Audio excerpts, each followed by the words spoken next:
Brilliance Audio. What She Saw by Mary Burton, performed by Samara Naomi, James Anderson Foster, Andrew Iden, and Patrick Lawler. Prologue. Rafe Colton. Thursday, July 31st, 2025, 11 a.m. Red Onion State Prison, Pound, Virginia. In prison, I learned to appreciate the little things. Cracks in a wall, a bug scurrying along the floor, underlined words in a dog-eared prison library book, or when a prisoner's smile turned feral. Cells didn't offer me the big picture, but they taught me focus. Front and center in my mind were the lumpy mattress in the prison hospital bed, the IVs running from my arms, and a machine beeping in time to my slow and sloppy heartbeat. The doctors said my cancer was worse. I would be dead in a year or two. Some say I should be relieved. This disease would end 3 decades in prison. But I liked living, and I wanted to squeeze out all I could of what was left. A female nurse sat across the room reading charts. Mousy brown hair was secured in a tight bun. She was younger than me, mid-30s to early 40s. Her skin still had some life in it, but it wasn't glassy smooth like a teenager's. A few lines had etched into creases around her eyes, marking a lifetime of disappointments. Half glasses reminded me of a librarian I'd had in middle school, Mrs. Davenport. Alone at night, I've dreamed about the nurse. What did she look like in her teen years? Was that hair silken? Were her curves tight and hot? Was her skin soft? I rubbed my fingers against the coarse prison sheets and tried to remember the feel of a young woman's smooth skin. Memories were too distant to grab. Sighing, I curled my fingers into a fist. Time hadn't been kind to me either, but it isn't charitable to most of us. "Darling, could you do me a favor?" I asked. The nurse looked up. "I sure could use a drink of water, darling." My lips slid into a slight grin. The nurse's expression softened. Time hadn't robbed me of all my charms. When I was younger, I enjoyed many appreciative glances from females. Now I missed the way their eyes glistened and their lips parted as they watched me move. She filled a cup with water and carried it to my bedside. I took the plastic, careful to brush my fingers against hers. The V of her scrubs dipped low, as if she wanted me to see the curve of her breasts. Her boxy top didn't hide her narrow waist and rounded hips, and I bet her calves had a nice shape despite the comfortable black shoes. She didn't wear perfume, and her skin carried the scent of a sensible soap. Once I was surrounded by young women who smelled like mountain flowers and sex. I sipped the water, letting the cool liquid roll down my dry throat. "Thank you, darling. I appreciate you." Her face remained neutral, but her eyes grew expectant. Her head tilted. She wanted to smile, but she didn't. I liked knowing I could charm a woman with a grin. I was old and dying, but still vain. The door buzzer chimed. The moment broke. The nurse took the cup back and crossed to the security door. She opened it to a man dressed in a dark suit, white shirt, and sensible shoes. A cop. There's no missing a law enforcement officer's demeanor. The good ones are always tense, anticipating trouble and ready to spring. This guy was a tiger coiled, prepared to pounce. We'd met twice before. Sergeant Grant McKenna. He hadn't shared much of his own past, but he'd questioned me about the crimes that earned me a life sentence. The papers and the cops called me the Mountain Music Festival Killer and dubbed my so-called victims the Festival Four. Not the coolest monikers, but they stuck. The powers that be tried and convicted me of 4 murders 3 decades ago. To this day, I still professed my innocence. I was framed. The cops had never found the bodies, and I argued the Commonwealth's case was based on physical evidence planted in my barn. A prison guard stepped inside the clinic and stationed himself by the door. I sat straighter, wincing as I adjusted the pillow behind my bony back. The handcuffs that bound my left wrist to the bed dug into my fragile skin. Grant knew the basic facts about me and had a working knowledge of my case. I didn't know how deep he'd dived into the finer points, but he knew enough. I was flattered he was there. I hadn't had many visitors in recent years, though there was a time when the Mountain Music Festival killer eclipsed Charles Manson, Ted Bundy, and John Wayne Gacy. According to the cops and press, my rampage spanned not years, but a 6-hour window. Psychologists assumed I would have killed more women if the cops hadn't stopped me. My splash in the headlines was intense and brief. No one remembered me now. I wasn't even a footnote. All that kept me relevant was the missing bodies. "Sergeant," I said. "Mr. Colton." He extended his hand to me. I took it, disarmed by this very human gesture. I was amazed the guard allowed it. "How's retirement?" "Can't complain." Grant withdrew his hand and pulled up a chair. "Washington, D.C., right? Homicide?" "Good memory." "Living on the pension now?" Grant leveled his gaze on mine. "Basically." "Why aren't you enjoying retirement?" "Guys like you and me never really leave the game, do we?" Many cops were filled with unspoken rage. Past traumas, unsolved cases, killers who got away. It all haunted them. They came here hoping that if they found the Mountain Music Festival bodies, they would find salvation. However, the good cops hid their emotions well, and I'd established that Grant was one of the good ones. Grant watched me closely. "I hear you're up for another parole hearing. Your chances look good this time." "I'm no threat to anyone," I said. "Finishing out my days in the mountains isn't too much to ask, is it?" He regarded me for a beat. "You want to return to Dawson?" "Yes." Grant never brought a notepad or file, but I suspected his memory was laser sharp. "The parole board will be reviewing your case next month. Compassionate releases are popular." Release. I'd heard that word before, but after too many disappointments, I didn't dare allow any emotion. I crossed my fingers. From your lips to God's ears.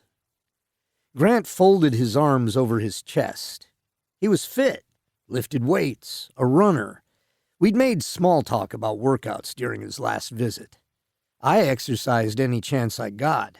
It paid to be strong in here. "I spoke at a conference a few weeks ago," Grant said. "No small talk today. About me, I hope. Your case, among others. What was the theme?" "Convictions without bodies." "Interesting. You get a lot of cases like that?" "Enough. Must be frustrating for the police and the families. No closure. And the judges and juries struggle to justify convictions like mine. How many of them wonder if they put away an innocent man like me?" "I don't know." Grant sat back, unbuttoning his jacket. I appreciated that he dressed the part of a professional lawman. I bet a lot of them worry and wonder if they made the right call. "You willing to tell me where you buried those bodies?" Grant asked. "No foreplay today?" I chuckled. "Direct, to the point. But girls like a little warm-up before the big event." Years ago, the police and prosecutors had dangled a reduced sentence if I told them where the bodies were. Even if I had known, I wouldn't have told. cops can lie, and I don't trust them. Plus, I'd grown to enjoy the mystery of this unfinished story. All humans chase attention. We pursue it in different ways. Some get on the stage, some publish. Others get tattooed or choose the perfect personalized license plate. Anyone who says they don't want to be noticed doesn't know how to escape the shadows. My silence kept me center stage.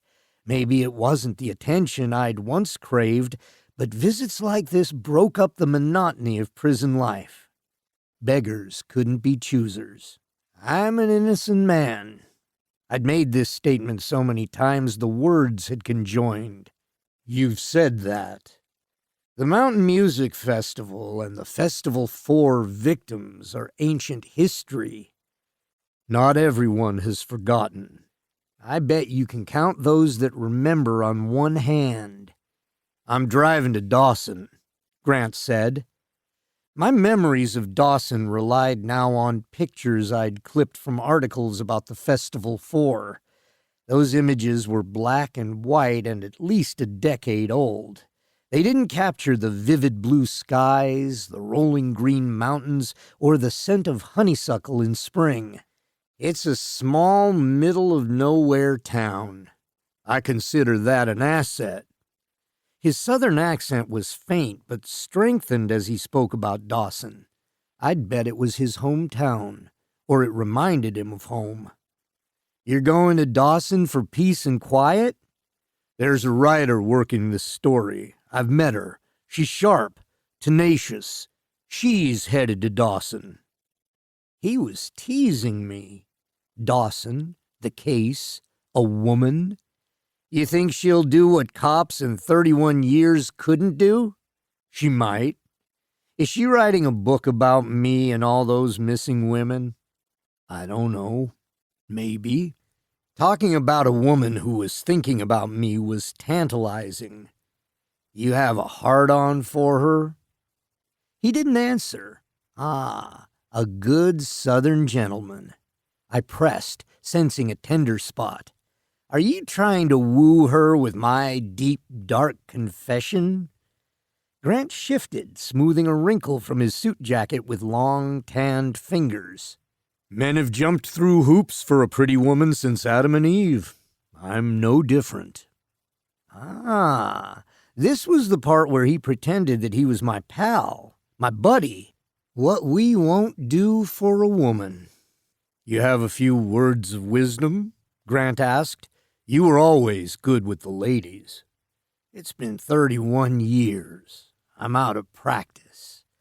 But riding a woman came naturally, and I bet I'd have no problem if I ever had the chance again. You overestimate me. He grinned. I don't think so. Grant was good. He was baiting a hook, and I shouldn't have taken the bite, but I couldn't resist. Tell me more about this woman. Blonde? Brunette? Tall? Short? My mind ran wild with possibilities. Does she have a name? Her name is Sloane Grayson. Dark hair, very attractive. The cop's voice softened just a fraction. Grant liked Sloane Grayson's look. I don't get to read too much true crime in prison. Is she a good writer? She is. Grant's gaze and face remained relaxed, but his fingers opened and closed once into a fist. Tell Ms. Grayson I don't know where the Festival 4 are. A polygraph proved that. I bet you run circles around a polygraph. Talk of Dawson and Sloane Grayson stirred a longing I'd suppressed for years. If I don't get out in time to join you in Dawson, keep me posted. I'd like to see what you unearth. A smile tipped my lips. Excuse the bad pun. I find amusement where I can. Chapter 1. Joe Keller. Friday, May 20th, 1994, 8 a.m. 10 hours until the festival. Stardom.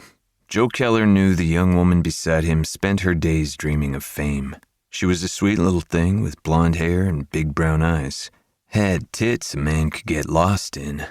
Like all the others, she saw herself standing on a stage with bright lights shining down as she strummed long fingers over her guitar. Her kind went to bed at night hearing the cheering crowds. He'd crossed paths with a lot of girls like her in his days as a guitarist and roadie. Joe took a ride off the main road. Once he'd dreamed of having assistants who'd take care of his needs. They'd drive him everywhere, stock his dressing room with his favorite hamburgers and lines of Coke, and they'd shine his collection of guitars. Everyone kissed your ass at the top. That's what he'd wanted when he was her age. You with one of the bands? He asked. She shifted, balancing her blue guitar case between her legs. No, but I'm hoping to get some playing time on stage. Are you in a band? I used to play guitar. It was hard not to stare at her face. You dreaming about being a star? Yeah, who doesn't? She wanted new outfits, hair and makeup assistants, and costumes that glittered with rhinestones.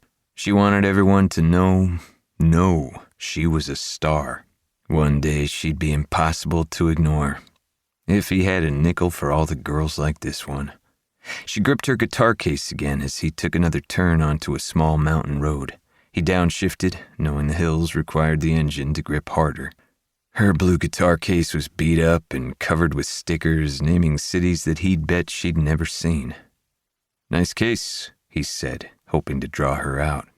The bright blue case had caught his attention as she walked down the road by Dawson's bus station. Didn't take a detective to know she had her sights set on the big music festival scheduled to kick off later today. She couldn't have been more than 18 or 19. You're too young to have a history like that. She glanced at a tattered Nashville sticker. I bought it used. I like its history. You hear any stories about the case? She tucked a blonde curl behind her ear. The pawn shop owner told me the woman who'd owned it played with the Rolling Stones in the 60s. I hope to have those kinds of experiences. Don't hurry your life. He'd done his share of rushing, and he'd made a lot of mistakes. I'm Joe, by the way. Laurie. The truck's engine groaned loudly as he drove up the steepening hill. The split plastic seat crackled under his ass as he shifted. A fine sheen of cigarette ash covered his dashboard. When he was alone, he didn't care, but with Laurie, he wished it were cleaner. What brings you here? Joe asked. I was working in a diner in Waynesboro. Then a guy came in for coffee. He had a Kurt Cobain vibe. He was lean, and his dark glasses accentuated his chiseled features. After his coffee, he asked if he could hang a few posters. My boss said yes, and Kurt taped flyers in the front window as well as the men's and women's bathrooms. I offered him a soda. He said yes, and he told me about the festival. He made it sound so huge. She'd described the festival promoter, Rafe Colton. Rafe had always been fast and loose with the truth. It's going to be something. What are you doing at the festival? Delivering equipment, stages, lighting, and rigging. All the unsexy stuff that makes the show work. And I'll play a few sets with the Terrible Tuesdays. Her eyes brightened with interest. So, you're going to get on stage? No guarantees. Right now, I'm a delivery driver with a guitar. I drop my deliveries and I might get to play a few sets. Nothing fancy. The promoter is looking for new artists. They have these kinds of events in the big cities like Nashville, but never in Dawson. I'm lucky. And you took the bus to Dawson? I'd planned to drive, but my car gave out 3 days ago. I hoped the bus would drop me off closer. More walking than I figured. And then I came along. She grinned. Lucky me. Joe rubbed his hand over his scraggly beard. He looked older than 40, but he liked to think he still had game. The tattoos that covered his arms showed life experiences like Laurie's guitar case. You'll wow the crowds, he said. You think so? You haven't heard me play. You have an energy, a vibe. The producers call it the it vibe. Thanks. I'm hoping to wow the crowds. Anyone willing to walk down a road with a guitar in this heat wants fame. It's all I've wanted since I was a little girl, she said. You ever been on stage before? A few times. None of my gigs have been much to brag about. Coffee shops, high school talent shows, and a small church festival. But you gotta start small, right? Yeah, you do. Joe slowed the van. Laurie looked toward the trucks hauling stage equipment as he nosed the truck toward the festival entrance, which funneled into an open field. She shifted in her seat, tightening her grip on the guitar. Joe took a right turn into the main entrance. The setting for the festival was beautiful. A bright blue sky provided a backdrop to rolling hills. An old gray farmhouse sat nestled among a collection of oak trees, and beyond the house, plump gray clouds lurked as if trying to decide whether rain was worth the effort. The truck rolled and belched as it moved down the dusty road. Joe rounded a corner away from the farmhouse. Ahead were more trucks and workmen hoisting the lights of a 50-foot stage outfitted with sound equipment. He parked next to a collection of vans and small trucks. All were open and being unloaded. "There's so much happening," she said. "Controlled chaos. This is the calm before the storm." She sat a little straighter. "I can't wait." He rested his massive inked forearms on the steering wheel. He stared at the people unloading boxes, setting up vending stands, and hanging Mountain Music Festival t-shirts and posters. In the light of day, it always looks like a bright, shiny penny, but night is coming. So be careful, Laurie. My dad split when I was 10. I learned how to handle myself. I'll be fine, Joe. Not my first rodeo. A regular sage, he quipped. I'm young, but I'm not stupid. That's good. Keep your thinking hat on, Laurie. I've worked Rafe Colton events before. They always get crazy. He wasn't sure why he felt the need to caution her. I've seen girls like you get eaten up. Her smile told him his warning flew right past her. Thanks, Joe. I promise to be careful.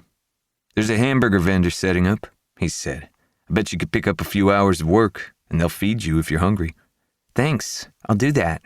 He reached for a rumpled receipt on the seat and scribbled a number on it. This is my number. After the festival, if you have questions, give me a call.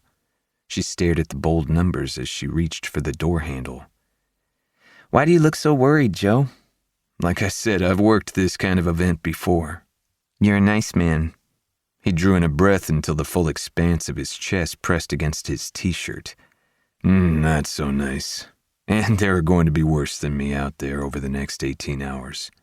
She opened the door and gripped the handle of her guitar case in her right hand. Her stomach grumbled. She laughed. A burger would be nice. Best of luck.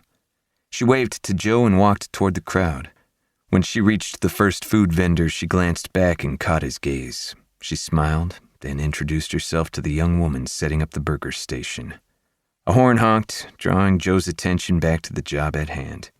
He had some pull with a few of the bands. He'd find a way to get her a show business break. And maybe, who knows, maybe they could find a quiet spot and she could thank him properly. Chapter 2. Sloane. Friday, August 15th, 2025, 12 p.m. Dawson, Virginia. It wasn't the first time I'd visited the small town of Dawson, nestled in the mountains of central Virginia.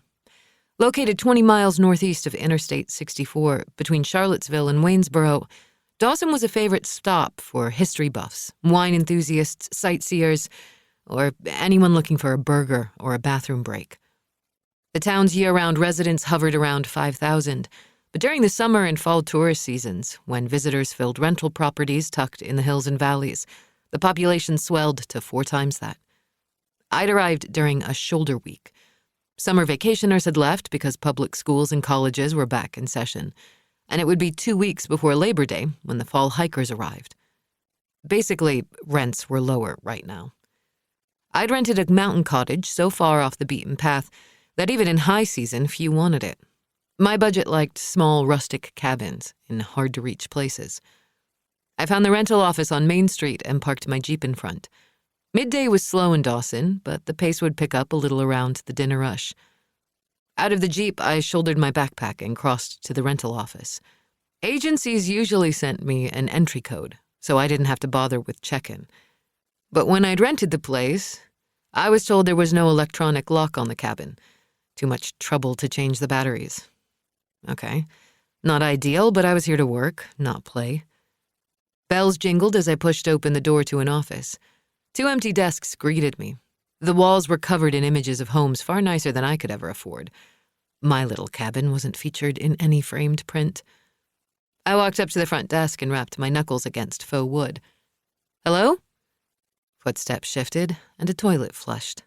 Seconds later, a woman in her late 40s emerged from a restroom, drying her hands.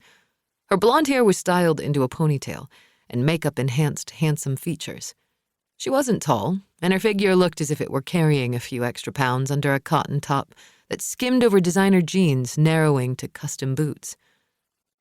I had interacted with rich folks when I'd been hired for a couple of ghostwriting gigs. With rich people, it's not the clothes or cars that are the tell, but the attitude. One woman who came from old tobacco money wanted her life story told, but didn't like worrying over the details. Another trust funder who looked homeless wanted his vision for the future enshrined on the page. I could have told them both their stories wouldn't sell, but I didn't because the money was good. Both had liked my final product, but to my knowledge, neither book had been published. "Well, hello there," the woman said. She tossed her paper towel into a trash can and extended her hand. "I'm Bailey Briggs-Jones. What can I do for you?" In the weeks after the concert, Sheriff CJ Taggart had interviewed Bailey Briggs, who'd been seen at the concert with one of the Festival 4 victims, Deborah Jackson. Bailey had admitted under oath that she'd seen Deborah at the concert and they'd chatted about high school. She'd been very calm when she testified that she'd left the concert via the Fire Road around 1:00 a.m. and hitchhiked home. "I'm Sloane Grayson." I hoisted my backpack higher on my shoulder. "I rented a cabin and I need to pick up the keys." "Pick up the keys?" Bailey laughed. "That's a blast from the past. We have 2 rentals like that now. Seeing as the Sawyer place is already rented, you must be after the Taggart cabin." "Taggart, that's right. We haven't had much interest in that cabin for a while, and his great nephew is on the verge of selling it." She opened a drawer at the first desk and removed a set of 3 old keys on a ring. "The locks are old, but they work. I'm sure it'll be fine." Bailey gripped the keys in manicured hands before she dropped them in my calloused palm. "You here for 2 weeks?" "That's what I've paid for, but who knows? Is the cabin rented after my stay?" "Lord, no, you could keep it all September." "Good to know." "Why would a young gal like you want to hide away in an old cabin in the woods?" "A quiet place to work, and I'm on a deadline." "Are you one of those true crime writers?" "Why would you ask that?" "The only people who have ever had any real interest in Taggart's cabin were into solving crimes." If I feigned ignorance, I learned more. People love to talk and prove they were in the know. "What crime?" "Taggart was the sheriff in Dawson for over 20 years. He investigated the Mountain Music Festival murders." She spoke as if the facts were ingrained. "I read something about that." "Who are you writing for?" "I have a contract with a magazine. The circulation isn't huge." "Why come here?" She shook her head. "We see hikers and mountain bikers in Dawson, not writers." "Easier to concentrate if I don't have interruptions?" "You won't get any at the cabin. It doesn't have Wi-Fi or cell service. You'll have to drive down the mountain to get your phone to work. The coffee maker is an automatic drip, so buy a bag of ground coffee. Clean sheets and towels are in the storage closet. There's a television and VHS player. Taggart liked his westerns and old war movies." "Sounds perfect." "And how did you find our agency?" Bailey's voice rose with the question. "Dawson made the top 10 list for out-of-the-way haunted mountain locations. Your agency is one of 2 in town." She nodded. "We had a ghost hunter stay at the cabin about 2 years ago. He didn't stay but a couple of nights." "Is the house haunted?" "Depends. Are you scared of ghosts?" The dead never bothered me. Trouble tended to follow the living. "No. I figure once you're crossed over, you're no real threat to me." "That's very brave of you. I'm not so courageous. I'm sure the dead are watching and I don't like it." "Why are ghosts watching you?" Gold beaded bracelets on her wrist rattled as she brushed back a wisp of dyed blonde hair. "Unfinished business?" Bailey's smooth skin had the look of Botox and fillers, but her eyes reflected a distance that belied her pleasant expression. But I imagined when she was younger, she was stunning. "Fair enough. The living have their share of it, too." Either way, I don't like being around anything spooky. You're one brave woman. Ghosts, dogs, and I get along fine. She laughed. Well, Sloane, enjoy your stay. Remember, no Wi-Fi or cell phone service, but if you need a signal or anything else, the convenience store at the bottom of the mountain is the place to go. Thanks, Bailey. I'd learned long ago to play along, smile. Sooner or later, they'd figure out what I was about, but for now, I wasn't interested in bearing all. The cabin isn't on my GPS, I said. No, it wouldn't be. As far as the satellites are concerned, that part of the world doesn't exist. She reached for her phone in a rhinestone case and texted me a PDF. Follow those directions and you'll find it. Download it now. I selected the attachment. Will do.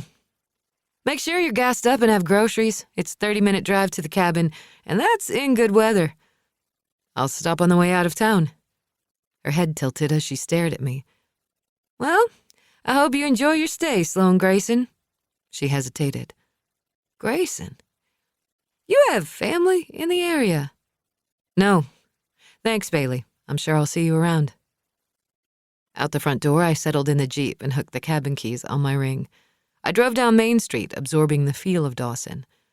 What had initially put the place on the map was the railroad. In its heyday, the old farm town shipped produce to restaurants as far north as Washington, D.C. and New York City. Some visitors had come to Dawson looking for healing springs, promising cures for a variety of ailments. Others had come in search of gold in mines that were quickly played out. Little old Dawson had enjoyed good times for about 40 years. And then the interstate was built and goods shifted from rail to tractor trailers. The town hit hard times in the late 80s and early 90s. Dawson leaders had hoped to turn their hamlet into a hub for music festivals.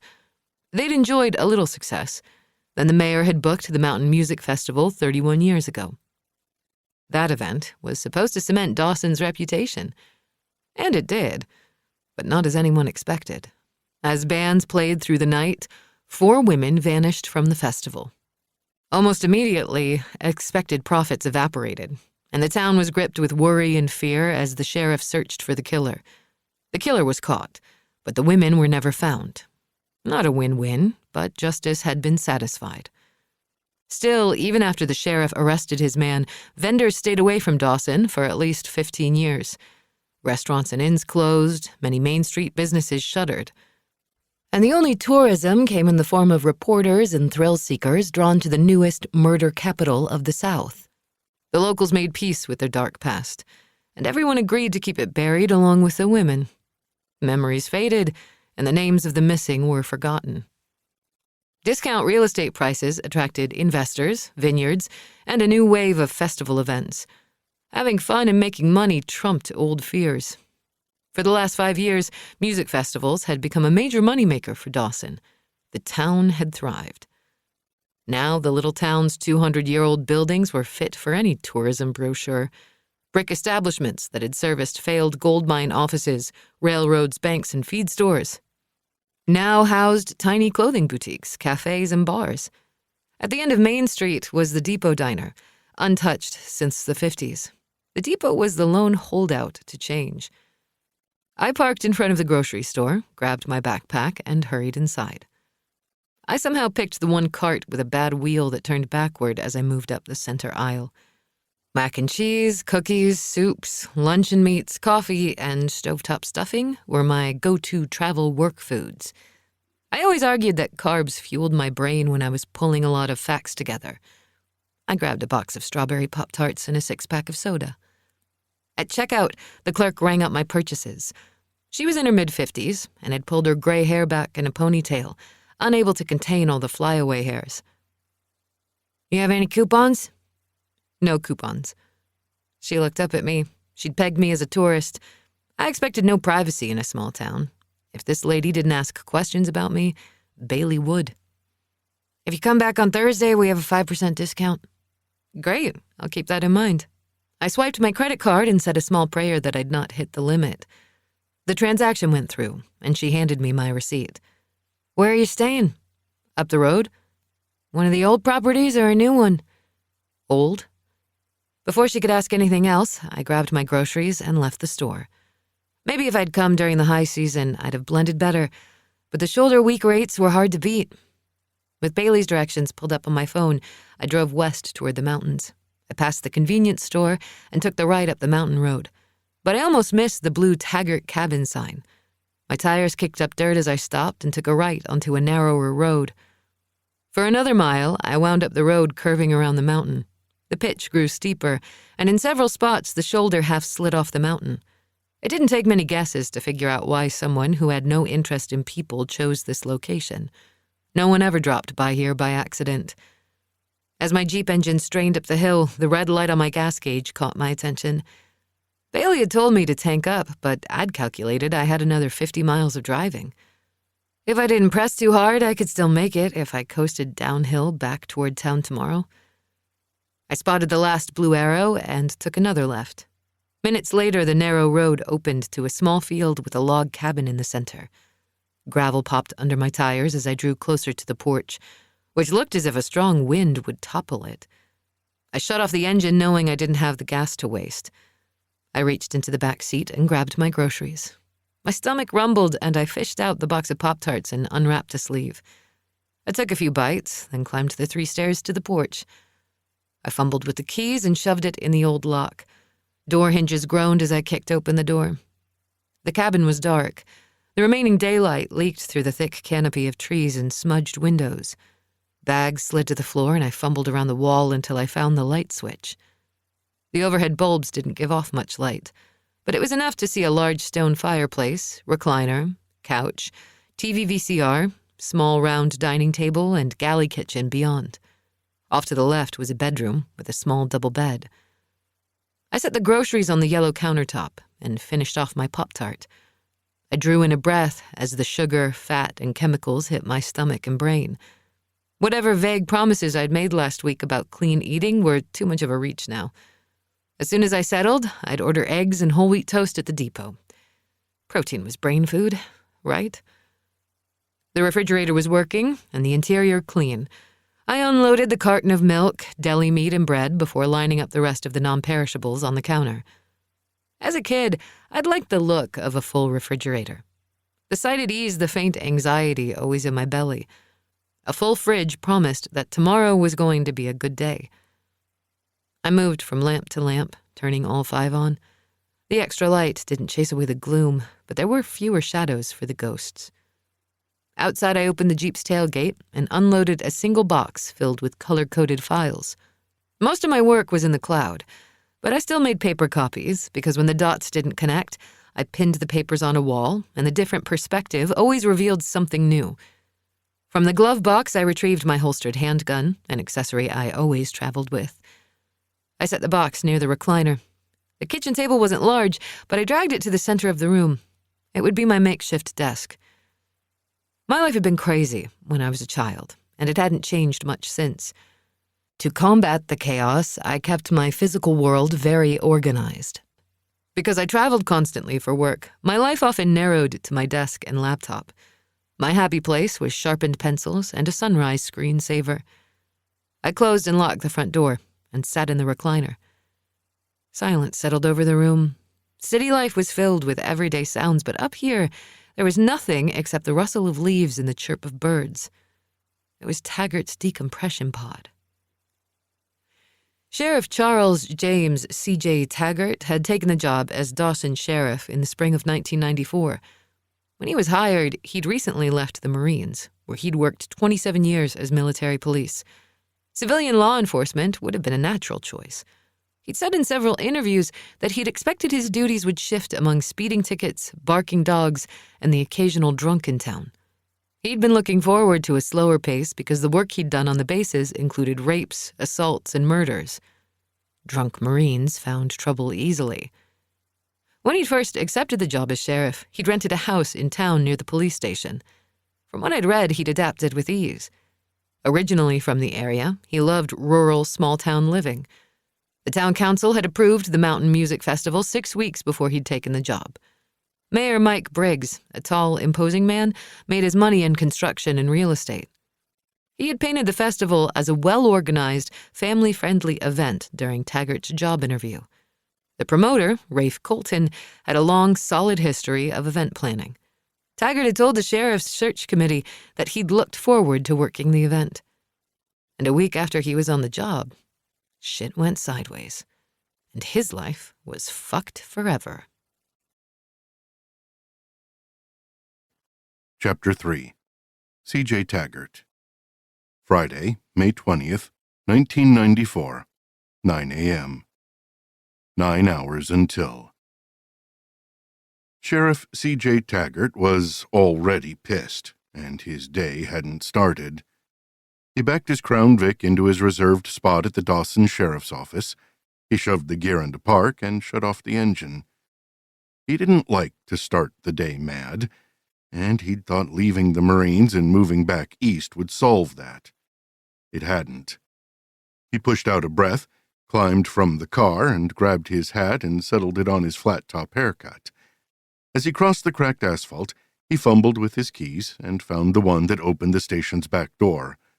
The door open, he heard the slow, steady voice of Deputy Sean Duke, who worked the night shift. He'd been with the department for 15 years and manned the phones and jail. Taggart passed the framed photos of the 5 other men who'd served as Dawson's sheriff. They all had a stern, rigid stance that reminded him of himself. Law enforcement attracted a personality type. The dispatcher was trying to reason with a caller complaining about a noisy neighbor. Taggart didn't need to hear the caller to know. Loud music, partying, fast cars cutting donuts on a dirt road. Standard small-town stuff that he now wanted in his day. The Mountain Music Festival loomed today. Despite assurances that this was a family-friendly event, the festival had been tossing out warning signs. The festival proposal had been thin on details. As soon as he'd read it, Taggart had called Mayor Briggs and talked about pulling the plug on the event. Briggs shot down Taggart's objections over the poor security, limited venue entries and exits, and minimal toilet facilities. If his worries played out, too many people were going to descend onto Dawson tonight. He thought civilian life would be different from the military. He thought guys who'd never worn a uniform would be more adept at making decisions. He'd assumed that, outside of the military, civilians made more logical choices. But guys like Mayor Briggs proved him wrong. Incompetent higher-ups existed in all walks of life. Taggart and Deputy Jed Paxton were the only LEOs available to work the festival's security tonight. Despite assurances from the mayor, he worried this event was an accident waiting to happen. What could go wrong, the mayor had asked. Taggart had forbidden that question among his long-range recon team when they were in North Vietnam. Anyone stupid enough to tempt fate found himself isolated by the unit and exposed to landmines, stray bullets, or a fall off a cliff. Fate had no problem punishing the naive or stupid. He moved into his office and hung his hat on a peg behind his desk, which had a pile of pink message slips on it. He'd already learned that most calls were mundane, but to assume there were no issues would irritate fate. "Sheriff?" Taggart met his deputy's gaze. Jed Paxton was 22 and had been with the department a year. Paxton had been born in Dawson, and his father had once been mayor of the town. Paxton was tall, with big shoulders and thick black hair. He had been the star of the local football team, and women still flirted with him because he'd always be the high school hero. By the same age, Taggart had been a Marine for 5 years, been shot in Vietnam, and completed a 60-day rehab stint in a Tokyo military hospital. For Taggart's 22nd birthday, Uncle Sam had ordered him to Okinawa as a military police officer. "What do you need, Deputy?" Taggart asked. "Mayor Briggs is on his way. He wants to talk to you about the music festival." "Is there an issue?" He'd written a detailed critique of the festival proposal. "He's not happy with your security recommendations." No surprise that the mayor had not liked Taggart's memo. Top brass, civilian or military, rarely listened to common sense. "Anything else?" Taggart asked. "No, sir." "When's he stopping by?" The pink messages reported noise complaints, a missing dog, and gunshots near the Nelson farm. Now, Taggart glanced at the clock. 9 a.m. This amounted to a surprise inspection. He singled out a pink slip. Who called in the report of gunshots near the Nelson farm? Mrs. Nelson. She thinks the Crawford boys are target shooting in the woods again. That section of the county was wooded, and the land was billy-goat steep. Remind me, who are the Crawford boys? Zeke and Sammy. They live on the mountain across from the Nelson farm in a small cabin. They've lived up there since they were born and know the mountains like the backs of their hands. They like to target shoot and hunt. It's out of season. They don't recognize the government. They hunt when they want to. Getting them off the mountain would require an army. Are they a threat? Paxton hitched his thumb to his gun belt. Beyond not paying the $15 hunting license fee and growing weed? No, they keep to themselves. For now, Taggart had bigger issues than hunting licenses. In the outer office, the door opened and closed. He ran his hand along his tie and straightened his shoulders, straining the starched creases of his uniform. Mayor Briggs appeared in the doorway. Taggart didn't extend his hand. "What can I do for you, Mayor Briggs?" Mayor Briggs glanced at Paxton. "Hey, Jed. Tell your dad I'm looking forward to our tea time tomorrow." "Will do, sir." Paxton moved toward the door. "Can I get you a coffee?" "No, thank you. Close the door on your way out." Paxton nodded, not glancing in Taggart's direction, and closed the door. Taggart motioned toward a set of 2 chairs angled in front of his desk. "Would you like to have a seat?" They'd attended the same high school, but Taggart had been 5 years ahead of Briggs. Whereas Briggs took summer vacations during his high school years, Taggart had been changing oil, spark plugs, or transmission fluid in his stepfather's garage. "I won't be here that long. What can I do for you?" "Your evaluation of the festival has a few of the council members worried. I have real concerns. I want to cancel it until Colton addresses the issues. We're not shutting it down. Canceling now would be like leaving the bride at the altar. We got to go through with it." I sent a request to the state police for officers to work the music festival. This job is too much for Paxton and me to cover. The promoter has promised to hire private security. I've reached out to Mr. Colton twice, and he's not called me back. Briggs cleared his throat. "I'm in an election year, Sheriff Taggart. The locals aren't fond of state government, and they won't appreciate seeing state police patrolling their festival. Besides, we can't afford the extra manpower." Frustration scraped under his skin. The extra patrols are for everyone's own safety. They won't see it that way. And like I said, we can't afford the state guys. I've seen the lineup of the bands. They're not family-friendly. Estimates put festival attendance at 500 people. That's too much humanity for 3 men to police. And what if the crowd size surges? We won't see a surge. We'll be lucky to get to 500. This is a small regional concert with second-rate bands. Mr. Colton has assured me that he's hired extra security. Rafe Colton made a lot of promises, but the follow-ups never happened. Taggart worried this could be a problem. I need him to call me back and tell me how many extra men he's hired. Security is his problem. It says so in his contract. You're there to be the town's representative. 500 people was still 500 potential problems. If the festival gets out of control, it lands on me. Once night falls, people change. They get drunk, horny, and start thinking they can get away with more. And if you pack them into a small space, the chance of trouble goes up. Briggs shook his head. You keep assuming that there won't be enough security. Colton has not given me any solid numbers. Let me worry about Colton. Taggart's relationship with Briggs was new and untested, but he had always struggled to keep his opinion to himself. Colton is cutting corners. You're in the civilian world now, CJ, he said. Time to be more flexible." Taggart nodded even as his jaw pulsed. "I've heard your concerns, but I'm telling you, this event is going to be fine." Tension sliced up Taggart's spine, but too many years of respecting the chain of command kept him silent. "Roger that." Mayor Briggs's frown flipped into a quick, easy grin of even white teeth. "Excellent. I appreciate your trying to keep on top of this, but it's going to be fine.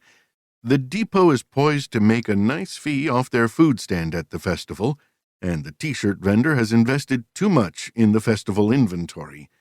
The economy is still soft, and they've all taken a hit in the last few years. This is their chance to get ahead." Main Street had several boarded-up businesses. Last year, the pharmacy and the bank had moved 30 miles east to Charlottesville. The few remaining businesses didn't get the traffic they had 5 years ago. The local furniture factory had shuttered, and though tourism was a moneymaker, it wasn't enough. The school budget was getting cut, and whatever forensic supplies Taggart's department needed remained on a wish list. The mayor and town council were eager for new business. They offered tax credits like candy, but so far, no bites. And until they filled the abandoned factory, tourism would have to make up the difference. Festival posters peppered the store windows, and folks were excited about its earning potential. After walking Briggs to the front door, Taggart rubbed the back of his neck as he moved to the break room and poured himself a cup of coffee. He sipped, reminding himself this wasn't war, and no one was shooting at him. Dawson was a quiet town.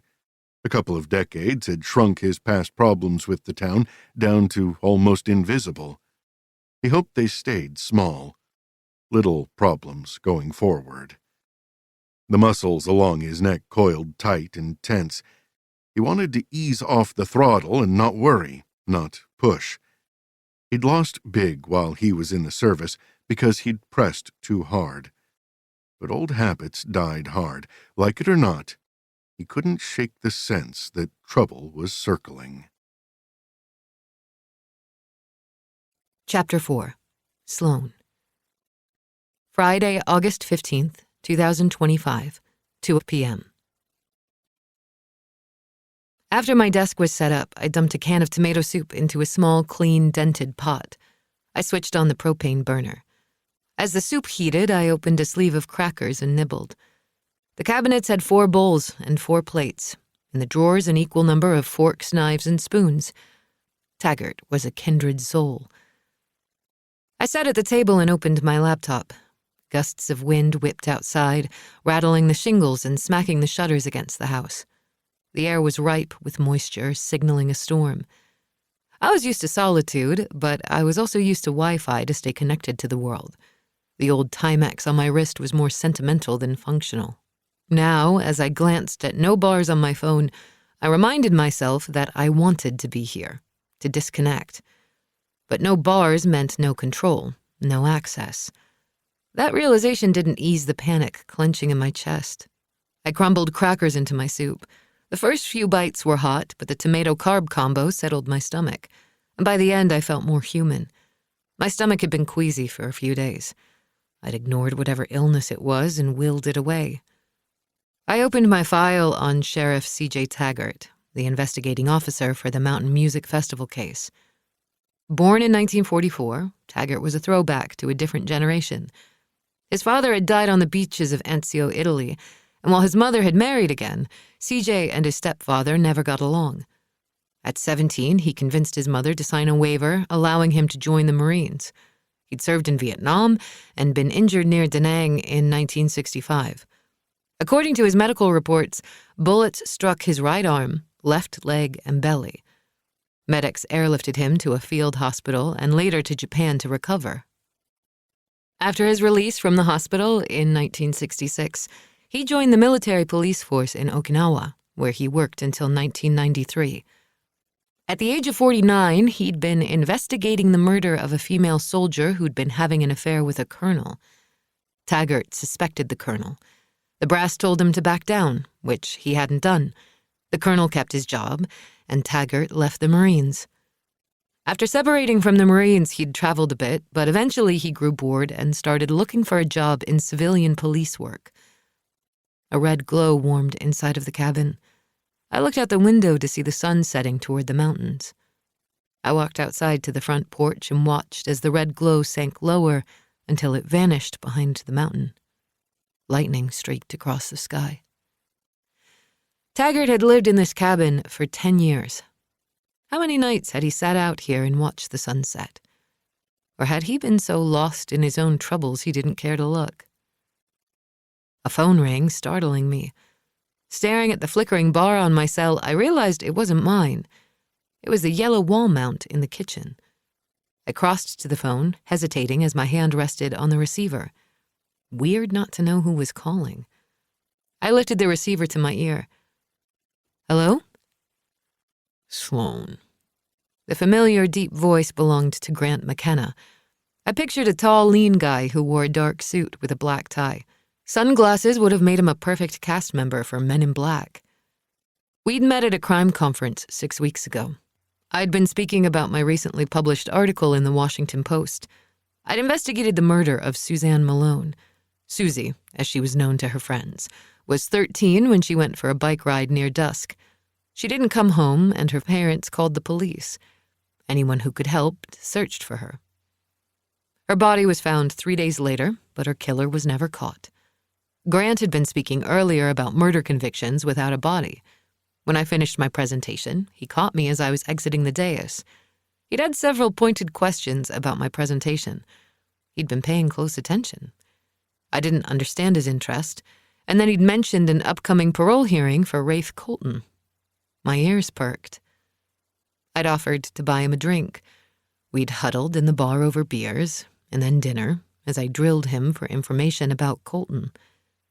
After we shut down the bar, we ended up in my room. I remember the heady scent of desire and his rough hands reaching for the button on my jeans.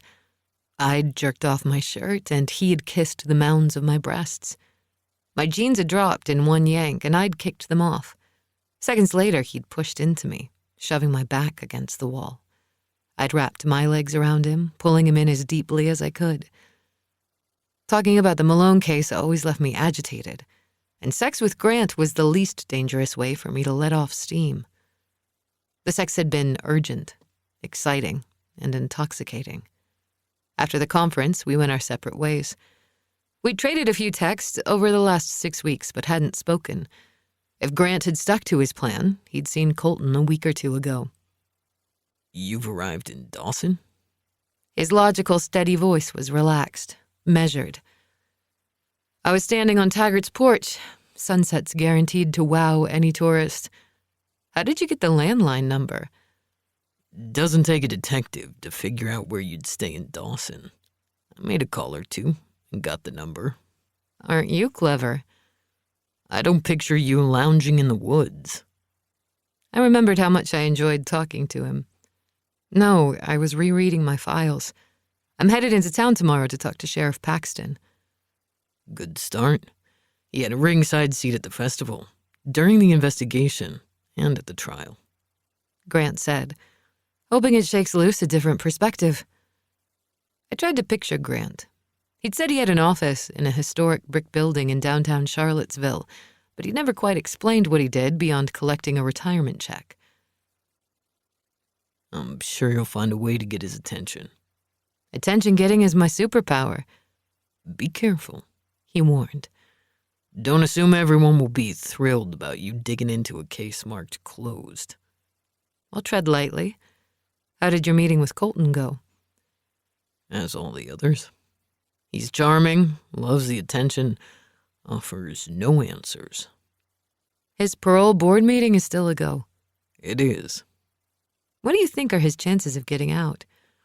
Better than 50-50, unless you find those bodies.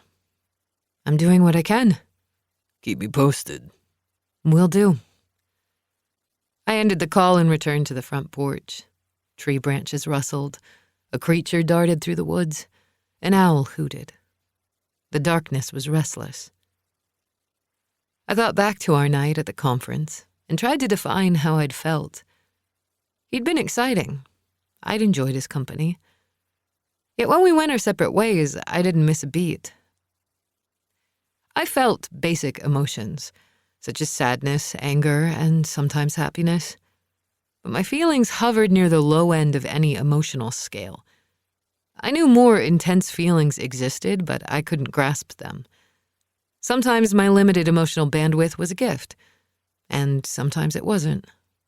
Unprocessed feelings created tension in my body that sooner or later needed an outlet. At times like that, my muscles cramped.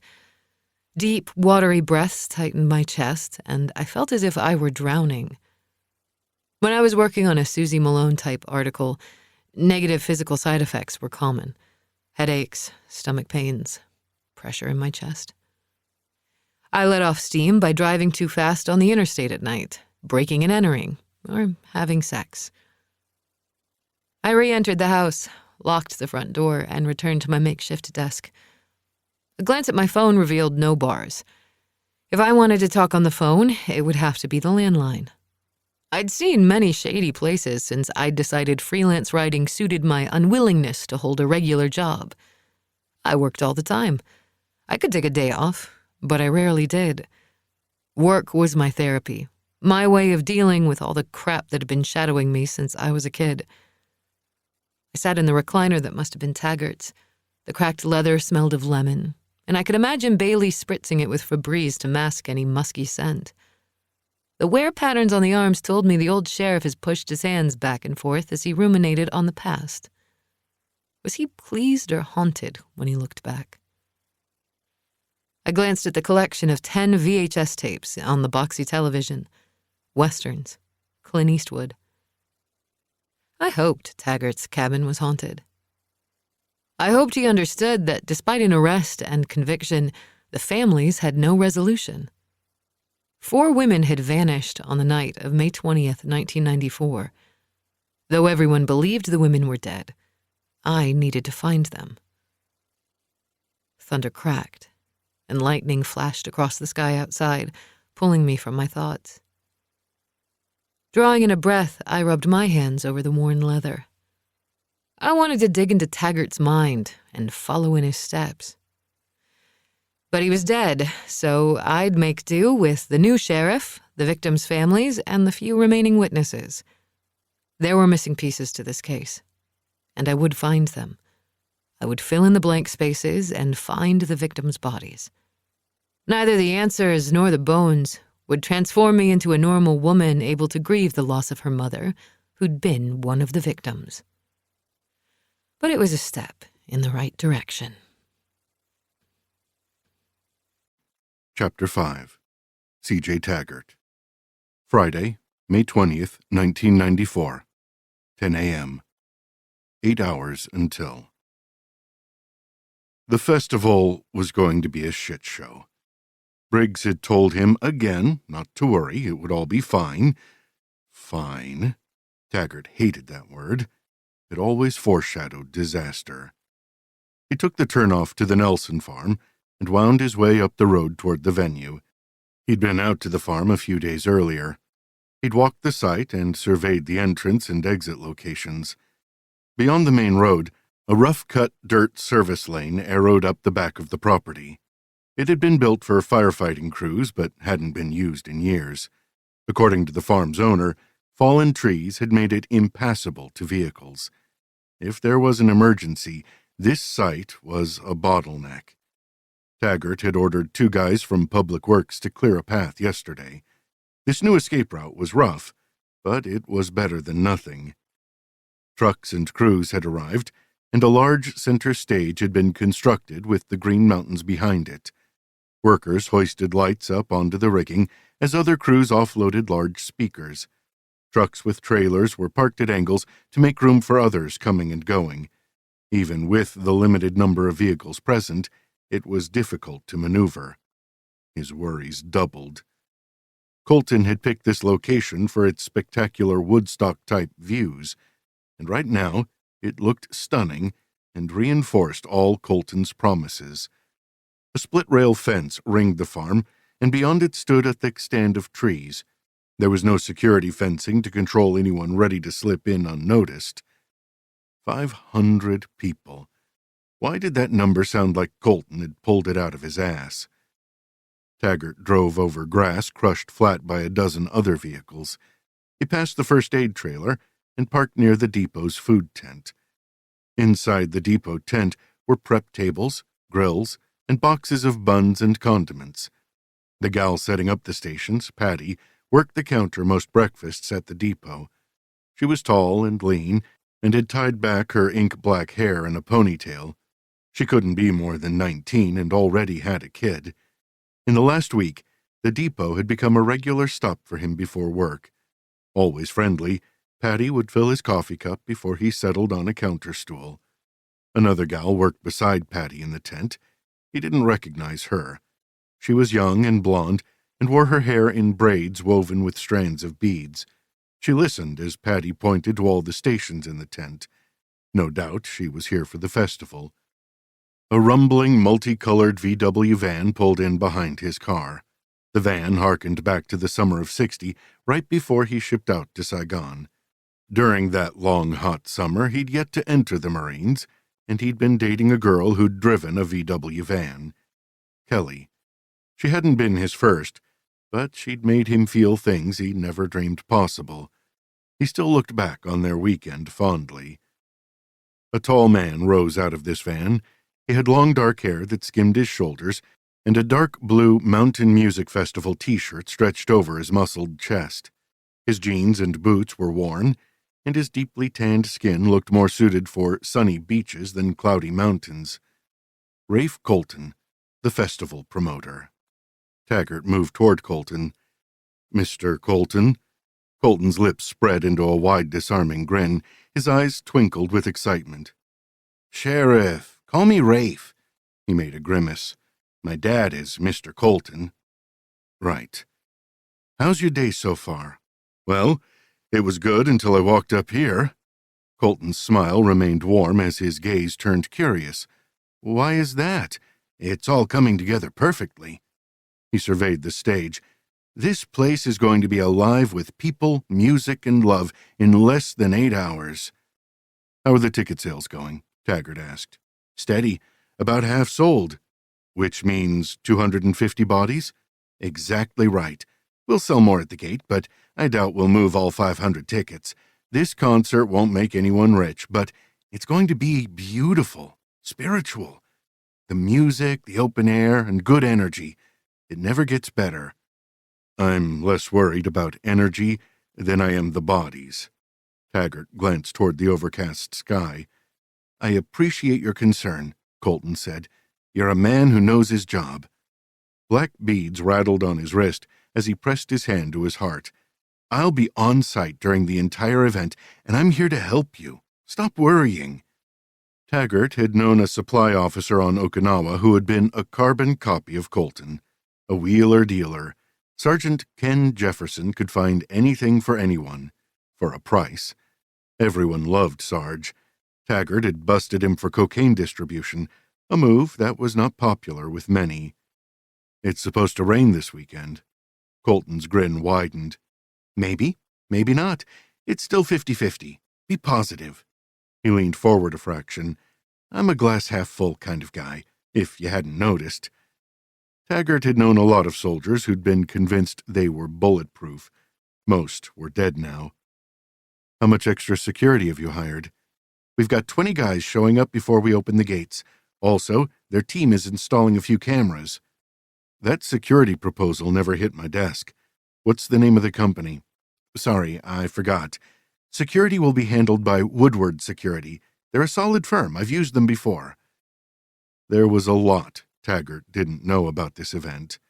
"You started, what, last week?" Colton asked. When Taggart had run the military police department, he'd had more control. You walked onto his base, and he owned you. But out here in the civilian world, he had more restrictions and less authority. His inexperience in this world now felt like a weakness, but he never let anyone get a whiff of his doubts. "I've been in policing for 27 years. Soldiers and civilians aren't that different." "I bet the soldiers are tougher. They all carry guns, right?" "People are people." "What can I do to erase your worries, Sheriff Taggart?" Colton asked. I don't like seeing you so troubled." "Cancel the festival?" Colton laughed. "In too deep now. What else can I do?" "Make sure that security shows. Control your perimeter, and keep the lights on after sunset." "All top of my list, Sheriff Taggart." Colton clasped his hands together. "I appreciate your concern." Colton had all the right answers. Slick, smooth, and pursued by trouble. "My deputy and I'll be on site an hour before the gates open." "Terrific. You're amazing." A truck driver honked his horn, catching Colton's attention. When he looked past Taggart toward the stage, his smile faded a fraction. "Duty calls." "Sure. Don't let me stop you." "It's going to be fine." Colton pointed at him. Colton's easy smile vanished. He was no longer the salesman, and his expression turned direct. The driver jabbed his finger toward the stage, and Colton followed him toward the platform as another vendor hoisted more lights to the metal framework above. "Sheriff!" Taggart turned toward the woman's voice and spotted Patty in his direction. His blood pressure eased. "Patty?" She brushed a strand of hair off her forehead as she smiled. "Ready for the big festival?" Something about her had a way of softening his mood. "Ready or not, it's happening." She scrunched up her face in a mock frown. "You sound so negative. It's going to be great." More tension melted from his muscles. "That's so?" "It is so," she said. "I've already made $50 making burgers for the work crews. That's going to buy a lot of diapers." "How old is your baby?" "She'll be a year this summer, cutting a tooth and already walking. She'll run the world one day.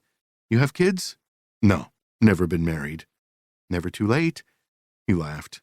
"Too set in my ways." The second gal working the tent called out to Patty, drawing her attention. "Be right there." She turned back around and smiled at Taggart. "Looks like you have help." "That's Lori. She's here for the festival. She's a singer. Hey, Lori, this is Sheriff Taggart." Lori looked up and waved. "Hey."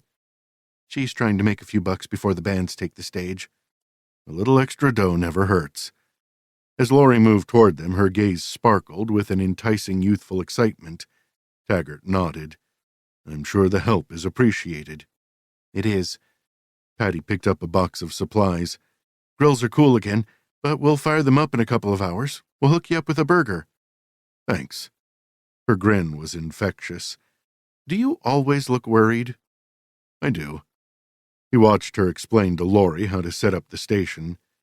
Taggart drew in a breath. He wanted to believe that it was all going to be fine. Shit, one of his ex-girlfriends had accused him of negativity enough damn times, but experience told him there were too many factors that said otherwise. He strode back to his Crown Vic and slid behind the wheel.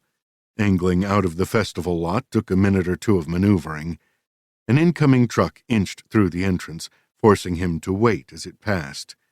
When it was all clear, he drove down the road. A half hour later, he was parking in his spot at the sheriff's office. He unlocked the back entrance and closed the door behind him. His footsteps blended with the ringing of phones and conversations in the front reception area. In his office, he hung up his hat and flipped on his Toshiba computer. As the machine booted up and the screen flickered to life, Deputy Paxton appeared in his doorway. "What do you need, Deputy?" Taggart asked. "I'm going to run home for an hour or two. It's going to be a long weekend, and I'd like to take a load off while I eat lunch." "Sure, go ahead. Where's Sean?" "Not feeling well. At home, but says he'll be good to go by showtime." "I've got the desk covered. We need to be back at the festival site by 4. "Will do." As Paxton turned, Taggart asked, "What do you know about Woodward Security?" Paxton considered the name. "Never heard of them. You check the yellow pages?" "Colton says they're sending 20 security guards. I hope to learn more about them other than their address and phone number.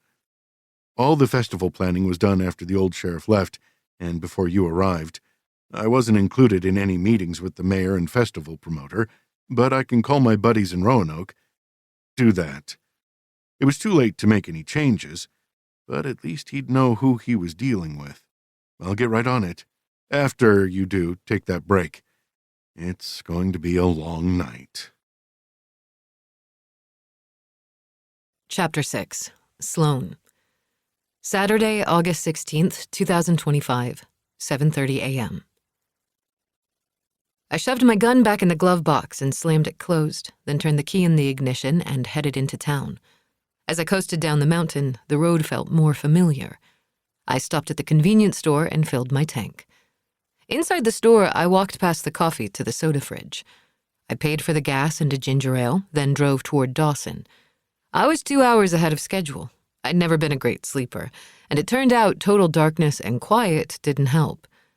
Bottom line, insomnia left me with 2 hours to kill. I parked in front of the depot. The red neon sign in the front window blinked open, and I could see several of the booths were full of customers. I crossed to the front door. I hesitated a moment and then opened the door as bells jingled above my head. I found a seat at the bar and watched a waitress serve coffee to a group of young hikers. I'd spent a few weeks digging into every detail about the town, the victims, and the killer. I had done a detailed background check on the Festival 4. They all shared one truth. Dawson was the last town they ever saw. The victim foremost in my mind was Patty Reed. She'd shown up in Dawson 32 years ago, 18 years old and pregnant. She'd been fleeing an abusive boyfriend. She'd wanted a better life for herself and her baby when she'd taken a job at this diner. She'd worked until the day she gave birth. And 2 weeks later, she returned to work with her baby strapped to her chest. Patty Reed. My mother. Taggart's file contained interviews with people who had known Patty. Buddy, the depot owner, had offered her 25% of the total food sales if she worked the tent at the festival. Despite Colton's attendance estimates, she'd told Buddy she expected at least 1,000 people at the event. She'd been hearing the buzz in town for weeks and sensed a large crowd. Patty's 25% would have amounted to about $3,500. A real nice chunk of change in 1994. The money would have paid past due bills and tuition for an accounting class at the community college. She'd wanted more for herself. And for me. As I settled on a bar stool, a heavyset man in his 50s walked up to me with a pot of coffee in hand. Without a word, he filled the stoneware mug in front of me. Most who worked at the breakfast shift had been up by 4 o'clock or 5 o'clock a.m. and had few words. Cream, sugar. The sugar and fat sounded good. Yes, to both. He glanced at me, paused, then left me with cream, sugar, and a menu. The man returned minutes later, notepad or pencil in hand. Made a choice? Whole wheat toast, butter on the side, and berries. Coming right up. He glanced back at me. Do I know you? I've made a few short trips to Dawson, but I've never been here. He shook his head. I could swear we'd met. My grandmother, Sarah, had told me that I looked like Patty. Sarah had precious few pictures of Patty, and the ones she'd had were grainy or out of focus. I have one of those faces. Oh, I know faces and names. I never forget any of them. Don't know what to tell you. He shrugged, put my order in, and got caught up in a rush of new arrivals at the bar. 10 minutes later, he set the plain wheat toast and blueberries in front of me. Do you have family in the area? Not anymore. His eyes widened. So you did have family in the area? A long time ago. I was a baby. He hesitated, tapping his large fingers on the counter as if flushing out a memory. You look like someone I knew once. Really? I reached for a dry piece of toast, opened a strawberry jelly packet, and spread it. We were about the same age. I was learning the ropes from my old man, and she was a waitress. She was one of the hardest working people I knew. What happened to her? I knew the answer, but I liked to watch people when they responded to questions like this. Disappointment tightened his face. That's a long story. I got a little time. I wrapped chilled fingers around the warm mug, drawing in the heat. You ever hear of the Mountain Music Festival? He asked, as if he expected me not to know. For most, it was ancient history, and few cared about history anymore. Sure, who hasn't? It was a big case back in the day. Surprise wrinkled his brow. Most people don't know about it, which is a good thing. Tourists were afraid of Dawson for a long time after that. I bit into the toast, willing my stomach to settle. Time papers over a lot of the facts. I never thought anyone would forget that festival. It was the worst thing that could have happened to Dawson. After the furniture factory closed, we needed to bolster tourism, but the festival shut all that down. I read about the factory. It employed 50 people. My brothers worked there. The guy nodded as he wiped his hands on his apron. You don't act like her.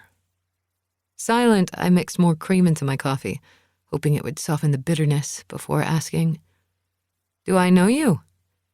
I'm Buddy. I own this place. I nodded. Who's my twin? Patty Reed. She worked here 32 years ago. That's awesome recall after all that time. He drew in a breath. Hard to forget Patty. I picked up a triangle of toast. Why? She was one of the Mountain Music Festival victims. That was the final detail in Patty's brief biography. Patty Reed, 19, last seen at the Mountain Music Festival, presumed dead. But those few words didn't paint an accurate portrait of a woman who had been a force. Tell me about her. He shook his head. Why do you care? You brought her up, not me. I'm making conversation now. Wagging a finger at me, he asked, Are you related to Patty? Do you have a picture of her? Good interviewers deflected back to the Inquirer. I do, as a matter of fact. Can I see it? Why? Curious? Let me fill a few orders, and then I'll be back. I nibbled on toast as Buddy filled more coffee cups. He set several breakfast plates down on the counter and rang up tabs. I kept eating, unsure if my stomach felt unsettled because I'd not eaten since the tomato soup, or if my body was reacting to the case. As I'd gotten closer to Dawson, I'd felt sicker. Most of the victims I wrote about weren't saints. Some were, but most had crossed a line. They'd slept with or sold themselves to the wrong guy. They'd taken drugs, wandered into a sketchy bar, or blindly trusted a predator. None of these victims had deserved what happened to them. I keep this posted in my office, Buddy said. I should have taken it down a long time ago, but I couldn't bring myself to do it. Didn't want her forgotten. He handed the image to me. The rumpled color photo had a torn corner and a coffee ring stain. The background was this diner. There were a few folks sitting at the bar. A gal with permed blonde hair wore a loose-fitting pink and white striped sweater.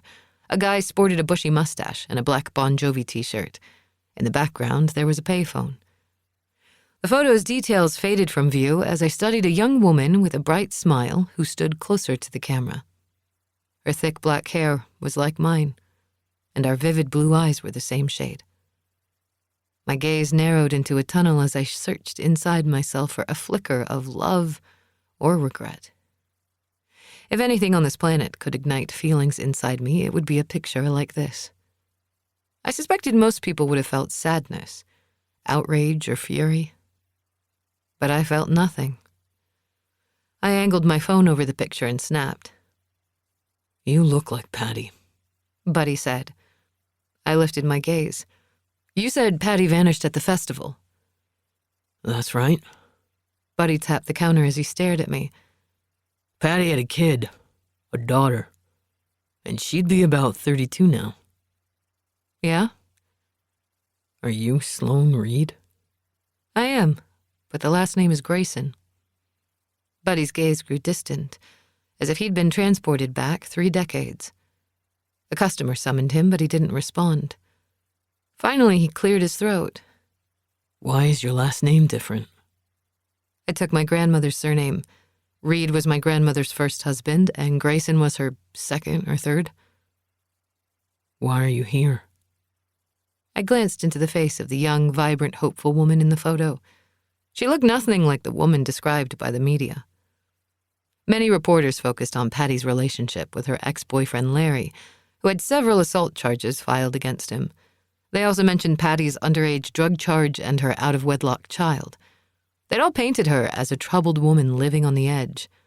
The general tone hinted that good girls were safe from danger, and bad girls got what they deserved. I'm writing about the Mountain Music Festival victims. It's been 31 years. The killer is rotting in prison. And the bodies were never recovered. There's no closure for the families. You think a collection of bones will help anyone now? It might. And all those women deserve to be found. The patron held up an empty cup, but Buddy ignored him. I liked Patty. She was a ray of sunshine. Never had a frown on her face or a sour word. After you were born, she brought you to work and waited tables with you strapped to her chest. You were fat and had no hair. My grandmother had plenty of pictures of me when I was a baby, but only one image of Patty holding me. When I was 7, I found it in her bedroom drawer and took it. I reached in my wallet, pulled out the cracked photo, and laid it on the counter. A smile lifted Buddy's lips. Yeah, I remember you. In both images, Patty's hair is in a ponytail, but I wondered what it'd look like down. I wondered if she had a signature scent, if her hands were soft or calloused. Did she have a favorite song? When was the last time you saw her? I asked. The time I remember most was earlier in the day. We were boxing up supplies for the booth at the festival. Her sitter had canceled, and she'd brought you to work for a few hours. What happened that morning? I kept a playpen in the back for you, and anyone else's kid who needed a temporary place to land. You didn't like the pen. You hated naps. That morning you were playing with a few wooden spoons in a bowl. I always figured you'd be happier with a blowtorch and a knife. Never a dull moment with you. He wasn't far off the mark. I'd not been a normal kid. I didn't care about birthdays, dolls, or games. I was more interested in looking through my grandmother's dresser drawers, purse, or the glove box in her car. And after I'd searched every inch of our house, I broke into our neighbors' homes. What were you discussing? Hamburger buns, he said more to himself. She wanted to stock more. I was worried about getting stuck with too much inventory. She was right, of course. Later, it would come out in testimony that Buddy and Patty had been having an affair. Grainy security footage caught Buddy pulling Patty into a supply closet while I'd played in that playpen with my kitchen supplies.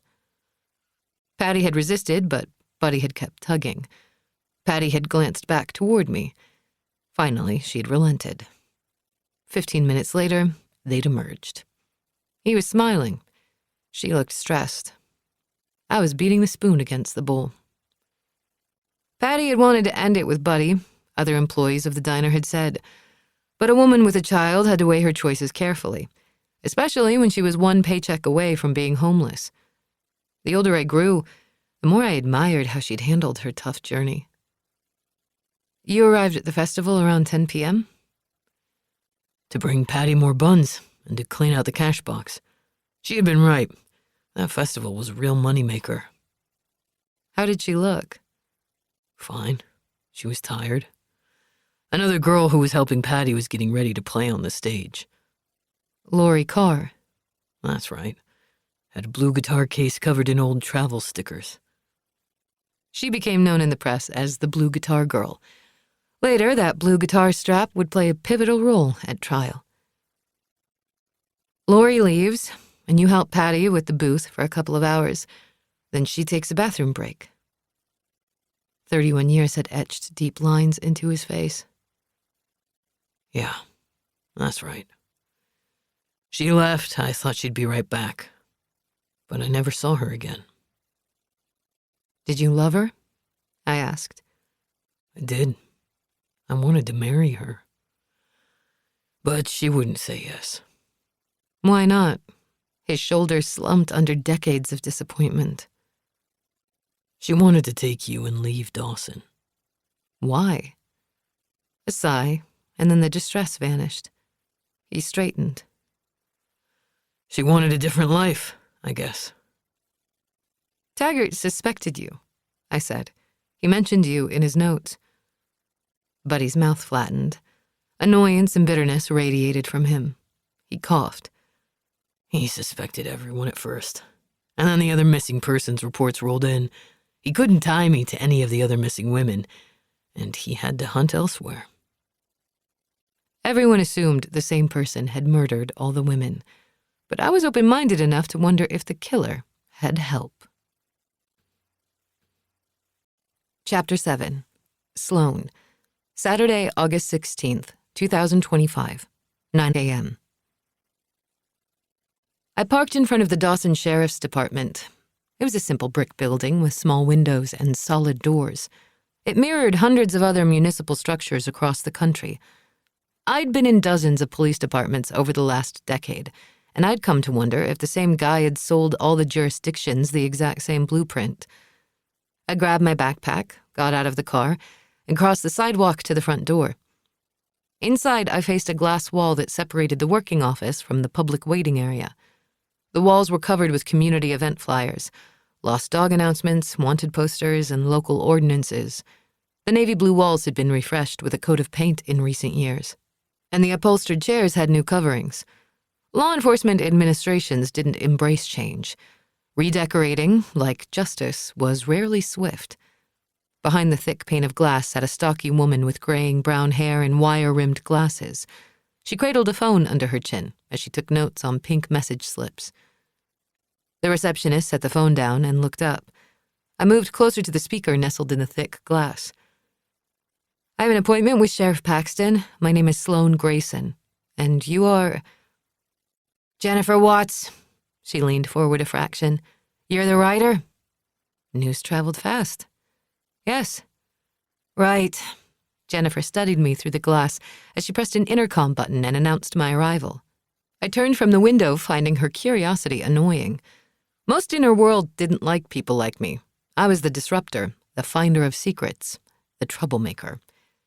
While I waited, I surveyed a flyer detailing upcoming community events. Next Friday, there was a band playing 70s music in the town square pavilion. A side door opened and a short man dressed in a uniform appeared. He'd shaved his head but sported a big mustache. For a moment, I wondered if they'd sent the wrong man out to see me, and then realized it was Paxton. All the images I'd seen of him were at least 20 years old, and back in the day he'd been muscular, but trim. The muscle had softened to fat. In his mid-50s now, he'd run for sheriff after Taggart died. During his campaign, he'd never mentioned the Mountain Music Festival's missing victims. His unwillingness to dredge up the past had won him the election. "Sheriff Paxton?" I extended my hand. He accepted it. "Sloane?" "One and the same." "Come back to my office. We can have a little chat." "Great." Jennifer buzzed us back in. I followed him down a long, painted cinder block hallway. It was covered in formal images of the sheriffs who'd served the town of Dawson. I paused when I passed Taggart's portrait. Judging by his dark hair, the photo had been taken shortly after he'd arrived on the job. "Taggart left some big shoes to fill." Paxton paused at his office door. Taggart's vivid gray eyes glared, as if daring the world to contradict Paxton. I pulled my gaze away and produced what should have passed for a friendly smile. I decided Paxton had had his fill of comparisons to the last sheriff. A complicated legacy, from what I've read. "That's what some say." His gruff voice was stuffed with emotions. Though still in Taggart's shadow, Paxton was the sheriff. I needed to highlight that distinction often. I followed him into his office. More white cinder blocks with photos of Paxton with state and local officials. Bookshelves included awards from local businesses and the state association. They reminded me of participation ribbons that parents gave to kids when they finished dead last in a swim meet. He motioned toward 2 olive green chairs angled in front of his desk. As I sat, he moved around the chair behind his desk, a classic power move that always amused me. I didn't reach for my notebook because it tended to make people nervous. They were inclined to talk if they believed their words were unrecorded and could be forgotten. Lucky for me, I had one hell of a memory. "Quite the operation you have here," I said. "Looks like you run a tight ship." His chair squeaked as he leaned back a fraction. "I like to think so." "You've been sheriff for 5 years now?" "I have." "What made you want the job?" I asked. "I've been with the department since I was 21. No one knows this county better than me." Nice for the business owners who know they can call if they need help. Not a 911 number, but a name and face on the other end. "Exactly. Dawson is a close-knit community." "One big happy family?" He chuckled. Like all families, sometimes we get along, and sometimes we don't. Crime can't be bad in this area. That was the image the Tourism Bureau promoted in all their posts. You didn't come here to talk about crime statistics. He threaded his fingers over his rounded belly. You said in your email that you're doing a piece on the Mountain Music Festival in 1994. He'd broken the ice. Good. Small talk annoyed me. That's right. It's been 31 years, and cold cases are always of interest to readers. He steepled his fingers. It's not a cold case. We caught the killer. I was thinking about the bodies. They were never found. Not for lack of trying. It's a mystery, a missing piece of the puzzle. The human brain likes pieces in their rightful place. Think anyone cares now? Most folks have bigger fish to fry. How many millions of people have died or gone missing in the last 31 years? The price of gas or groceries trumps this story. I disagree. Stories like this tend to distract people from their everyday world. You write to remind people that someone else has it worse off than them? Something like that? There's not much I can do for you, Sloane. It's been 31 years, and the chance of finding any traces of those bodies is slim to none. His voice wrapped me in a patronizing, fluffy ball. Time can shake loose facts and confessions. New information can solve cold cases. I don't know who you'd talk to. You're my first. I was hoping you could tell me a little about that weekend. You were right there at Ground Zero. I was there. From what I read, you were a big help to Sheriff Taggart. There was no rule that said I had to tell the truth. I was. Sheriff Taggart and I worked as a team. You weren't looped into the festival planning? No. The old sheriff did the bulk of it. It was a done deal when Taggart accepted the job. The planning committee was more worried about posters and concessions than security. Can you tell me about the first few hours of the festival? They were the easiest. Weather was warm and the skies clear. The bands and vendors were arriving, but it was orderly at that point. But? Taggart wanted to make a last-minute request to the state police for extra men. But Mayor Briggs was a cheap son of a bitch, and he would nickel and dime the event to the very end. What about Woodward security? I made calls for hours about Woodward. They were a new outfit and had no track record. Their rates were the cheapest in the state. When I arrived, I didn't see any of their guys. When you testified at the trial, you said Tristan Fletcher was the first victim you saw at the festival. She was issuing wristbands to the staff and attendees. What do you remember about her? She wore cut-off jeans and a halter top. I didn't recognize her, and it wasn't until later that I realized she would be one of the missing. I'd seen pictures taken of Tristan that day. The cut-off jeans hugged her butt, and the halter top put her breasts on full display. I've seen pictures of her. Terrific figure. He stilled, as if imagining that tight body swaying. She was pretty.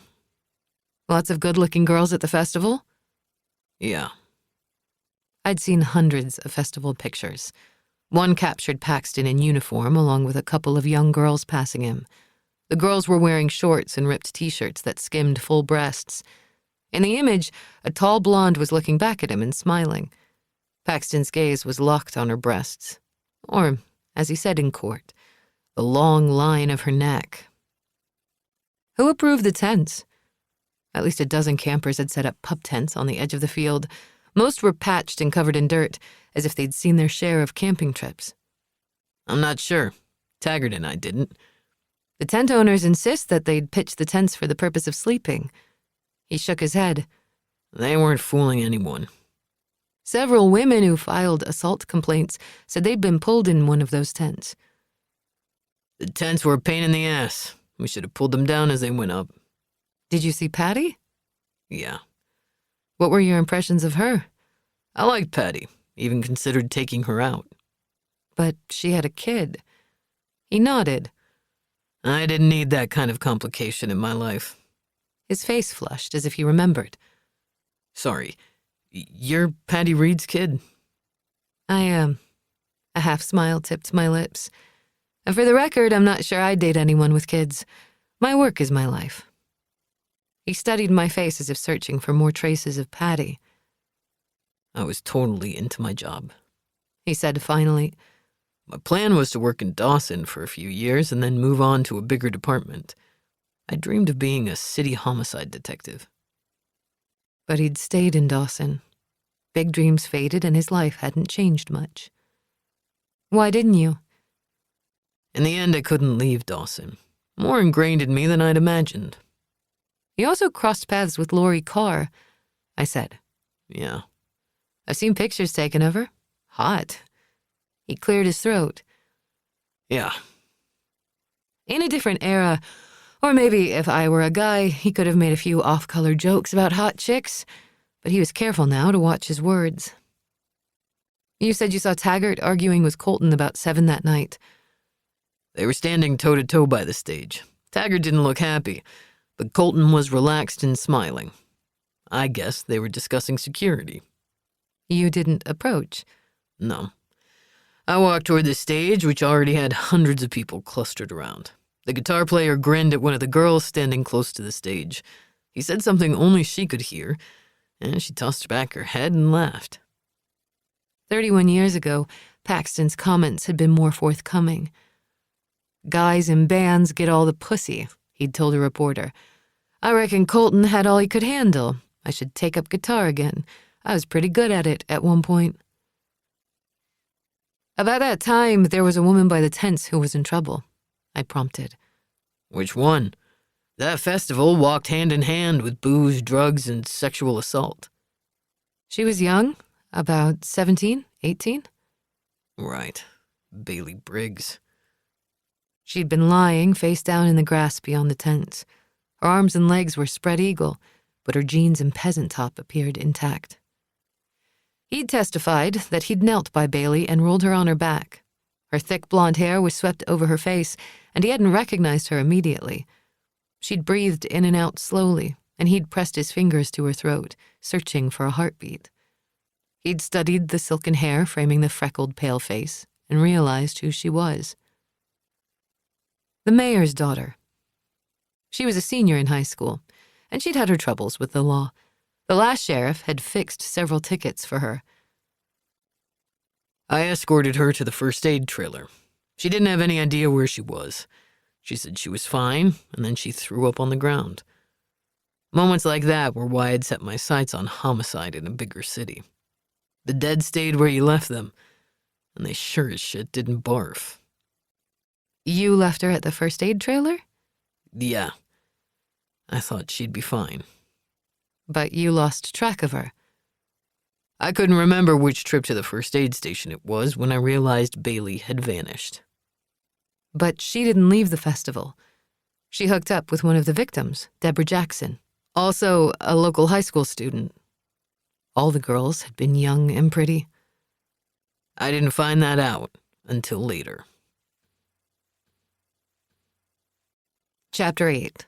Sloane. Saturday, August 16th, 2025, 9:30 a.m.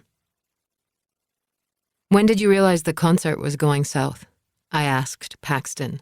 He drew in a breath and shifted in his chair. 31 years and the question seemed to still annoy him. I've been asked that question so many times. It irritates you, I said. It does. Reporters are Monday morning quarterbacks. None of you were on the field making calls and dealing with the mayhem. You have a point.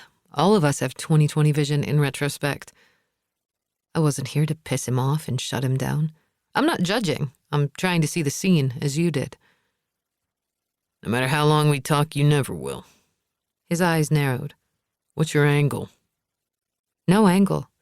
I want to find the victims' bodies. That softened his frown a fraction. 31 years in these mountains is a lifetime. You'll never find them now. The earth never completely swallows everything. There's always a trace or a clue. The black leather of his chair creaked as he leaned back. That's a nice thought, but the world is a big place. No one noticed that the women had disappeared. No wonder. By midnight, people had packed the field. It was shoulder to shoulder. Rafe Colton said there'd be a few hundred people, but there had to be 2,000 or more. People had hiked up the fire road and slipped into the venue through the woods. The music kept amping up the crowd. The promised large security turned out to be just 3 guys in black security t-shirts who didn't arrive until 11. We were all in over their heads. Honest to God, I was never so glad to see the sunrise. Unless you had someone watching your back, anyone could have been swallowed up by that mess.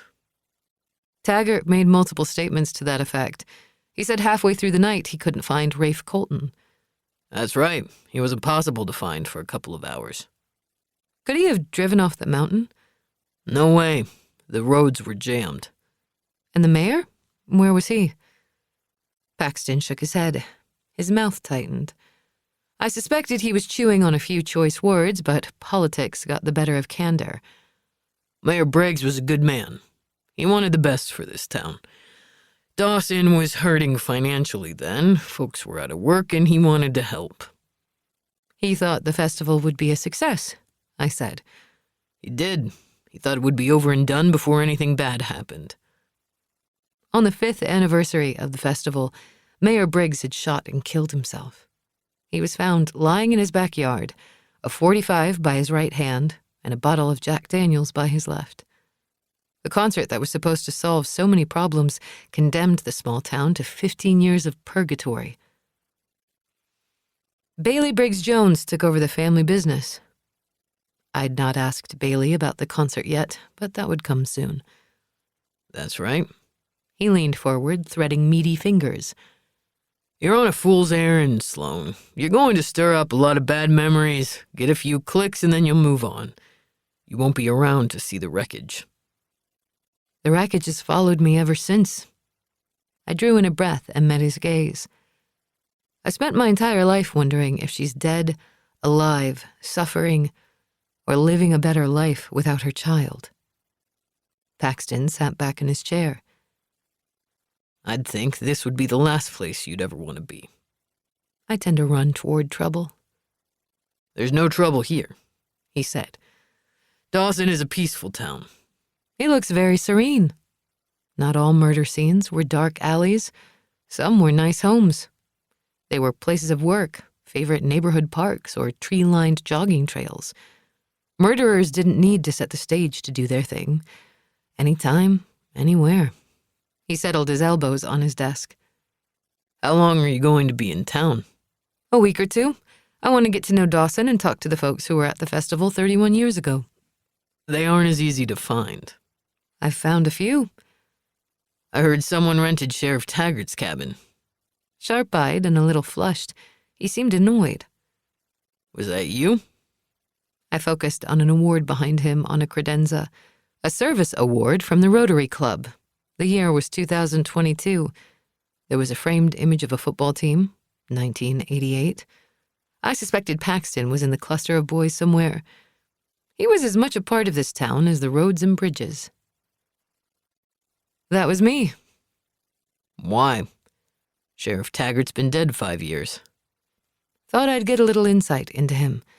Maybe I'll catch some of his vibe. You know he shot himself in that cabin.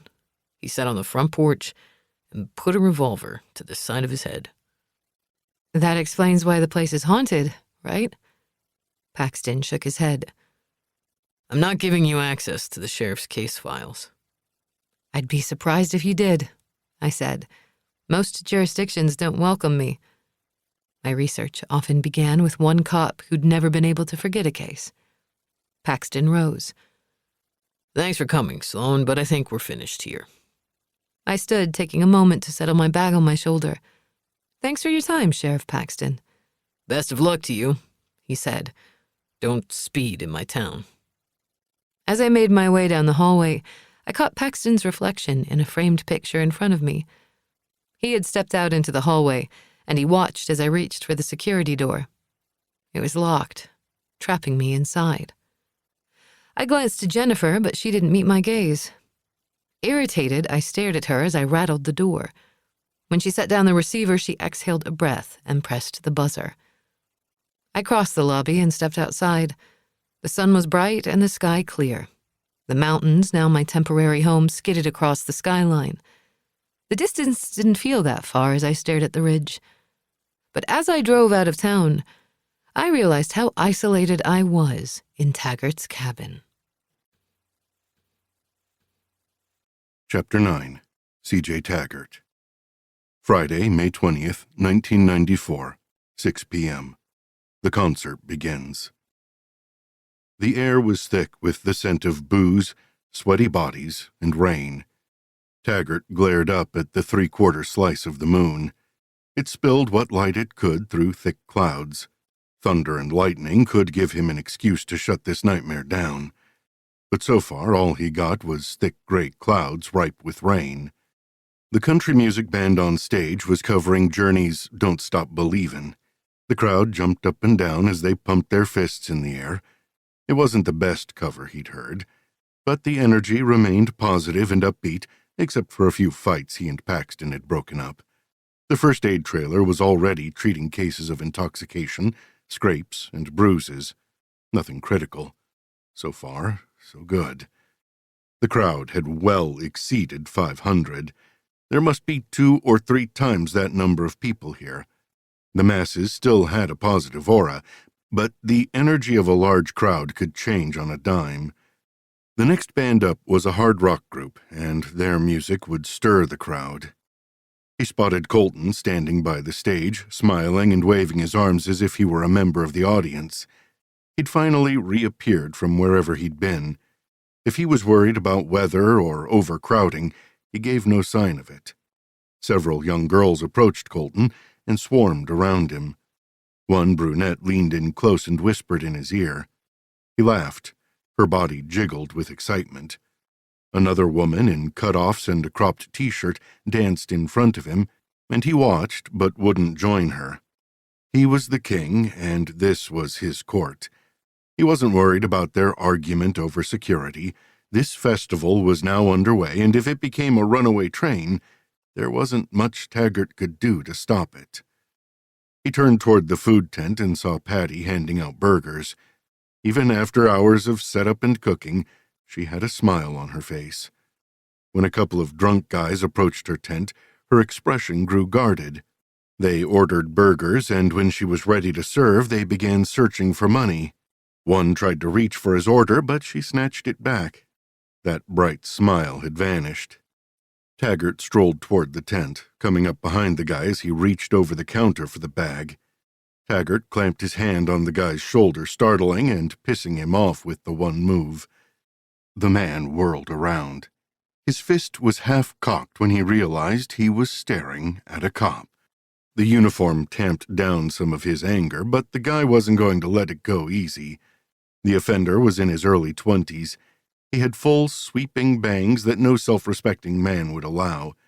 Taggart guessed he'd wrapped up university finals or was headed into a summer session. Frat boy. Rich. "Is there a problem?" Taggart asked. Frat boy shrugged. "She won't give me my order." "You pay for it?" "I did." Frat boy had a straight face as if lying were an entitlement. "Got a receipt?" Taggart asked. "It's a burger tent at a concert. They don't do receipts here." "He didn't pay," Patty said. Frat boy didn't bother a glance in her direction. "She's lying. I paid her $20. "For a $5 burger?" she asked. "That was generous." "She owes me change," Frat boy challenged. "He didn't give me anything," Patty said. Taggart didn't need convincing. "I was standing behind you and you tried to snatch the burger out of her hands. Now you can pay her $5 or move along." "I paid." "Don't press me," Taggart said. The band guitarist dived into a long riff. It was hard to hear over the noise.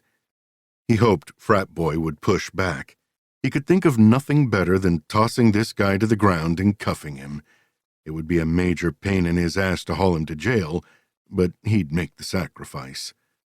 Frat boy glared at him and then at Patty.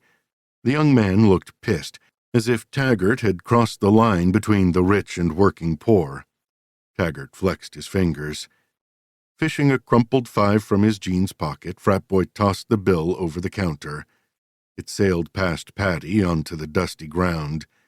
As she reached down to pick up the money, Frat boy tried to grab his burger. Taggart stopped him. "Wait for the lady to say you can take it." Frat boy fumed, but waited until Patty pushed the burger toward him. He grabbed it, and as he stalked off, he tossed a glare back at her. He wouldn't forget this townie's slight. Taggart lingered around the hamburger tent until Frat Boy vanished into the crowd. "If he bothers you, let me know." "Par for the course, Sheriff," Patty said. "He's not the toughest customer I've dealt with." "Other than him, how's it going?" The growing line behind him didn't seem to rattle or rush her. "It's fine." A few raindrops hit the top of the tent. She glanced up toward the sky. "Weatherman said 50% chance of rain." Droplets splashed his hat and starched shirt. The guitar player's fingers must have been moving at 1,000 miles an hour as the singer hit a high, sharp note. The crowd cheered, and he could feel the energy ratchet up several notches. 2 more gals stepped up to Patty's table. Both were young, dressed in those damn jean cutoffs. They swayed until they noticed him, then stiffened as if they were focusing on not looking buzzed. Each ordered burgers. Good. Food in their belly would at least soak up some of the booze. Taggart tossed a $10 bill on the table and ordered 1 burger. She handed it to him and reached in the cash register for change. "Keep it," he said. "Thanks, Sheriff." "Food supplies going to hold out?" Hungry concert-goers always ginned up trouble. "We might. I radioed Buddy and told him to bring more, but he's so worried about over-ordering. I'll sell until I'm out. Call if you need backup."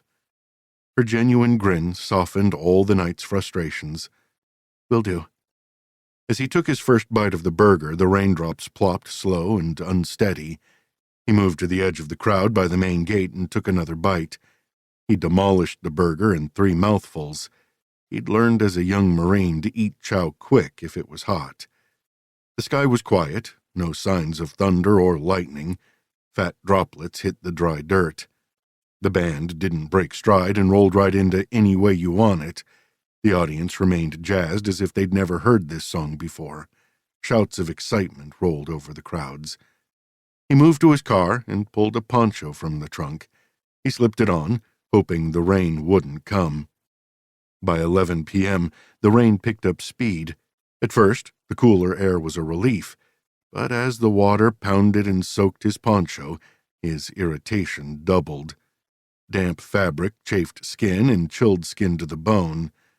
But no one here realized that yet. It was still fun and games.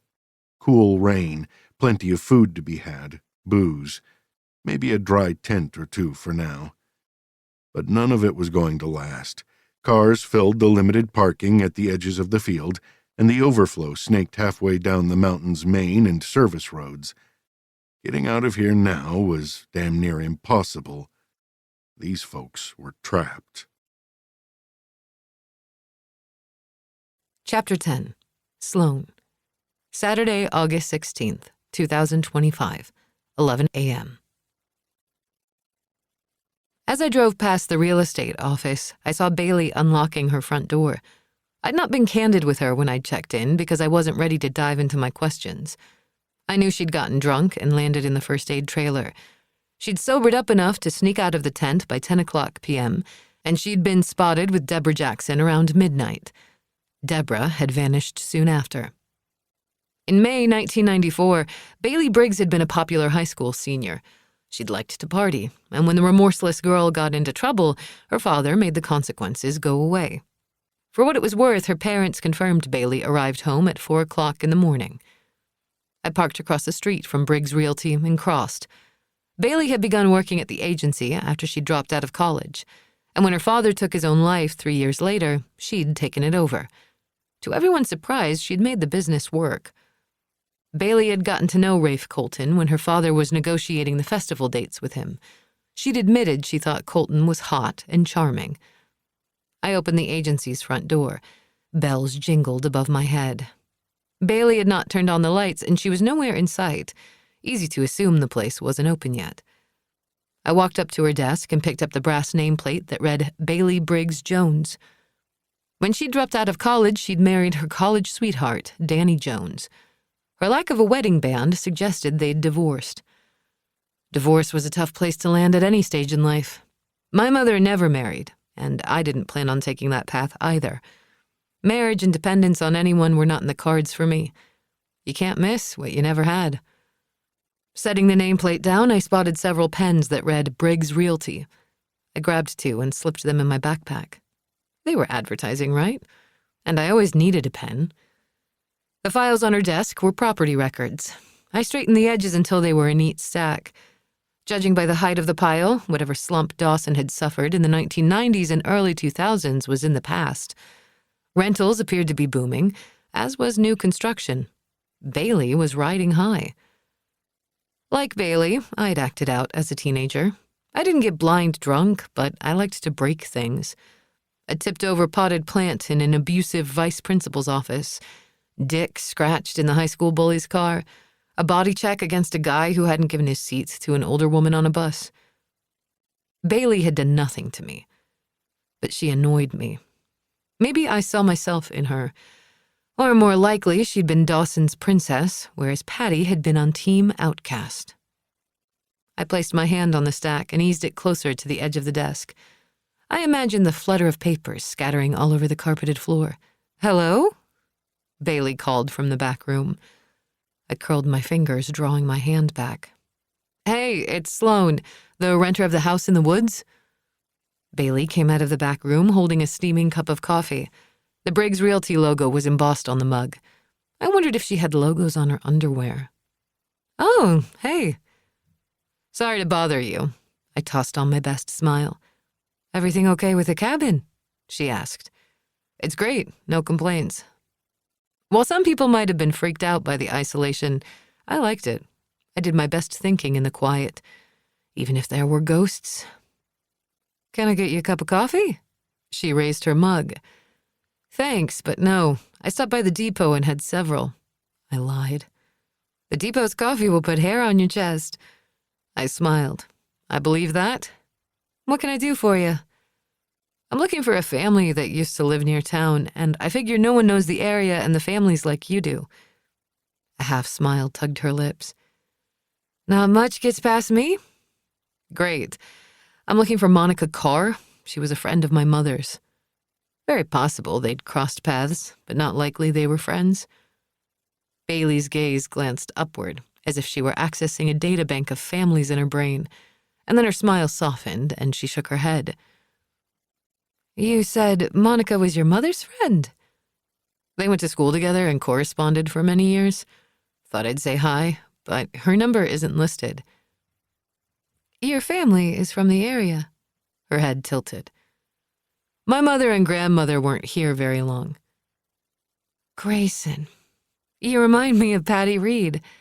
Was she your mother?" "That's right." "And Patty was friends with Monica? I don't see how." "Not super close," I lied. To my knowledge, the two women had never met. But they liked each other. "Did you know my mother?" A detached emotion passed over Bailey's face. "I saw Patty working at the diner all the time, but we never hung out." "No. I doubt the town princess would have hung out with the diner waitress with a bastard kid." "I get it." Bailey cleared her throat. "I didn't realize Monica hung out with Patty." "They did." Bailey's face tightened, as if she were looking back in time. "Monica keeps to herself. She is not fond of surprises." "I'm not a fan of them either. Do you have a number for her?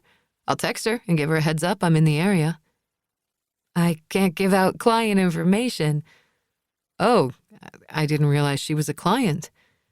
"I mean, it's been 15 years, but I sold her mother's place after Monica inherited it." "Oh, okay." Sometimes a curious expression was enough to coax more information. "Monica had it tough. Her husband left her, her only daughter died of cancer, and, well, her niece Lori vanished, and she was barely 19. "Like Patty?" "Yes." "Damn. Monica could use a friendly face and good news from an old friend." Bailey seemed to enjoy holding secrets. "I can't give you her number, but I can tell you she spends her Saturdays volunteering at the senior center. She hangs around until about 3. "That's great. Where's the center?" "A few miles from here." She rattled off an address. "Got it, thanks." Sure. I picked up a little gossip today, I said. I hear the town's former sheriff shot himself at the cabin where I'm staying. It was a tragic event. It was over 2 weeks before he was found. Wow, I guess that explains the ghost hunters. That startled a laugh. Seen any ghosts? Not yet, but I'll keep you posted. Are you going to write about the Mountain Music Festival? Maybe. Do everyone a favor. And don't. The mid-90s weren't the best of times for this town, and no one wants to remember. 4 women vanished. Don't they deserve a little space in our memories? Her face flushed. Of course, we need to honor them, but rehashing the case will do no one any good. Even if rehashing means we find them. Bailey went silent, as if realizing arguing with one of the victim's children was a tactical error. I'm sorry about Patty. She seemed nice. Bailey smiled, but I sensed she had nothing else to say to me. Thanks. I tacked on the word, and it dangled like a frayed afterthought. Keys in my hand, I left the shop and crossed to my Jeep. Behind the steering wheel, I glanced back toward the agency. Bailey stood at the office's main window. She sipped her coffee as she stared at me. As she turned, she brushed past the files hovering near the desk's edge. The stack fell to the floor. I started the engine and drove toward the senior center. Monica would be getting off in a couple of hours. Better to catch her at the end of the day, when she was tired and thinking about heading home. She'd have let her guard down. As much as Bailey annoyed me, I felt a kinship with Monica. The way I saw it, we were on the same team. After the Mountain Music Festival ended, both our lives had changed for the worse. The handful of people damaged by the festival amounted to about 24. No one important in the grand scheme. Not enough people to warrant digging up the past, but even if the world had forgotten them, I had not. My grandmother had never thought of herself as a grandmother and had trained me to call her by her given name, Sarah. Sarah and I didn't talk about Mom often. I didn't bring the topic up much when I was little because I didn't think about the mother I didn't remember. In kindergarten, I began to have questions. Most kids had moms and dads, and some were raised by grandparents like me. Some parents were divorced, a few in jail, a couple dead. But my classmates knew where their parents were. When I asked Sarah, she could never tell me exactly where Patty was. And even at 5, unanswered questions irritated me. Around my 7th birthday, Sarah's drinking had gotten worse. I'd waited until she was on her 3rd G&T before asking for anything. Where's my mom? I asked. What? Ice clinked in her glass as she drained the last of it. My mom? All the kids at school know where their mothers are. Gina's mother is dead, but she has a grave and can visit her and lay flowers. Billy's mom lives in Vegas and is a dancer. Where is my mother? I don't know. Ice cubes clanked. Sarah took another long drink. How could you not know? She's your daughter. You always know where I am. That's because you're little. I knew where your mom was when she was your age. She looked in the empty glass, rose, and walked toward the kitchen. But she grew up, and it got harder to keep up with her. I followed, unsatisfied. Why was it hard? She unscrewed the top of the gin bottle. She fell in love with a bad man. My father? All kids had a mom and dad somewhere. That's right. Where's my dad? She drained the last of the clear liquid. Prison. He's in a big timeout. My timeouts were frequent, but rarely lasted more than an hour. For how long? For the rest of his life. Wow. Was he really bad? Sarah's eyes grew watery, and the lines around her mouth deepened with her frown. He was. Does he know where Mommy is? He says he doesn't. She filled the glass with gin and dropped in a couple of fresh ice cubes. The clear liquid sloshed around the edges of the glass. No one knows where your mom is, Sloane. We looked everywhere, but we couldn't find her. You didn't look everywhere, or you'd have found her. I was good at pushing aside memories like this. I didn't like to think about my grandmother, but she had a way of finding her way into my present. Shrugging off the unease, I arrived at the Dawson Senior Center. I saw the elderly residents moving in slow motion. My mind wandered to Patty and the missing. Police and volunteers had searched all areas within 50 miles of the festival. This included fields, ravines, buildings, and forests. They'd sent scuba divers into the quarry lake, searched barns, basements, and ditches. Yet Patty and the others remained lost. Bodies could be burned, chopped up, or buried deep, but they didn't disappear. Even the smallest haystack needles were somewhere. And I hoped the last 31 years had shaken loose a few truths, because someone knew where the Festival 4 were. Chapter 11. CJ Taggart. Friday, May 20th, 1994, 11 p.m., 5 hours into. It was pissing down rain. What had started as a cooling mist had turned into a downpour that would not let up. The bands were under cover, and without any cracks of lightning, they couldn't stop without forfeiting their pay. The crowd was growing larger. The air was cooling, and he half hoped that it would turn frigid and chase everyone off the site. The fewer bodies here, the better. To his right, a young guy cocked back his fist and drove it toward a second guy's head. The blow clipped the second guy's cheek.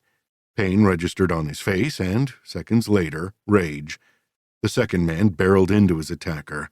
The two fell through the thick rush of bodies and slammed into the mud. The crowd parted, ringing the two men as they threw fists at each other. Taggart pushed through the crowd and pulled the top guy back as he cocked his fist, ready to strike again.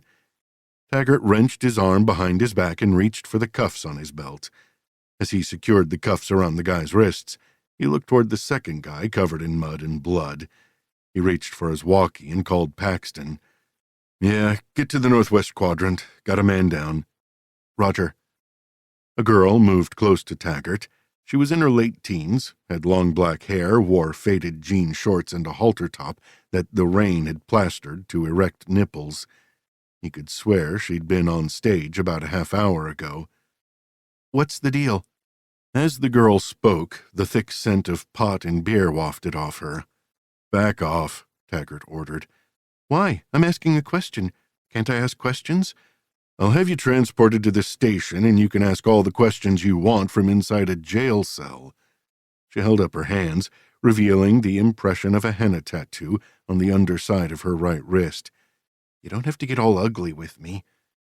Rain dripped from his cap as the crowd pressed in closer. An uneasy anger rolled through the crush of people. It would take little to set them off. "Let me go, man," his detainee shouted to the crowd. "Be quiet." To make his point, Taggart tightened the cuffs.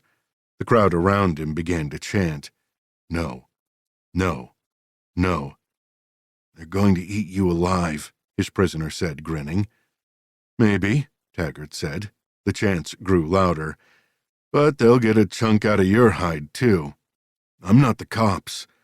When a crowd turns and grows wild, they don't care who they hurt or what they destroy," Taggart growled. "You're going to be my shield." "Fuck you, man." Paxton pushed through the crowd toward Taggart. The deputy surmised the situation, lifted the injured man out of the mud, steadied him, and pushed him forward out of the crowd. Someone threw a plastic water bottle. It struck Taggart on the shoulder. Taggart shoved his man forward, his hand slipping to the grip of his gun. When they reached the edge of the crowd, he glanced back, ready to draw on anyone who challenged him.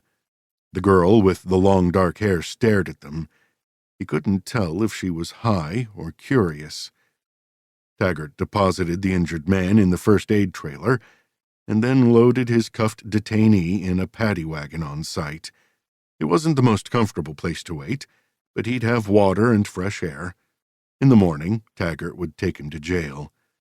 Paxton glanced at the woman before joining Taggart at the tent. "Do you know the one with the dark hair?" Taggart watched the girl melt into the crowd. "I met her earlier. Name is Tristan. She was handing out wristbands. She's a dancer." "Right."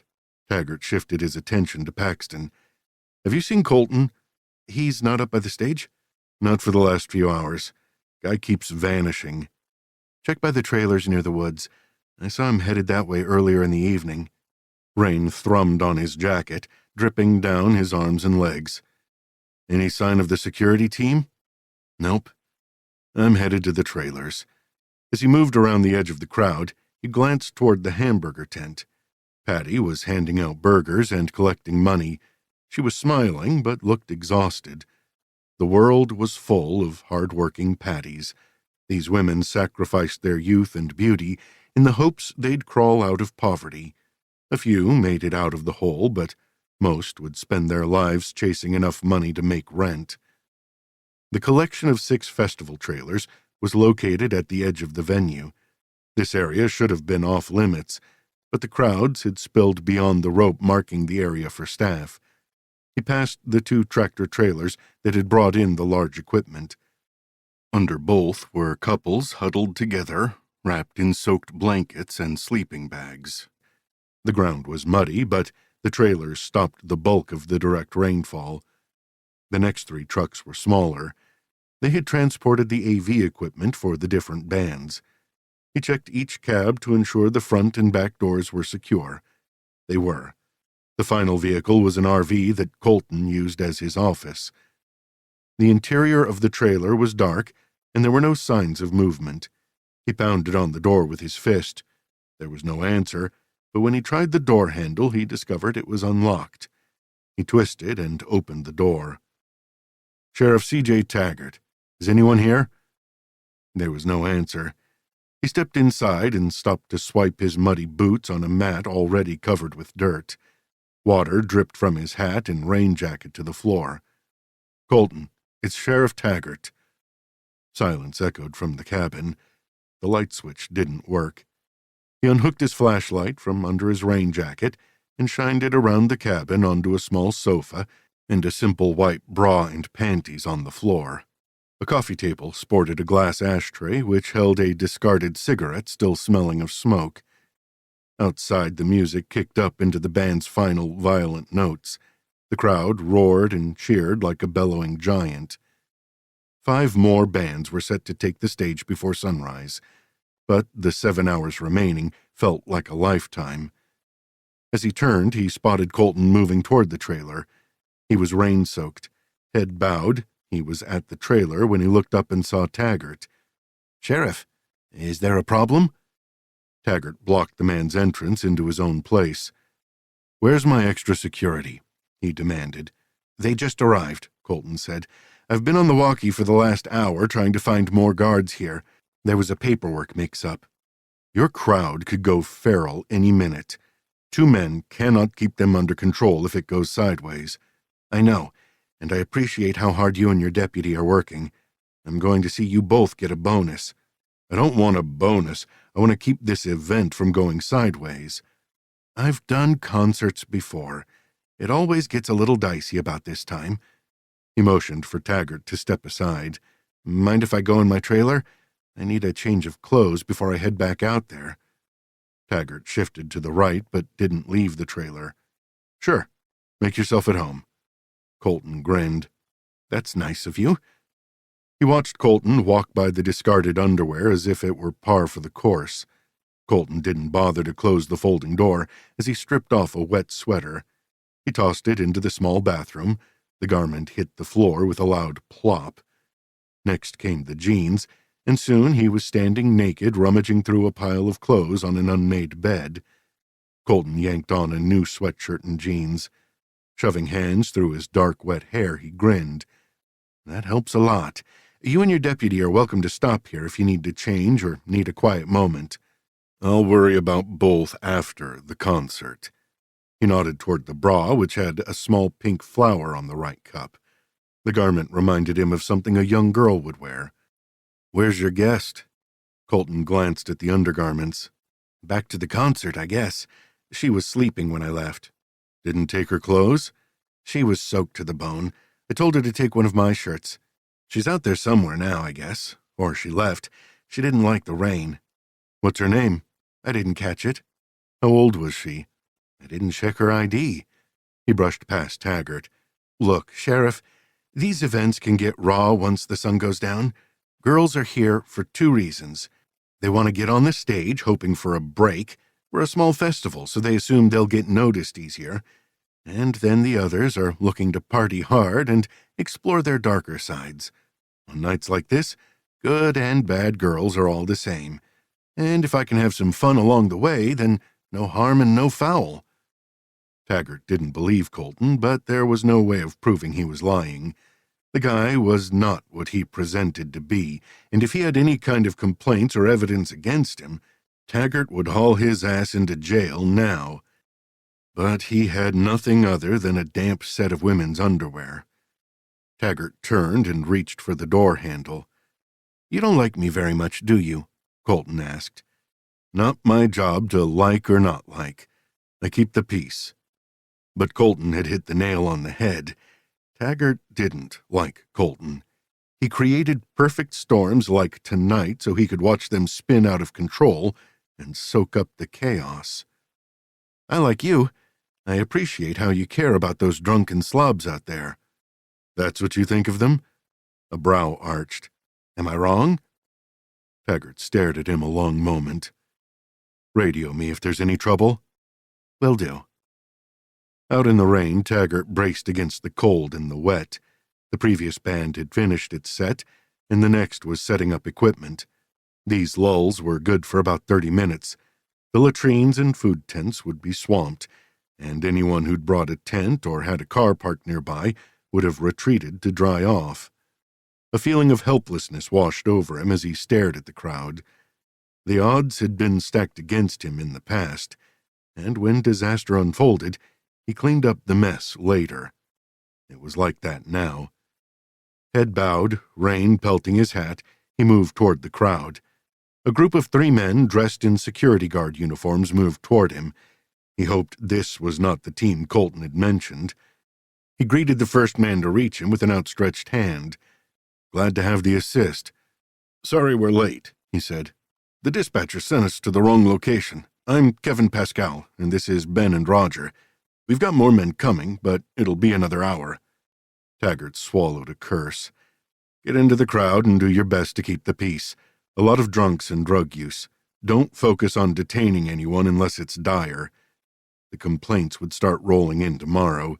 He could already imagine calls for robbery and sexual assault. "We're armed with tasers and nightsticks," Kevin said. "That works best in conditions like this. We have a security wagon by the main entrance. There are extra zip ties if you need them.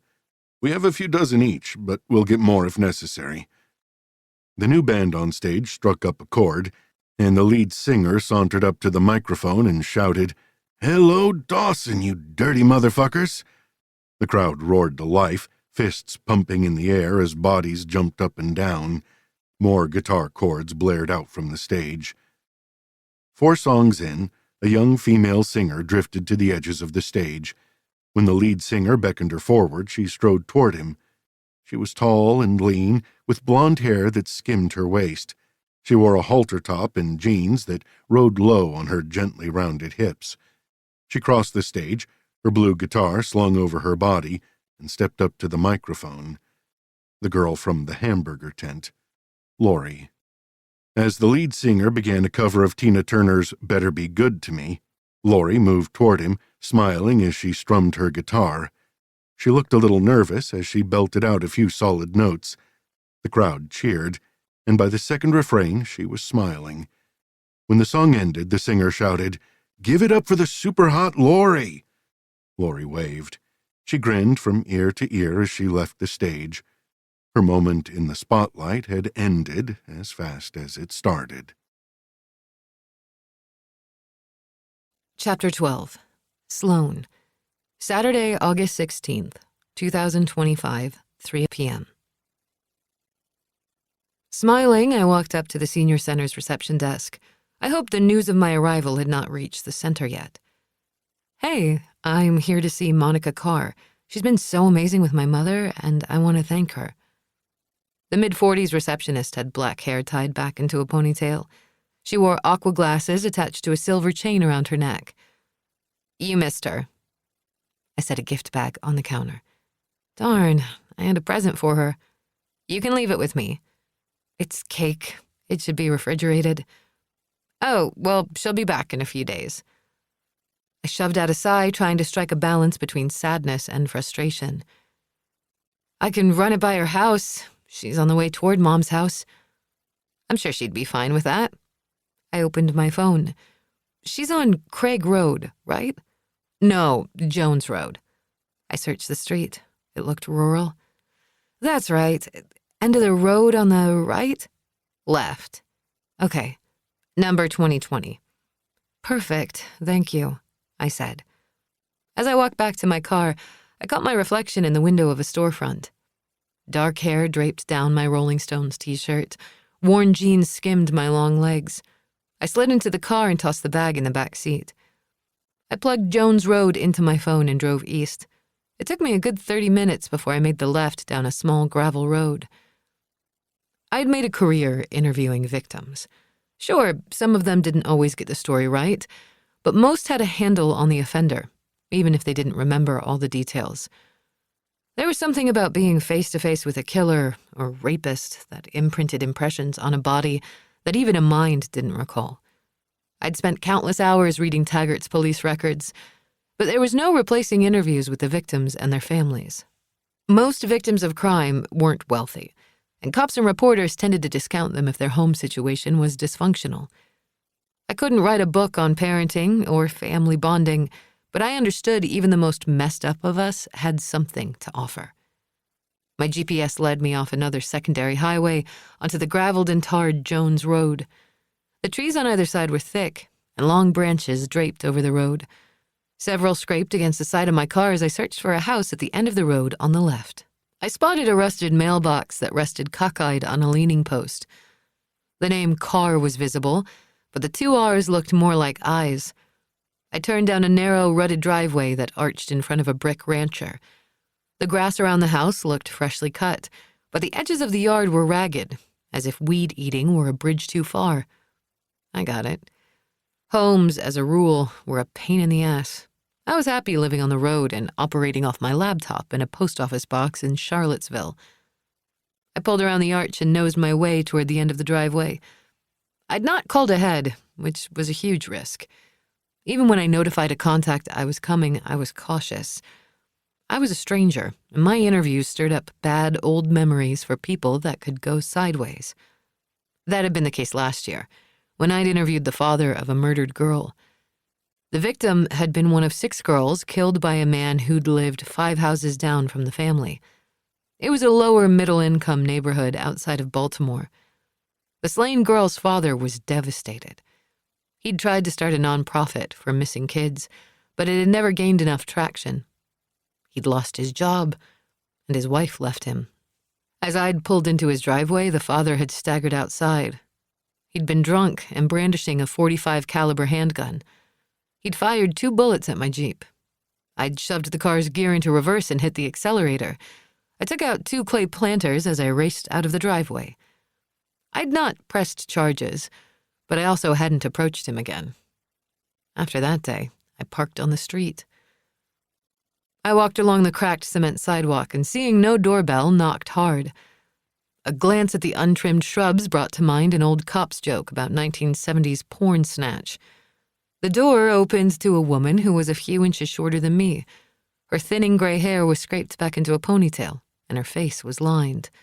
Her t-shirt and jeans were clean, but old and threadbare. "I'm Sloane Grayson. I'm writing an article about the Mountain Music Festival." "I heard there was a reporter in town." She studied me. "Already? News travels fast." "Edna at the grocery store and I are friends, and she knows Bailey. Why are you here? Why care about a case that's 31 years old?" "I don't want people to forget about those women." I avoided the word victim. The term dehumanized the women and made them faceless. "You'll make a small splash, but no one will care for long." "I don't make small splashes. Mine are big and messy." That prompted a small smile. "I'd like to think my articles matter."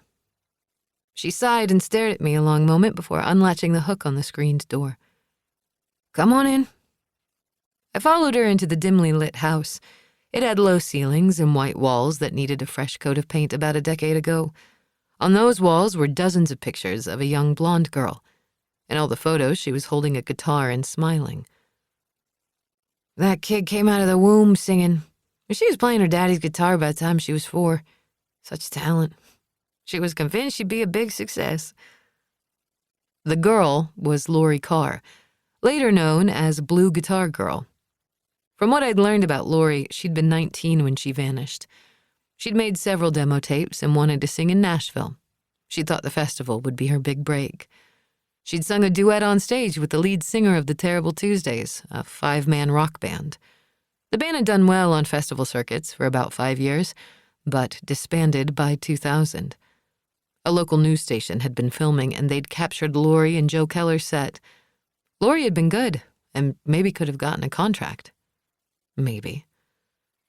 I followed Miss Carr.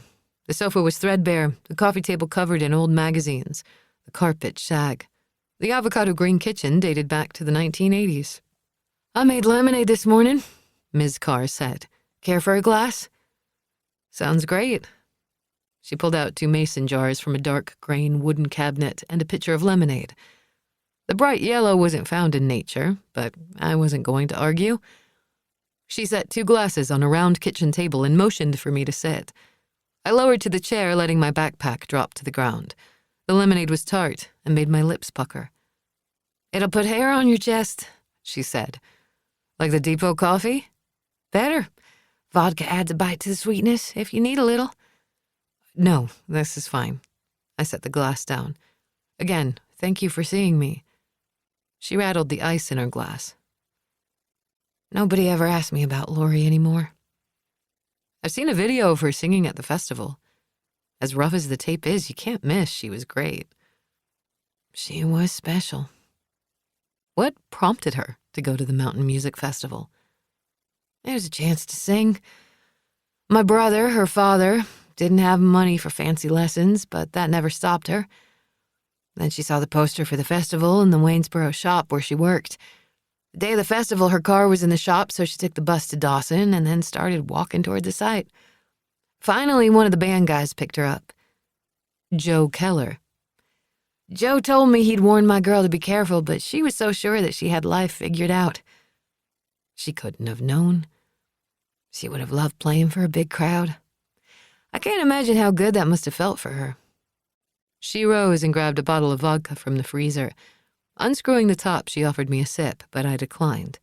She put a healthy dose in her lemonade. I understand you helped raise Lori. Her mama ran off when she was 5, so I stepped in to help. The similarities among Lori, Patty, and me weren't hard to miss. You reported Lori missing, right? I called the station on Saturday afternoon. Not enough time had passed for the police to take a report, but Lori had promised she'd check in by Saturday afternoon. And she was always good to her word. When she didn't call, I called the sheriff's office. The dispatcher told me to give it time. When she didn't come on Sunday, I called first thing on Monday. The lady on the phone said the sheriff was investigating other complaints about the concert. Given the numbers, I suspected so many crimes hadn't been reported. What did he say when you told him your niece was missing?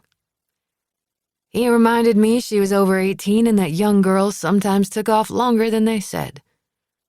And that pissed me off. I knew my girl.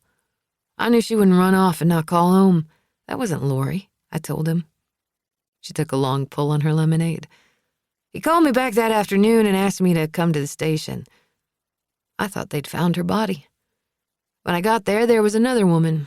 She said her daughter was missing. Do you remember the missing woman's name? Patty. The woman was her mother, Sarah. She shook her head. All these years, I can't forget the names. You remember Patty after all this time? Patty's mother and I sat together in the waiting room for several hours. Didn't take long to realize why we were both there. That's not standard police procedure. I didn't know what was proper or what wasn't. By the time I left, I was worried. My Lori was missing, and so was Patty. Both were young and pretty.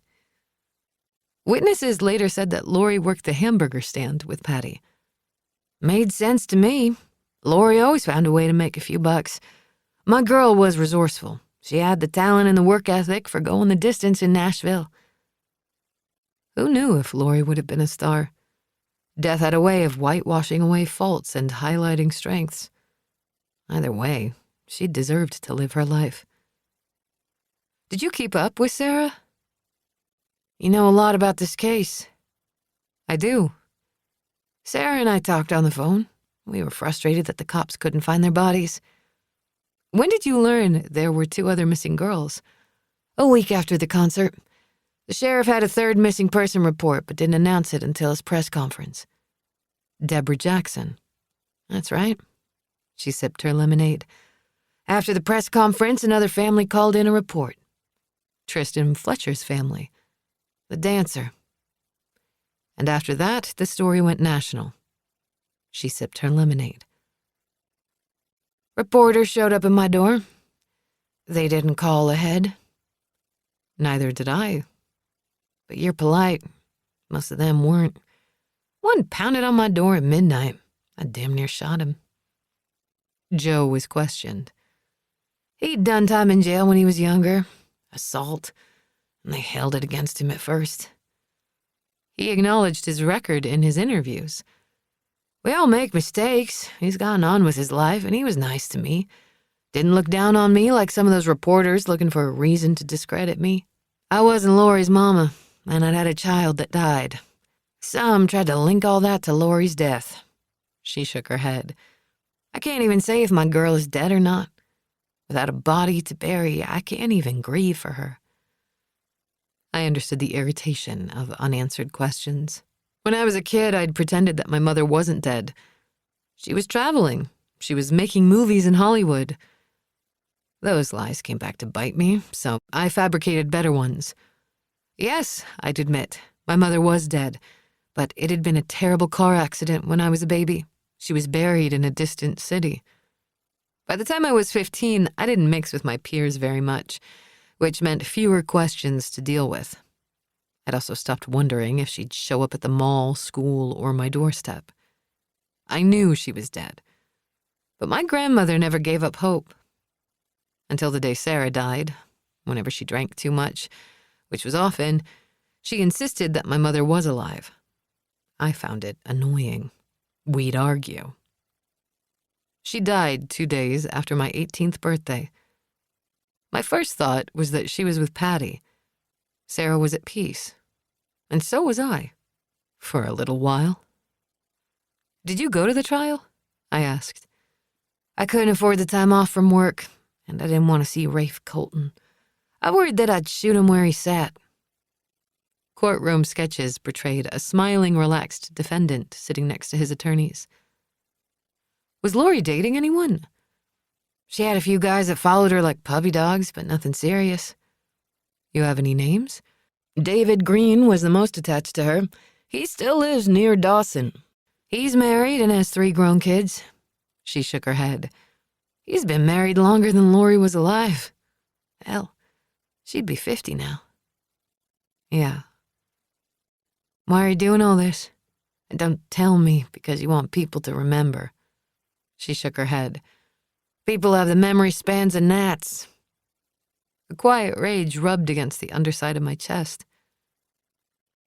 My mother was Patty Reed. I want to know where he put them in the ground. Monica studied me. You think you can find them? The police had no luck. Time can loosen up facts once held close. And cops follow the rules. I don't. A slight smile tipped the old woman's lips. Do me a favor and break every fucking rule. Smash them all to bits. That's what I do best. Chapter 13. Sloane. Saturday, August 16th, 2025, 5 p.m. When I left Monica Carr's house, stress pounded in my head. I wanted to feel sadness or even anger, but I didn't. However, my body sensed something was off. A knot was wound so tight in me that I thought the cord would snap. Whenever one of my articles dropped, a big switch tripped like a breaker, and then the pressure hissed away. There was no better feeling than when the spotlight shifted to a killer who'd thought he'd gotten away with murder. I loved watching their stages of grief. Denial when the cops arrested them, anger in the interview phase, bargaining with their attorney. A few accepted their fate, but many never did.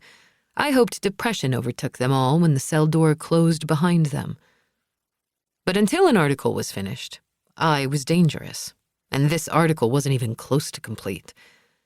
The pressure inside my head was growing, and I needed to find a release. I'd promised myself that I'd avoid any risk-taking misadventures. No stealing, no breaking and entering, no high-speed driving. If Grant were around, we'd have sex. But with no Grant, I had to find a way to walk the straight and narrow. No missteps, no misdeeds. I reached for my cell and dialed a familiar number. Grant picked up on the third ring, making me wonder what had taken him so long. Sloane, this is a surprise?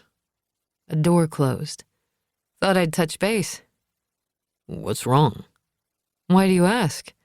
You weren't the type to call and chat. Nothing's really wrong. But? I interviewed Lori Carr's aunt. I didn't need to fill in the pieces. He knew the case almost as well as I did. He didn't offer an opinion. And? Ms. Carr has never gotten past her niece's death. She's a lot like Sarah. And you? How can I feel loss? I never knew my mother. I pulled onto the highway. Still, the idea of her mattered. Every girl needs a mother. I laughed. I'm not a regular girl, Grant. I don't feel any loss for Patty or Sarah. I don't experience normal emotions.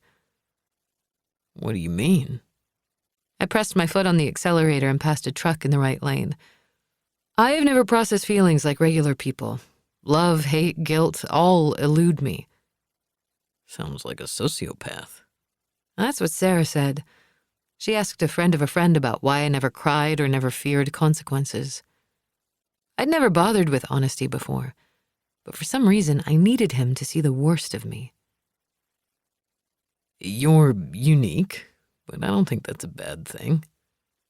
Some of my ways are bad. How bad? I've never hurt anyone who didn't deserve it. His voice dropped. Have you hurt anyone? Not badly. What was the worst?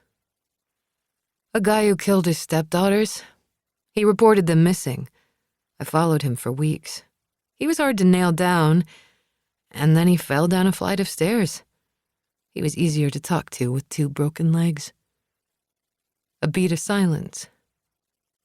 People trip. A truck ahead of me in the left lane was going too slow. This was the fast lane.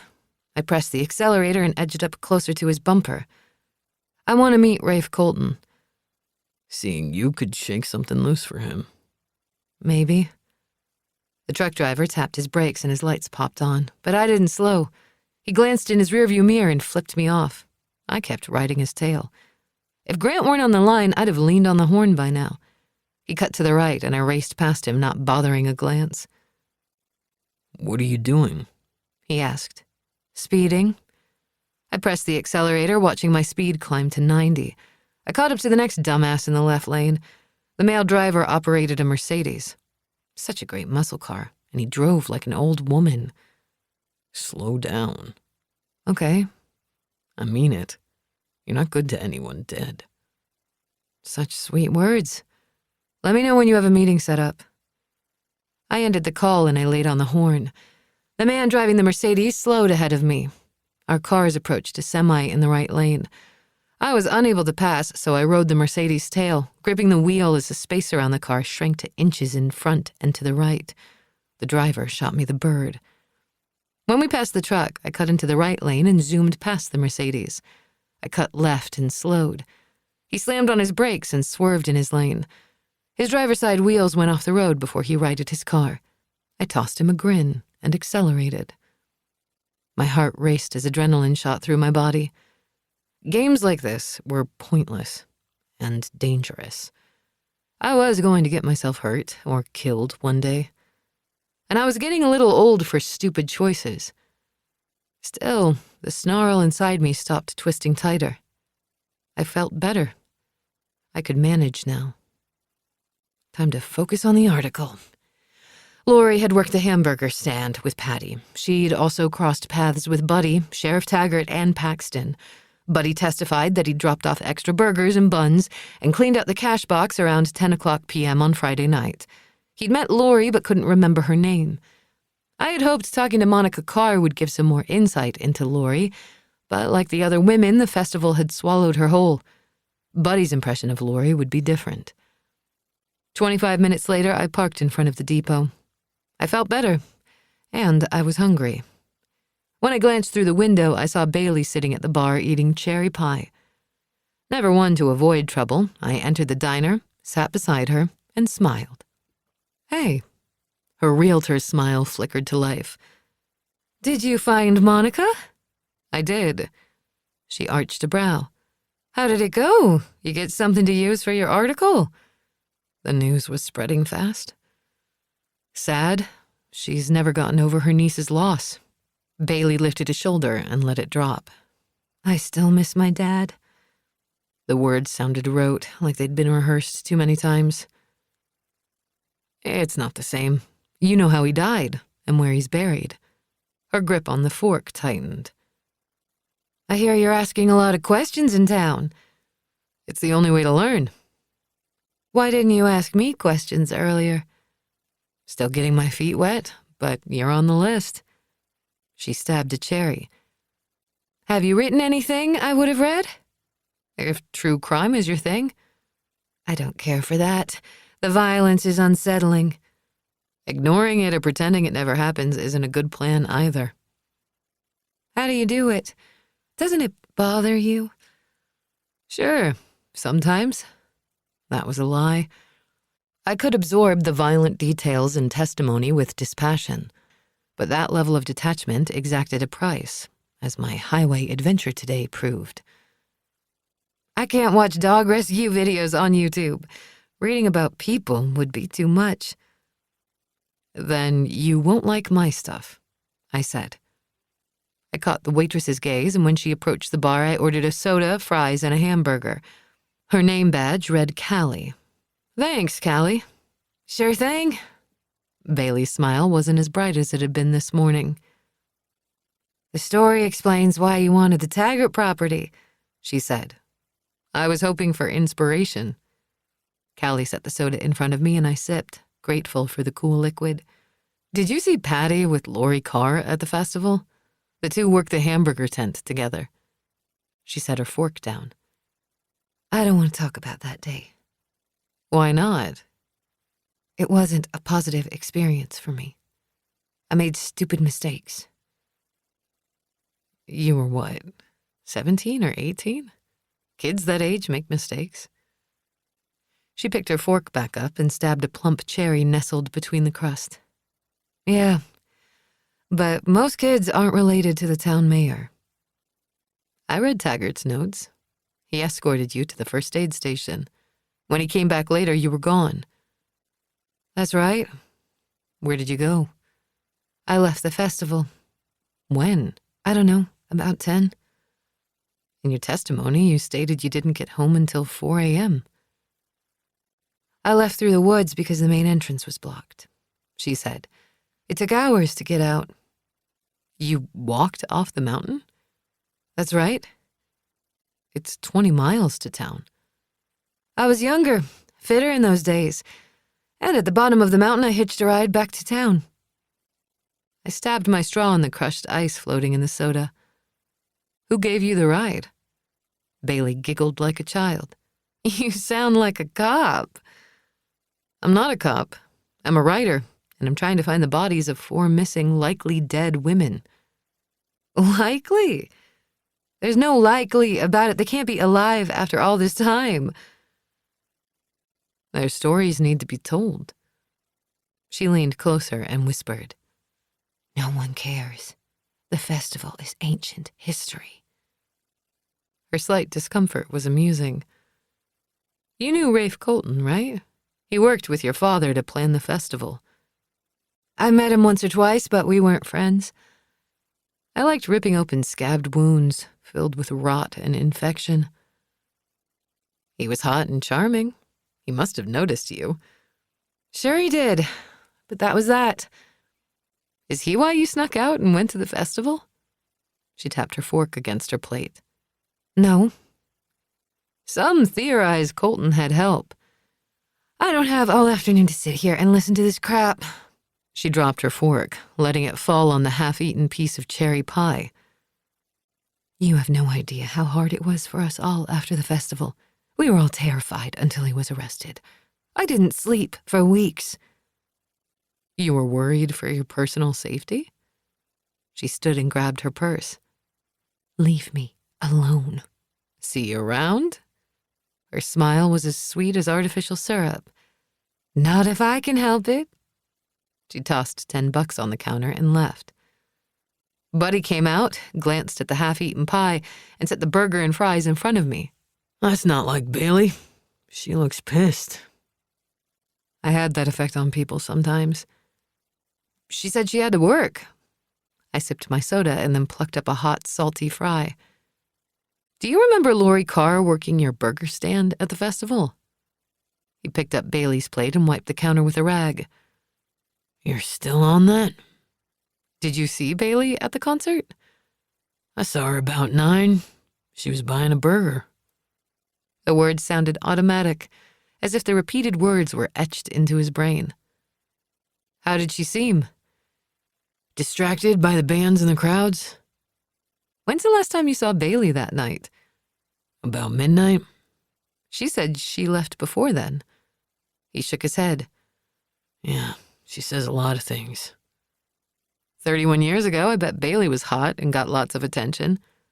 She was smoking and high maintenance. Never worth the trouble as far as I was concerned. High-strung and privileged. Not much had changed with Bailey. Did you see Lori at the tent? Sure, for a little while. Then she left to go sing on stage. That would have been about 11 p.m.? That's right. How long did you work the tent with Patty?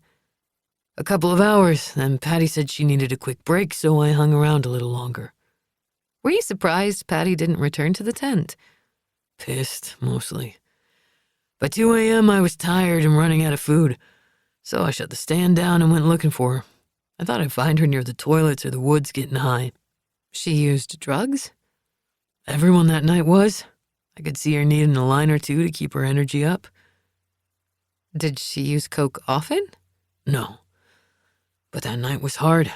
I figured she'd gotten a boost and lost track of time. Buddy had created this story about Patty to justify his inaction for over 2 hours. When did you tell this story to Taggart? After Sarah called in her missing person report, he came looking for me. Anyone else I should be talking to about Lori? He scratched the back of his neck. I got nothing for you. Taggart had talked to all the band members during his investigation. They had all been busy getting on with the show. In my files and papers, I had a list of the band members and the road crew. No one had noticed her leaving after her set. The forensic investigators found a set of partial prints on the guitar, but none were linked to anyone in the National Fingerprint Database. One partial print belonged to a Terrible Tuesdays band member, but video footage showed him touching the guitar on stage as she sang. Taggart had also run fingerprint searches against all the men associated with the case. There's a theory that Rafe Colton was working with someone. What do you think? I didn't know the guy that well. When he brought his posters in the diner and was hanging them, we chopped the shit. He was fun, had great jokes, but I never saw him with anyone else. Did he flirt with Bailey? Sure, she loved it. Buddy returned to his kitchen. I took several bites of the burger. It tasted good, but my stomach quickly filled. I never could eat much when I had a problem I couldn't solve. The sun dipped toward the mountains. The light shone into the diner and reflected off mirrors behind the bar. I had maybe 2 hours of sunlight left. The dark never scared me, and I wanted to see the side of the festival after the sun had set. I wanted to see what the concert-goers had seen. Yes, they'd had some light from the stages and the temporary lights near the first aid trailer, but large pockets of the field had been dark. I tossed a $10 bill on the bar and left. In my car, I cranked the radio, and I drove the 10 miles west toward the Nelson farm, the site of the festival. The old woman who'd leased the land to the festival had died 15 years ago. Records showed that her grandson had inherited the house and the land. He lived in Washington, D.C., and didn't visit the property often. I spotted the black, rusted mailbox. Despite its dilapidated state, I recognized it from Taggart's file, which the old sheriff had shipped to me days before he died. Not hard to figure why he'd picked me to take up the mantle. I'd sat on the files for a few years before I couldn't ignore them any longer. I'd spent the last 2 years embedding all the case details into my brain. A set of headlights crested the hill ahead, so I slowed, wanting the driver to pass me. The driver didn't pass by until I reached the mailbox. Cursing, I kept driving until I reached the top of the hill and turned my car around. With no one on the road, I turned left into the long dirt driveway. My headlights skimmed the bumpy road. Several times I had to veer hard to the right or left to avoid getting stuck in ruts carved in the dirt by gushes of rain. Ahead, I saw a large oak tree that had appeared in the crime scene photos. 31 years had added at least 10 feet to the tree and gnarled and thickened the bark. I knew the concert field was to the left. I pulled to the side of the road and shut off the car. Without the headlights, the night grew heavy. The quarter moon spit out a little light, but not enough. I grabbed a flashlight from the car's glove box.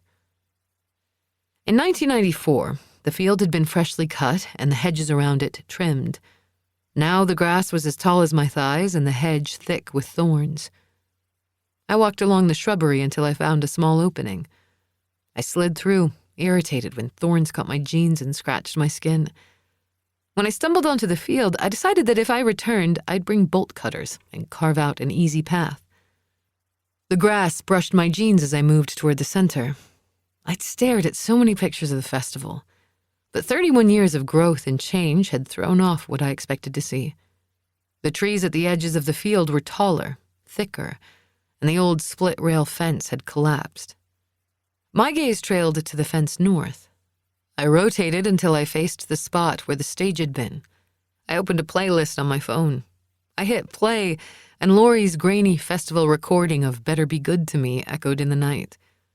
Her voice had a rough edge as she emphasized the word, me. I shut off the flashlight and allowed the darkness to wrap around me. Laurie's voice faded in and out as she moved away from the microphone, which caught the crowd's cheers. A breeze brushed my face. I imagined I was Laurie, standing on stage, staring at the crowd that had swollen to over 2,000. The rush of cheers and clapping must have reverberated in her chest. The high would have been incredible. She'd known singing was going to be her life's work. I understood that kind of wanting. I chased my articles with a similar intensity. I turned toward the spot where Patty had sold her burgers. I wondered if her soul and those of the others were chained to the land. I'd seen a movie once about 5 airmen stranded in the African desert near the ruins of their downed plane. They seemed normal. Regular guys frustrated by the crash and trying to get home. And then one by one, the men had vanished. It turned out they'd died in the crash days earlier. They'd been dead all along, but they couldn't go to heaven or hell until their bones were found. I reset the audio, closed my eyes, and listened as the gritty recording replayed. Were those 4 women swirling around me, begging me to see them? Find me. Find me. I'm doing my best, ladies. I'm doing my best. I shut off the recording, letting the silence give my mother space to talk to me, to whisper a secret in my ear. But I heard only the wind and the hoot of an owl in a distant tree. Lowering to the ground, I lay back on the dry grass. I shifted until the bristles flattened into a cushion. The sky was clear and the stars bright as the last of the sun vanished behind the mountains. My eyes drifted closed as I tried to be in my mother's shoes. How desperate had she been in those days? Her boyfriend had ditched her, and though he worked in a garage near Dawson, he never gave her money or bothered to visit us. When Larry was convicted of murder and sent to prison, my grandmother never took me to visit him, and I was fine with that. He'd ignored Patty and me, so I wasn't going out of my way to see him. No one mentioned Larry until I got into trouble in school. When I landed in the principal's office and my grandmother was called, she took her time getting to the school. I guess she thought making me stew was its own form of punishment. When my grandmother finally picked me up from school, she said, "You look like her, but you're not her. You're him." He could never control himself either. "I can control myself," I said. "You hit that boy today with that rock on purpose." Billy Johnson had been teasing another girl, so I'd slammed a rock into the center of his back, tipping him forward onto his knees. He'd screamed like I'd done something drastic, like cut off a finger or toe. He was being mean to another kid. I told him to leave her alone, but he laughed. "His knee required 15 stitches to close the gash, Sloane. You hurt him." I felt no shame or guilt. He was a bully and had gotten a taste of his own medicine. He deserved it. My grandmother had sunk into a sullen silence. When we'd arrived home, she'd cracked a beer and sat in front of the afternoon game shows. She'd ignored me for the rest of the day. I'd grabbed a bag of chips and a cola and gone to my room. We were happiest when we weren't pretending that we loved each other. In the distance, a car engine rumbled, and the headlights turned down the long driveway. I sat up and watched as the car pulled up behind mine. A large man got out, his flashlight cutting into the darkness. I sat up, brushed the grass from my pants, and crossed the field to the hole in the hedge.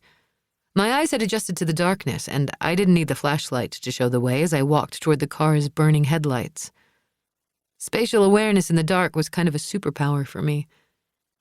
As the man circled my car, I approached him, knowing he'd not heard me. "Can I help you?" His hand dropped to a holstered gun on his belt as he whirled and shined the light onto my face. I shielded my dilated eyes. "Who are you?" I demanded. Tension rippled through his wide shoulders. Grant. "What are you doing here?"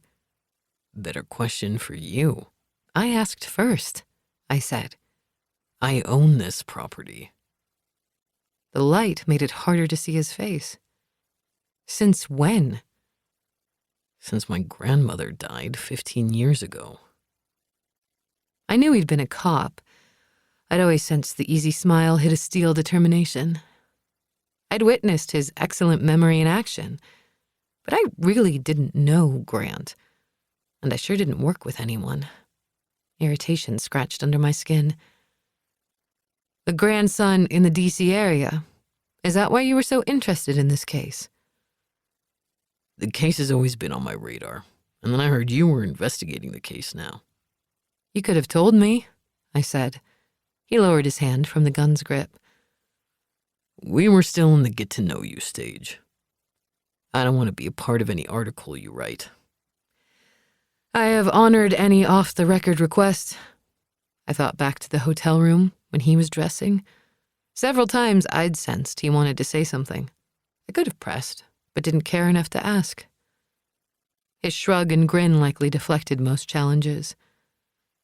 Once a cop, always a cop. I wasn't distracted. "Do you live in Dawson?" Considering it. I have contractors come to look at the house next week. We'll see how much renovations cost. Small world. It gets smaller every day.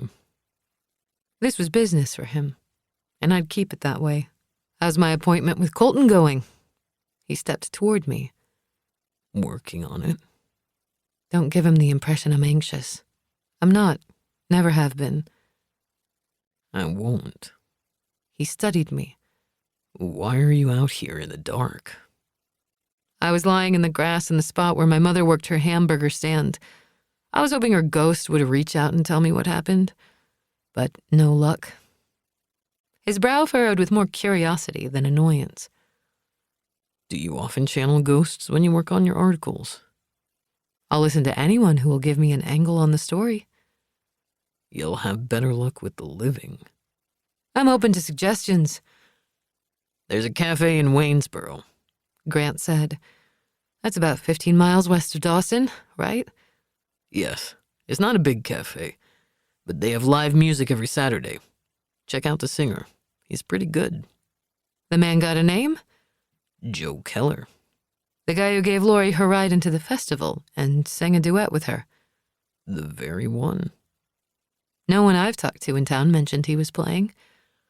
Have you alienated the entire town yet? I had a reputation for upsetting apple carts. Not everyone, but I'm working on it. Thanks for the lead, Grant. I appreciate it. Do me a favor and limit your trespassing to the daylight. In the country, interlopers get shot. But I did my best work in the dark. Tonight was no exception. I'll keep that in mind. Chapter 14. Sloane. Saturday, August 16th, 2025, 9 p.m. The cafe in Waynesboro was on Main Street near the South River. Once a junction between two railroads, the city was now a tourist stop along I-81 South and home to a few factories. The bar was trimmed in shiplap siding and a rough-edge laminated wooden top. Behind the bar was a collection of liquor bottles, beer taps, and an opening to a small kitchen in the back. The floor area was packed with 20 small cocktail rounds, each stocked with 4 chairs. All were full. The center stage was small, covered with an oriental rug and an empty bar stool. An acoustic guitar leaned next to a microphone. The entire setup took up almost all the stage's space. I glanced around the crowd looking for an older musician. When I didn't see him, I caught the bartender's attention. In her early 20s, she had swept up her purple-streaked dark hair into a thick ponytail. An intricate tattooed sleeve covered her right arm, from her bicep down to the middle of her forearm. "What can I get you?" she asked. "Ginger ale. Is there going to be live music tonight?" She popped the top of a ginger ale can and poured it over a glass filled with ice. "Yeah, he's on break, back in the alley having a cigarette." "I hear he's pretty good." I fished a $10 bill from my back pocket. She set the soda in front of me. "He's decent. I hear back in the day he was on the rise." And now he was here. "There's got to be a story there." She grinned. "Always is." I took a long sip. "How long before the set begins?" 10 minutes. "Excellent. Thanks." I drained the soda. Lying in that field had made me so thirsty. I headed to the back exit. Outside, the warm air rushed me as I stepped out under a back porch light. I looked around but didn't see anyone. And then, by a dumpster, I spotted a lean guy with long gray hair bound into a ponytail. He stepped out from behind the dumpster and checked his zipper to make sure he was put back together. When he looked up and saw me, he stopped mid-step and looked startled. "Sorry," I said. "I didn't mean to interrupt." "I've pissed behind my share of dumpsters, trees, and bushes in my career. You wouldn't be the first to surprise me." "The bartender said you were on a break." He fished a rumpled pack of cigarettes and red plastic lighter from his back pocket. "That's right." "I'm Sloane Grayson. In full disclosure, I'm a writer working on a piece about the Manhattan Music Festival." "Haven't heard about the festival in over a decade." The lighter flared and he pressed it to the tip of his cigarette. Smoke rose past his squinting gaze. "I'm Joe Keller." "Most people see it as ancient history. They don't want to talk about it." "I don't mind talking." He inhaled and allowed the smoke to trickle over his lips. As he stepped forward into the light, shadows deepened the lines of his face. He looked like a thinner version of Bob Dylan. I edged a little closer. "Do you remember Lori Carr?" "Blue guitar. Sweet kid. I told her to be careful. We sang a duet on stage." "How did you end up driving her to the venue?" She was walking along the side of a dirt road with her blue guitar case slung over her shoulder. The sunlight was hitting her blonde hair and her tanned body. I offered her a ride, and she was glad to have it. She told me right off she wanted on the stage. And you helped her get her shot. When I saw her serving burgers, I told her to meet me at the stage about 11. Right on the dot, she was there, so I waved her on stage. I wasn't sure how it would go, but I had to give the kid her due. She delivered. I got chills. I was listening to the tape tonight. She was good. She had talent, looks, and the it factor. You had some strong vocal chops yourself. I had moves back in the day. It was hard to accept that Lori was dead when her voice hit and held such high notes like a pro. No one saw her vanish. The world eats up good people all the time, He said. If she'd lived, she'd have had a hard road ahead of her. The music industry destroys girls like her. She deserved the chance. I didn't say she didn't. Look at me. I was an experienced singer and guitar player, and it ate me up and spit me out. How? Signed my rights away. I was so hungry for the short-term gain I didn't see the future. I never would have saw myself here now. His career path didn't interest me, but for the sake of bonding, I asked, "So why keep at it?" It's in the blood. Won't let me go. The cafe looks packed. You must still have some moves. I didn't say I wasn't good. Had the business sense of a rock. After Lori's set, it was the end of the Terrible Tuesday's performance, right? Yup. She must have been jazzed and not ready to leave. The bug bit her good. Euphoria is high when a set goes well. It was the band's ninth show in 8 days, but they were juiced. I had to hustle to keep up. What did you and the guys do after your set? Broke down the equipment with the road crew and loaded up the van. Lori stuck around to help. And after? I saw her walk off toward the toilets by the woods. And then what? I would have followed her if I could. She was amazing. But you didn't. I had to pack up so the next band could get on stage.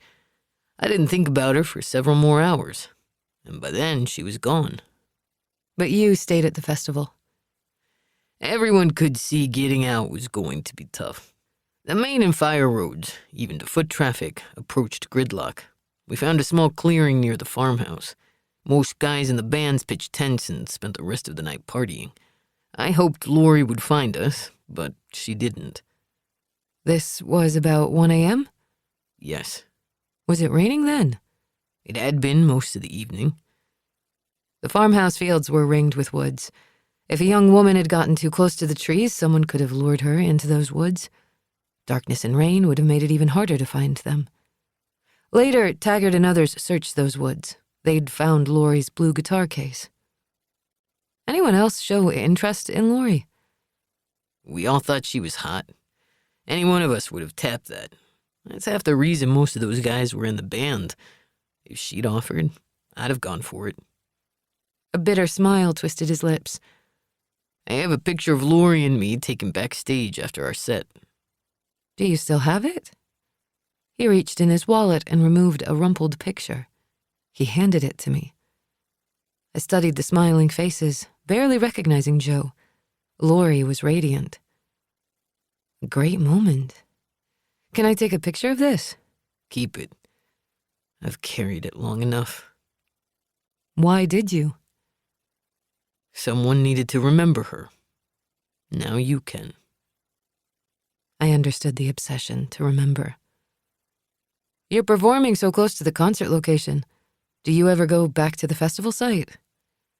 I went back about 15 years ago.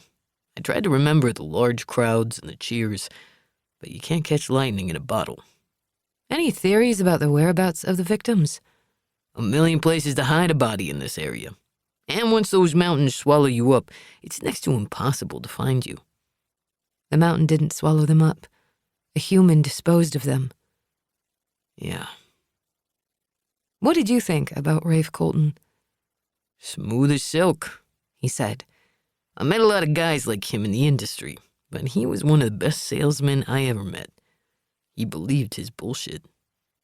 The Commonwealth's attorney got his murder conviction against Colton without the bodies. No one in court stepped up and said they saw Colton grabbing one of the women, driving a truck off-site, or digging a hole. That led some to believe he was working with someone else, someone who helped him hide the bodies. I heard that. Any theories? He could convince anyone to do anything. He had $1 million smile. His festivals had their own tribe of groupies. Any one of the followers stand out? Why don't you talk to Rafe Colton? I hear he's easy to find. He's insisted he's innocent for 31 years, and without the bodies, he'll make parole next month. Like I said, he can make anyone believe anything. His tone was filled with bitterness. Okay. Thanks, Joe. Smoke circled around his head. You going to see him? Eventually. And why are you so special? Why will he talk to you? Men like Colton hate to be ignored, and I can be entertaining when I try.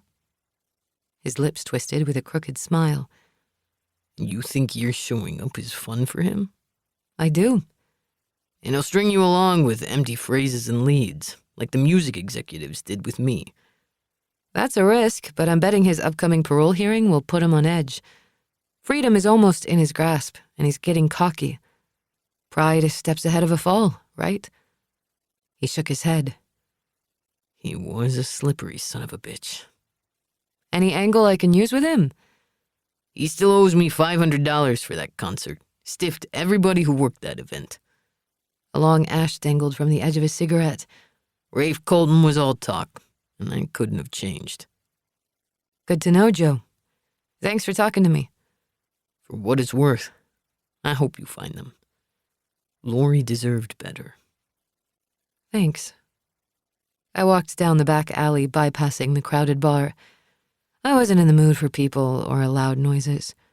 Already I craved the quiet darkness that surrounded Taggart's cabin. As I moved toward my car, I spotted Grant McKenna walking toward me. The show is inside, not in the alley, he said. I went inside. Joe Keller was out back taking a smoke break. And? He was happy to talk, but I still have a lot of random pieces and a full picture escapes me. I handed him the old photo of Joe and Lori. He studied it, shaking his head, before he handed it back to me. Did you dig up any leads on possible accomplices for Colton? Taggart didn't spend much time on the theory after Colton's arrest. I've looked. There were plenty who loved and followed Colton like a religious leader, I said. The concert music was loud, and the sound would have given him cover to subdue and kill the women. But no one heard or saw anything. Feels like a stretch. Unless another person lured them to a secluded location. The shadows deepened beneath his unshaven jaw.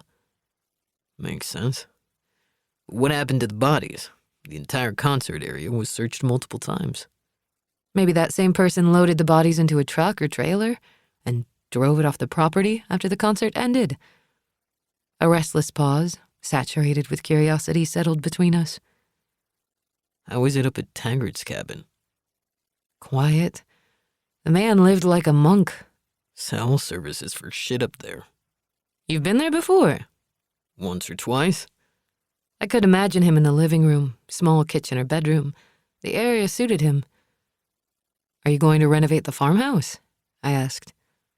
Or tear it down. I'm more interested in the land. It's a couple of 100 acres, right? Give or take.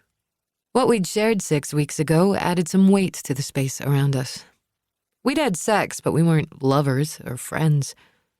As tempting as it was to invite him back to the cabin, I didn't need the distraction. Stay out of trouble. Watch the trespassing. He paused. I'll be in the motel in Dawson. Good to know. I slid behind the wheel. As I drove off, it wasn't quite 11 o'clock p.m. It felt too early to go home. I wasn't into the bar crowds these days, but I wasn't ready to self-isolate at the cabin. I'd not yet seen the inside of the Nelson farmhouse, and I wanted to. Chapter 15. Sloane. Saturday, August 16th, 2025, 11 p.m. I retraced my journey back to the farmhouse. I was careful not to take the turnoff toward the Nelson property, just in case Grant was tailing me.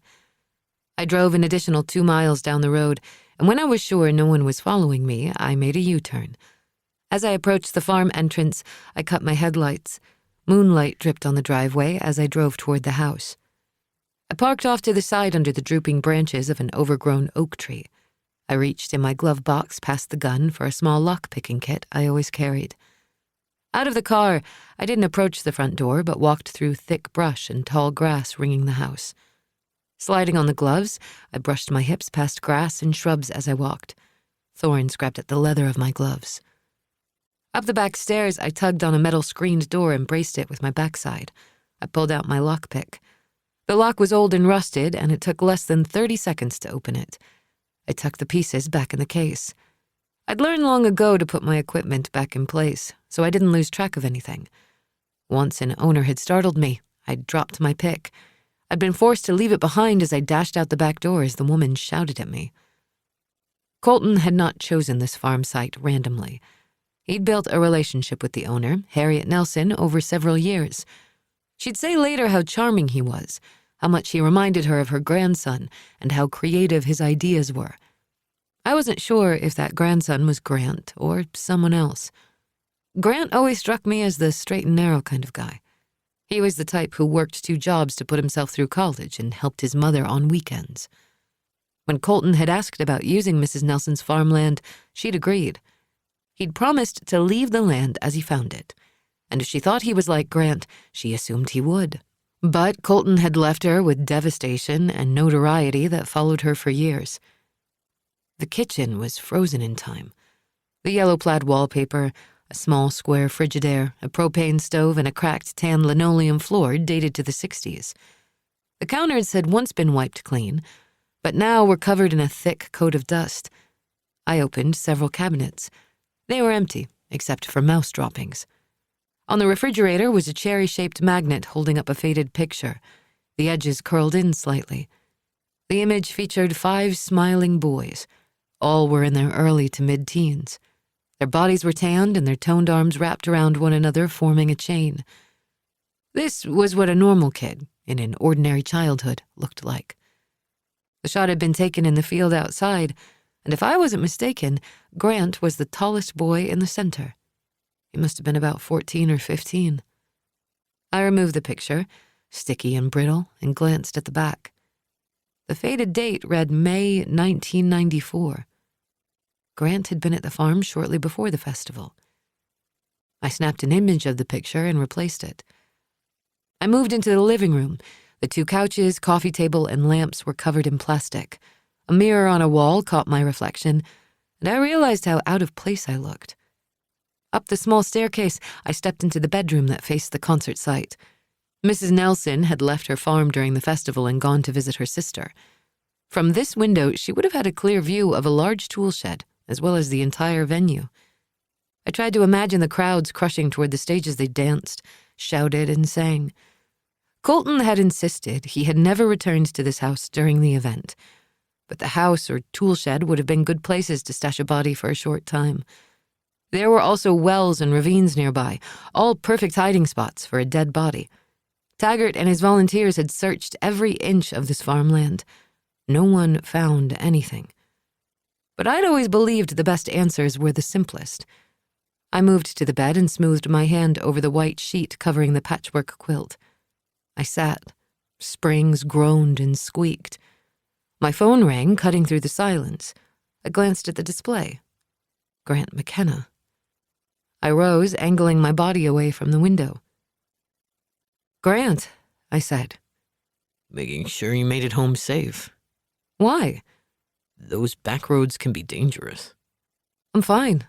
Is that the reason you called?" You have a reputation for unconventional methods. Wondering what you're up to. "Nothing exciting." I doubt that. "Thanks for the checkup." I hung up the phone and moved to the windows, peeking between the curtains. I could see my Jeep tucked in the shadows, but there was no sign of Grant. A surge of excitement rushed my system. The possibility of discovery always made treks like these interesting. Instead of hurrying outside to my Jeep, I lingered by the window, waiting, watching. As silence settled around me and the darkness calmed my heightened nerves, I grew bored. Down the stairs, I walked through the kitchen and left through the back door, taking the time to lock it. Inside my Jeep, I started the engine. I didn't turn on the headlights until I reached the main road. Chapter 16. CJ Taggart. Saturday, May 21st, 1994, 1 a.m., 7 hours into. The rain had stopped and the air had warmed. The mud was thick, and most of the concert-goers were soaked to the bone. Drier air sent a sudden rush of warmth through the crowd. One of the last bands took the stage, and people who had been weary and worn down perked up. The first electric guitar chord telegraphed heavy metal. The lead singer's deep, gravelly voice blended with pulsing guitar riffs that breathed life into the crowd. Taggart spotted a man pulling a woman through the crowd. She tugged against his grip, digging her heels in as she tripped forward. Fatigue pulsed through Taggart's body as he caught up to the couple. "What's going on?" The man pretended not to hear. The woman yanked against his grip. "Let her go," Taggart shouted. The man's jaw was set, but the tendons in his arm slackened. The woman slipped free, turned, and pushed through the crowd. The mass of humans swallowed her whole. Taggart motioned for the man to move to the edge of the crowd as the crush of bodies pressed against him. The man pivoted and melted into the crowd. Taggart didn't go after him. There'd been 1,000 moments like this over the course of the night, and no doubt there were dozens of women he hadn't saved. This entire event was a cluster, and the best he could do was save who he could as he counted the minutes to sunrise. A long line stretched from the burger stand, and a few folks in line were shouting for service. He strode toward the tent and found no one behind the counter. Piles of burgers wrapped and ready to sell, and the griddle was still hot. Buddy stood at the till, dishing out cash as another man shouted an order at him. He grabbed 2 burgers and tossed them on the table. There was no sign of Patty. Taggart moved around the table past Buddy, searching for Patty. He half expected to see her lying on the ground from exhaustion, but she wasn't in the tent. He turned to Buddy, who was serving a young woman with damp, dark hair and a soaked Grateful Dead t-shirt. "What happened? Where's Patty?" Buddy didn't glance back. "She took a break an hour ago. I want to go look for her, but I can't get away. The line is endless." "Which direction did she go?" "Toward the toilets by the woods." "Can I get a burger?" another girl shouted. He'd known Patty 2 weeks, but each time he'd seen her in the diner, she was hustling, always had a smile on her face, and seemed to take her responsibilities seriously.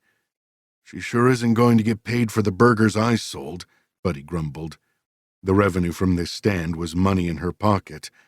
"I'll go look for her." When the next person stepped up to the stand, Buddy held out a burger. "That would be great. I need her back here." Taggart glanced at the supply of burgers. They were dwindling.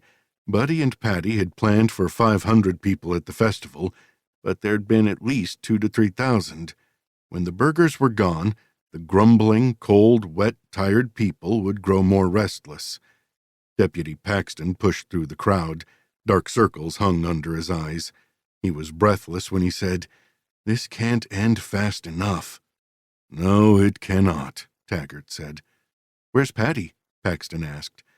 "Last seen headed to the latrines about an hour ago." "That's not like her," Paxton said. "No, it's not." He could cut the power to the stage and order the band to rap, but the pent-up energy of the masses could ignite into a riot if they didn't keep the music going. Wet, cold, hungry, this crowd was ready to erupt. But the band did need to slow its pace and bring the energy down. "Hang out here for a few minutes and contact me if Patty shows up." He shoved his way through the crowd, past wet, sweaty bodies that smelled of pot, booze, and desperation. When he made it to the side of the stage, he caught the band manager's attention. "I need to talk to Rafe Colton. Is he up there?" "He got back a few minutes ago. He's on the east side of the stage." Taggart ducked under the security chain, then walked around the stage and up a back staircase. The music slammed his head as he stepped over cords and black travel cases. He spotted Colton standing off to the right, rocking his body. He didn't bother to strike up a conversation, but grabbed Colton by the arm and pulled him toward the exit.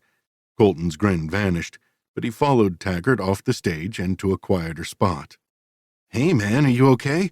What's going on?" Colton asked. You need to order this band to slow its roll. The crowd is getting too amped up, Taggart said. But the guys are in the flow. They're hitting their stride, and the people are loving it. Tell the band to wind it down. Why? This crazy music is why we're all here. The people out there are strung tight. It won't take much to make them snap. Man, I've done events like this before.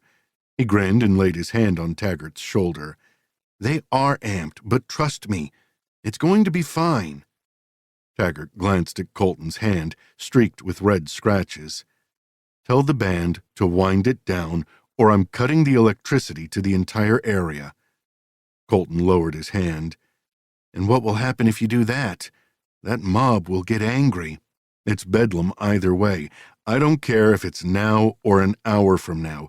Ramp it down. Colton shook his head. I'll lose money if we stop now. Christ, can you imagine the complaints and lawsuits? I'll breach my contract with the town. Taggart faced the stage and searched for the cables connected to a generator. He wasn't sure which to pull, but he'd yank them all until the music stopped. Hands landed on his shoulders, and his fingers balled into a fist as he turned toward Colton's contrite expression. He was ready to beat the piss out of the man. He'd lose his job, but right now he didn't care. Colton held up his hands. I'll talk to the band. The veins in Taggart's neck bulged. He clenched his fists. Do it now. Colton climbed up on the stage and spoke to the manager. Immediately, the two began arguing as Colton pointed toward Taggart. It didn't take sound to hear the string of curses, but the manager held up his hand. When the band reached the end of the song, he moved on stage and spoke to the lead singer and guitarist. No one in the band looked happy, and Taggart knew he'd catch hell for this. The guitarist strummed his chords slower and softer, and the drummer soon joined him. Boos and shouts rose from the crowd as fists pumped, but the lead singer grabbed the mic and told an off-color joke to the crowd. Hints of laughter rumbled over the masses. The energy held steady. The band members looked at each other but kept playing. Taggart climbed up on the stage, watching the crowd. The slower music had the opposite effect. It triggered waves of restless energy. The singer, sensing the negative shift, picked up the tempo of his song. His band joined him, and the energy rose. The new version of the song teetered between heavy metal and the attempted ballad. Taggart hoped they'd found a shaky balance. He needed 5 more hours, and then the sun would rise and this nightmare would end. At the edge of the crowd, the flickers of the first flames caught in a pile of trash. The red haze rose. By the time Taggart was off the stage and pushing toward the fire, it had jumped to the undergrowth. Chapter 17. Sloane. Sunday, August 17th, 2025. 1 a.m. When I reached the cabin, my body was drained of the energy that had been snapping through me for days. I stepped through the front door, switched on the lamp, which spit out enough light to be annoying. I dropped my pack in a chair, made my way to the kitchen, and filled a mason jar with water. Tomorrow, I'd track down the family of Deborah Jackson, known as victim number 3 by the media. I lowered into Taggart's recliner, pulled the handle on the side, and raised the footrest. The chair groaned as I leaned back and closed my eyes. I wasn't sure how long I had slept when I heard a loud thud. Something had hit the side of the cabin. I started upright and blinked, staring into the shadows and then out the windows. I reached for my gun and then realized I'd left it in the Jeep. Stupid. I rose and moved toward the front door. I unlatched it and looked outside. Lying on the porch was a baseball-sized rock. Whoever had hurled it had taken a chunk out of the wood siding. I had not drawn the curtains when I'd arrived back, giving whoever was in the woods a chance to look inside. I'd left the light on. I'd been in a display case. Off-the-grid places like this were ideal for anarchists, meth dealers, and brothers like Zeke and Sammy Crawford, who didn't like the government. I picked up the rock and hefted it in my hand. It was heavy, and whoever had tossed it had a serious arm. I crossed to the Jeep. I was relieved to find my gun in the glove box. "Hey, Whoever is out there, I'm doing my thing here. I don't want trouble, and I sure don't care about what you're doing." Wind teased the trees and an owl hooted. I waited, tightening my fingers around the gun's grip. My heartbeat slowed. Rock in hand, I went back inside and locked the door. Tempting as it was to close the curtains, I didn't. I moved to the kitchen and glanced at an almost accurate stove clock. 3 o'clock in the morning. This was the in-between time. Too early to get up, not enough time to fall back to sleep. I had the choice of 90 extra minutes of bad sleep or running out of steam later today. I set up the coffee pot and pressed the brew button. I peed, showered, and put on clean clothes that didn't smell like field dirt, a smoky bar, or an old lady's home. After I drained the hot water from the shower, I toweled off and dressed. With no Wi-Fi or cell service, I couldn't check comments on my latest article, now live on the Washington Post's website. In the Post's coverage of Susie Malone's cold case, I'd pointed out the cops had a few suspects, but they had never been able to prove that their number one man, a local pastor of a 2,000-person church, had killed the girl. When I'd interviewed the chief detective, Bob Watson, he was convinced the pastor was the killer. But there'd been witnesses from his church who'd testified that he'd been with them at the time the girl vanished from an evening bike ride. "If you're so convinced, why don't you do something?" I demanded of Bob. Anger circled around, suffocating me. Susie's parents were divorced and both worked full-time. She didn't have many friends, but liked to ride her bike. Bob glanced at a 30-year-old Timex watch. He cleared his throat as if unclogging a persistent anger that was forever lodged in him. He met my gaze. "I did all that the law would allow." I stared into blue, watery eyes encircled by deep wrinkles. "What are things you can't do?" I asked. He tapped his watch as his jaw tightened.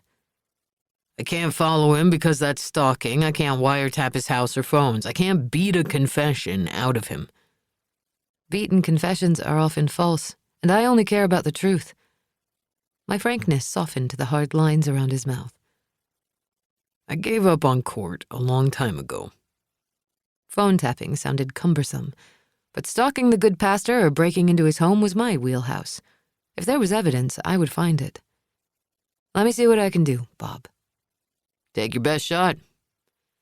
It took me 6 months of following the pastor, who'd established a very routine schedule. To keep tabs on him when I had another article to write, I placed a tracker on his car. At the 6-week mark, I was growing impatient. The guy did nothing out of the ordinary. We could keep this up for years, but I didn't have the patience to play that long. I called Bob and asked if he could contact the pastor and tell him a new investigative team was looking into the case.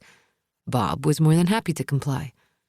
2 days later, the pastor broke his routine, and after an evening prayer session, drove 60 miles to a small town near his.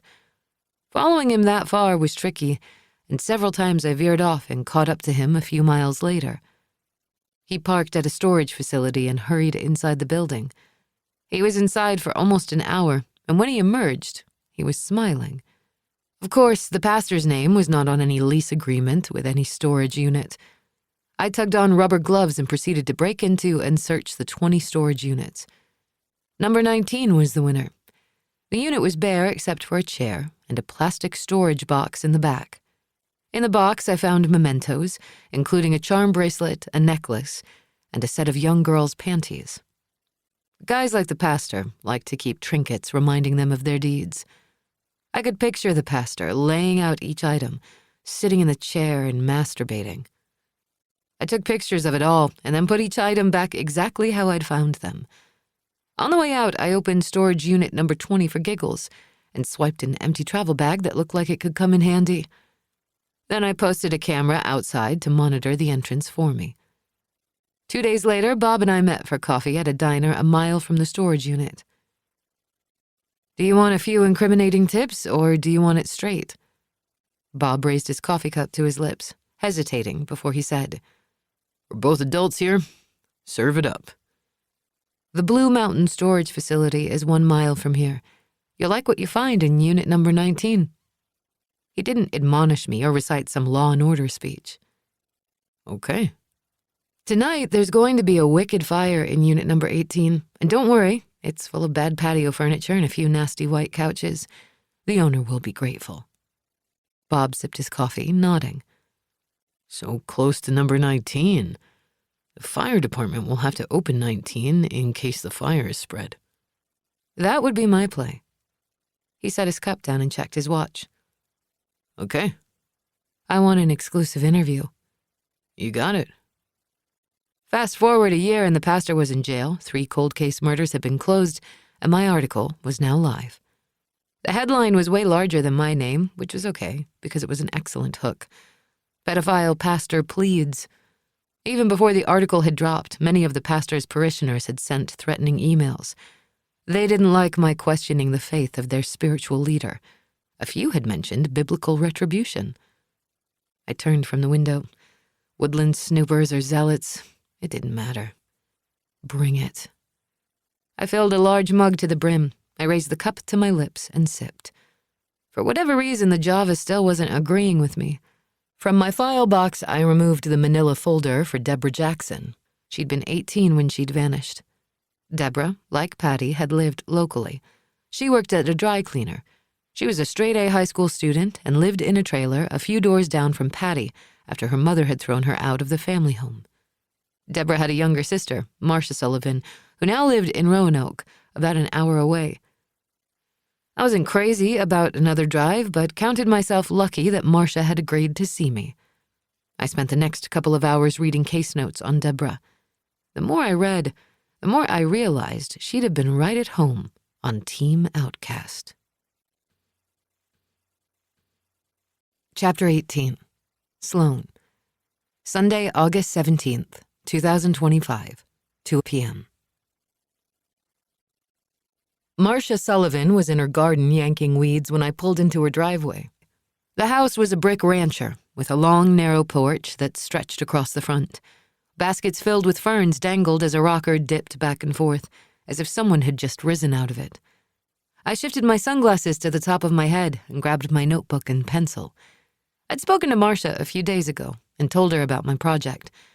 It had taken some convincing to get her to agree to see me. "Ms. Sullivan?" She pressed the back of a garden-gloved hand to her forehead and rose. When she faced me, it took a moment to determine if I had the right person.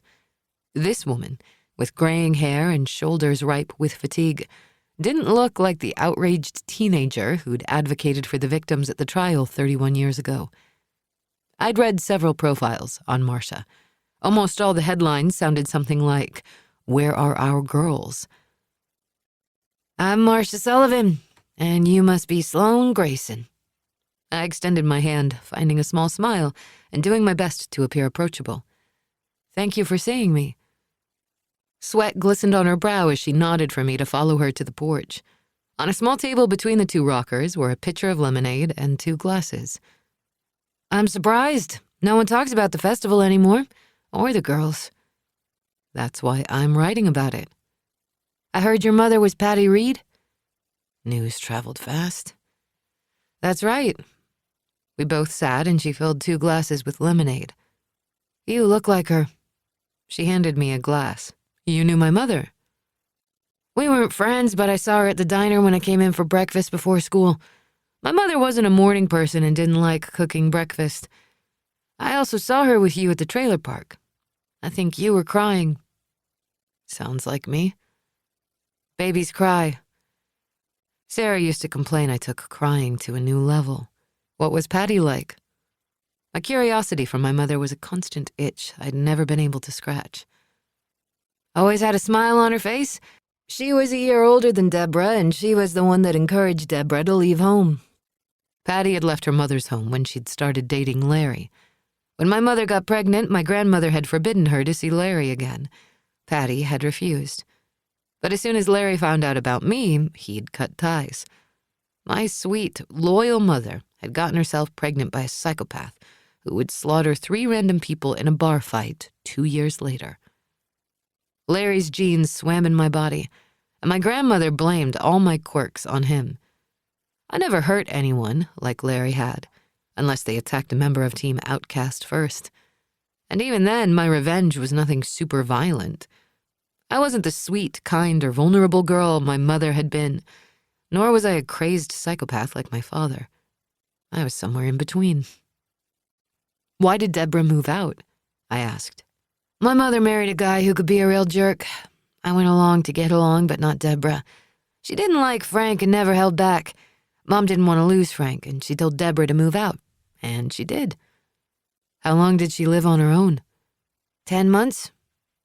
As she sipped her lemonade, the muscles of her neck moved, as if her throat hurt. When she left the house, it all changed. Mom got weirder and Frank meaner. I spent my time hiding at friends' homes or in my bedroom. Did you see Deborah often? At first, yes. I'd stop by the dry cleaners after school. I'd bring us peanut butter and jelly sandwiches and we'd talk. It was nice. But that changed? She got busy.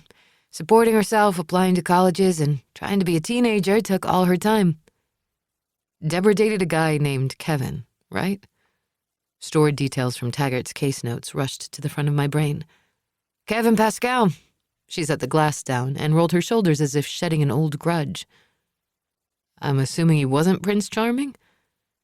He wasn't bad. He was attractive, bought her flowers, even flirted with me in a way that made me feel special. Why did she break up with him? Kevin didn't like her spending so much free time on schoolwork. He got annoyed when she talked about going to college. He wanted a simple hometown girl who wouldn't achieve much and thought the sun rose and set around him. A witness testified that Deborah and Kevin showed up at the concert together. I didn't need to reference my notes. He was wearing his security guard uniform. They were seen going their separate ways. She was meeting me at the festival, but her boss told her she had to close the store at the last minute. She called and said she'd get there when she could. I went ahead with friends. Kevin happened by the dry cleaners and offered her a ride. Nice guy. He liked to be the knight in shining armor. A halting breath filled her lungs. You made it your business later to talk to everyone who saw Deborah at the festival. I did. I wanted to account for every second. I wanted to find her. But piecing together the evening was easier said than done. Booze, crowds, and chaos swallowed up my memory. The value of original sources could never be underestimated. What didn't you tell Taggart that you thought wasn't important at the time? She drew in a steadying breath as if still carrying a weight. I hooked up with Kevin at the festival. That was a new tidbit that had never been discussed. Can you expand on that? I made sure she saw no judgment. I didn't care that she'd slept with her sister's ex. What I cared about was how new information would get me to my goal. She held my gaze for a moment and then said, I was near the stage, off to the side. He saw me and came over and said hi. I was wasted. And Kevin was Kevin, always charming. He took my hand in his and asked if we could go to a quieter place to talk. He'd missed seeing me. Kevin had seen an opportunity and taken it. And we walked away from the crowds toward the farmhouse. Did you go inside? There was a large shed in the backyard. I stared at that shed from the kitchen window when I'd been in the house last night. I've seen pictures of it. The shed wasn't as bad as anyone would think, or I was too drunk to notice. She ran fingers through her graying hair. He was gentle. Maybe because he knew me or because I was young. It wasn't terrible. But he'd known she was young and drunk. She was Deborah's little sister. He'd taken advantage. What happened after? He said he had to get back to work. I stayed in the shed and lay there for a while. Then I went back to the concert. I don't mean to be weird, but I'm going to ask indelicate questions. It's okay. Did he talk while having sex? He called me Deborah once. Later, after she was gone, I thought back on that and wondered why. No violence? It was uncomfortable, but I didn't know what I was doing. She might not have been a virgin, but she wasn't super experienced. And you never told this to Taggart. When I sobered up after the festival, it felt like a dream. For a few days I convinced myself it didn't happen, but the harder you try to forget something, the realer it becomes. You were at the trial almost every day. The prosecution called Kevin as a witness to establish timelines. Did you two speak before or after the trial? No, I was ashamed and he was nervous. He sensed he could be a suspect. Taggart questioned him hard, but the sheriff couldn't prove Kevin had anything to do with anyone's disappearance. Kevin's big crime was that he was a shitty security guard. For all his talk of wanting to be a cop, he was afraid of conflict. He failed the police entrance exams twice. She smiled. Yeah, he never tested well. I sipped my lemonade, finding it too sweet for my taste. This is great, thank you. I like sugar too much. It's delicious. To prove it, I took another gulp. Where's Kevin these days? After the trial, he left the area for over 20 years. And then about 10 years ago, he moved back to Dawson. He works as a security guard for the computer company that located here a couple of years ago. What's the name of the company? PH Puckett Computers. Have you seen Kevin since his return? From a distance. I sometimes check up on him. Stalking? My kind of girl. Why? I heard killers sometimes visit spaces that remind them of their victims. She was right about that. Killers often experienced sexual excitement when they revisited the burial site. Do you think he killed Deborah? I have no proof, but if he wanted to, the concert would have been the perfect place to do it. Why kill the other women? She shrugged. Does Kevin have a favorite place to visit? I asked. No, but he does like to drive at night. Any consistent destinations? Every time I've followed, he goes northeast of town, turns east before reaching the festival site. And P.H. Puckett. When was the Puckett Computer Building built? 15 years ago. It was a large vacant tract of land in 1994. How close to the concert? 10 miles south of the venue and 10 miles north of town. She hesitated as pieces of a puzzle connected. All that land was out of the way 31 years ago. Unless you were farming or poking around the old gold mines, there was no reason to go up that way. Gold mines? Not real gold. 100 years ago, some fool thought he'd found gold. It was pyrite. Fool's gold. Yep. The mines collapsed in on themselves before any of us were born. Why does Kevin still return to that area? She shook her head. Do you think Kevin got a job on the very site where the women are buried? Maybe. He wouldn't be the first killer to obsess over unmarked graves. Any other construction that happened after the concert? She leaned forward, her eyes sharper with interest. Sure, half the town has been built in the last 15 years. We have a lot of folks moving here to retire. Dawson was voted one of the best retirement communities in the U.S. A hidden ravine on the mountaintop was almost as inaccessible as tons of concrete. Where does Kevin live? Fieldstone Apartments. It's a 200-unit complex outside of Dawson. She recited this address as if it were etched in her heart. It was built 10 years ago. I scribbled it down. Do you think Kevin is a killer? I thought Kevin murdered Deborah, but then Taggart made his arrest, so I guess I was wrong. How well did Kevin know Rafe Colton? I always thought they met at the concert, she said. Could they have been working together? I asked. I'm convinced Colton had help. I just don't know who. Why are you so sure? Colton was popular. His festivals had groupies. He was MIA a few times during the event, but someone could always place him somewhere. Several girls testified they were having sex with him in the farmhouse or in a tent. I don't think he got off that mountain until sunrise, like everyone else. Colton was seen driving his truck off the site about 9 on Saturday morning. No place to hide bodies. Correct. She sat back, her gaze a mixture of hope and fear. I want you to find them. I'm doing my best. If you need anything, give me a call. I don't mind creating a little trouble. I'll let you know. Marcia's passion for this case, her history with Kevin, and her guilt made her an unreliable helper. She was too connected. So was I, but I wasn't emotionally attached like she was. What do you think the chances are? For finding the girls? I'm not sure. I'm doing my best to shake a lot of bushes. That tends to make people nervous, and nervous people make mistakes. Do me a favor and make Kevin nervous. I couldn't resist a smile. He's on my list. Fieldstone Apartments was located 12 miles outside of Dawson. When I parked in a visitor parking lot, I was struck by how ordinary the complex looked. Its light brown siding and faux brick entrances all created a welcoming mountain community vibe. If I were into signing leases and stability, I'd give it a second look. But I wasn't. My Jeep was about as permanent as it got. I parked at the end of the lot, several buildings away from Kevin's section. I sat for 10 minutes, watching the flow of people in and out of the parking lot. This time of day, it was quiet. Most people were still at work. Out of my car, I wasn't nervous or rushed. I moved down the sidewalk, not worried about who saw me. Later, people might remember seeing a woman with dark hair. Maybe they'd remember a blue shirt.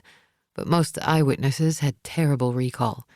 Best case, most would remember I was female, but they'd argue if I was short or tall, young or old. I crossed the lot toward the entrance to his building. His apartment was located on the first floor, which was good. If I had to leave by a balcony or window, I could escape without risking a broken bone. From my back pocket, I pulled my lock-picking kit. 1, 2, 3, click. I pocketed the set and opened the door. I listened for signs that I wasn't alone. Feet hit the floor and I tensed as I hovered by the door. Out of the bedroom came a mixed-breed dog that looked part lab and shepherd. He wagged his tail and, head bowed, moved toward me. I knelt. "Hey, guy." I scratched him behind the ears. "You're such a good dog." People, I could take or leave. But I had a softness for animals. When I was growing up, my grandmother hadn't allowed pets in the house, but the neighbors had a collie named Vince. I'd hop the fence and slipped into my neighbor's house. I'd grab fresh luncheon meat from the refrigerator. I'd sit in the kitchen and share it with Vince. "So, what do I need to look for?"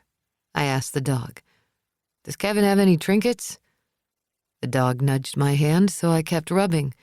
I moved to the refrigerator, found a container with cooked hamburger. Removing the top, I set it on the floor for the pup. The dog dropped his nose into the bowl, gobbling the contents. I moved down the hallway to the unit's one bedroom. Kevin kept his place clean and organized. The bed was made and the pillows fluffed. The coins on his dresser were arranged in a neat pile. Aftershave and a brush stood at right angles to each other. The bathroom was as clean. The sink sparkled, his toothbrush stood upright in a cup, and the towels were hung. I opened the medicine cabinet. It contained aspirin, vitamins, a prescription for a mood stabilizer, and sunscreen. Taggart's records had noted that Kevin had been diagnosed with mood swings before the women vanished. He'd broken up with Deborah and had gotten into a fight with a cop. The incident had landed him in jail for 60 days. He'd been released 2 weeks before the concert. Woodward shouldn't have hired him, but they'd been short-staffed when Colton made the Friday morning call for security. Turned out, Colton had never finalized festival security details with them. I closed the cabinet and moved to the living room. The dog had eaten the meat and was now licking the container's corners. I sat on a leather sofa and glanced at the 3 piles of magazines lined side by side. One pile contained guns and ammo magazines, the next news, and the last porn. Charming, Kevin. I opened the end table drawers and searched a small desk nudged into a corner. Nothing here that piqued my interest.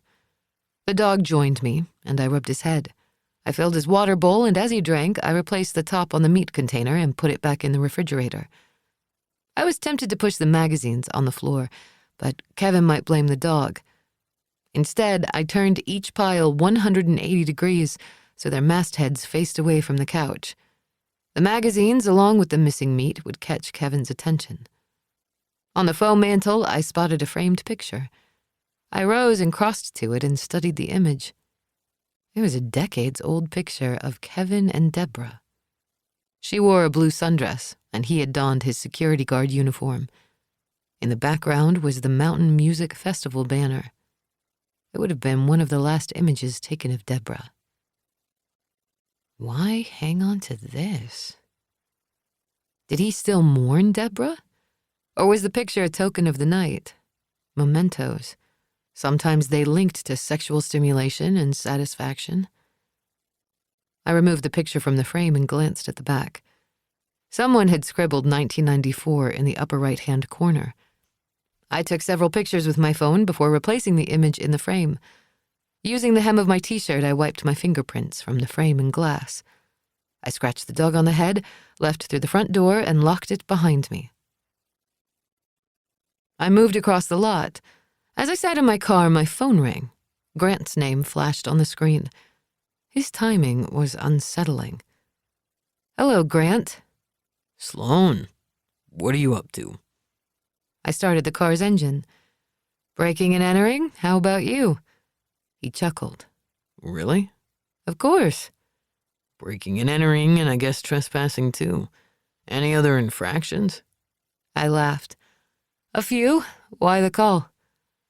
I read your article. I called Bob Watson and congratulated him on the arrest. He speaks well of you. "How's Bob? I like him." I had a genuine affection for a cop who never gave up. Doing well. Sends his regards. Find anything against Colton? I glanced up at Kevin's apartment building. Still trying to figure out if a second person was involved. If you had to bet on that? I'd say yes. How about dinner? He asked.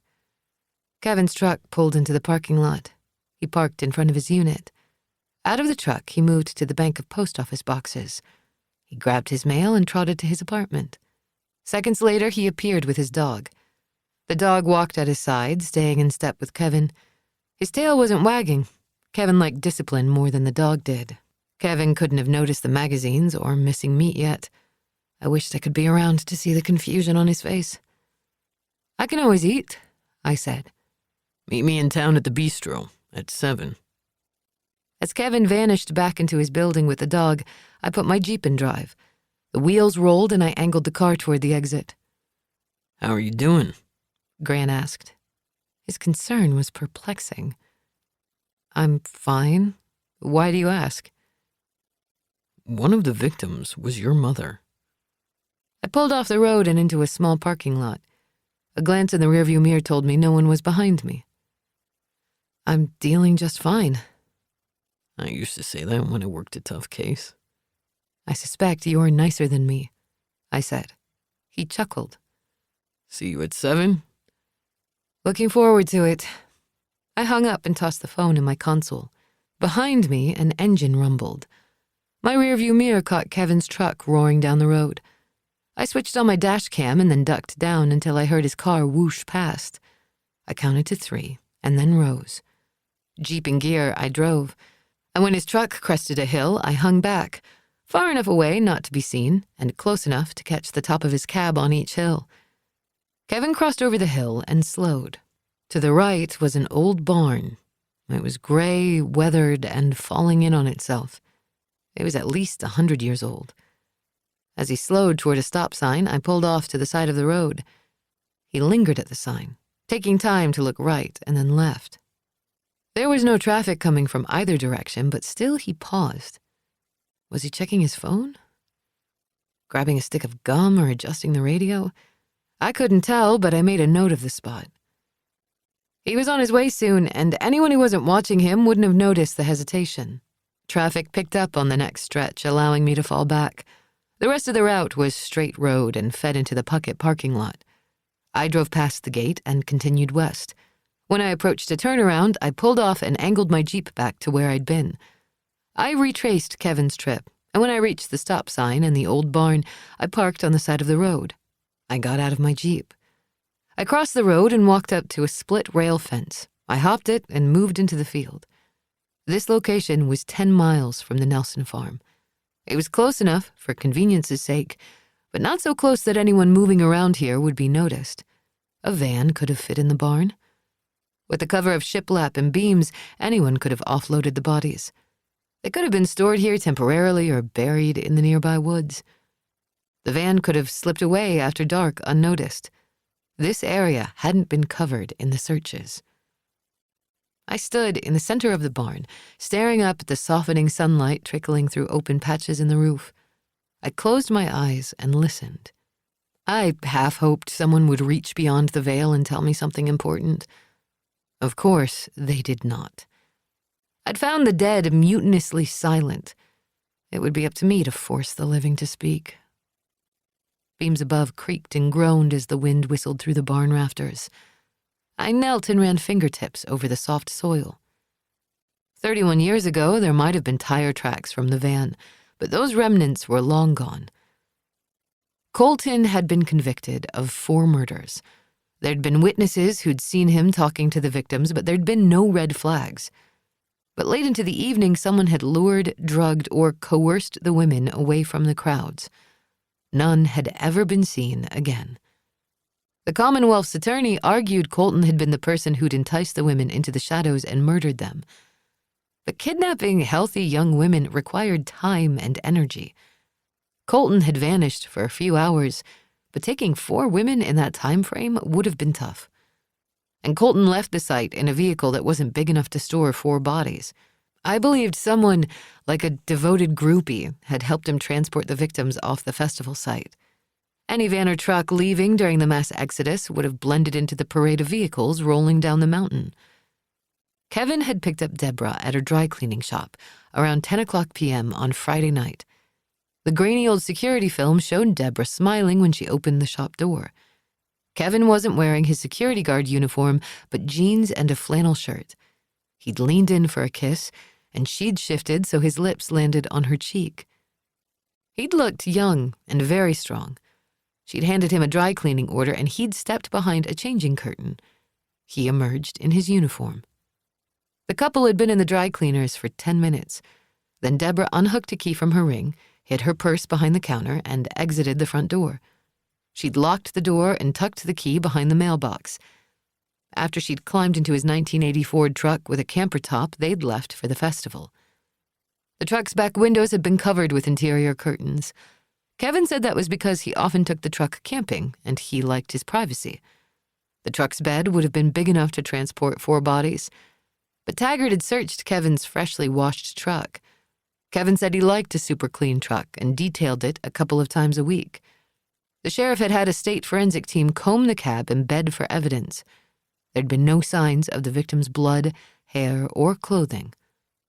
Even the best detailed job didn't clean the cracks and crevices, where bodily fluids could drip, trickle, and slide. Even single hair fibers could attach to the underside of a seat or a floor mat. My gaze scanned the tall grass in the field. I'd have to double-check Taggart's notes, but I was certain this area had not been combed extensively. Many of the 1994 searches had focused on the land north of the festival. The primary tipster had been Hazel Miller. She'd been in her 80s. She'd called after Taggart's press conference. She'd sworn she'd seen a shadowy figure digging a hole in her fallow field. She was certain that had to be bodies. Taggart and his group of growing volunteers had searched the north side of the mountain as Ms. Miller had indicated. They'd found graves, but they'd been for the remains of 2 deer poached out of season. When Taggart had explained to Ms. Miller what he'd found, she'd not been convinced. And when the crowds and attention drifted away from her, she'd called Taggart again, at least a dozen more times. A second, smaller crew was dispatched, but this time they found nothing. Despite Ms. Miller's mistakes, her calls had biased everyone. All eyes tended to look north. No one had searched this far south. Nothing in the barn caught my attention. Maybe Kevin had just stopped to stretch his shoulders or scratch his balls. Or maybe he was savoring handiwork that had gone unnoticed for 31 years. Chapter 19. CJ Taggart.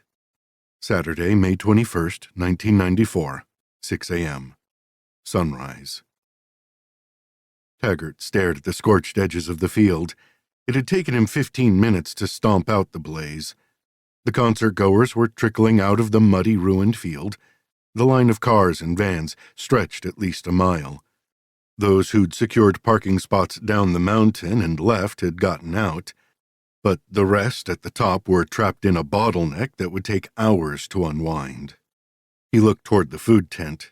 Buddy was packing up what little supplies remained. There was still no sign of Patty. Buddy, "Have you seen Patty?" Taggart asked. "No, I think she's flaked on me." Taggart glanced at overturned tables, the griddle that had run cold when the propane went dry hours ago. The cash box lay on the ground, now dented and muddy. A few scattered coins lay beside it, but all the bills were gone. Why would she do that? She's pissed at me. Dark circles smudged under Buddy's eyes. Are you sure she didn't have an emergency? Hell if I know. I'll ask her when she shows up at work on Monday. Then I'm going to fire her. Taggart's gaze lingered on the carnage inside the tent. A square shape caught his attention, and he moved toward it. From the muck, he pulled out an ID badge. It belonged to Patty Reed. He smoothed the dirt from her smiling face. You're not worried about her? She could be hurt. She's not hurt. She's a scrapper. She decided she needed a break. I bet she thinks she's teaching me a lesson. Why would she do that? We had an argument yesterday morning. She wanted a raise, and I said no. I tried to tell her the diner is barely getting by, but she didn't believe me. You sound pretty sure about her. I know her well, if you know what I mean. She's been moody, always going out of her way to pick a fight with me. Why is that? Who knows? Chicks, right? Are you sleeping with her? Buddy's face flushed. How does that matter? I'll take that as a yes. It's not like that. I asked her to marry me. And you had a fight. I love her, man. Taggart knew how thin the line between love and rage could be. Buddy, tell Patty to give me a call when she shows up. Yeah, sure. Taggart surveyed the field littered with beer cans, trash, and discarded clothes. Under the oak tree, 2 young men were slumped forward. Their eyes were closed and their mouths open. He walked up to the teenagers and nudged each with his muddied boot. When neither responded, he kicked them in the feet. The first was a redhead with a sunburned face. The other was covered in mud. Boys, get up. Time to go home. Party is over. The young men looked up at him. Each blinked slowly and yawned. The redhead sniffed and stood. He swayed and reached for the tree for balance. The second kid stood. He looked at his body. What happened? I don't know, the redhead said. Start moving toward the exit, Taggart said. Time to return to the real world. Taggart watched them stumble toward the mountain road. He'd made a few dumb moves when he was that age. Shit, he was lucky to be alive. A loud bang pulled his attention toward the stage. A boom that held the lights had fallen and hit the stage hard. He hurried toward the crash. He didn't release his breath until he confirmed no one had been crushed. He wanted to think that no one had been hurt all night, but he couldn't claim that until everyone had left and he'd searched the property and the woods around it. Colton stood by the stage. He didn't look upset, stressed, or tired as the crew dismantled the boom. He looked relaxed, given the carnage around him. Taggart walked up to Colton. The rest of your security team never arrived. Rafe looked shocked. The company screwed me. I paid for 20 guys. I got 3. Taggart remembered Kevin, and he'd seen the 2 other guards from a distance after midnight. It was chaos last night. Everyone was rocking out and having a great time. Crazy success, wasn't it? Police reports would start rolling in today. He almost didn't want to return to the office. Colton had better have a good attorney. And your cleanup crews? On the way, Sheriff. They radioed me about 15 minutes ago. Behind him, a truck pulled a white trailer toward the fire road that snaked up the backside of the property. Do you have any reported injuries? Taggart asked. Just the usual at the first aid tent. That's all been shut down, and those people have been shuttled off the mountain. Relax, Sheriff. The festival went off without a hitch. Taggart shook his head. You've destroyed the field. The rain was heavier than I expected. Christ, the mud was incredible, wasn't it? Taggart glanced at his own coated boots. His uniform was wet and splashed with muck. Make sure you answer your phone if I call. It'll be a miracle if there are no police reports. Hey, I'm easy to find. If Taggart found a reason to arrest the man, he'd do it. Festival complaints would be snowballing soon, and given Colton's background, he was a flight risk. "Sheriff?" He turned. An exhausted Deputy Paxton strode toward him. Dark stubble covered his chin. "We have a problem," Paxton said. "What?" "A girl in the tent city. She's beat up pretty good. I've cuffed her boyfriend to a tree and called the medics." Taggart's jaw tightened. He glared at Colton. "Like I said, don't go far. I'm at your disposal." Taggart followed Paxton through the sloppy, sucking mire. Most of the tent city was gone. The remaining abandoned shelters reminded him of deflated, crumpled balloons. They arrived at a blue tent at the edge of the woods. The boyfriend was handcuffed to a tree. He wore no shirt, and a scruffy beard dusted his chin.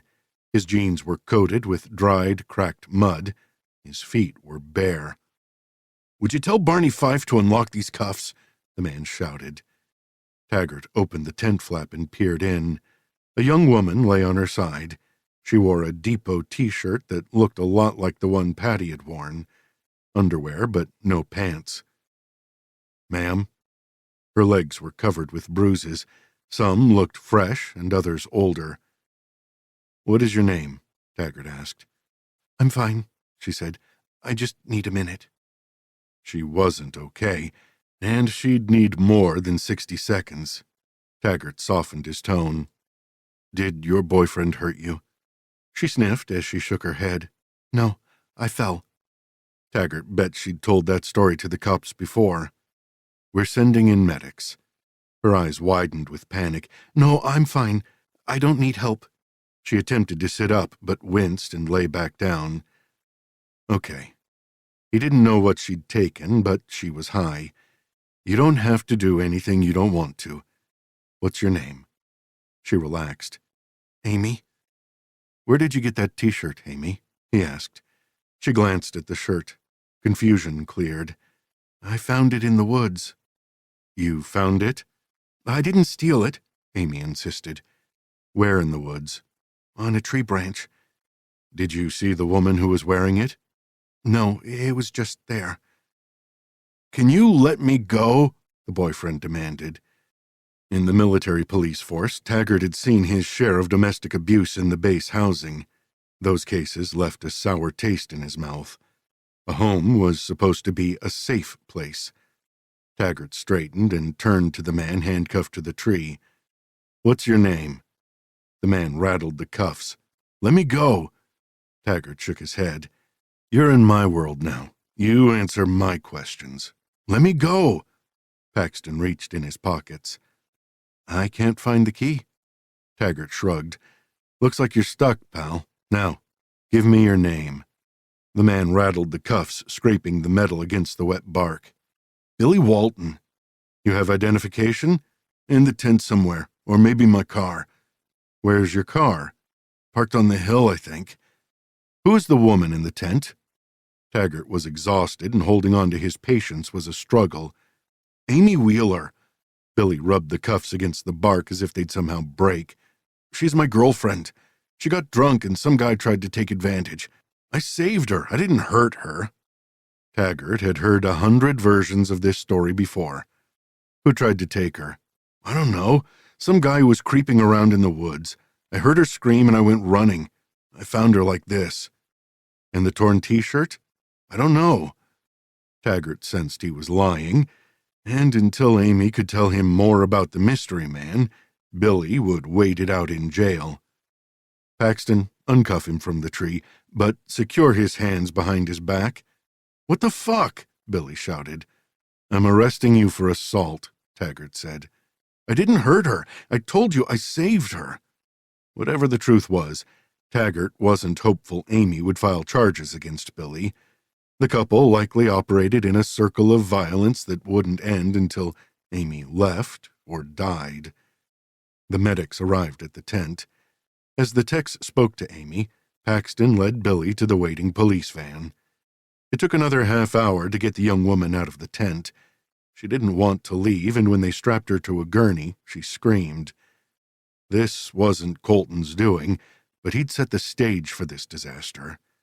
Taggart noticed Colton speaking to a truck driver and jogged over to the vehicle. The driver was Kevin, one of last night's security guards. "Where's he going?" Taggart demanded.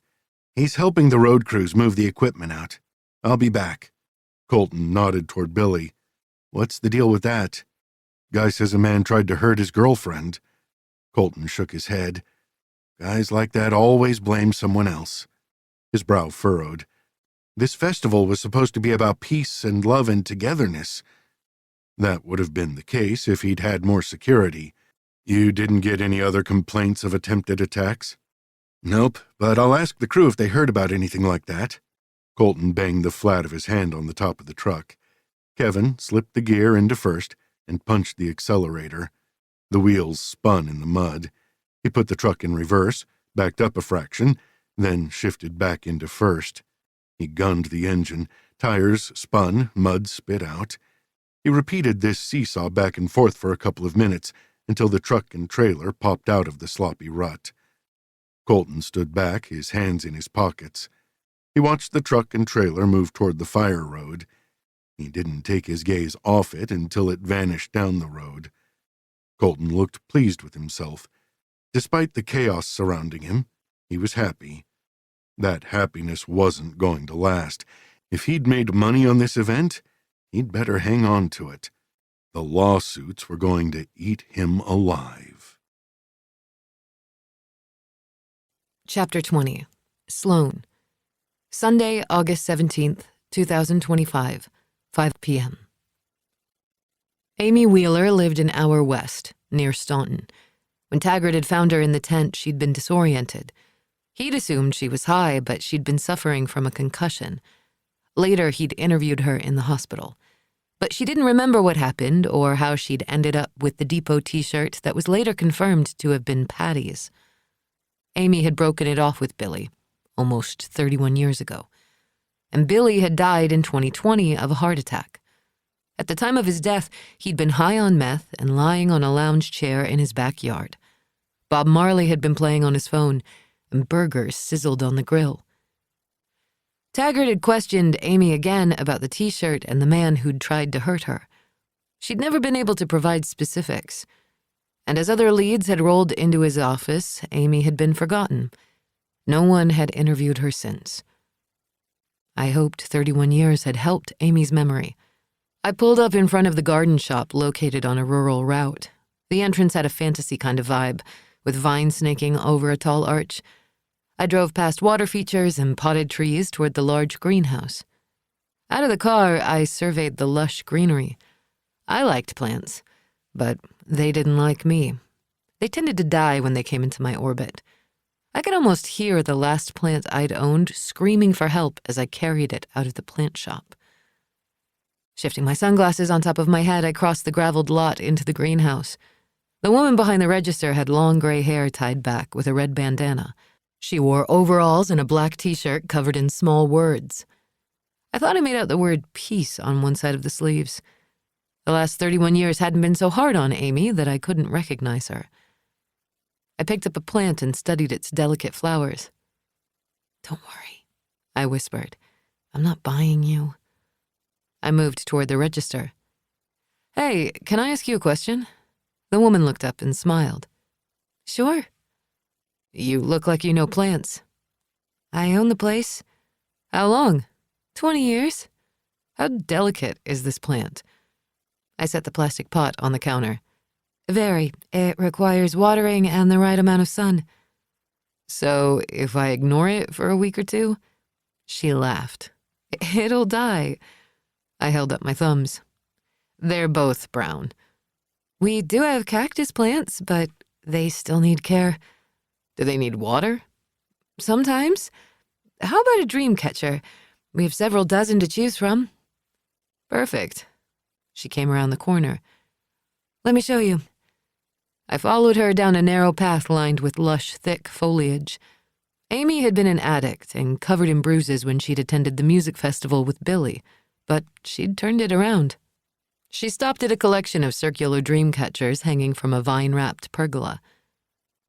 "They're all made locally. I know the artist, and she has good energy." I grabbed the catcher closest to me. "I like this one." "We have more if you want to keep looking." "No, this one will do the trick."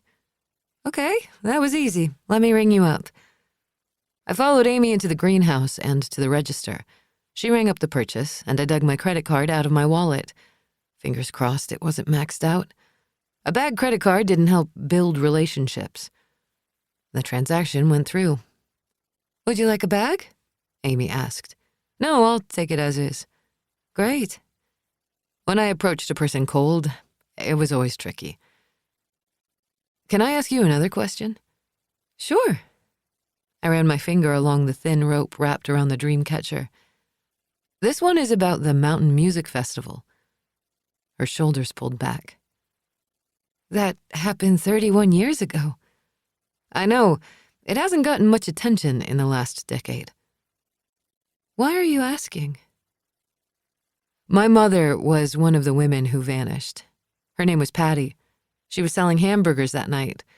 Taggart found you wearing her Depot t-shirt. Amy was silent for a moment.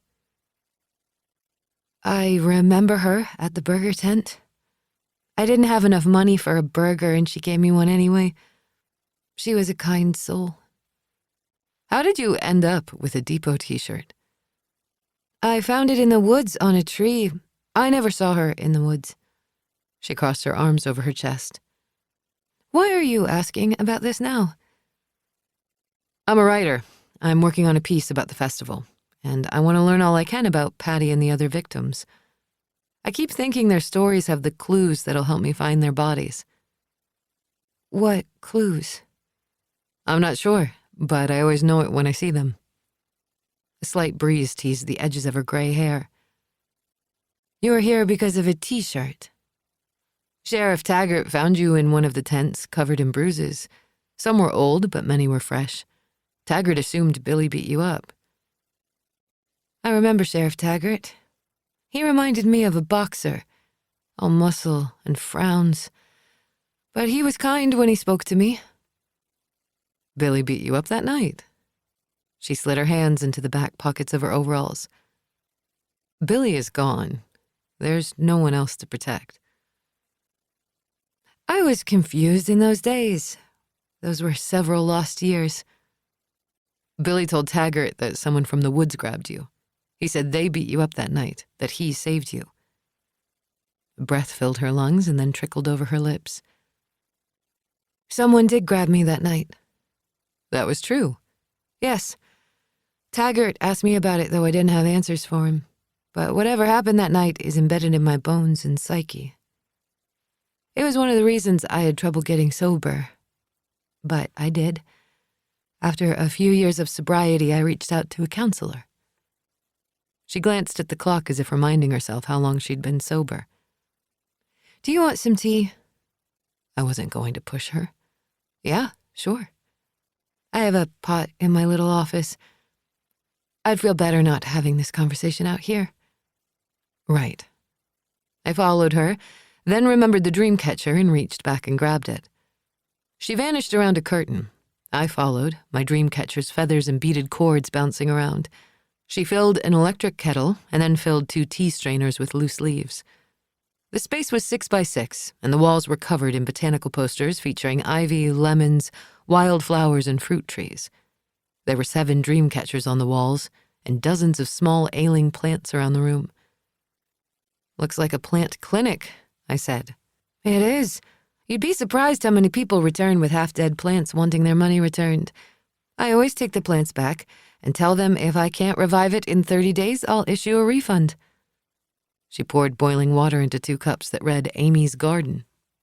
A second chance, right? We all deserve one. I didn't like small talk, but I didn't mind trying for Amy's sake.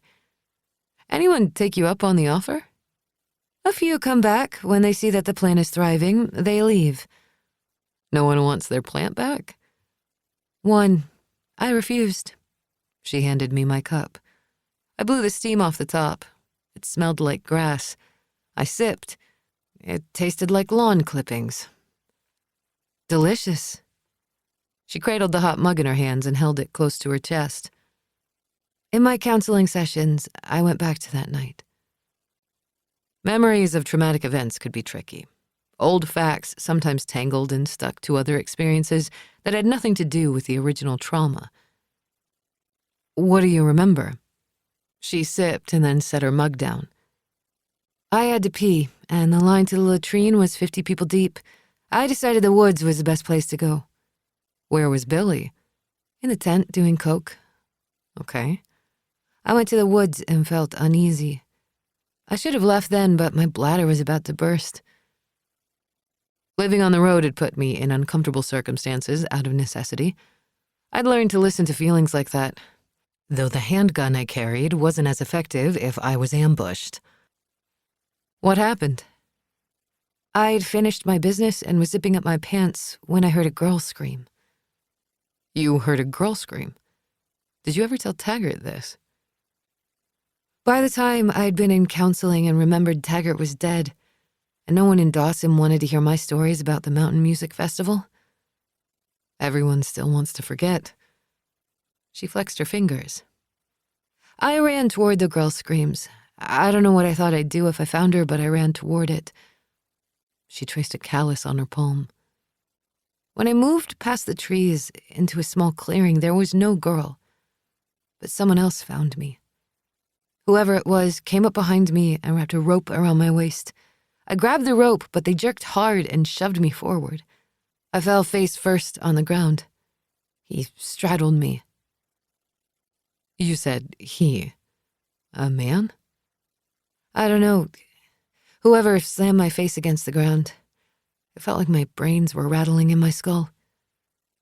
That attack would have accounted for some of her fresh bruises, but not her older ones. Did this person say anything? No. And Billy? I don't know where Billy came from, but he pulled the person off me. My attacker took off and vanished into the woods. Billy helped me up, but he was pissed. He told me I'd been stupid. You had to pee. You tried to save a girl. That's not stupid. Her gaze grew distant before it refocused on me. My shirt was ripped, and Billy saw the t-shirt. He scooped it up and told me to put it on. He took me back to the tent and gave me a joint. Did Billy say anything about your attacker? If he did, I don't remember. How long were you in the tent when Paxton found you? I don't know. The sun was up. When I was in the woods, it was dark. What's the last song you remembered hearing from the stage? The Blind Eagles played Freebird. They were on the stage between 3 and 4. How do you know that? I've lived with this story for a while. I know the facts better than anyone. My name was never in the paper. How did you know about me? Taggart mentioned you in his police reports. He left his files to me. Why? He knew I write about crime. Knew I was Patty's kid. Maybe he thought I could wrap up the loose ends. I've thought about that scream a lot over the years. I think that's why I collect dream catchers. I hear her at night sometimes. I wonder if I'd been faster or more careful, I could have saved us both. You can't play that game. Easier said. How do you know she was in trouble? The scream. Did it sound like a woman? Yes. Why do you ask? There's a theory Colton had help. Everyone assumed a man. Maybe your screamer wasn't a girl in need. Maybe she screamed to lure you deeper into the woods to isolate you. Why would you say that? 4 women just vanish. No struggles, no calls for help. I'm convinced someone else lured these women away. I had no facts to back it up, but it explained so much. I never thought about it like that. Think about it. You never found her, right? I thought I ran in the wrong direction. Or maybe it was a recording. Colton had all kinds of access to audio equipment. Up in those mountains in the rain? She shook her head. I don't think so. Women are capable of violence. That puts a different spin on it all. Did you notice anything about the person who grabbed you? I felt a ring scratch my cheek. Right or left hand? The scratch was on my left cheek. The ring would have been on a left hand. Anything else about the ring? The edges weren't smooth, not jagged, but rough. I've dozens of pictures featuring Colton. He wore a signet ring on his left hand. Taggart caught the killer, right? Amy said. Maybe. Or your attacker was a random creep who didn't have anything to do with the case. Do you believe that? Amy asked. I considered the question. The tents and woods were on the west side of the venue. I'd stared at it from the farmhouse window. I don't know. Chapter 21, Sloane. Sunday, August 17th, 2025, 7:30 p.m.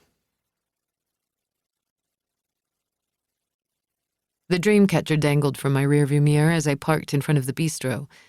Inside, customers filled small tables, and servers moved around the Italian-style restaurant. It hadn't been open 31 years ago, so I'd not paid attention to it. I glanced down at my t-shirt and jeans. Not dressy, but they'd have to do. I walked up to a greeter. He glanced up from an iPad. A frown suggested he was ready to tell me to hit the road. I'm meeting Grant McKenna. Raised eyebrows and a slight nod. He arrived 30 minutes ago. I followed him through the packed dining room to a table in the back. As we approached, Grant stood. A gentleman. I didn't meet many of those. Sloane, I was beginning to wonder. I pulled out my chair and sat. Sorry, an interview went long. He sat and motioned the waitress over. What can I get you to drink? When she arrived, I glanced up at her. A cola with lots of ice. Will do, the waitress said. How are your interviews going? He always stared at me with keen interest. Hard to say yet. Everyone has been willing to talk to me. As expected, lots of emotion. 31 years erases as many memories as it exposes. The waitress arrived with a cola in an iced glass. Condensation dripped down the sides as a thin layer of foam skimmed the top. Do you think you'll find them? He asked. I sipped my soda, savoring the sweetness. I'd rather hear about you. What brings you to Dawson? We've established our first meeting wasn't by accident. I'm guessing you didn't happen by the Nelson farm, did you? No. Do you work cases like this often? Whenever local law enforcement calls, I try to assist. That's your job. I've gotten my private investigator's license. I do this pro bono. The waitress arrived with a large pizza and set it on the table. I ordered. Grant said, Do you eat pizza, or would you like to order something else? Pizza works for me. The garlic and tomato smelled good, and I realized how hungry I was. Salads waste my time. We each served ourselves pizza. I folded my slice like a taco and took a bite. We both ate in silence. Finally, he set his slice down and wiped his fingers on a cloth napkin. His nails were neat and even, but not professionally done. He liked order, but he wasn't fussy. What do you like? He asked. Beyond the work. It's all about the work, I said. That drives me. Why? Your work doesn't drive you? It's not the first thing on my mind when I wake up in the morning. That's lucky for you. I took another bite. I go to bed with my stories on my mind. I dream about them, and the ghosts are waiting for me each morning. Ghosts? I set my pizza down and wiped my fingers clean. They tend to circle me until I find them and catch their killer. His head angled. What if you fail? I've not failed yet. Do you have a plan if you do? I shook my head. I never have a plan B. He drew in a breath. You're a burn your bridges kind of person. Yep. What about family, friends? This feels like a job interview. If you think you're working with a super stable person, think again. That prompted a grin. I know what I've gotten myself into. He didn't, but arguing wasted time. I have no family, and friends are hard to make when you travel all the time. Sounds lonely. I do just fine. There were times I'd envied families with a strong connection, but I never related to what they felt. The closest I came to that feeling was satisfaction when I finished an article. Cabin life still agreeing with you? He asked. My phone is an extension of my right hand. Feels a bit like I'm missing an appendage.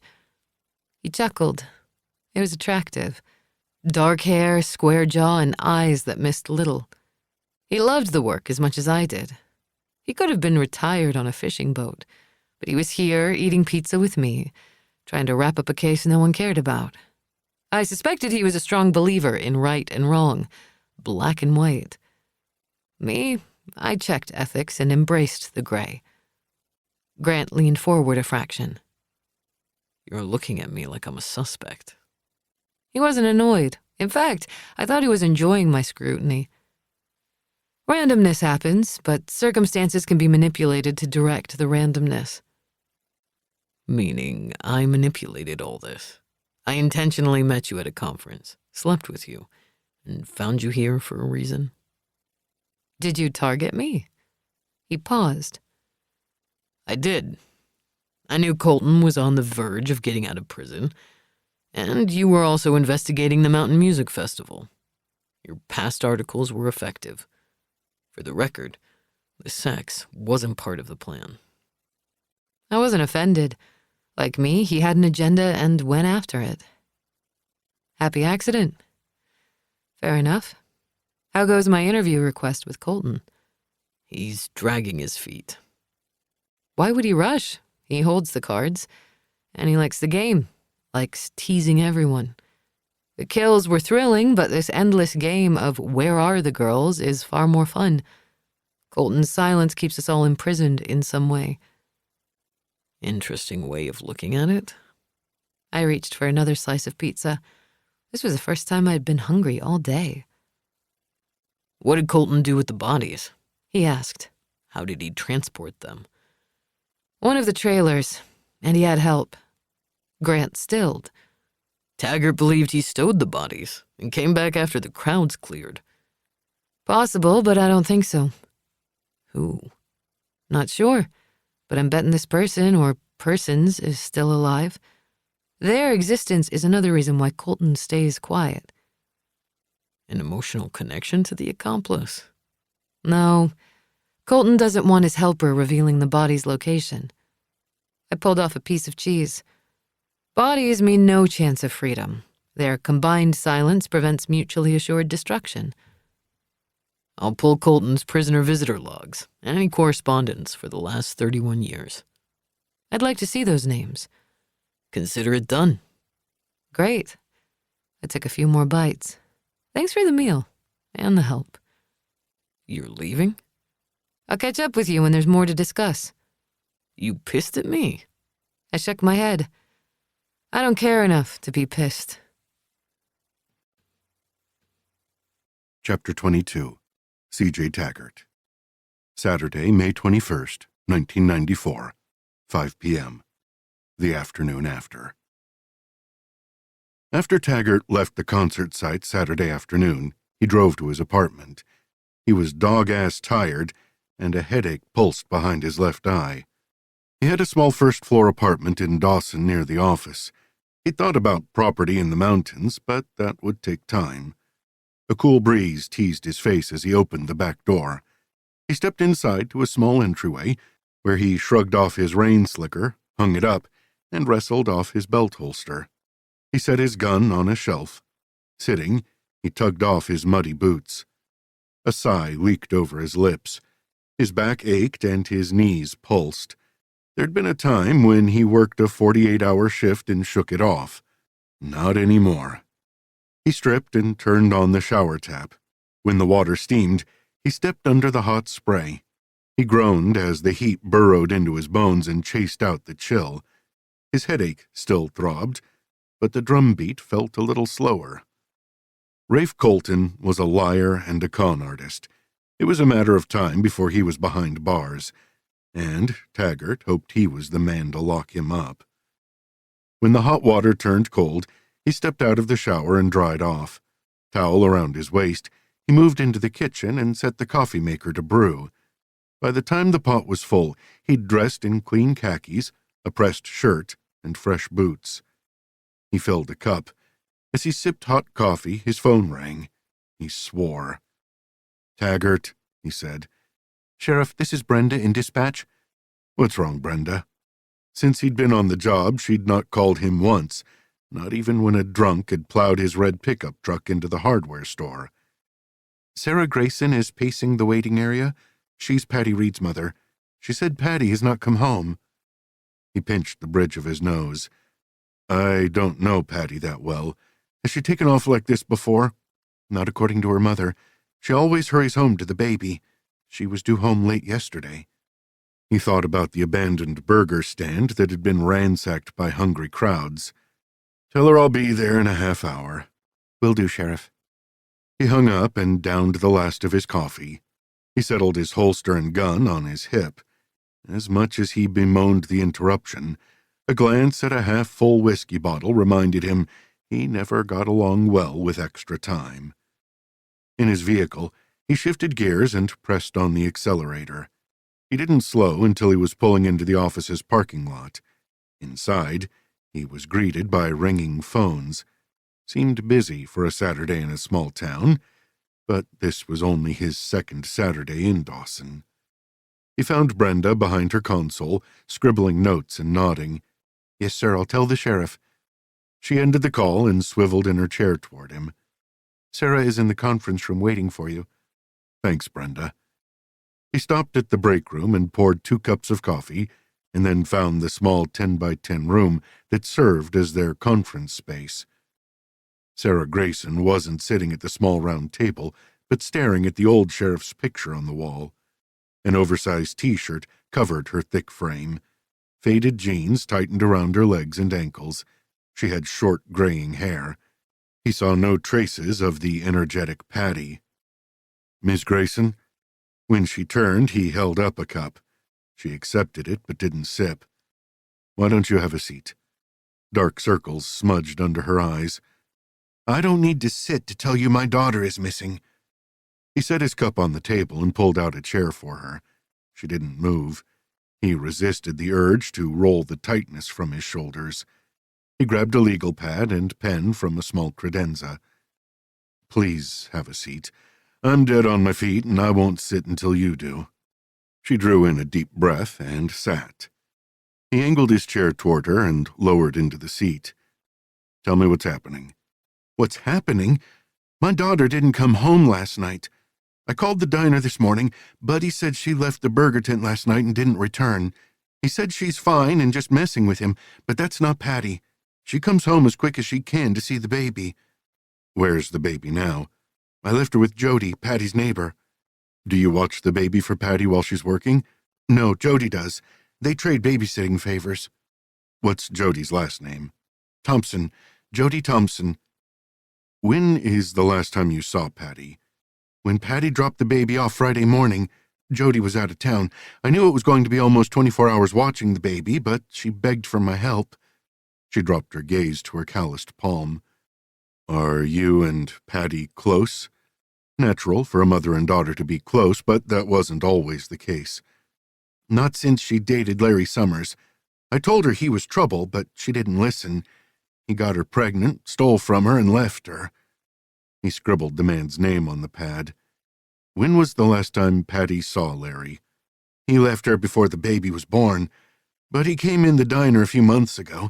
He made a fuss, but a customer chased him off." "Does he have contact with the baby?" She straightened. "No, hasn't sent her a nickel to support that child." Women fell prey to former boyfriends too often. "Is Patty dating anyone else?" "She wouldn't tell me if she was. She knew I wouldn't approve. The last thing she needs is a man." He thought about the young woman who always had a smile on her face when he saw her. "Was she meeting any friends at the festival?" "She never told me." Sarah shook her head. "I need her back. The baby only responds to Patty. She's hard to handle. She doesn't like people. She smiles when she wants something, but she's often very quiet. I think she's got more of her father in her than Patty is willing to admit." "Can you write down your contact information? Also, any numbers you have for Larry Summers?" "Last I heard, he was working in a garage near Staunton, but you can check Patty's trailer and see if she has any numbers for him." "Write down her address." Patty was an adult. She was free to take off with friends or vanish for a day or two. If not for her baby, he'd give her a week or two before he chased her down. Sarah scribbled down Patty's address. He recognized the trailer park. It was located on the south side of town. There'd been a report of a break-in there a week ago. It was on the verge of becoming a dive. No telling who lived near Patty and had been keeping an eye on her. Sarah removed a key from her ring. "This is the key to her trailer. I was just there, but there's no sign that she came home." "You went inside her place?" "Yes, I needed more diapers and formula." "You'll need to file a missing person report." "Why? I just told you." "We need formal notification. There are laws I must follow." "What kind of laws?" "Patty is an adult. She's not broken the law. And I need 24 hours after this report is filed before I can open an investigation." "You aren't going to do anything?" Sarah demanded.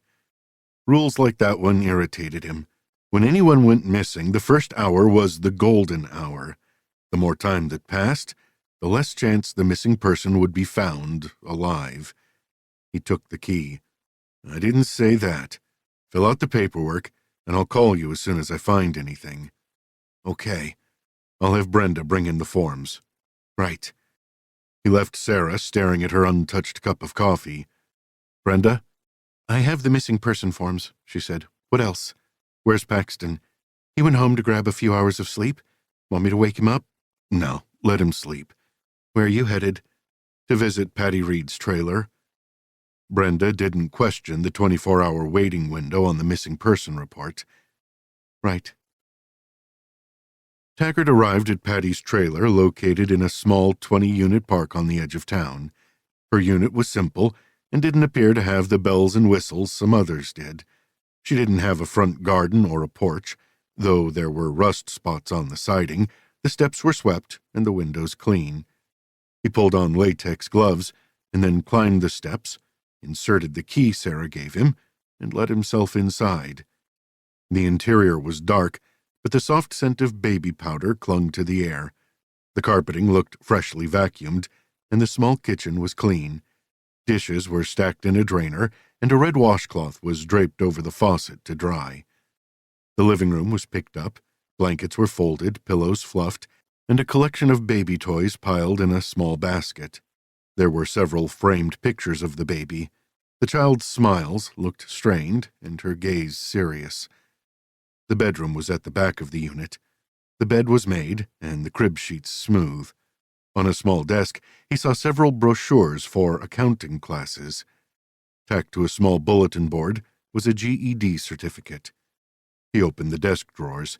They were filled with paper, pens, pencils, a sleeve of condoms, and a stack of letters.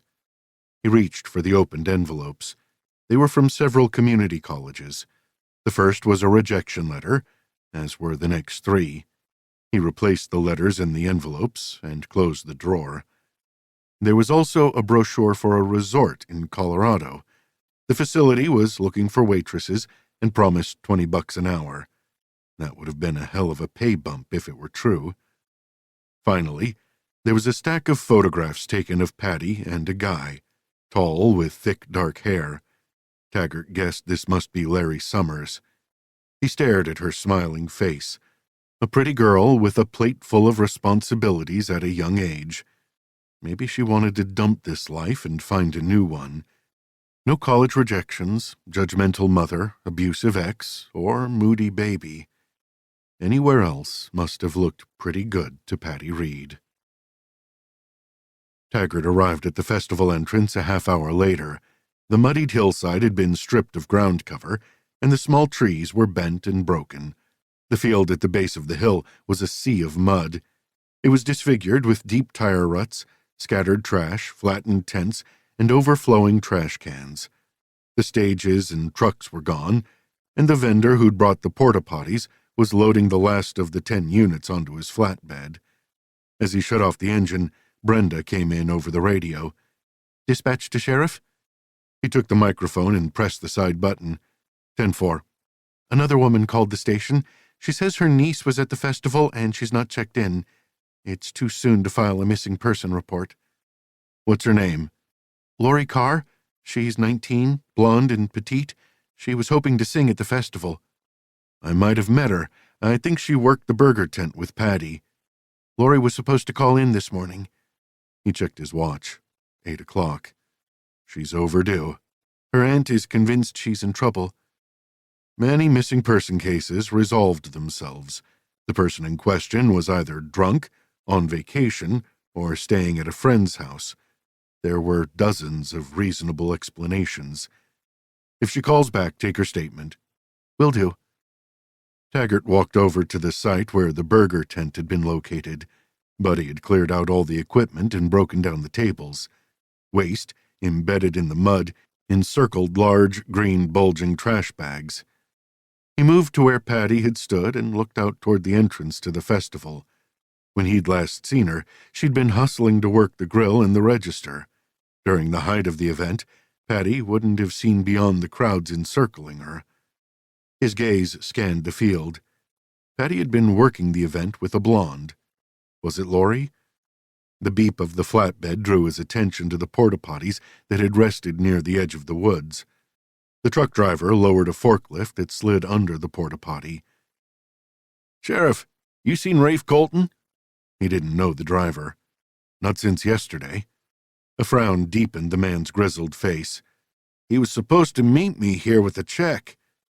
"You are Pete Manchester. I rented him the porta-potties." "Is that like Colton to be late?" "I've heard rumors about unpaid bills, but he offered me good money to do the job. He's a hard man to say no to." Taggart wasn't surprised to hear Colton wasn't here with a check. This festival was proving to be one huge con. "I'll keep an eye out." "Right. All your units were lined up here?" "Yeah, there were 10 of them. They're filled with trash and shit I don't want to know about. It's going to be a hell of a cleanup to get these back into service. I told him he needed more units." Colton wasn't worried about destruction. His kind created chaos and then moved along, leaving the mess to others. Taggart walked past the muddy square imprints where the units had rested. "Let me know if it doesn't go well with Colton." "I will." Taggart moved toward the woods. During the festival, it had been filled with people who'd sneaked in or needed a place to escape the rain or get high. Into the woods, the first 30 feet of ground was trampled flat, and, judging by the smell, anyone who hadn't been able to get into the latrine had used the woods. He kept walking. The damage of too much humanity eased. The underbrush reappeared, and soon it looked as if no one had stepped on this part of the earth in 100 years. He cut through the thicket and trees toward the fire road. He still didn't know what he was looking for. Why would Patty or Lori venture this far into the woods? He looked up toward the sun bleeding through the thick tree canopy. The trees would have slowed the rain, but it would still have been damp and cold. From here, he couldn't see the field through the thicket. In the dark, it would have been easy for a woman to vanish. In the distance, white fabric flapped from a tree. As he moved toward the strip, plowing through the brush, branches grabbed his shirt and pant legs. When he reached the cloth, he realized it was a T-shirt. Plain and white, it was small and fashioned for a woman. The fabric was ripped, and splashes of brown and red covered the front. He'd seen enough dried blood to recognize it. He imagined a large hand grabbing a fistful of fabric until it ripped.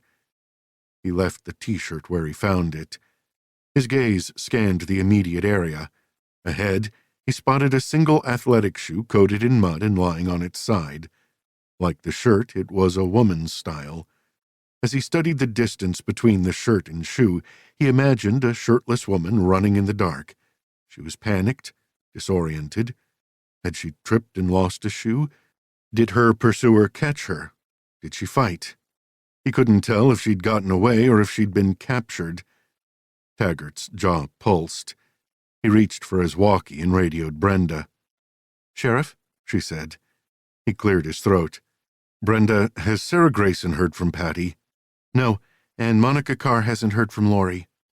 Tension crept up his back. "You think they have a reason to worry?" Brenda asked. His gaze scanned the carnage. "Do me a favor. Call Paxton and tell him to meet me at the concert site at sunrise. That doesn't sound good. You find something? I'm not sure what I've found, but we need to search this site. Chapter 23. Sloane. Monday, August 18th, 2025, 6 a.m. Since I was a little kid, I'd never been a good sleeper. I'd often wake while my grandmother slept and roam the house. At first, I was content to search Sarah's desk drawers. But when that lost its appeal, I removed the contents of her purse, spread them out on the floor, and inspected each item. A few times, I chewed her nicotine gum, but I decided I didn't like the way it made me feel.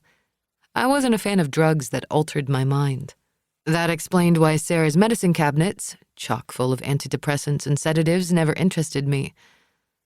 By the time I was 7 or 8, I'd grown bored with lurking around my house. I wanted to see more. I wanted to know what was happening in the dark world outside. My nocturnal field trips were simple at first. They began with me standing in my backyard and studying the cycles of the moon. Less light was better. I soon was staring into the neighbors' yards and then their windows. Peering into another person's world was thrilling at first. I watched Mrs. Miller refilling her coffee cup with Jack Daniels. I observed Mr. Sanders as he stood by the tool shed in his backyard, unzipped his pants and grabbed himself. He pumped, moaned, and finally rested his head on the metal shed. There was Debbie Gilbert, who rose most nights around 1 a.m.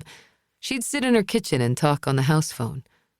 I knew she dated Jimmy Brown, who'd been arrested for assault. I figured she was talking to him. By the time I was 10, my neighborhood was no longer interesting. Amazing how predictable people could be. Mrs. Miller died of liver disease. Debbie talked to Jimmy until he went to jail again.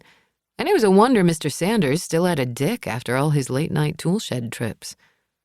By 12, I was riding my bike a few miles away and breaking into empty houses. Inside strangers' homes, I felt powerful. I could take or do whatever I wanted. A few times, I grabbed loose change, a necklace, and one of 2 dog-shaped salt and pepper shakers. My scavenger hunts didn't hurt anyone, and it was odd how easy it was for me to get away with it all. All fun and games, until a local girl, Sally Winston, vanished. She was 10 years old. I'd been in the Winston house once. It had looked normal, but warning signs weren't always visible. After Sally vanished, all my nocturnal adventures felt small and stupid. Sally's disappearance reminded me of Patty.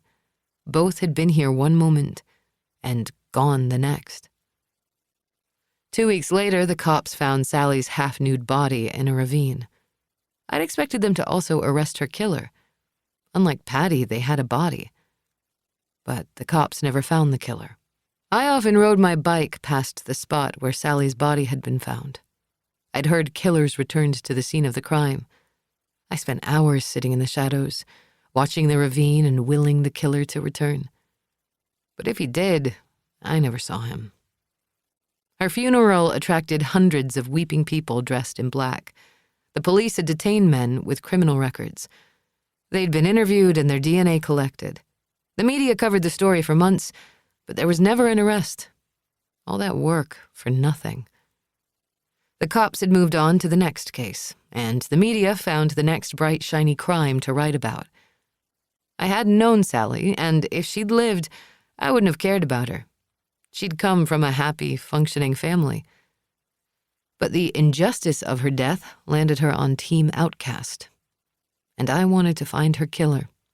I wanted to see him punished. By the time I was 16, I was working 50 hours a week cutting grass and doing odd jobs. I saved up enough money to buy a 2002 3-speed Toyota Corolla that had a dent on the back bumper but a solid engine. My new wheels extended my hunting grounds. But the killer never struck again in our area. He vanished. Sally, like Patty, never received full justice. The ghosts were circling tonight. Later, when the sun rose, I sat at the kitchen table. I scrambled eggs while toast cooked in the ancient toaster. When the phone wall rang, I hesitated before raising the clunky receiver. Hello? It's Grant. relief now attached to the sound of his voice. Tell me something forensic. You know more about this case than anyone. What about Colton's recent visitors? His attorney has seen him a few times in the last 5 years, but I'll have to pull the visitors' logs for a complete list. Can you get it? Sure. And then, The torn, bloody shirt and lone sneaker found in the woods belonged to Tristan Fletcher. I know. My toast popped up. I haven't spoken to her father yet. He's not returned my calls. I hope he doesn't shoot me when I knock on the front door. That's not funny. It wasn't intended to be. Not everyone is ready to be dragged down memory lane. The blood was Tristan's. There was a familial DNA match to her sister. Lanny Fletcher. She lives in the D.C. area now. The mother passed 28 years ago. Mr. Fletcher still lives in the family home. When are you seeing Mr. Fletcher? Soon. And then I'm tracking down the festival security guy. Remind me who that was? Grant said. Kevin Pascal. He worked for Woodward Security, the firm Colton had hired. The firm sent 3 security guards to the festival. Right. Colton said he hired 20 guys, but the president of Woodward testified that Colton had only hired 3. Kevin also dated Deborah Jackson. She broke up with Kevin a few months before the festival. According to Deborah's sister, Kevin still had a thing for Deborah. I didn't mention the picture I'd seen of the couple on Kevin's mantle. Think Kevin could have been involved in her disappearance? Statistically speaking, women are killed by men who know them. Maybe after this case was done, I'd take a second look at the men who'd been in Sally Winston's life. Deborah's necklace was with the trinkets Taggart found in Colton's barn. There had been 4 incriminating mementos, including Deborah Jackson's necklace, Lori Carr's guitar strap, Tristan Fletcher's ring, and Patty's driver's license. There were also witnesses at the concert who'd seen Colton with the women. Other women testified that Colton could be violent in the bedroom. The evidence was slim, but the will to put a killer behind bars was strong. I pushed the egg around with my fork. The partial prints pulled from the buckle on Lori's guitar strap and Patty's driver's license were never identified. I ran the prints again through the National Fingerprint Database. They're still too smudged for a read. 4 young, strong women simply vanish. If whoever had helped the killer was still walking the earth, they'd escaped their punishment. Any theories on the second person? Someone these women would trust? Like a security guard? He asked. Maybe? There was no evidence there were 2 killers. Colton never once hinted that he had help. I'm not letting up on this theory. He chuckled. Dog with a bone. That's me. What's next? First, I'm talking to Brian Fletcher. Then I'll catch up to Kevin. You think you can solve this, don't you? Did no one have faith in me? I'll crack this. Chapter 24. CJ Taggart. Monday, May 23rd, 1994, 4 p.m. 2 days after. Taggart and Paxton had spent most of their Sunday walking the woods ringing the festival field. They found discarded clothes, shoes, beer cans, a backpack complete with wallet and identification, condoms, and cigarettes. The woods had been their own party site, close enough to hear the music, but private enough to avoid prying eyes. They'd found a muddy backpack. It was black, battered, and covered with music festival concert patches. Taggart unzipped the pack and found a worn brown wallet inside. The owner's name was Jim Richards. He wasn't familiar with the name, and neither was Paxton, but having the guy's name and home address made life easier. 2 hours after finding the backpack, Taggart rolled up on a small house located in Keswick, 50 miles east of Dawson. The one-story brick rancher was painted white, and the garden beds were neat and mulched. Parked in the driveway was a Ford Escort, and beside it a red pickup truck. Out of his car, he settled his hat on his head and walked up to the front door. He stood to the left of the door and then knocked. He settled his hand on the grip of his weapon. Heavy footsteps sounded in the hallway, and the door opened without hesitation. The woman standing on the other side of the screen door appeared to be in her 80s. She was slender, with stooped shoulders and a sharp gaze. "I'm looking for Jim Richards." "That's my grandson. Is he in trouble?" "Not at all. His backpack and wallet were found, and I'm returning it." "I'll take it." "I need to give it to him." "But I'm his grandmother." "Yes, ma'am. But I need to hand it to Jim." She drew in a breath. "He's in the backyard. He's fixing the lawnmower." He could walk around back, but if Jim didn't want to speak to him and Grandma alerted him, he'd be gone out the front door and in that truck before Taggart could catch up. "Call him to the front door?" Grandma didn't look happy, but she vanished into the house. Minutes later, a tall, lean man appeared.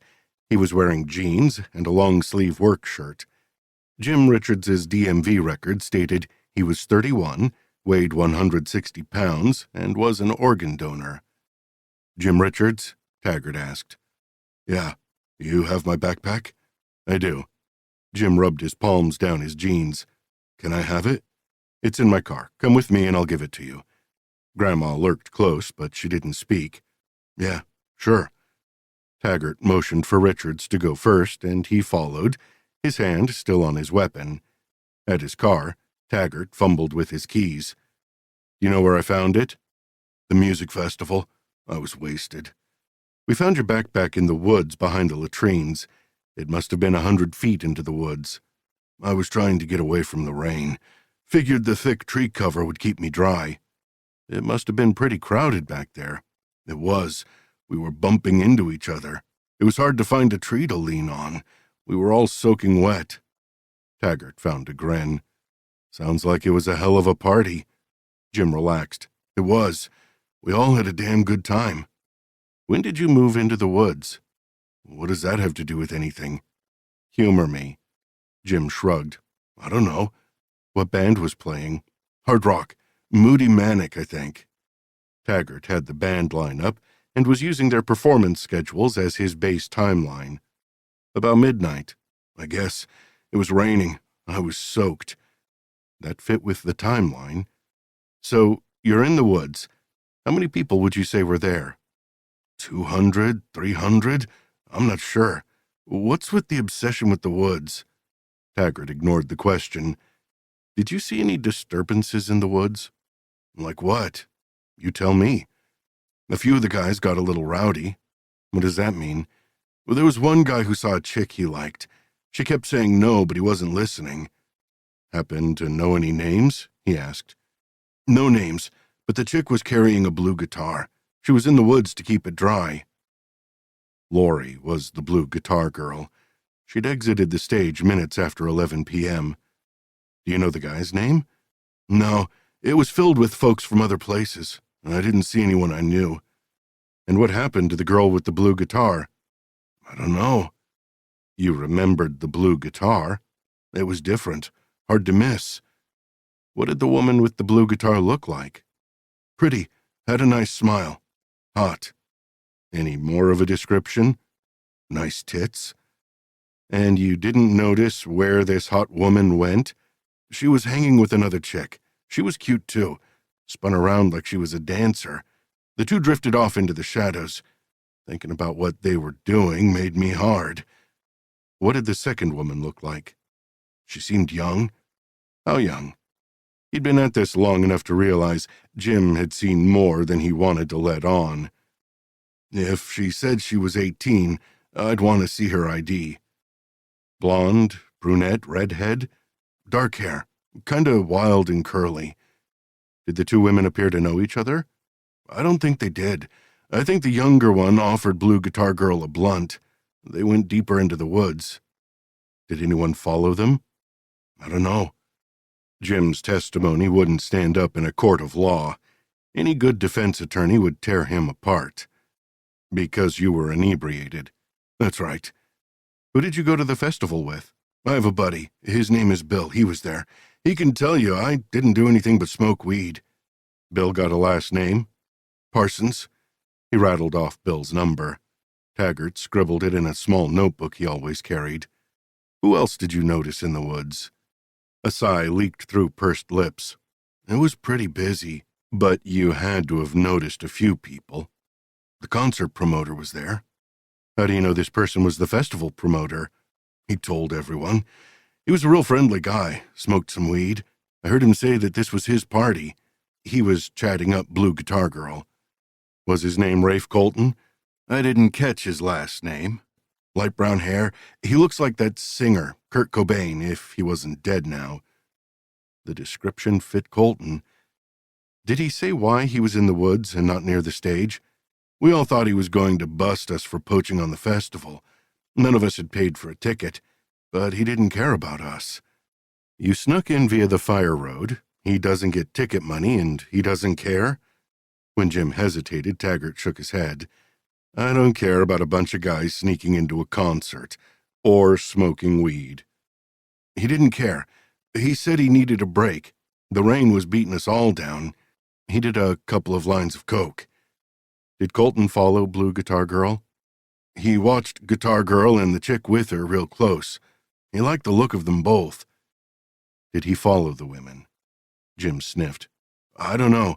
I was smoking, and Bill asked for a toke. I turned to give it to him. We shot the shit for a while, and when I turned back, that Colton guy was gone. So was Blue Guitar Girl and her girlfriend. Taggart removed Patty's picture from his pocket. Was she in the woods? Jim studied the picture. Hamburger Girl. You know her? He handed back the image. I bought a burger from her. She's a hottie. But she wasn't in the woods. Not that I saw, but it was crowded. Why all the questions about these gals? Is there a problem? Might not be a problem at all. He'd been searching for Patty and Lori. Jim must have spotted Blue Guitar Girl, a.k.a. Lori, around midnight.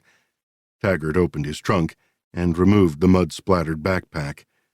If I have more questions, I'll call you. Jim unzipped his backpack and dug out his wallet. Yeah, sure, man. Taggart slid behind the wheel of his vehicle. He'd learned a long time ago that if his gut was tight and he felt edgy, something was off with the case. Right now, he was working on an ulcer. Chapter 25. Sloane. Monday, August 18th, 2025. 8 a.m. The drive to Brian Fletcher's home took a half hour. His daughter Tristan was among the missing from the Mountain Music Festival. Brian wasn't responding to my calls or emails. But I was accustomed to rejection. He wasn't the first person who didn't want to talk to me. The Fletcher house was a dark green 2-story wood frame house. Shrubs lined up in single file along the front. A large oak shaded a mulched bed filled with blooming azaleas. Tristan Fletcher had wanted to be a dancer. She'd been hired as a backup performer for the Roving Rangers, and local media had taped one of the band's performances. The film had captured her petite body moving seductively to the rock music. Her long, black, curly hair framed her heart-shaped face. I'd watched the video a dozen times. When she'd moved to the music, her hair had swung from side to side. She was 18 when she'd vanished, but she looked a few years younger. As Tristan danced, I shifted my focus from her to the people around her. A few of the band members tossed her grins, and when one of the guitar players launched into a long riff, he faced her. Smiling, she moved toward him, swaying her hips. The guitarist leaned toward her. She skimmed her fingers down his arm. He wagged his tongue at her. The crowd cheered at the sexual teasing between the two, and when Tristan moved back to her spot in the background, the crowd was applauding. I rang the bell. Silence echoed in the house. I glanced toward the 4-door car in the driveway. As silence stretched, I wondered if Mr. Fletcher wasn't here. Also not a first. No one came to the front door, so I retraced my steps and walked down the sidewalk toward a privacy fence. It was locked. I fished a pocket knife out of my backpack and used the blade to wrestle the lock loose. The latch gave way and the door swung open. I pocketed the knife. I listened for the growl of a dog. When the stillness remained, I stepped into the backyard. A rainbow of flowers rimmed the privacy fence and filled a mulch bed in the yard's center. A children's swing set complete with a yellow slide, tower, and red rings. I knew Tristan was the older of Fletcher's 2 daughters. I'd not dug into the younger sister's life, but I guessed she'd had a child. When I rounded the corner, I saw a man hunched over a bed. He wedged a trowel at the base of a weed. "Brian Fletcher?" When he didn't react or turn around, I noticed his earbuds. My eye remained on the sharp edge of the trowel cutting into the weed as I approached. I tapped Fletcher's shoulder. He whirled around, the trowel raised like a weapon. I stepped back, hands up in the air. I waited for him to focus on me. He yanked out the earbuds. "Who are you?" "Sloane Grayson, I left you messages," I said. "I'm here to talk about Tristan and the Mountain Music Festival." He stabbed the trowel in the soft dirt. "We don't have an appointment." "I've driven a couple of hours," I lied. "Can we talk for a few minutes?" "This isn't a good day." I'd slipped my foot into the proverbial door. "I promised to be quick." He sighed. "Can we do this another day?" I wasn't leaving without an interview. I'd like to learn more about Tristan. All my sources are media and old articles. No one's talking about her anymore. His lips flattened into a level line. A muscle pulsed in his jaw. "I'm not fond of stirring up the past." "I like to dig into it. I like to see what crawls out of the shadows when I shine a light into the darkness." "Be careful what you wish for." My wry smile was calculated. I've heard that before. He yanked off his garden gloves and rose as if his knees hurt. "Come on, it's cooler in the house." I followed him inside. The interior was dimmer and it took my eyes a moment to adjust. I moved into the kitchen, noticed wood-paneled walls covered with dozens of framed photographs. I was tempted to study each photo, but I was aware he would see my curiosity as a violation of his privacy. All the mementos and photos told me that this room was a memorial to the family he'd once had. An old golden retriever slept on a dog bed by the fireplace. The dog's tail thumped, and he slowly rose and crossed to me. I held out my fingers and let him sniff. Fletcher washed his hands, dried them, and replaced the dish towel back on the sink. "Can I get you something to drink?" "Water would be great." The dog retreated to his bed as Fletcher retrieved a glass from a cabinet and filled it with water from the tap. He set the glass on the counter and stepped back, as if being close to me troubled him.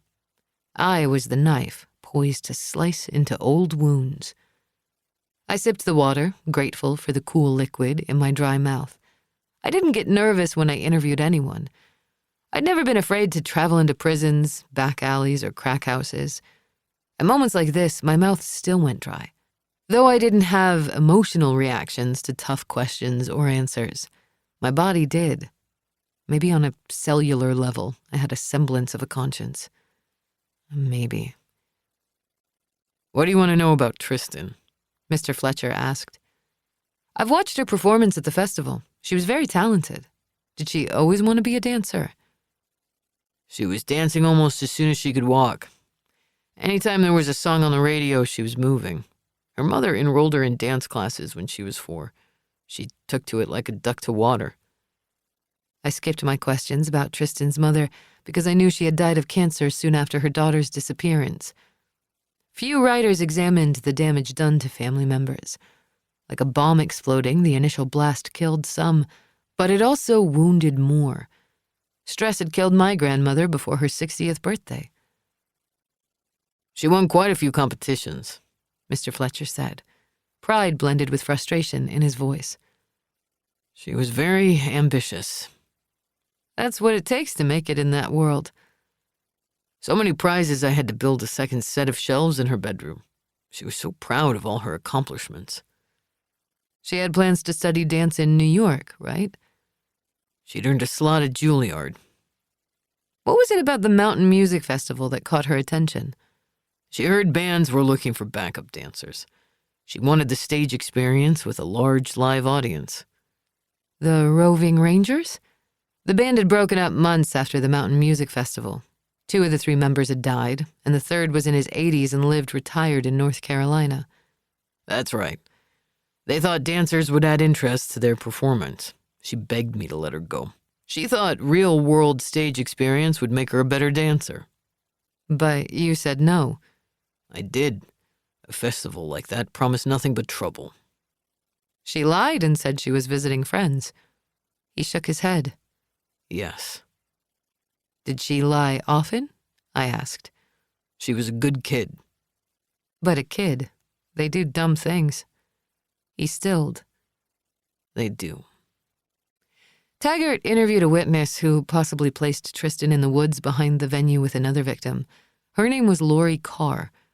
I know who she is. Mr. Fletcher shook his head. Taggart asked me about her, but I never met her. Tristan had just performed a routine on stage. Lori had sung. They had a lot in common. Maybe. Why do you care about my daughter? I want to know her story.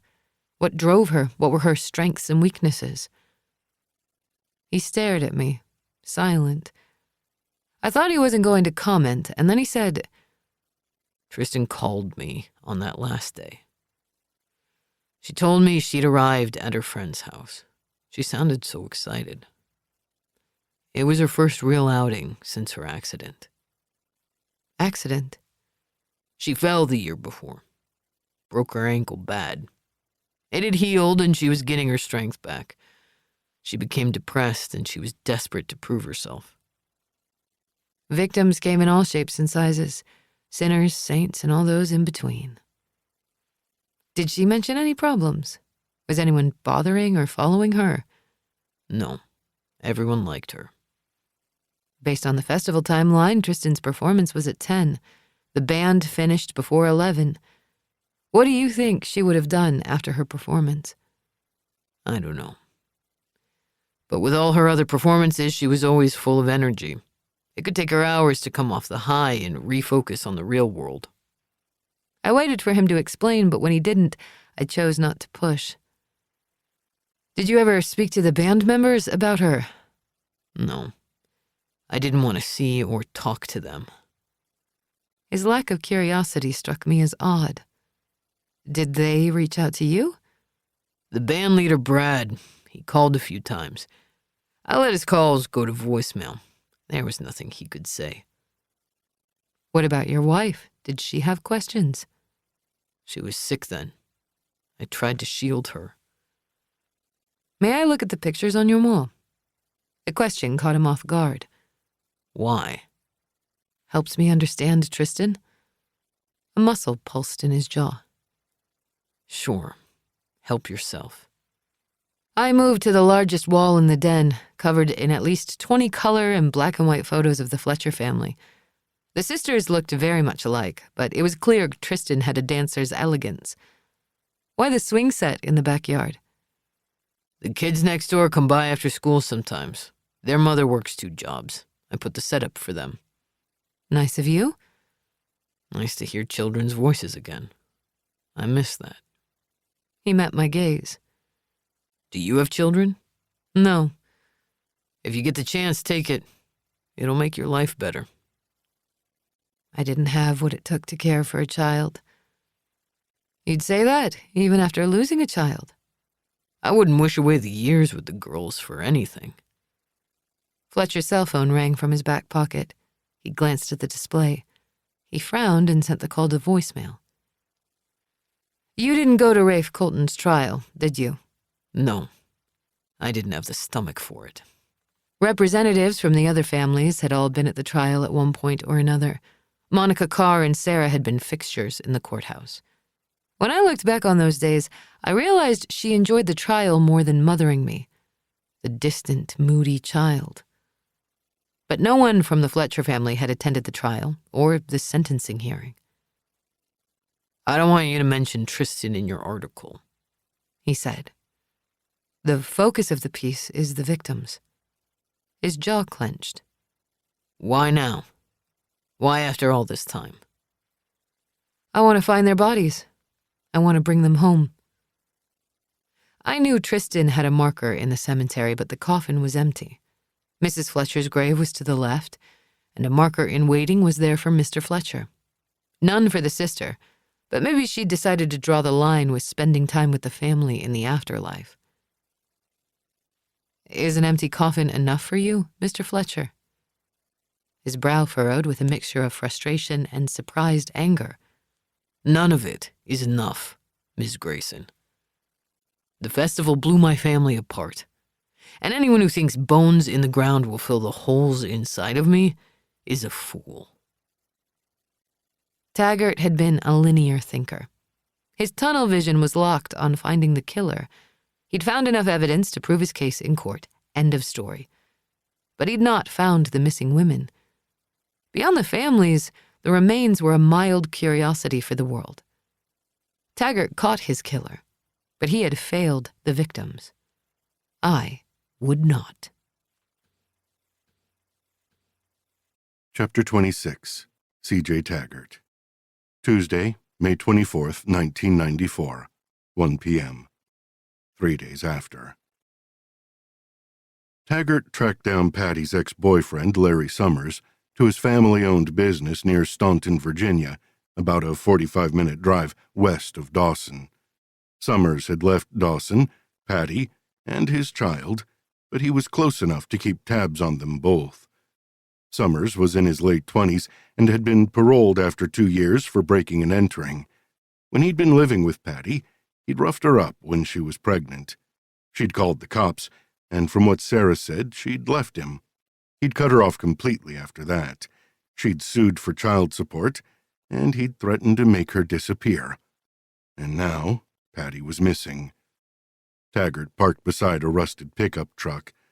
Out of his vehicle, he settled his hat on his head. A pneumatic drill buzzed.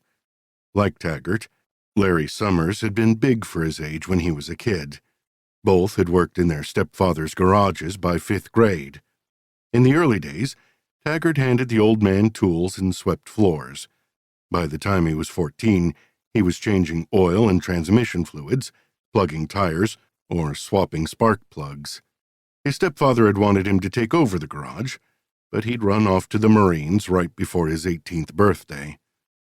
And now he was back in Dawson. As the old man used to say, the farther you run, the closer you get to your past. He walked into the garage. Scents of oil and grease took him back to a life he'd abandoned. There were 2 cars on the racks, a Chevrolet sedan and a Ford pickup truck. A mechanic was under each vehicle. "I'm looking for Larry Summers," Taggart said. The man under the Ford ducked his head down. Curiosity shifted to suspicion. "I'm Summers. Mind if I have a word with you? I'm Sheriff CJ Taggart," he asked. Summers grabbed a stained cloth from his back pocket and walked toward him. The second mechanic had stopped working and now paid close attention. "Is there a problem, Sheriff?" Summers was 6'3" and had a muscular build. His short black mustache drew attention to puffy eyes swimming in a full face. This was the guy in the photo Patty kept at her trailer. "I have a few questions." He'd bet money that Summers was hungover.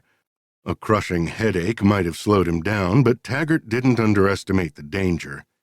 He waited until Summers was clear of the garage and all the wrenches and screwdrivers were no longer within arm's reach. "About?" Summers asked. "Patty Reed." Summers drew in an aggravated breath. "Whatever she's saying about me is a lie. I haven't seen her in over a year." "She's not saying much," he said. "Does she want money for the kid? Because I'm barely getting by here." "When's the last time you saw your daughter?" "Never have. I told Patty I don't think the kid is mine. She got around when we were together." Taggart had heard similar claims from other men during his career. It still pissed him off, but didn't make him so mad that it clouded his judgment. "You haven't seen Patty in over a year?" Summers wiped his hands with the grease-stained rag. "Yeah, that's right. Why do you care?"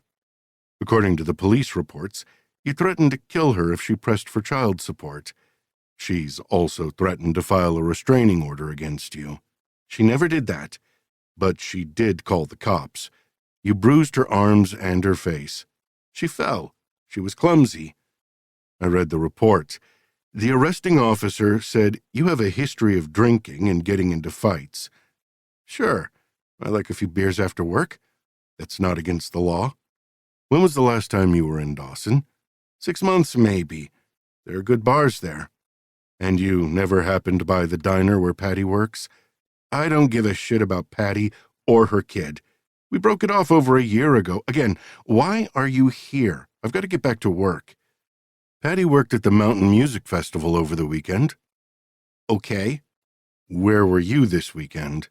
Here, working. A Mustang with a blown transmission. We playing 20 questions, or are you going to tell me what's going on? Patty vanished from the music festival. No one has seen her since Saturday morning. He shifted. What does that have to do with me? You're the guy on record who beat her up. Grinning, he shook his head. You talked to Buddy? He's not a Boy Scout. He has a thing for Patty. Buddy had been at the festival restocking supplies. He'd driven his van up the fire road and parked on the other side of the woods, where Patty had been last seen. Did anyone see you working here over the weekend? Sure. Seth over there will vouch for me. Seth had stepped out from under the car. He was watching them in plain view. Taggart noted Seth was as big as Summers. Seth, is that true? Taggart asked. Was Summers here all weekend long?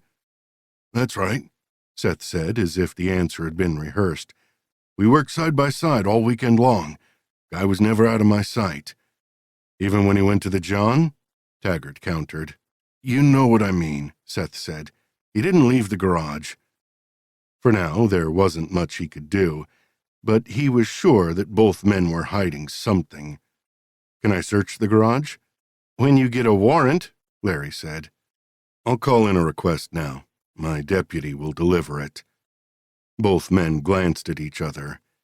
Yeah, there was something in the garage neither wanted him to see. He moved to his vehicle and slid behind the wheel.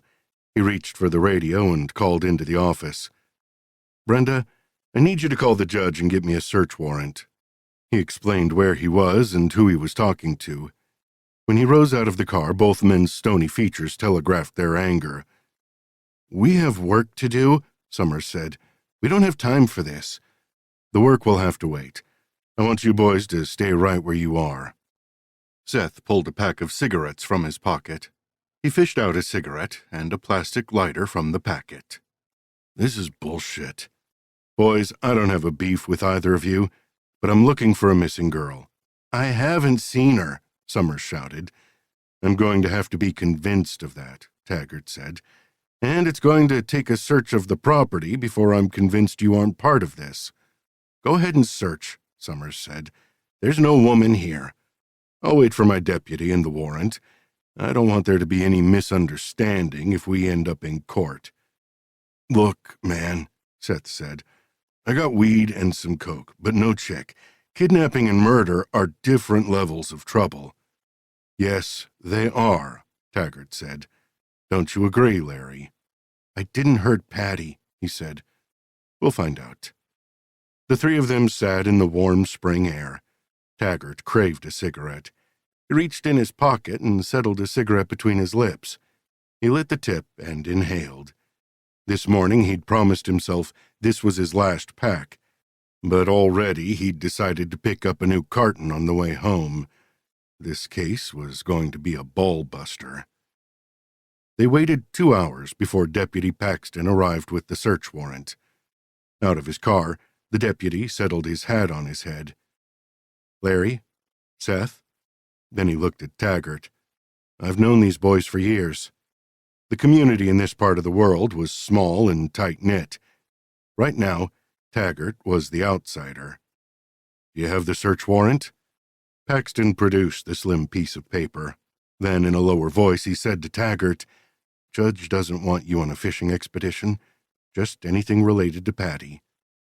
The way the law read, anything Taggart saw in plain sight in the garage was fair game, and if he heard or saw anything related to Patty, then he could open a closet door or look in a locker. You stay out here with them. I'll have a look around. Right. Taggart walked into the garage and shut off the radio playing an 80s rock song. The space smelled of gasoline and oil. A workbench was covered with all kinds of auto repair equipment. A poster of a blonde in a blue bikini hung on the wall. Miss July 1988 was hot enough to stand the test of time. The sights and sounds brought back memories of thousands of hours working in the old bastard's garage. He searched the garage bay, the office, and a storage shed out back. It was unlocked. He opened the door. If he found Patty, dead or alive, he would find a reason to justify why he'd searched inside. The storage shed was crammed full of extra parts, hoses, old tires, and all kinds of crap that ate up almost the entire space. The chances of anyone storing a body or holding a woman here were slim to none. After 45 minutes, he conceded that there was no evidence Patty was on the property. That didn't let Summers off the hook, but after this fruitless search, he wasn't getting another warrant unless he had more cause. Outside, he found Paxton and the boys joking about something. When they saw him, Paxton had the sense to wipe the smile off his face. Seth looked a little contrite. Summers did not. "Tough coming up empty-handed, isn't it, Sheriff?" Summers said.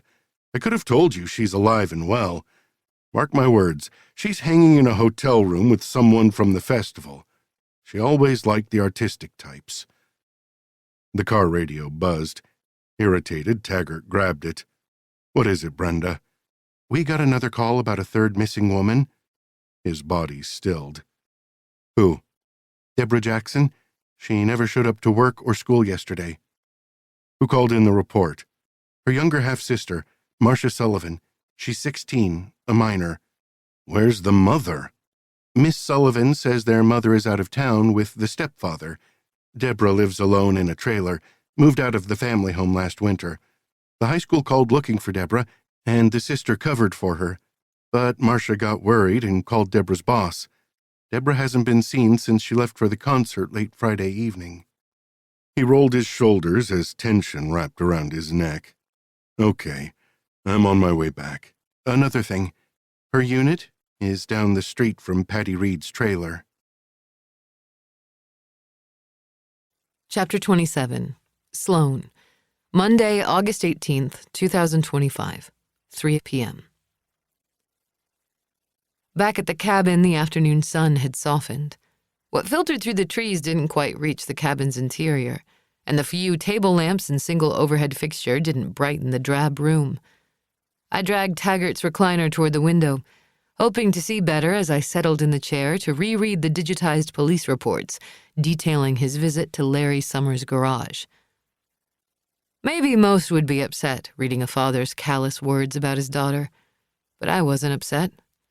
I cared as much about Larry Summers as he did me. I had no feelings for him. In many ways, I was him. Brian Fletcher had asked if I had children, said I should grab the chance if I ever had it. But Larry's words were proof I would be a disaster as a parent. At this stage in his investigation, Taggart had 3 missing women to find. By the time Tristan Fletcher's report had been filed almost a week later, the case was making headlines in local news. Soon it would go national. Dawson became ground zero for every reporter looking to get an exclusive. As Larry was quickly cleared, a rush of reports flooded the Dawson Sheriff's Office. These claims of missing women created lists of possible victims and offenders who all needed to be interviewed. But Taggart's attention never wavered far from Rafe Colton, who remained the #1 suspect in his mind. The landline's ringer echoed in the cabin, cutting the silence. I almost reached for my cell, then realized the phone remained mounted on the wall. This token of the past was irritating. I raised the receiver to my ear. "Hello? This is Bailey from the rental office." "Bailey, how are you?" "That's my question for you. How are you doing up there? That place has had its issues over the years, and I'd hate it if you were without hot water or a toilet that didn't flush." She'd not called about the toilets. "There's only one." "Are you saying it's an issue?" "No, everything flushes just fine." Good, good. "Is that it?" "How's your story going?" "Slow and steady." "No new revelations?" she asked. "I'm piecing it together." "What does that mean?" "Not sure yet." I turned and the cord twisted around my body. "While I have you, I have a couple of questions about the festival." "Why would you want to talk to me?" "You were there. You saw it all happen." Her voice dipped. "I was drunk that night. And don't put that in any article, please." I took a step toward my notes, but the cord stopped me. Weren't you friends with Deborah? She worked at the dry cleaners. Yeah, sure. She was supposed to meet me at the concert, but we never connected. Your dad didn't approve of her. Daddy could be a real snob. We didn't see eye to eye on a lot of things. Kevin brought Deborah to the concert. That's right. How do you know that? You said you never saw her. I ran into Kevin that night. He told me she was at the festival. The surveillance footage at the dry cleaner showed Kevin picking Deborah up close to 10 o'clock p.m. What time was that? About 11. It started raining harder soon after. And you never hooked up with Deborah at the concert? Nope. Didn't you tell Taggart you walked home? But that wasn't exactly true. Once I sobered up, I didn't see the point in leaving. The place was rocking.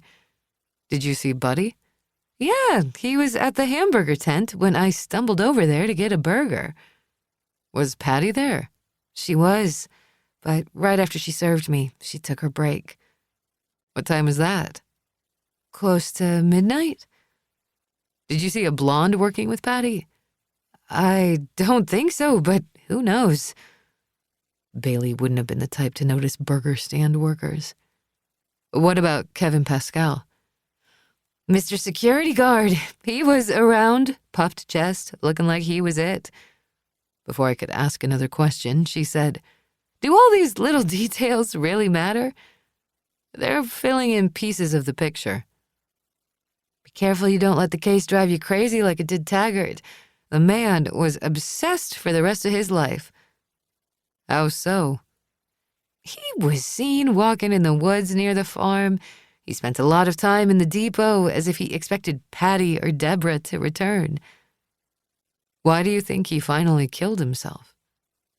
Lord only knows. I couldn't decide if Bailey was worthless or lying. Right. Thanks. I hung up. Many cops served their entire career and never worked a massive case like the Mountain Music Festival, and Taggart had won the big prize. He had arrested his man. If life were a state fair, he'd have walked away with the giant blue stuffed cookie monster.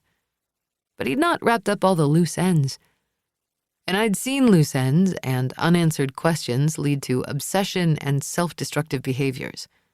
I'd read about tough-as-nails officers who'd wrestled under the weight of unsolved cases. The burden was especially heavy in child abduction or murder cases. Some found a way to move forward.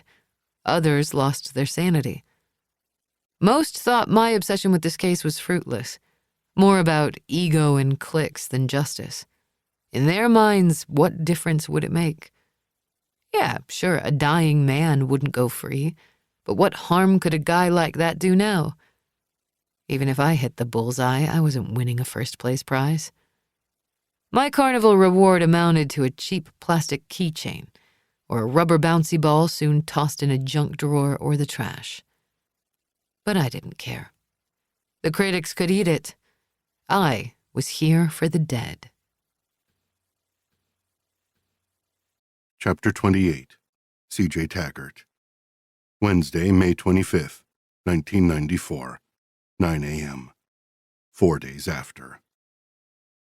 Taggart swung by the diner to grab his morning coffee. He glanced toward the counter, half hoping to see Patty. But Buddy was behind the counter, topping off coffee for a customer. His smile looked strained. Another customer asked for a refill and another for a menu. Buddy clearly felt Patty's absence. Taggart spotted the mayor in a booth in the back. He wasn't front and center or shaking hands, but lying low. More complaints and questions about the festival were snowballing, and Taggart knew Briggs must be feeling the pressure. When the weekend hangover passed, folks realized the festival might have created as many problems as it had promised to solve. Taggart crossed to the mayor's booth. "Mind if I sit down?" Mayor Briggs nodded. "If you've got good news." Taggart sat. Buddy caught his gaze and then set a mug in front of him. He filled up the cup. "Thanks, Buddy. Any word from Patty?" "Not a word." His brow furrowed. I stopped by her trailer this morning. Sarah was there with the baby, but no Patty. Any idea where she went? None, and I've called everyone I can think of. Taggart thought about the folded blankets in the baby's crib. She the kind of woman to leave her baby behind? No, not Patty, Buddy conceded. She's crazy about that kid. Taggart sipped his coffee. Is she seeing anyone other than you? Buddy glanced at Briggs. No. Okay, thanks. Sheriff, tell me when you find her, Buddy said. Will do. As Buddy moved to another table, Taggart sat in silence, not bothering a glance toward the mayor. He'd never been good at sucking up to the brass, and civilian life had not changed that. Maybe Patty did run off, Mayor Briggs said. Along with Lori Carr and Deborah Jackson, I have 3 missing person reports on my desk now. Why didn't you tell me about Deborah? I'm doing that now.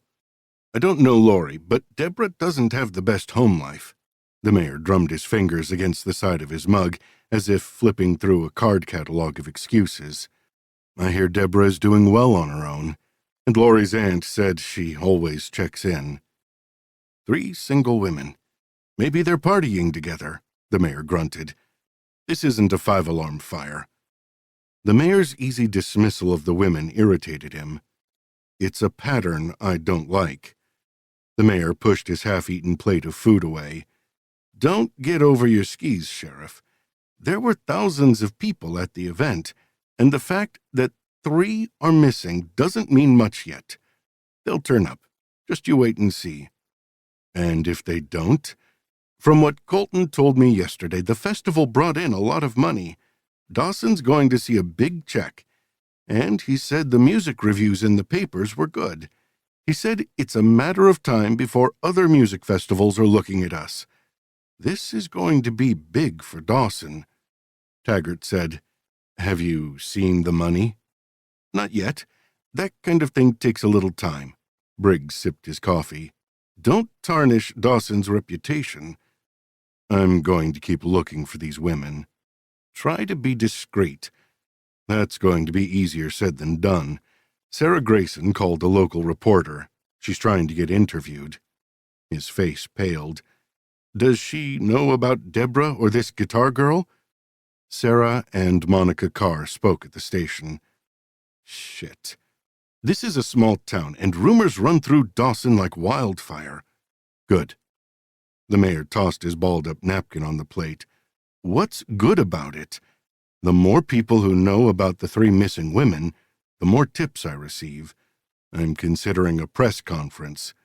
You know that's not how it works.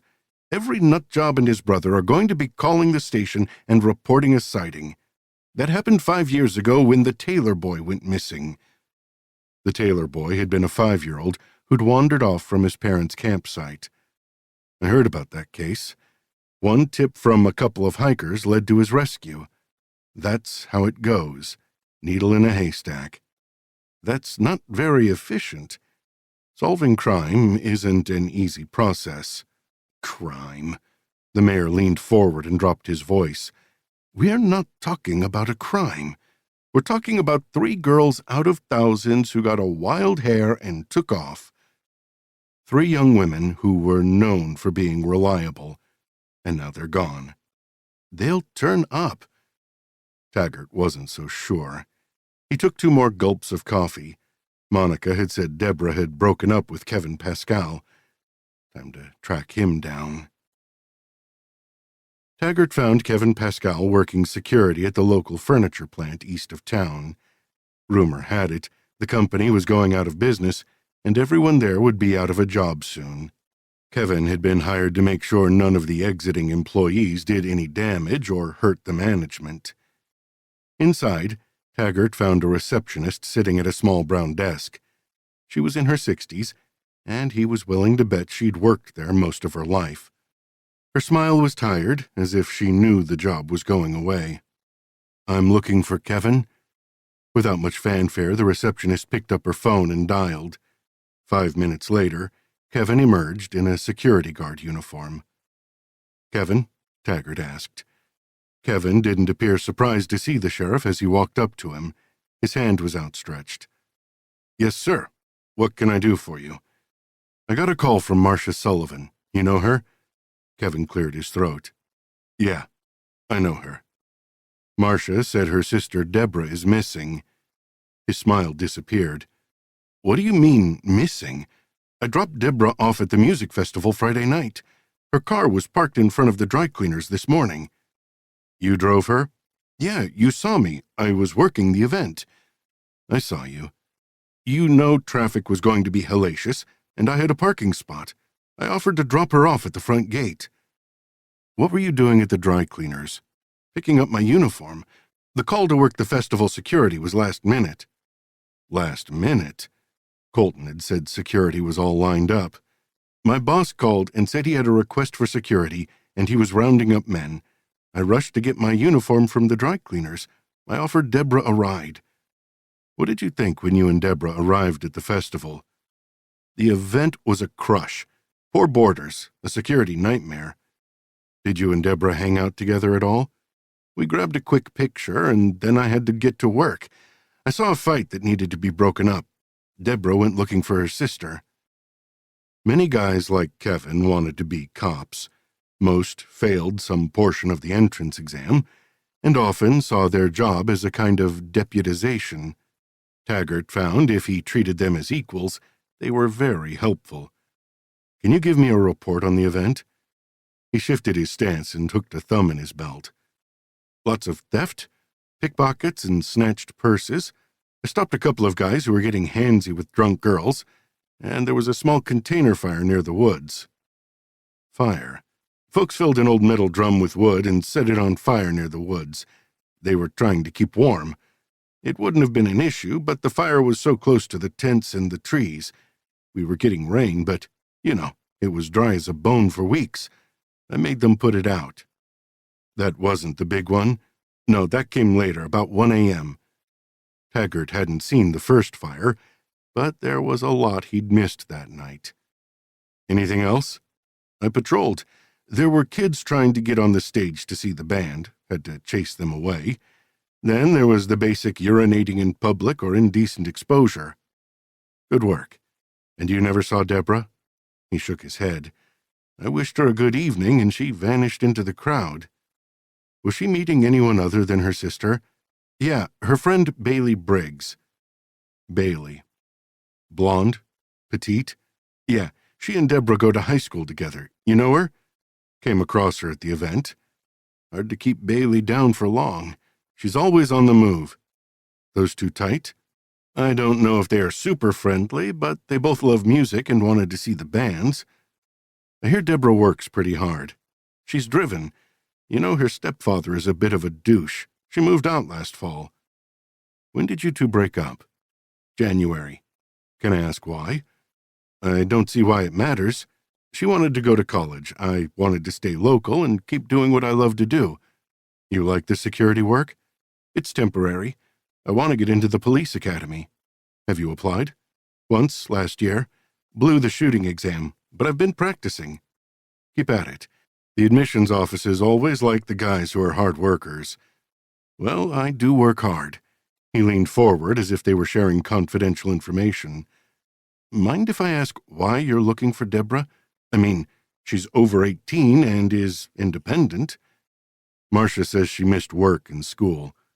"She's done that before. I mean, Deborah is steady about 95% of the time, but she gets revved up every so often." "You think she got a wild hair?" "She's been working so hard.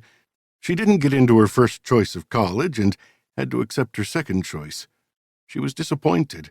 I told her I was proud of her, but she was bummed about it." "When did you have this conversation?" "On the way to the festival. It was nice catching up with her. We'll always be friends." "You're not worried about her?" "No." He angled his head as if sharing a secret. "I mean, if she doesn't show up in a day or two, then I would worry. Her boss said she hasn't missed work before. Like I said, her not getting into her first choice college hit her hard. We used to blow off steam together. I know her. She's with a guy. And once she gets disappointment out of her system, she'll be back. Taggart never liked it when a witness had all the answers. Most were unsure or had doubts. Not Kevin. He was so sure about a girl he'd not dated in 4 months. A girl who'd broken up with him. A girl who'd met up with an intoxicated classmate. "Do you know Patty? From the diner? Sure." He kept his tone light and his stance non-confrontational. Just two LEOs shooting the shit. "Is she friends with Deborah?" "They live almost next door to each other. I don't know Patty that well, but Deborah likes everyone." "Okay, thanks, Kevin. Mind if I call you if I have more questions?" "Yeah, call me. I'm here to help." Taggart extended his hand. "Thanks. Nice to have you on my side." Taggart pulled up in front of Bailey's house. She'd been one of the first people detained, and then she'd vanished from the first aid trailer. He'd hoped her case was a one-off, but she'd been the harbinger of the night to come. He parked in front of the simple white house with a neat front lawn. Her father was the mayor and the primary engine behind the festival. It made sense the girl wouldn't want her father knowing she'd been detained by the police. He rang the bell and stepped to the side. A dog barked inside. The door opened to Bailey. She looked very different than she had at the festival. Her makeup was subtle, clean, and her blue eyes were clear. "Hey, Sheriff, what's up? Daddy's not here right now." "I came to talk to you about the festival." Her smile faded. "Do we have to do this now? My parents are going to be home soon." "It's not about you being drunk in public or that you're underage." He wanted her to feel the weight of the charges he could bring. She glanced around as if she expected a parent to be listening. "Okay. It's about your friend, Deborah." "What about her?" "You saw her at the festival?" "Yeah. We met off to the side of the stage. We hung out for a few hours. Why do you care?" "She's missing." Bailey threaded her fingers through her hair. "What?" "Her sister called the station. No one has seen her since the festival." "That doesn't make sense. She was right in the center of the action when I saw her." "Who was she with?" "A girl. Tristan, I think." "Tristan Fletcher?" "How did you know?" He countered with a question. "What time was this?" "About 11, I think." "Why did you and Deborah go your separate ways at the event?" "I wanted to get something to eat. My stomach was a little messed up. She didn't want to leave because a new band was starting to play. When I ate my burger and returned to our spot, she was gone. I was beat and didn't feel great, so I decided to go home." "Did you see Patty at the stand?" "Yeah. She looked overworked, but she was there. So was Buddy." "What time was this?" "It wasn't quite midnight, and it was pouring rain." "And Deborah has not tried to contact you since the concert?" "No, but we don't talk all the time. Do you think something bad happened to her?" "Was she drinking?" he asked. "Sure." "Were you drinking more?" "A little. Like I said, my stomach was messed up." "What about Kevin? Did you see him?" Her face crumpled into a grimace. "No, I didn't see Mr. Weird." "Why do you call him that?" "Because he's odd. He thought of Deborah as a wife. He had their whole future mapped out. He even had names for their kids." Kevin said he and Deborah wanted different lives. That's why they broke up in January. Bailey laughed. "That's true, but there was nothing mutual about it. Deborah broke it off. He wasn't happy about the split." "Has he had contact with Deborah?" "Not that I know of." Her head cocked. "Do you think he hurt her?" "I don't know. I'm just asking questions so I can find Deborah." "If she calls me, I'll let you know." A silver Ford Taurus pulled into the driveway alongside his car. The mayor, dressed in a charcoal gray suit, rose out of the car. His serious gaze settled on Taggart. "That's my dad," Bailey whispered. "Don't tell him what I just told you, okay?" Taggart didn't make any promises as Mayor Briggs approached him. "Good afternoon, Mayor." His quizzical gaze turned suspicious. "Sheriff, can I help you?" "I'm trying to find Deborah. From what I understand, she's a friend of your daughter's." Mayor Briggs frowned. "Bailey, I thought we agreed you would hang out with different people." Bailey's smile straddled humor and contrition. "I am, Dad. I told you, Sheila and I were going to the festival. I just ran into Deborah there." Mayor Briggs's jaw tensed. "You were back at Sheila's home by 1 a.m., correct?" Logistically, there was no way she could have gotten off the mountain at midnight and made it back to Dawson in an hour unless she had wings. "Yeah," Bailey said. "I didn't want to wake you and Mom." Taggart watched the girl. She was lying to her father. "We left way before it started raining." Bailey was full of secrets, but that wasn't a shock with teenagers. "Mayor Briggs, I'm contacting all of Deborah's acquaintances. Bailey is just one of many names on my list." Briggs glanced at his daughter as if searching for the telltale signs of a lie. The girl's face was unreadable. "If my daughter hears from this girl, I'll have her contact you." Chapter 29. Sloane. Monday, August 18th, 2025, 5 p.m. I liked cemeteries. I didn't have a lot of bandwidth for the living, but the dead were okay. They were quiet, undemanding, and patient. The 4 women I was searching for weren't pestering me or calling out for help. My driving force was me, but it always had been. As I walked the rows of tombstones, I inhaled the scent of cut grass. The land stretched out over the rolling hills toward the mountains in the distance. I guessed if you cared about where you ended up, this place was okay. Me, I didn't want to be in the ground. Who wants to be locked in the same place forever? Nope. Burn me and sprinkle my ashes. I'd searched for a grave marker on the cemetery's website, but here now it took me a moment to orient myself. When I spotted a few landmarks, I moved west. It took 5 minutes to find the right grave. I glanced down at the brass plate, the Marine logo followed by CJ Taggart, 1944 to 2020. Figured I should stop by and pay my respects, but I'm not sure how me standing here accomplishes that. I knelt and brushed the leaves from the plate. It's taken me a while, but I'm working the case now. No one wants me here. Wind whispered through the trees. But that pretty much sums up my life. The irony was amusing. "You talking to him?"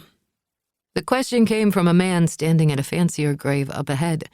He appeared to be in his late 70s. He had gray hair, a weather-lined face, and a thick mustache.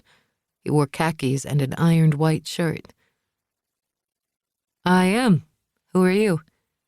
"Mitch Lawson. I come each day to visit my wife." Fresh flowers filled the vase at the grave. Wilted ones of the same variety were discarded on a sheet of newspaper. I looked behind that to the gravestone of Daisy Lawson. She'd died 10 years ago. "Did you know CJ Taggart?" "We often found ourselves at the diner for supper. You must be the reporter." I rose. I'm not a reporter, just a writer. "Aren't they the same?" Reporters recite the facts. I'm trying to recreate the story. "What's that mean?" Mr. Lawson asked. I'd explained this distinction before, but most didn't understand that my work was more of a calling than a paycheck. I don't want a headline or clicks. I'm looking for the missing women. "They aren't missing. They're dead." Still missing. He was right. Finding bones in the ground wouldn't change much in the grand scheme. But all answers, even the bad ones, were better than none. "Any leads?" Mr. Lawson asked. Not yet. I stepped toward him. Did Taggart ever talk about the case? A hint of shaving cream was smudged on the skin under his ear. Back in the day, his wife probably would have wiped it away before he left the house. "If he did, it was always around an anniversary, when a reporter showed up to ask questions." I've read all the articles on the case. The last anniversary article was 10 years ago. "That's right. My wife Daisy had just passed about that time, and I was in the diner often. The reporter was interviewing Taggart in the back booth." The last article had been a predictable rehashing of old facts. Nothing new. Did Taggart remark on the interview? "He didn't like the guy quizzing him. Said he hadn't done his homework. The reporter had no curiosity about the missing victims. Did you know any of the women? My daughter went to high school with Deborah. What was your daughter's impression of Deborah? She the kind of gal who would just take off? Carrie said Deborah was focused. She had her sights set on college. Carrie always said Deborah was going places. I've heard that. Did Carrie know Kevin? The old man shifted, drawing attention to his bony shoulders under his shirt. She said Deborah could do better. Kevin told Taggart he was cool with the breakup, said he had moved on. That's not how I heard it. Carrie was out with Deborah one evening. Kevin was following them. Following them? Maybe it was a one-off? Deborah commented that she was tired of him always being there. Kevin was a stalker. The picture on his mantel proved he hadn't forgotten her. I don't think it got that bad. We live in a small town. But Carrie said Kevin tended to be around. Taggart had pulled Kevin in for questioning. He had been cleared of all charges. Do you remember where Kevin lived then? Close to the furniture factory, now the computer company where he works. That factory closed, correct? About 30 years ago. How many jobs were lost? 50 or so. It was a hard blow to the town. Kevin had left town after the trial. Folks treated him differently. Not everyone thought he was blameless. He'd moved back several years before Taggart died. Did Carrie go to the concert? No, I wouldn't let her go. No good comes out of young people fueled on booze and music. Mr. Lawson shook his head. She was mad as a hornet. Patty had been a year or two older than Carrie. She'd been at the festival for work, not fun. Sarah, when she drank, grumbled that she'd told Patty not to take the job. But I'd never blamed Patty for chasing the money that could set her free. Did you follow the trial? Everyone did. Hard not to. That consumed us all for about 8 months. Reporters flocked to town. That would have meant a local revenue bump, I quipped. He grunted. Mayor Briggs said as much once. How much money had been made off the backs of those dead women? Any theories about the location of the bodies? It was a Hail Mary kind of question. They rarely worked, but every so often I scored. I always thought they were close. So many hiding places then. Old wells, rock quarries, sheds, barns. The search crews spent months combing the area. They didn't start up for a good 10 days after the festival. And we were going through a hot spell that year. Human remains don't look human after a week or two in the heat. Mr. Lawson sniffed. Have you talked to the man serving life in prison for 4 murders? Rafe Colton knows. Working on getting that interview, but I'm not in a rush. Why not? Everyone hangs on his every word, and he likes it. I'm in no rush to dangle the bait only to have him snatch it away. I'd let him rot. He's been in prison for almost 31 years and will die there. He's up for parole. He'll get out if I don't find those bodies. Mr. Lawson muttered an oath. Wouldn't that be something?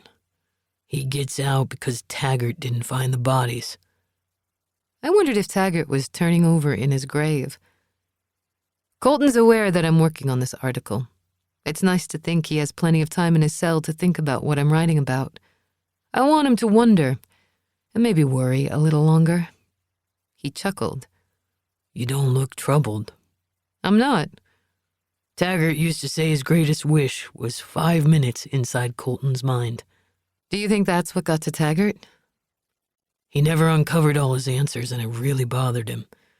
Maybe the thinking did him in. How many times had I wished for deeper insight into a killer's head? Maybe one day I'd find that insight and still hold on to my less than normal life. Did he think Colton could have had help with the bodies? He never mentioned that until the very end. A couple of weeks before he died, he thought he might have a lead. Did he say what? No, said it could be nothing. 5 years ago, I had Taggart's case files, but I was ignoring them. Maybe if he'd reached out sooner, Taggart might have talked to me. I'll keep that in mind. What do you think the chances of finding those bodies are? I wanted to find them, but what I wanted didn't always jibe with what the universe doled out. Bad odds have never stopped me before. In fact, I like them. I almost hope you don't find them. Why? They're dead. No unearthed bones will change that, and finding the bodies will tear open old wounds in this town. That case just about did us in. Took years for people to forget. I had no problem tearing Dawson in two if it meant finding the bodies. That's what I keep hearing. Be careful. A lot of money was lost after that festival, and folks are real protective of what they have rebuilt. I drove out to where the old furniture factory had been located and found myself staring at P.H. Puckett Computers, Kevin Pascal's employer. The building was an island of reflective glass and metal, surrounded by a mile of asphalt parking. It was a guidepost to Dawson's future. The furniture company had failed, but the land remained in a prime location off Interstate 64, between Dawson and Staunton. Made sense it would get reused. Kevin drove here 5 days a week. Time had allowed people to forget an old arrest in the festival, making it easier for his return.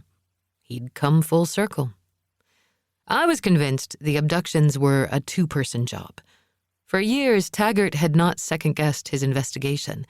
He'd locked on his target, didn't look left or right, and never considered other scenarios. However, if Lawson was correct, maybe something had changed Taggart's mind.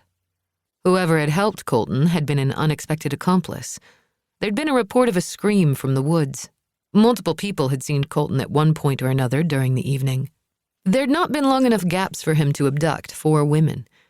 I crossed the lot and walked into the glittering lobby. Finding a smile, I crossed to the reception desk. "Is Kevin Pascal here?" The woman looked up at me, brown eyes narrowed behind thick lenses. "Who are you?" "Sloane Grayson." She nodded. The reporter. Writer, but why bother to correct her? "That's right. Is he here?" "I'm not sure." I jabbed my thumb over my shoulder. "His car is in the lot." She glared as if the death stare would make me vanish. When I remained intact, she reached for a pen and pad. "I can leave him a message. He's working now." Patrolling the mean streets of Puckett Computers? I'll wait until he can take a break. I'll just sit over there. She frowned. "I'll call the police if you don't leave." "Okay, call them. It'll make for good fodder for my article." "I'll buzz him again." 3 minutes later, the side door opened. Kevin appeared. He wore his dark uniform, starched and crisp. This close, I could see he was heavier and his hair thinner than the young man in the picture with Deborah at the festival. Frown lines etched heavy grooves around his mouth. "Mr. Pascal," I said, "thank you for seeing me." He didn't speak but guided me outside, away from the receptionist. "Why did you show up to where I work?" "It's a good place to find people." His fingers tightened into a fist. "I don't want any trouble." I smiled. "Neither do I. I just want to talk." "I've heard you've been all over town asking about the festival." "I've been busy, yes." He slid his hands into his pockets. "I don't have anything to add. Why are you here?" "You were part of the security team at the festival. You had a ringside seat to the chaos." "I barely remember the festival." "And Deborah? Do you remember her?" Hearing her name darkened his eyes. "I'll never forget her." "When was the last time you saw her?" "She was by the stage. She and Bailey were drinking and dancing." "She and Bailey were close?" "As close as Bailey could get to anyone. Deborah thought they were friends, but Bailey hung out with Deborah to piss off her dad." "I thought Bailey was close to her father." "No, she hated the old man." "Why?" He rattled pocket change. "You'd have to ask her." "You never saw anything suspicious at the festival?" He looked over his shoulder to the company's front door. "I saw a lot of trouble that night, but I put it all in a report to the sheriff." "Taggart searched your truck?" He shoved out a breath. "He didn't find anything." "That piss you off?" "I didn't like it, but I knew he'd find nothing. Cops gotta do what they gotta do. Part of the job." What about Colton? Colton. He was charming, fun. A car drove past and the driver glanced in our direction. Kevin shifted, uncomfortable. I drove Deborah to the festival, saw her once at the stage, and then lost track of her. That's all I have. Why did you leave town for 20 years?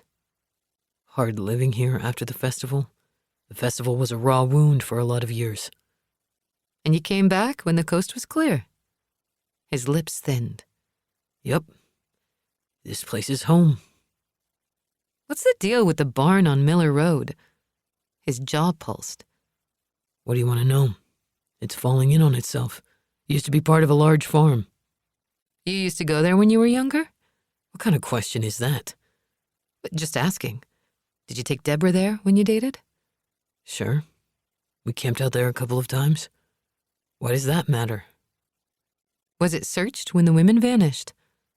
I'm sure it was. He shifted. I hear the land has been purchased and the barn is going to be torn down. Who bought it? I don't know. He took a step back. Seen Marcia Sullivan since you returned home? No. I enjoyed watching the tension ripple through his body. I like her. We had a nice conversation. Okay, great. If that's all you got, I'm done. And going forward, leave me alone. Chapter 30. CJ Taggart. Wednesday, May 25th, 1994, 6 p.m. 4 days after. Taggart parked in front of the small house that Rafe Colton had rented a few miles from Dawson. Colton had moved in 3 months ago when festival planning had kicked into high gear. He'd been a fixture in town offices and council meetings. Whenever there was doubt about the festival's feasibility, he was there to charm anyone who needed persuading. Taggart strode up to the front door and knocked. Inside, rock music blared. When he didn't hear footsteps, he pounded hard. The door opened, and a bleary-eyed Colton faced him. He flashed a broad, disarming grin.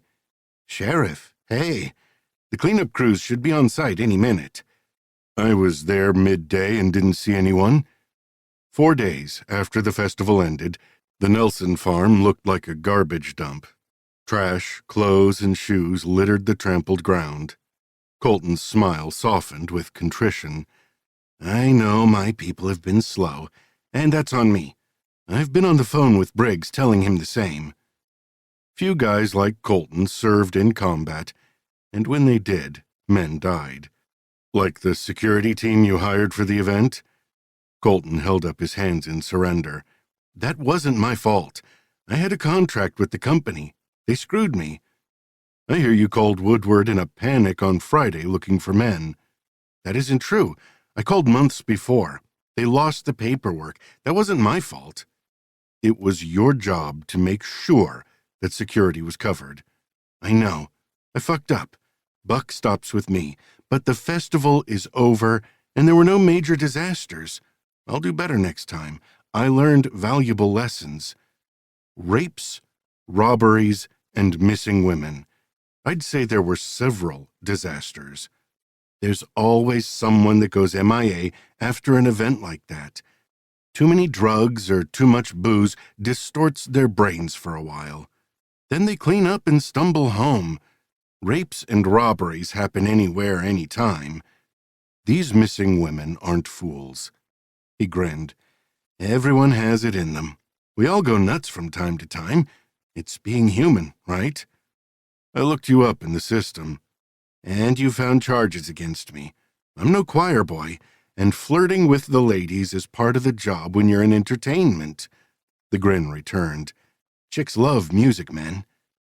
Taggart wasn't charmed. "A woman filed a stalking complaint against you. She said she woke up and found you at the foot of her bed. I'm very aware. Her name is Cassidy Rogers, and she's mad because I wasn't faithful to her." He held up his hands. "I have a reputation for being a player. I'm always upfront about that." He shrugged.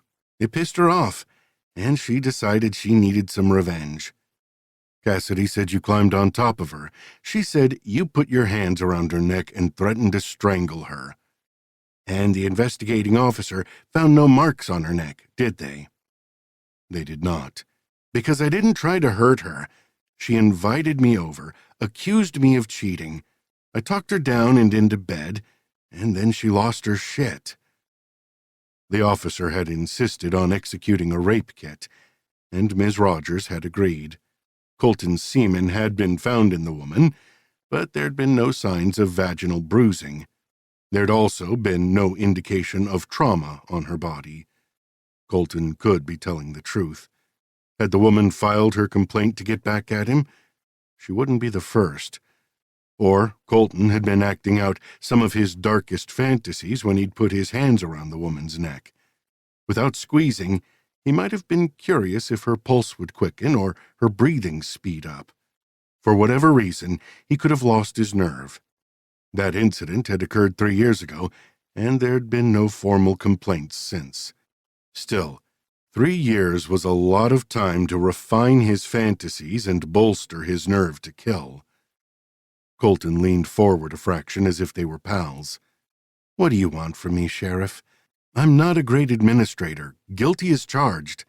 I'll get the trash picked up and we can all move on from this event." Patty, the young gal who worked at the hamburger stand, is one of the missing. You met her several times in town, didn't you? Colton sighed. "I saw her in the diner when I was hanging up posters. I shot the shit with her for a few minutes there, and when she arrived at the festival, she seemed like a great kid. She was last seen by the toilets near the woods." Colton shrugged. "What do you want me to say? You know those woods were wide open. You had lots of people sneaking into the concert. It happens at every festival. It's impossible to secure all the borders." Colton shook his head. "Openness is the nature of festivals. I was promised the event border would be secure." He shrugged as he slid his hands into his jean pockets like a chastised schoolboy. "I was wrong, okay? Not the perfect event, but it was a hell of a success. The crowds were a crush. It told me people are hungry for that kind of experience."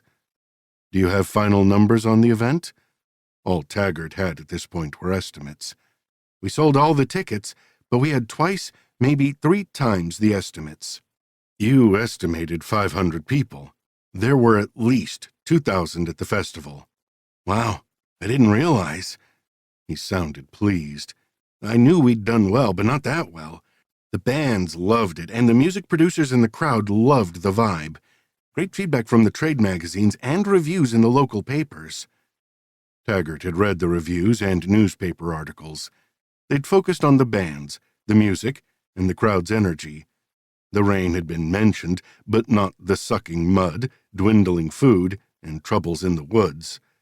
The entire event had been on the edge of chaos, but the sun had risen, the rains had eased, and people had cleared out. Colton believed he'd dodged a bullet. Taggart had a reputation for being single-minded. When an idea settled in his head, he couldn't let it go. That trait had helped him escape Dawson when he needed to, and later it assisted in solving hundreds of military cases. But it was the same quality that had gotten him drummed out of the Marines. Taggart located Cassidy Rogers. She worked as a waitress in a small cafe an hour west of Dawson. He'd read her report, and nothing had struck him as exaggerated. According to the responding officer, she'd been shaken but calm and clear. Taggart walked up to the register. "I'm looking for Cassidy." The young girl nodded toward a mid-sized woman with blonde hair. "Thanks." He approached the woman, careful not to invade her personal space. "Cassidy Rogers?" She turned, her smile fading when she saw his uniform. "Yes?" He removed his hat. "Mind if I ask you a few questions?" "About?" "Rafe Colton." Her spine stiffened. "What about him?" "Trying to get some background information on him." "Why?" "Is there somewhere we could talk?" She nodded to the cashier and indicated she was taking a break. He followed her out back to an alley.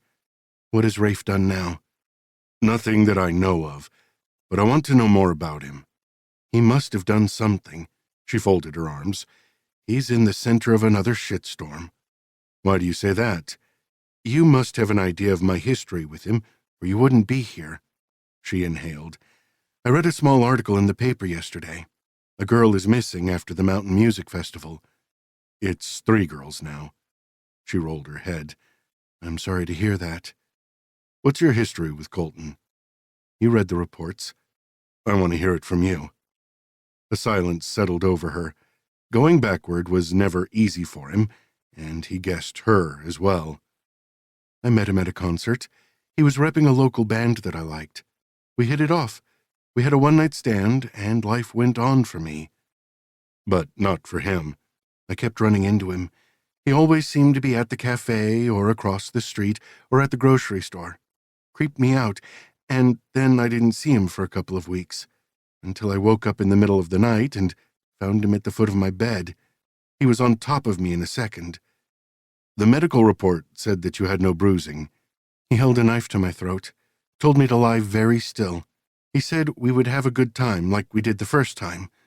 I was terrified, so I lay still and let him do what he wanted. I mean, who was going to believe me, given our history?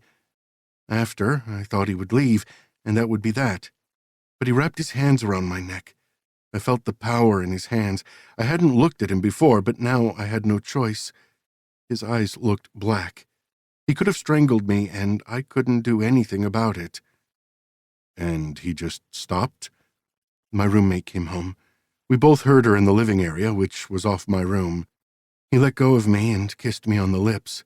He told me I was special, and he would never forget me. And he left? Through the window, like he'd come into the house. She picked at a callus on her palm. I went to the hospital and filed a report, but you know how far that went. Did your roommate take you to the ER? No, I drove myself. I had sense enough not to shower. Did you ever see him again? No. I made such a fuss, and he sensed if anything happened to me, he'd be on the suspect list. As soon as the charges were dropped, he left town. Did he try to strangle you the first time? He put his hands around my neck. He didn't squeeze hard, but he got right in my face. He said he'd dreamed about that all his life. But you didn't file charges that first time? No. I'd said yes, and I was drunk. I figured I got what I deserved because I'd been stupid. Know anyone else he did this to? I try to stay as far away from him as I can. Thanks for your time. He liked seeing my fear, she said in a rush. It excited him knowing he had my life in his hands. You mentioned you were aware of the festival. Yes. Did you go? She hesitated. Yes. Why? I thought it would be fun, but when I arrived, I couldn't stay. Why? An event like that would be the perfect setup for him. Girls are drinking, crowds, music, like shooting fish in a barrel. Easy for a girl to fall through the cracks. Taggart drew in a breath. Do you think Colton had a hand in the women's disappearances? I don't know, but I wouldn't be surprised. A guy like that can't resist the temptation. Was he dating anyone? Any friend who helped him? I heard he was dating another girl, young, a dancer. Do you have a name? No, but if you find her, you might get a few answers. Hours later in the dark, Taggart sat outside Colton's house. The lights were on, and he heard music pulsing. He couldn't identify the song, but it was rock. Darkness wrapped around him as he watched Colton pass his front windows. Beer in hand, Colton appeared to be singing. He was having a blast. No apparent worries about the wreckage of the festival or the 3 missing women. Life was moving on for Colton. Taggart flexed his right hand as his thoughts turned to Patty, Lori, and Deborah. One had come to the event to make money, one to make a name for herself, and the last one for a much-needed break. Cassidy was right. He'd created the perfect event to hunt women. Taggart pointed his finger at the window. I'm going to get you. Chapter 31. Sloane. Tuesday, August 19th, 2025, 5 a.m. I pinched the bridge of my nose and closed my eyes. It was quiet in the woods. Only the sounds of wind, an owl, and maybe a bear pawing over the front porch. Through the canopy of trees, stars winked. I'd been rereading the articles the press had written about the Mountain Music Festival. When Patty went missing, the media did not notice. When Lori vanished, the world yawned. When Deborah disappeared, everyone woke up.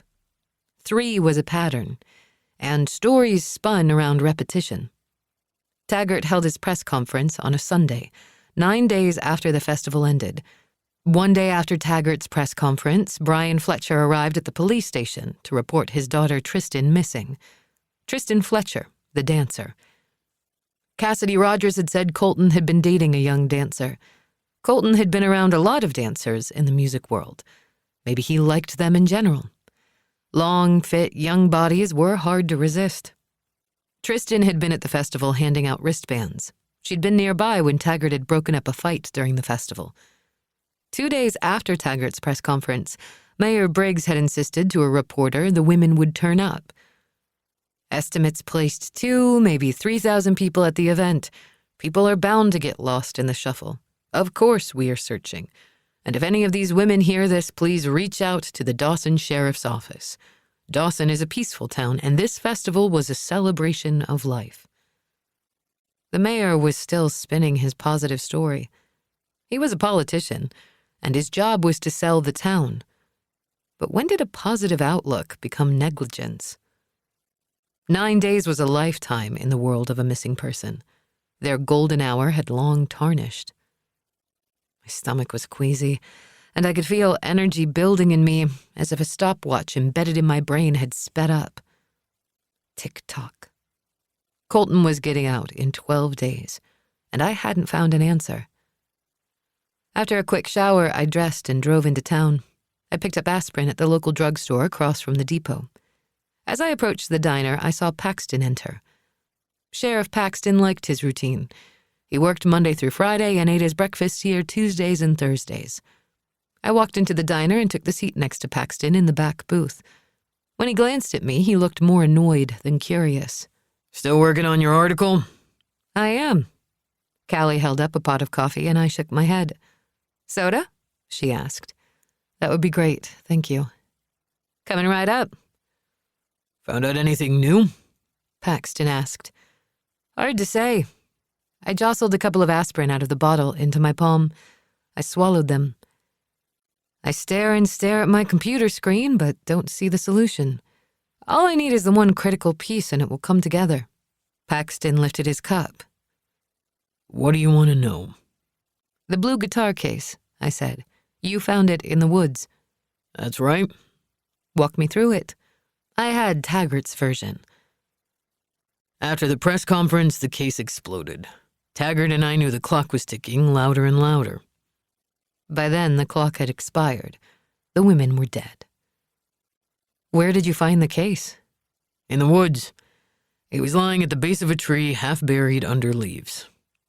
And no one had seen it? No one had looked yet.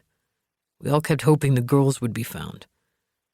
But after the press conference, we rallied volunteers and hit the woods hard. The minute I saw it, I knew it was important. I called Taggart over right away.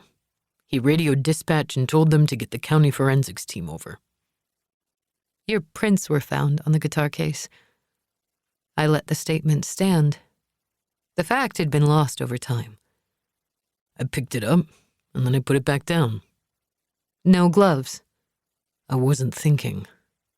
Understandable, I said. There was a lot going on. When did you learn it was Lori Carr's guitar case? Right away. Her name was written on the inside. Brian Fletcher was the last to file a missing person report. I thought about the wall of photos in Mr. Fletcher's den. The Fletchers' lives had been condensed to thin paper images trapped in black wooden frames. That's right. Why do you think Mr. Fletcher was so late calling in Tristan's report?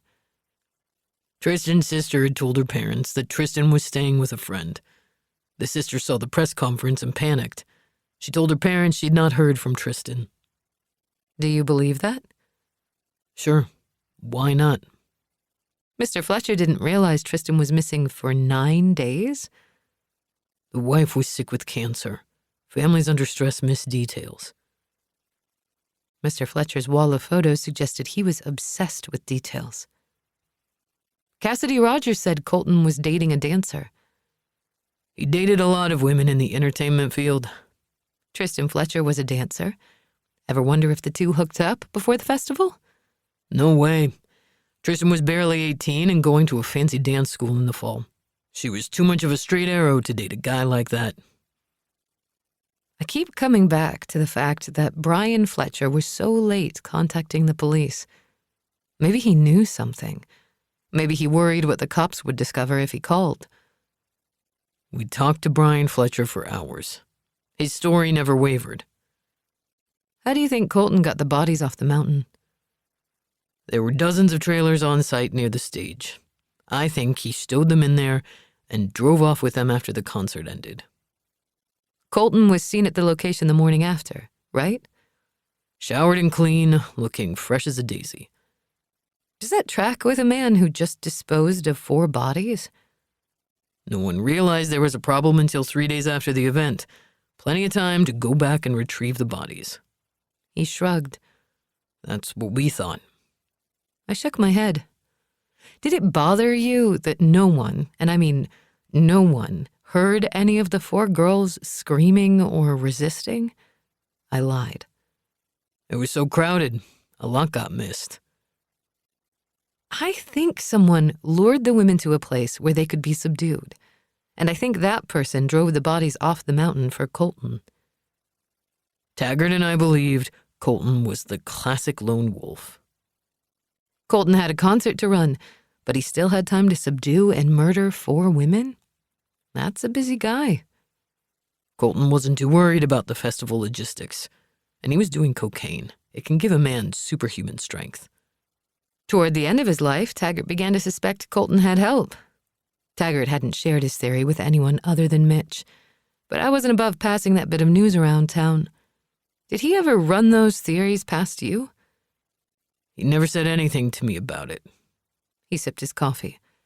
Believe me, Colton acted alone. As I left the diner, I saw Grant leaning against my truck, his arms folded over his chest. His eyes were shielded by Ray-Ban Wayfarer glasses. He wore a black t-shirt, jeans, and hiking boots. Your meeting with Colton will be in 3 days, he said. I wasn't sure I was ready. There was a big missing piece of this puzzle, and I wanted it when I saw Colton. Terrific. He pushed away from the car, straightening to his 6-foot-plus frame. You're getting around. That's my job. You're onto something? Like what? His head cocked. I'm not sure, but you're getting close to something. I met his gaze. I could have stumbled upon a big pile of nothing. Paxton looked tense when you were talking to him. You were watching us? I was. I glanced toward my Jeep. Where's the tracking device? A smile tipped his lips. Say again? There must be one on my Jeep. You keep showing up. He shrugged. Don't know what you're talking about. I'd search the car when I got back to the cabin. Okay. When you go to the prison, I'll be with you. Why? You'll need the backup. I won't. His smile broadened. I'll be in touch with the exact time. Chapter 32. Sloane. Tuesday, August 19th, 2025, 11 p.m. I couldn't sleep. I'd lain down about an hour ago and done nothing but toss and turn as the wind rustled through the leaves. An owl hooted. My tolerance for staring at ceilings was low. The more I willed sleep, the more elusive it became. I tossed back the covers and tugged on my t-shirt and jeans. I moved into the kitchen. Instead of putting a coffee pot on, I grabbed a ginger ale from the refrigerator. Images of Fletcher's family picture wall kept returning to me. It resembled a shrine more than a memory wall, but snapshots didn't always tell the truth. Anyone could smile for a second or two and create the impression of happiness. I'd smiled for Sarah whenever she pulled out her camera, which wasn't often. The muscles in my face had strained as I said, "Cheese," and counted the seconds until I heard the cameras click. Brian Fletcher had waited until after the press conference to report his daughter's disappearance. I popped the top on the soda and sipped as I moved to the window. I stared into the darkness. Why did you wait? Cradling the can, I snatched a packet of luncheon meats from the refrigerator and my keys. At the Jeep, I dumped my backpack in the front seat. I grabbed a flashlight from the glove box and searched under the wheel wells and bumpers. I found a tracker under the right rear bumper. Grant, don't you trust me? I pocketed the tracker. Engine started, I drove down the mountain as my headlights cut through the inky darkness. Gravel kicked under the tires as I skirted curves too fast. When I reached the bottom of the hill, I slowed at the stop sign but didn't stop rolling. The drive to the Fletcher house took 30 minutes. When I pulled into the quiet suburban neighborhood, I cut my headlights. I wasn't the only night owl in this world, and I'd found in suburbia that when someone saw my headlights, they often called the cops. The Fletcher house was dark when I drove past it and around the corner. I parked across from a small park and retraced my steps back to the Fletcher house on foot. I slipped through the gate and up to the sliding glass door. There were no signs indicating a security system, but that didn't mean he didn't have one. I tried the back door and discovered it was open. No security system beeped a warning. Why didn't everyone have an alarm and lock their doors? Inside, I pushed past gauzy curtains and into the cool, air-conditioned den. Using the light from the moon, I crossed into the wall of family photos. There were plenty of images of Tristan as a young teenager, and a few looked as if they'd been taken right before she'd vanished. She had a brilliant smile and an almost angelic face. The years after her disappearance were stark. Dad, Mom, and little sister were all more sober and stiff. And then it was Dad and little sister. No more family vacations, no big smiles that touched the eyes. The progression was normal. The loss of a child and parent gutted families. And then about 20 years ago, images of the sister appeared with another woman. She was blonde, petite, and fit. I thought perhaps it was a life partner, but discarded the thought. Both women had long, thin noses, high cheekbones, and square jaws. A cousin, maybe? I snapped several pictures of the sister and the other woman. I removed the picture from the wall and studied the second woman's face. She and Tristan had been closely related. I flipped it over. It read, Lanny and Susan, 2010. Paws patted down the hallway. Worried the dog would bark, I quickly removed the luncheon meat from my pocket and walked toward him. Hey, buddy, I whispered. He wagged his tail. Most people thought dogs were protection, but domestic dogs had accepted humans since the caveman days. This fellow was no different. I tore up the meat and laid it out in a line on the kitchen floor. It would buy me enough time to leave the house. I slipped out the back door as the dog gobbled. I closed the door and crossed the backyard. The back fence squeaked, and as I closed the latch, a light in the upstairs bedroom clicked on. I wasn't the only light sleeper. I moved down the driveway and street as if I had every right to be there. I wasn't sneaking around or up to trouble. I belonged here. Most people accepted almost anything I did, as long as I projected authority. In my Jeep near the park, I didn't study the images because the longer I lingered, the greater my chance of being noticed. Headlights clicked on behind me. A glance in the rearview mirror told me it was a truck, but I couldn't see the driver. I didn't panic, but drove back toward Dawson, maintaining the speed limit. The second driver remained within 50 feet of me the entire time. It was almost 2:00 a.m. when I pulled into the depot's parking lot. I waited in my car, scrolling on my phone, until Callie turned on the restaurant lights and began setting up for breakfast customers. Minutes before 5:00, she flipped the sign from closed to open. I shut off my engine and retrieved my gun from my glove box. Instead of hurrying inside, I walked back toward the truck behind me. I was more curious than worried. Grant sat behind the wheel, as if all this were normal. He almost looked amused. I reached in my backpack and held up a tracker. This belong to you? He was nonplussed by my discovery. You're hard to keep up with otherwise. If I cared, I'd be annoyed. Or maybe flattered, but neither registered. You going to stay out here, or do you want to get coffee? I asked. Coffee. He rose out of the truck. I was tall for a woman, but he had me beat by 5 inches. I slipped the gun into my backpack and moved toward the diner. Inside, the scents of coffee and cinnamon pancakes greeted me. My appetite flickered, but didn't flame. Callie filled mugs for us. Toast? Perfect, I said. I'll take the pancakes, Grant said. Coming right up. The diner was too quiet to muffle my conversation with Grant. What do you want? He sipped his coffee. What did you see in the Fletcher house? Why didn't you stop me? Breaking and entering isn't legal. As long as you're not setting fires, better let your process play out. He sipped his coffee. He'd been in law enforcement long enough to know how far to bend a rule. I didn't see you break into the house. The first time I saw you, you were crossing the front yard and headed to the street. That might be considered trespassing, but I'm not a cop anymore. Aware he waited for my answer, I shifted my focus to Callie and asked for a soda. When she set it in front of me, I took a long pull on the straw. What did you find? He asked again. I wasn't sure what I'd seen and realized I wanted to talk it through. I focused on the wall of family photos. And? I opened the Photos app on my phone.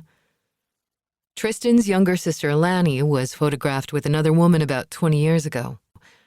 The woman is either a first cousin or Tristan in 2010. Tristan had been dead over 15 years by 2010. I know. So, a cousin? Do you have a name for this cousin? Lanny and Susan was written on the back of the image. I don't have more than that. I dragged my finger through the condensation on the side of the glass. Brian Fletcher was the last of the 4 families to file a missing person report. Lanny didn't tell her parents that Tristan was at the festival. When Lanny did speak up, Brian filed his missing person report. It makes sense. Kids lie to their parents, I said. I did my share. He arched a brow. No. Really? Shocking, I know. He teased a smile. I have a 22-year-old son. There were times when he used disinformation to his advantage. Grant was in his early 40s. He'd been a young parent, like Patty. I don't picture you chasing a kid. I did my fair share. So did his mother. For the record, we divorced 2 years ago. I liked that he wasn't attached. Sorry to hear that. He shook his head. She wanted a different life. It's for the best. Do you want to talk about it? Not really. Good. I sipped my soda. There was a lot of pressure on Taggart to solve this case. Word of missing women spread fast. This was a town where people didn't lock their doors until the festival. Within 2 weeks of the festival, Taggart arrested Colton. That arrest had earned Taggart 20-plus years' worth of re-elections. Callie returned with a plate of pancakes and one with toast. She set a fresh soda in front of me. I jabbed the straw into the floating, crushed ice. Thanks, I said. Soda and toast, Grant said. I always grabbed whatever sounded good. I chucked it up to the story. My stomach often gets upset when I'm working. It's like this on every case? Basically. The front door opened and several guys walked in. The waitress grabbed menus and walked toward them. I shifted my attention to the toast. I covered a slice with strawberry jam. The first bite was amazing, but by the third, I was full. I reached for my phone and opened a social media app. I searched Lanny Fletcher's name. The sister lives in Washington, D.C., and works as an attorney. She's now 47, is unmarried, and has no children. As Grant sipped coffee, I opened Lanny's profile. She hasn't posted a lot. Vacation pictures, Cabo, Sonoma, hiking in southern France. Who's she hanging out with? There was a dark-haired guy who was photographed with her a few years ago, but he's vanished from her page in the last year. I flipped through several years. In 2018, I found a picture of Lanny with Susan. The two were at a charity drive for missing kids held at the dance studio. The photographer had been about 10 feet from the women. A death like Tristan's rippled through an entire family. Grant took the phone and with a swipe of his fingers expanded the pictures. Lanny didn't tag her, but she did tag the organization. Missing Children Found. On his phone, he searched the group. 5 pages into the Missing Children Found site, there's a photo of them. The tagline says Susan Westbrook. I searched Susan Westbrook on several social media sites but discovered no profiles. I searched the dance studio. It was in Arlington, Virginia. It had multiple 5-star reviews. Susan doesn't have any presence online, but the dance studio does.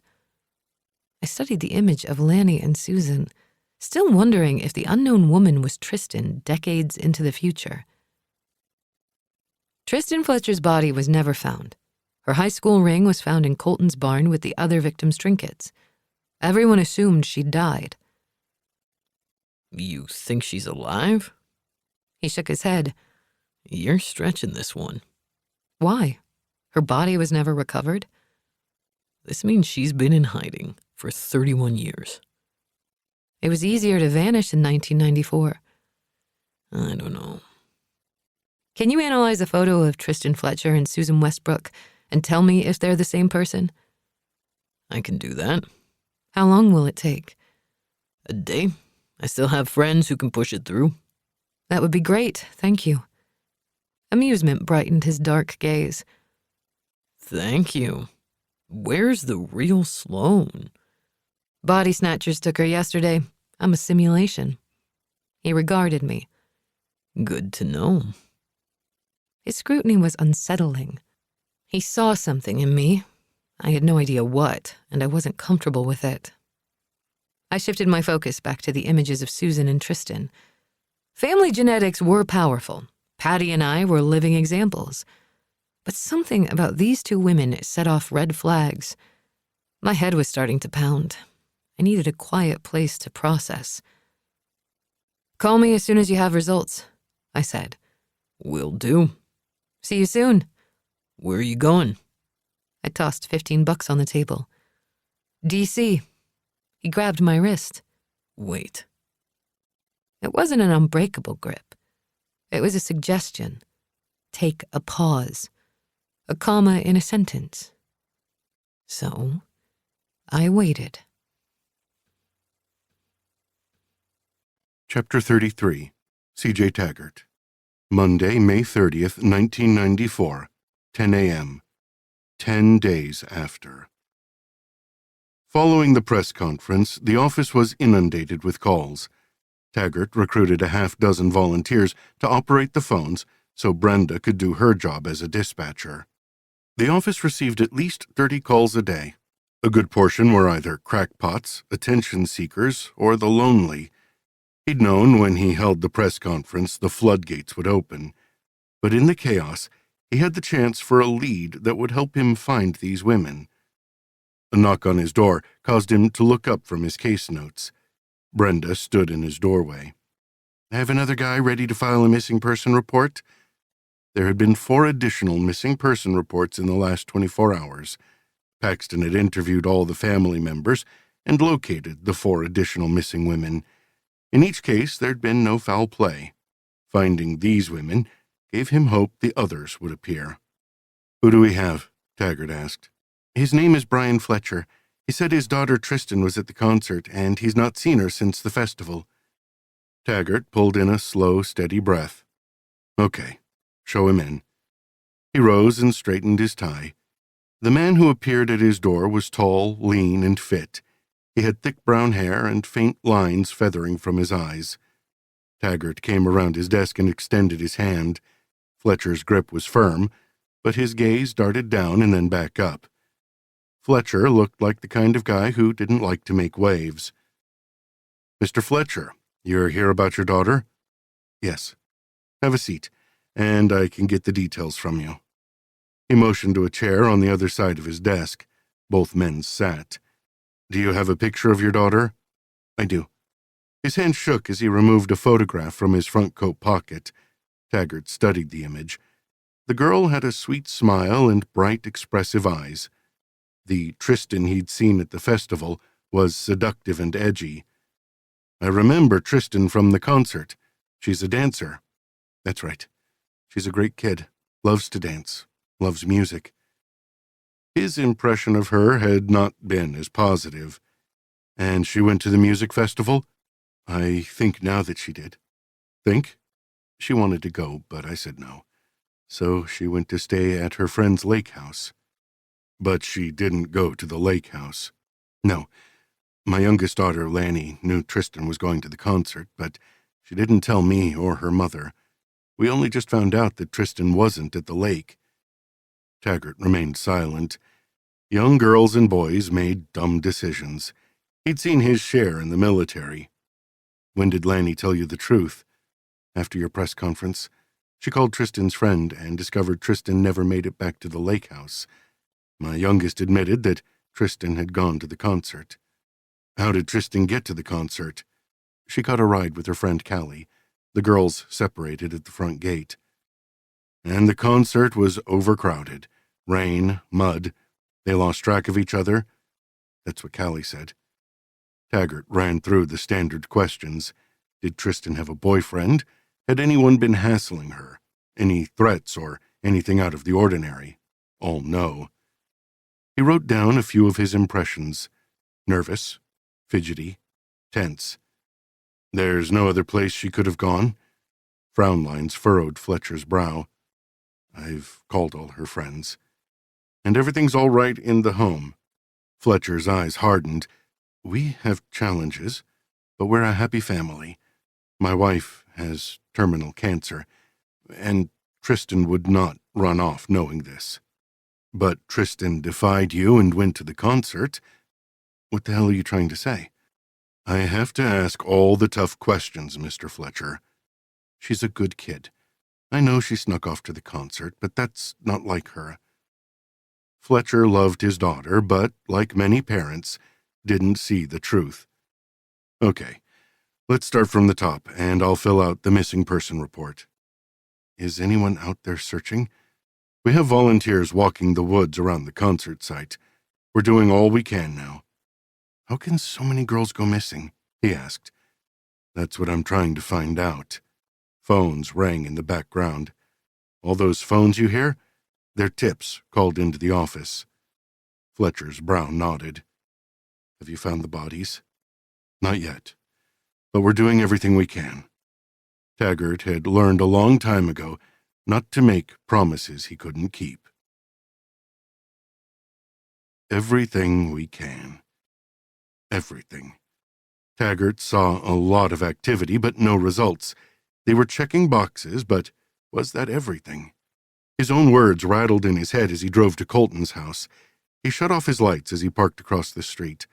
Colton's house was dark and there was no sign of life. The concert promoter had screwed up so much, but he'd had the site cleaned.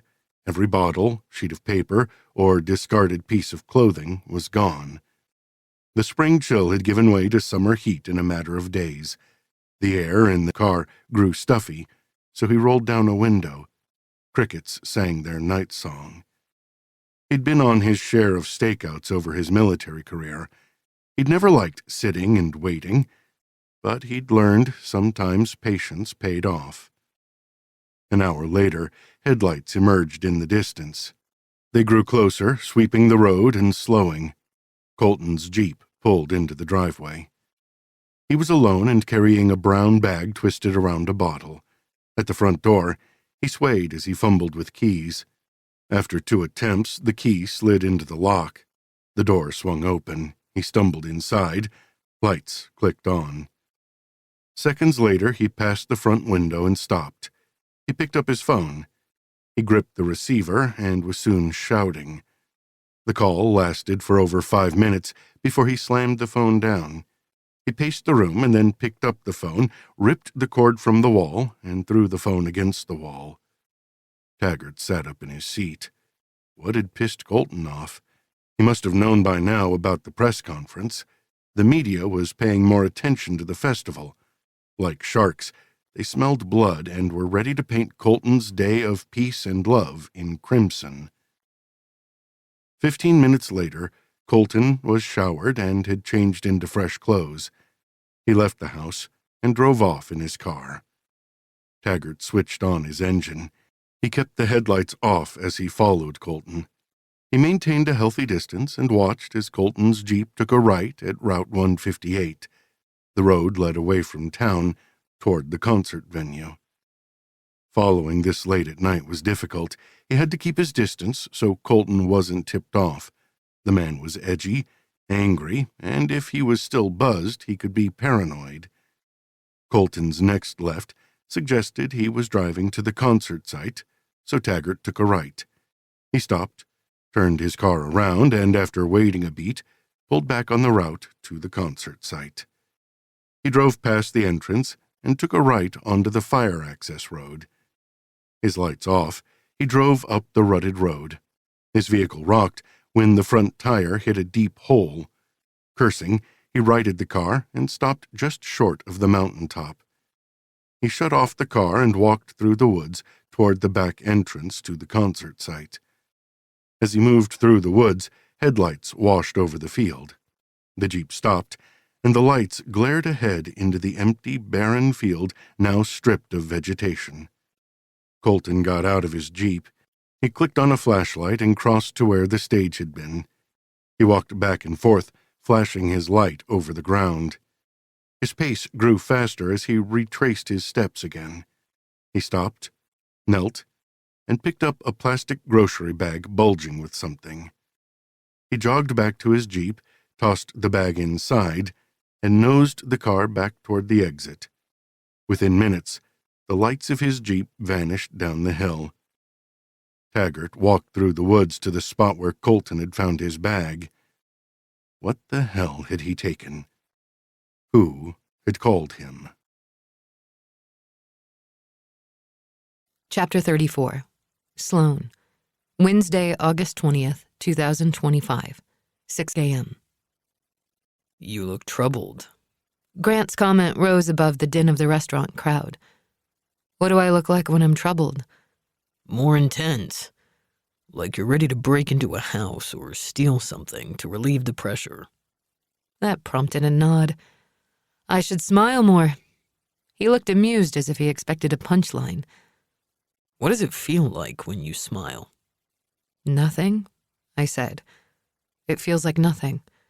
But I recognize that it's effective. People tend to relax when I smile.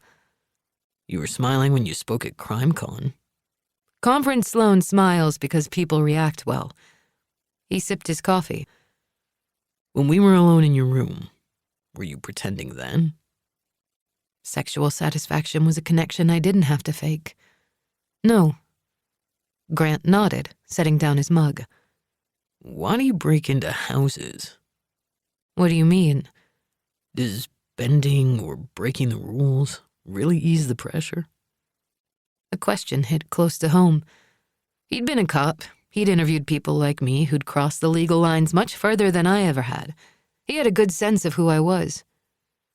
It can, and it can also be an effective way of gathering information. It's not legal. I grinned. Trackers fall in a gray area. He grimaced. Stick to the stoic face. I liked him. He didn't judge me or try to change me. Why would Brian Fletcher report his daughter is missing, if she wasn't? He asked. Taggart remembered Tristan at the festival. She wasn't the prim and proper dancer in Brian's images. She was darker and wilder. He chalked that up to kids and stupid choices. He never expressed any doubts about Brian Fletcher's story in his notes. Do you think Colton knew that Tristan was alive? A very good question. I'll have Colton's complete visitor logs tomorrow. The pictures on Brian's family room wall suggest he knows she's alive. Frustration tinted my words. You sound very convinced. Even carrying such a terrible secret, Brian Fletcher couldn't resist displaying both his daughter's images. The truth finds a way to leak out. He studied me with sharp hawk eyes. Did Brian Fletcher have an insurance policy on Tristan? I can check. I leaned forward a fraction. I bet he did not. If he lied, he didn't do it for money. His house is a memorial to his family. Why lie? There's only one way to find out. I'll join you. I almost rejected the idea, but considered his connections might be of help. You'll have to hold back. People tend to talk more when I don't have a cop standing beside me. He rubbed the back of his neck. I'm not a cop anymore. I shook my head. Yeah, but you still look like one. That's all that matters. I was anxious to get on the road. You're the boss. The drive took 3 hours. Grant drove and I scrolled my phone, searching for any trace of Susan Westbrook or Lanny Fletcher. Lanny didn't hide herself from the world, but other than the one picture I'd seen of Susan at a fundraiser, she had no profile. Susan had owned the dance studio in Northern Virginia for nearly 20 years. Her studio had an excellent reputation and always had a wait list. The publicity photo of Susan featured her lithe body dressed in a ballet skirt. Her blonde hair was fashioned in a tight bun, and she stood straight and graceful in pointe shoes.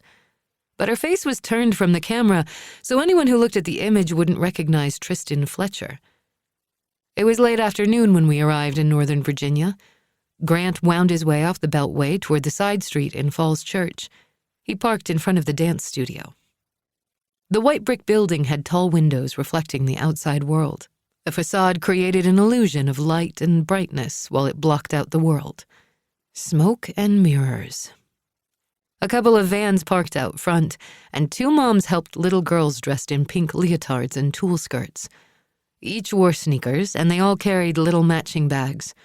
One of the mothers opened the front door, and both moms watched as the girls scurried toward the door. They were giggling, laughing at each other's jokes.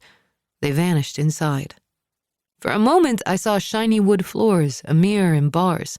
The door closed. The girls' joy was a curiosity to me. I'd felt accomplishment and sometimes contentment, but joy had always eluded me. Did you ever take dance classes? Grant asked. Sarah, my grandmother, enrolled me in a tap dancing class when I was 6, but I lasted 2 lessons. He shook his head.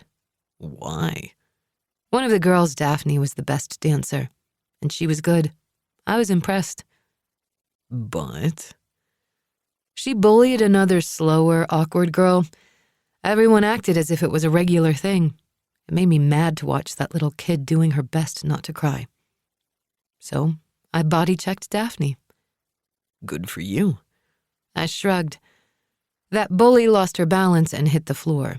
Her face smacked the wood hard. The impact bloodied her nose. All the girls freaked out. The teacher was appalled. I was not invited back. Did that bother you? No. She had no right to be cruel to that other girl. Is there a soft spot in that dark heart of yours? I shrugged. Sarah wasn't surprised, but she also wasn't happy. She lost her deposit. The cramp in my chest reappeared. Looking back, I realized how hard it had been for her to scrape together the money for those lessons. Would you have hit her if you'd known Sarah would lose her money? I'd have been more careful. I couldn't picture any of these little dancers getting into a fistfight. Laughing, smiling, and giggling, they were the picture of happy children. If you'd have been my kid, I'd have taken you out for ice cream. 6-year-old me could have used an ice cream that day. I didn't understand how I'd been painted as the bad guy. I'd stopped a bully. Another van pulled up in front of the studio. Another mom and tiny dancer hurried toward the door. Time for me to ask a few questions, I said. In the studio? To that mother. Stay here. I rose out of the car, combed my fingers through my hair, and tucked in my shirt. I crossed the street and reached the van as the mother approached. She was short, muscular, and had tied back her blonde hair into a dancer's bun. She looked a lot like the other 2 mothers. Excuse me, I said, smiling. The woman faced me, her gaze wary as she studied me. I smiled and downshifted my demeanor to relaxed. Sorry to bother you. I'm curious about the dance studio. I have a 6-year-old and she's determined to learn ballet. Do you have a moment to tell me about the dance studio? The woman didn't look convinced. Her fingers tightened around her keys. It's great. We've been here for a couple of years. I hear Susan Westbrook is good. She's strict, and she expects perfection from the girls, but she gets amazing results. Strict is good. My little girl has lots of energy. If I had a little girl, I couldn't imagine her lasting more than a few lessons. She'll learn to channel her energy into dance. Miss Susan runs a tight ship. Miss Susan sounded a little authoritarian. That's great. Do you think I could slip inside and watch the class for a moment? They don't like outsiders. The receptionist is a pit bull. Good to know. I found my warmest smile. Thanks. Some of the woman's wariness eased. Sure. We'll see you around. I entered the building and crossed to the reception desk. Beyond it was a large studio populated by a collection of little girls, all dressed the same and standing in the center of the room. A woman appeared from the back and she clapped her hands. Her delicate frame was wrapped in a leotard and a gauzy skirt that skimmed above her knees. There wasn't an ounce of extra fat on her body. The girls stopped talking and giggling. Susan Westbrook. Susan was petite and lean and secured her blonde hair in a smooth ponytail. She lined up the girls in a straight line and walked along the row, seeming to inspect their outfits. She paused to straighten a hair clip or adjust a tutu that had gone askew. The girls appeared to enjoy her attention, and when she moved to the front of the room and struck a pose, they all mimicked her. Can I help you?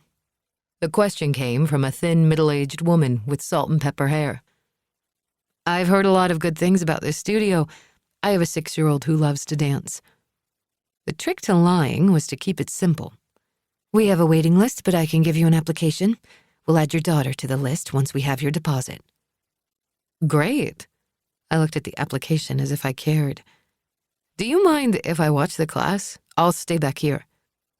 Just be very quiet and don't move beyond this desk. Of course. For the next 30 minutes, Susan led the girls in a series of dances. The tiny dancers' movements were rigid, in a Stepford Wives kind of way. A poster advertised a recital scheduled for Saturday. This must be the last big practice session before the show.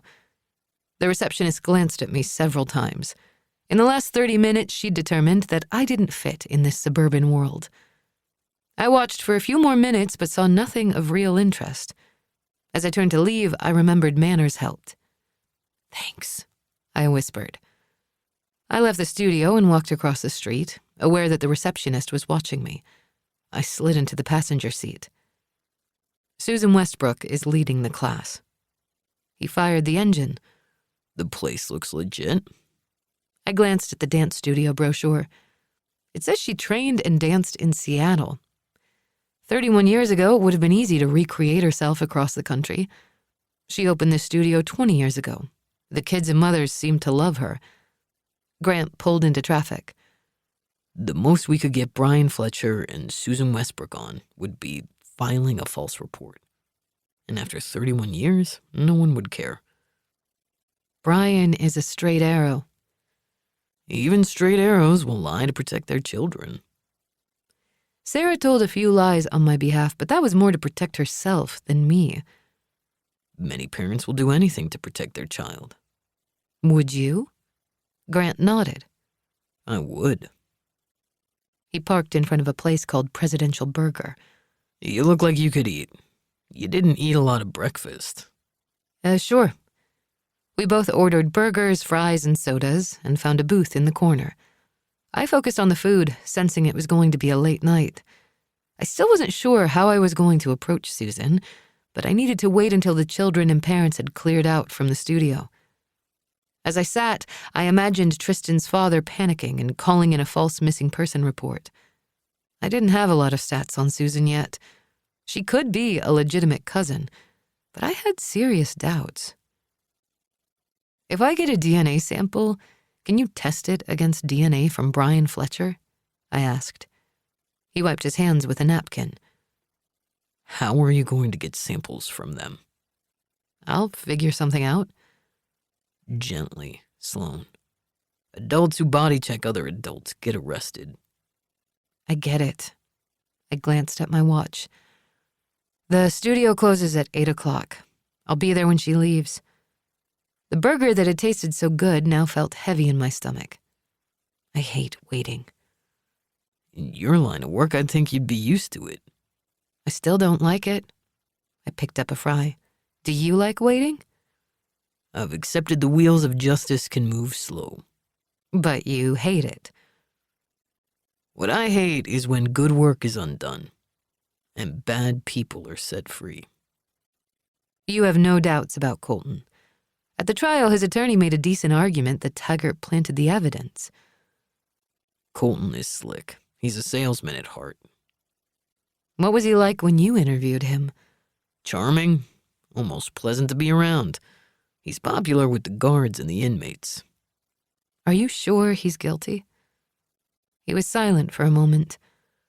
He's never proven otherwise, despite the lawyers who he charmed into taking his case. And until anyone proves otherwise, I don't want him released. His doctors say he's sick, but who knows? He could still hurt someone else if he gets out. He's had 31 years to think about what he'd do to everyone who wronged him. His intensity was attractive. The air between us crackled. At least it did for me. I couldn't read him well, which made him more interesting. This is a first for me. What? I've learned to key off others' emotions, but I can't read you. Another unfathomable half smile. Nothing to see here. I'm a simple creature. I want a bad guy to stay in jail. You're not simple. Not by a long stretch. Is this the part where we talk about feelings? My laugh rang genuine. God, no. So what's the point of this banter? Sexual tension, Grant. You're not feeling it? Blue eyes darkened. The dance studio doesn't close for hours. And there's a hotel down the street. That direct enough for you? It is. The hotel was generic, uninspiring, but it was clean. I let my backpack slide off my shoulder to a chair angled by a small round table. Grant closed and locked the door behind us. The 2 double beds were covered in a light green-gray-blue bed cover. The nightstands were polished, but the buttons at the base of the lamp were ringed with dust. I removed my shirt as I kicked off my shoes. When I faced Grant, he stood still, staring at me. I stepped toward him. My fingertips skimmed the top of his belt buckle, and I kissed him on the lips. He tasted like the mint he'd grabbed as we walked out of the diner. His hand came to my waist and he pulled me toward him. My fingers slipped below his belt to his erection. Orgasm was something I could feel. I'd been so stunned by my first, I'd avoided contact with men for a while. Like a drug addict's first hit of heroin, I didn't want to spend the rest of my life chasing the highs. His hand slid to my breasts and squeezed. Energy shot through me. He removed his shirt as I unfastened his belt buckle. His pants slid to the floor. He yanked back the bed covering and I landed on clean white sheets. I shimmied out of my jeans and kicked them aside. The mattress sagged as he climbed on. Hovering above me, he kissed me on the lips. I skimmed my fingertips down his flat belly and wrapped my fingers around his erection. The phantom fist, always in my chest, tightened. My heart pulsed faster. I could have been speeding down a highway, slipping into a stranger's home, or climbing on a roof as I searched for an adrenaline release. Impatient, I guided him to me. He pushed inside me. My nerve endings tingled. A grunt rose in his chest as he filled me. I pushed my hips up toward him. He pumped. My fingers slid to my center. Soon, we were both panting and riding a big wave. The crash came as intense as it would be fleeting. When I came, he came. And for a moment, my heart pulsed. Okay. This was acceptable. This was what people felt. I rose from the bed and sat on its edge. This was always the awkward part. The part of sex that I didn't connect with. You okay? He asked. Yes, I glanced back, smiling. Staring at me, he rolled on his back and tucked his hands behind his head. You look upset. I'm not. That was great. Did you enjoy what just happened? He asked. I did. I find your company pleasant. Pleasant? It was intense. Freeing. When I had orgasmed, the tightness building in my skull had eased. His expression was hard to read. From you, that's a ringing endorsement. Take the win. He smiled. I'd never done a good job of explaining myself to anyone, but I could change that with him. Sarah said that Patty would get frustrated with me when I was a baby. Patty told Sarah that I wasn't an easy baby. I didn't act like the other babies. Not fitting into the crowd isn't always bad. Most people like humans that conform. Humans are pack animals by nature and are suspicious of the lone wolf. I wasn't sure why I was trying to explain myself. This wasn't like me, and yet I felt he needed to understand. I've tracked down several family members of the victims. And? They're a little like me. They all have a wound. They see and feel their injuries. Even after 31 years, they struggle not to cry. When I watch these folks cry, I wonder what it feels like. Does it bother you that you don't cry? No. It's a blessing, given my life and what I do. How do you experience the world? This was the most I'd ever talked about my lack of feelings. I'm in a glass jar. I can see the world. I can see sadness and joy, but the glass keeps it all at a distance. Do you ever want to get out of the jar? Maybe. I'm not sure I could write this article if I reacted like everyone else. So, like I said, it's a blessing. He moved beside me. He didn't speak for a long time. But it bothers you. It does. And it doesn't. But pain and pleasure are connected. Hard to enjoy one without the other. And what we just experienced is as close as I come to feeling something. He kissed me on the lips, his hand sliding to my belly. I closed my eyes because I'd learned when I stared back, my pointed gaze creeped out my partner's. Do you want to feel something again? He asked. I could be convinced. He took my hand and pulled me up. Let's see if we can break that glass jar. Several hours later, Grant sat behind the wheel of his truck, parked in front of the dance studio. I dug in my purse and pulled out the tracker. Thought your tracker could come in handy? He chuckled. Okay. I slid out of the truck and jogged across the street. The group inside was breaking up, giving me a few minutes. I dashed down an alley to the small parking lot. There were 3 cars, a small 4-door Toyota, a Kia, and a white van. The van had plates that read TD Studio. I took that as my hint and hurried toward it. I attached the tracker to the back rear tire well. I walked back to the front of the studio as the last mom-daughter combo was leaving. Susan was closing the door when I pushed back on the glass. Susan? She hesitated. Her gaze grew wary. Yes? I'm Sloane Grayson. This time I didn't bother with a lie. Do you have a moment? It's been a long day. Call my front desk for an appointment. I didn't relax my grip on the door. There'd be no easing into this conversation. Do you know Tristan Fletcher?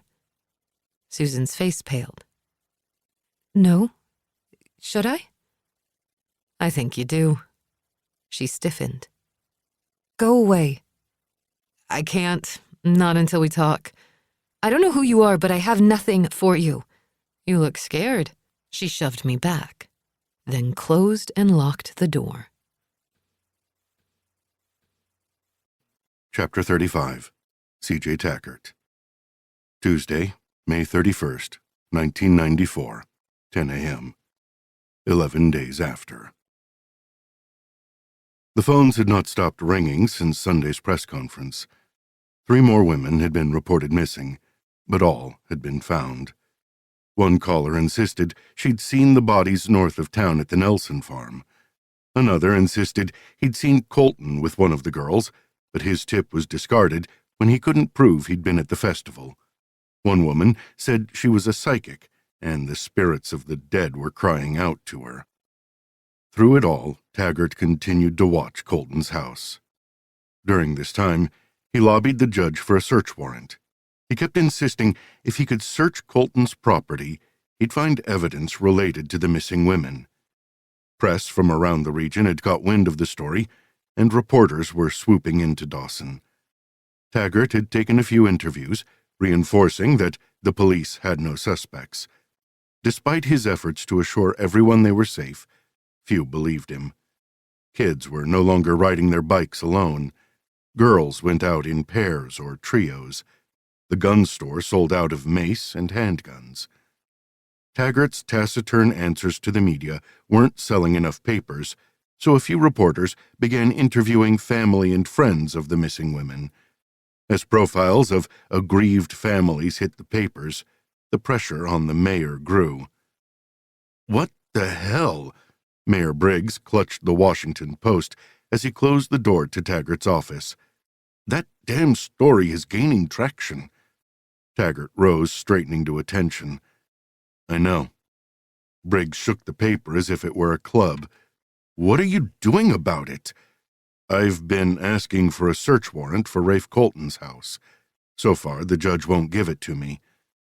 The direct response caught the mayor's attention. "Why are you so sure Colton is behind this?"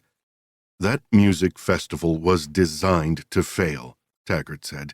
"It was oversold, its borders weren't controlled, and the promised security was MIA. Maybe Colton is an incompetent con man. Or he set it all up to hunt women." The mayor's face paled. "Hunt women? Jesus, don't say that out loud." "Either way, I want to search Colton's property." Briggs sucked in a breath and blew it out. "I've heard from everyone from Rotary, the church, and the diner. Everyone has a story about how that festival failed. There's no downside to searching Colton's house. If I'm wrong, then we'll move on and keep looking for the women. You'll be the first to know what I find." "What about the tips on the bodies?" "We've sent volunteers north of the town and festival site. So far, nothing." "Shit. Finding them would help. Wishing won't make it so. I need to search Colton's house." Briggs shoved out a sigh. "If I make this happen, I don't want any of this leaking to the media." "It won't." He tapped the rolled newspaper against his thigh. "What the hell is everyone going to say if you prove I brought this to the community?" "Guys like Colton find their way into places like Dawson. They arrive with a plan to exploit good, trusting people." He shook his head. "I shouldn't have trusted him. He's a hell of a salesman. You didn't buy it. I've seen his kind before." Briggs met his gaze. "What if you're wrong? Colton's festival caused untold damage to the Nelson farm. The garbage is gone, but the fields are rutted and worn bare. The roads are so furrowed they'll have to be regraded. I have 7 sexual assault claims, 20 robberies, and 20 mugging charges.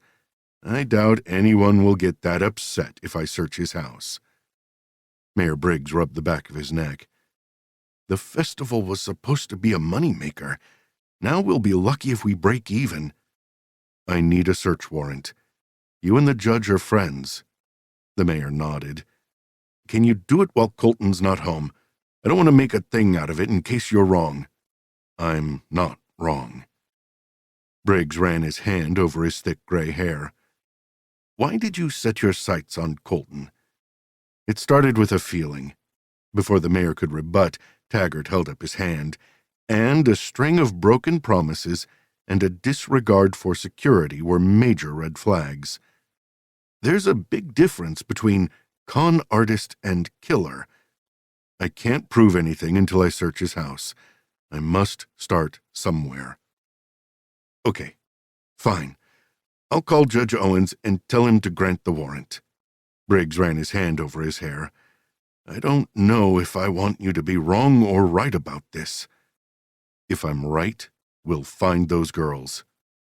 Think any could still be alive? It had been more than 10 days. Yes, they could be alive, but his doubts grew each day. I don't know. If you're wrong, we both are going to get roasted. He'd been hung out to dry before. It's a simple search. No charges have been made. Don't pull in the state police yet, the mayor said. It'll be Paxton and me. And Paxton can keep his mouth shut? That boy ran his mouth when he was a kid. He won't talk. I don't tolerate any leaks. Okay. When are you going to do it? As soon as we have an open window. The mayor shook his head. I hope you're wrong. I hope I'm not. We have 4 missing women and a community that's getting impatient. An arrest would help calm nerves. Call me when it's done. The mayor was right. Colton was a con artist and a shoddy promoter, but that didn't make him a killer. Taggart had nothing solid on Rafe Colton other than a gut feeling that he was tangled up in the girl's disappearance. He'd watched Colton's house for 8 nights, sitting in the dark. Colton usually arrived home about 10 p.m., only to leave 2 hours later. On the first night Colton was on the move, Taggart had followed him to a ramshackle convenience store. Taggart had sat outside and waited almost 30 minutes before Colton reappeared with a 6-pack of beer and a plastic bag filled with VHS tapes. The next day, Taggart had returned to the store and asked the clerk to tell him what Colton had rented. $20 later, he'd learned the videos Colton liked to rent were the hardcore kind: kink, BDSM, forced sex. Taggart had rented a few himself, wanting to know how Colton thought. It wasn't his first porno, but he'd never liked the added violence. Taggart got his search warrant quickly. He knew Colton's patterns well enough to guess he'd leave his home by 1 o'clock in the afternoon. When he and Paxton had arrived on the property, Colton's truck was gone. Taggart pulled his Crown Vic around the house so it wasn't visible at first glance from the street. Out of the car, he surveyed the tall grass surrounding the house and a small barn out back. "What are we looking for?" Paxton asked. "Anything tying him to the missing women." "Where can we look?" "Open surfaces, but if you have a gut feeling about something, let me know." Taggart strode to the back door. The house was a rental, and Briggs had gotten Taggart a spare set of keys to the house. He shoved the key in the lock and twisted. The deadbolt opened. They entered the residence. The shades were pulled, and the house was bathed in shadows. It smelled of pot and beer. Music posters decorated the walls. Woodstock, Rolling Stones, Bad Company. "You stay in the living room," Taggart said. "I'll check the bedroom." "Will do." Paxton moved, his body tense as if he expected to get caught. Taggart entered the bedroom. Colton had a large bed with a headboard and posts. The spread was smooth, and the pillows in place. Across from the bed was a dresser, and on it sat a television and a VCR. He pressed the eject button on the machine, and a movie popped out. Bondage Babes. He opened the top dresser drawers, filled with concert T-shirts. He searched each drawer until he was sure there was nothing linked to the victims. He combed through the nightstands, the closet, under the bed, and behind the picture frames. A nervous energy tightened his belly as he exited the bedroom and moved past Paxton, who was searching behind the couch cushions. In the kitchen, he opened all the drawers, noting the large collection of sharp kitchen knives. The cabinets were filled with old plates, cups, and glasses. "Find anything?" Paxton asked. "Nothing." Frustration fizzled through him, and he moved back to the kitchen sink and stared out the back window to a barn. It was an old wood frame structure with a few small windows and double doors. The barn was 50 feet from the house and in direct line of sight from the kitchen. "Come with me to the barn." Paxton joined him. "The search warrant is for the house, and all structures." "I don't think it says that." "It does. If it didn't, and he found critical evidence, he'd talk to Briggs." Hinges squeaked as he opened the barn door. Inside, light filtered through the roof's missing shingles. Slashes of light cut across the air, catching particles of dust in their paths. The barn was filled with equipment from the festival. Speakers, dismantled stages, a large banner announcing the festival hung from the rafters, wafting in the breeze that rushed in behind him. A half-dozen large trunks were stacked on top of each other. Stage props included rolled-up rugs, a large sparkling globe, and stage lights. Dust kicked up around his boots as he crossed to the trunks. It was common for killers to keep mementos from their victims. These were often small trinkets. It was clear Colton liked mementos from his concerts, and it tracked he would do the same with victims. "What did you save?" he muttered to himself. He flipped up the lock on the top storage box. It opened, and he lifted the lid. "I think we're out of the safe zone," Paxton said. "The box is stored in the barn. I thought we were limited to the house and what was in plain sight. Paxton, do me a favor. I need a flashlight from my trunk." Paxton hesitated. He wasn't the quickest on the draw, but he understood he was being given an out. He couldn't testify to what he'd not seen. "Will do, boss." When the barn door closed, Taggart opened the lid. Inside were blankets and folded tarps. He dug his arm into the box and rooted through the layers until his fingertips grazed the wooden bottom of the trunk. Sometimes killers went to great trouble to hide their trophies. Others kept them displayed, hidden in plain sight. These killers liked to have them accessible because the simple act of seeing them triggered sexual desire. Many killers masturbated as they fondled a trinket. The women had been missing for a week and a half. Whatever had happened at the festival was still fresh in Colton's mind, and with the increasing media coverage, he had plenty to stimulate memories of the event. Taggart closed and moved aside the first trunk, then searched the second. It wasn't until he opened the third and bottom trunk that he found a dusty brown shoebox nestled in the center of blankets. He lifted the lid of the box. Satisfaction rushed him. A blue guitar strap was curled into a tight ball and wedged in the corner. Laurie Carr, Blue Guitar Girl. In the space between the guitar strap and the edge of the shoebox was Patty Reed's driver's license. Her smiling face stared up at him. His throat tightened. There were two other items in the box, a heart necklace and an onyx ring. He replaced the lid back on the box and closed the trunk. A jolt of victory was blunted by the hard truth that these women were no longer missing. They'd been victims. They were dead. Hinge doors squeaked open, and when he glanced over his shoulder, sunlight silhouetted Paxton's shape. "I have the flashlight." Taggart's knees protested as he straightened. "We need to talk to the judge and then radio the state police." Paxton's gaze locked on the trunk. "You found something."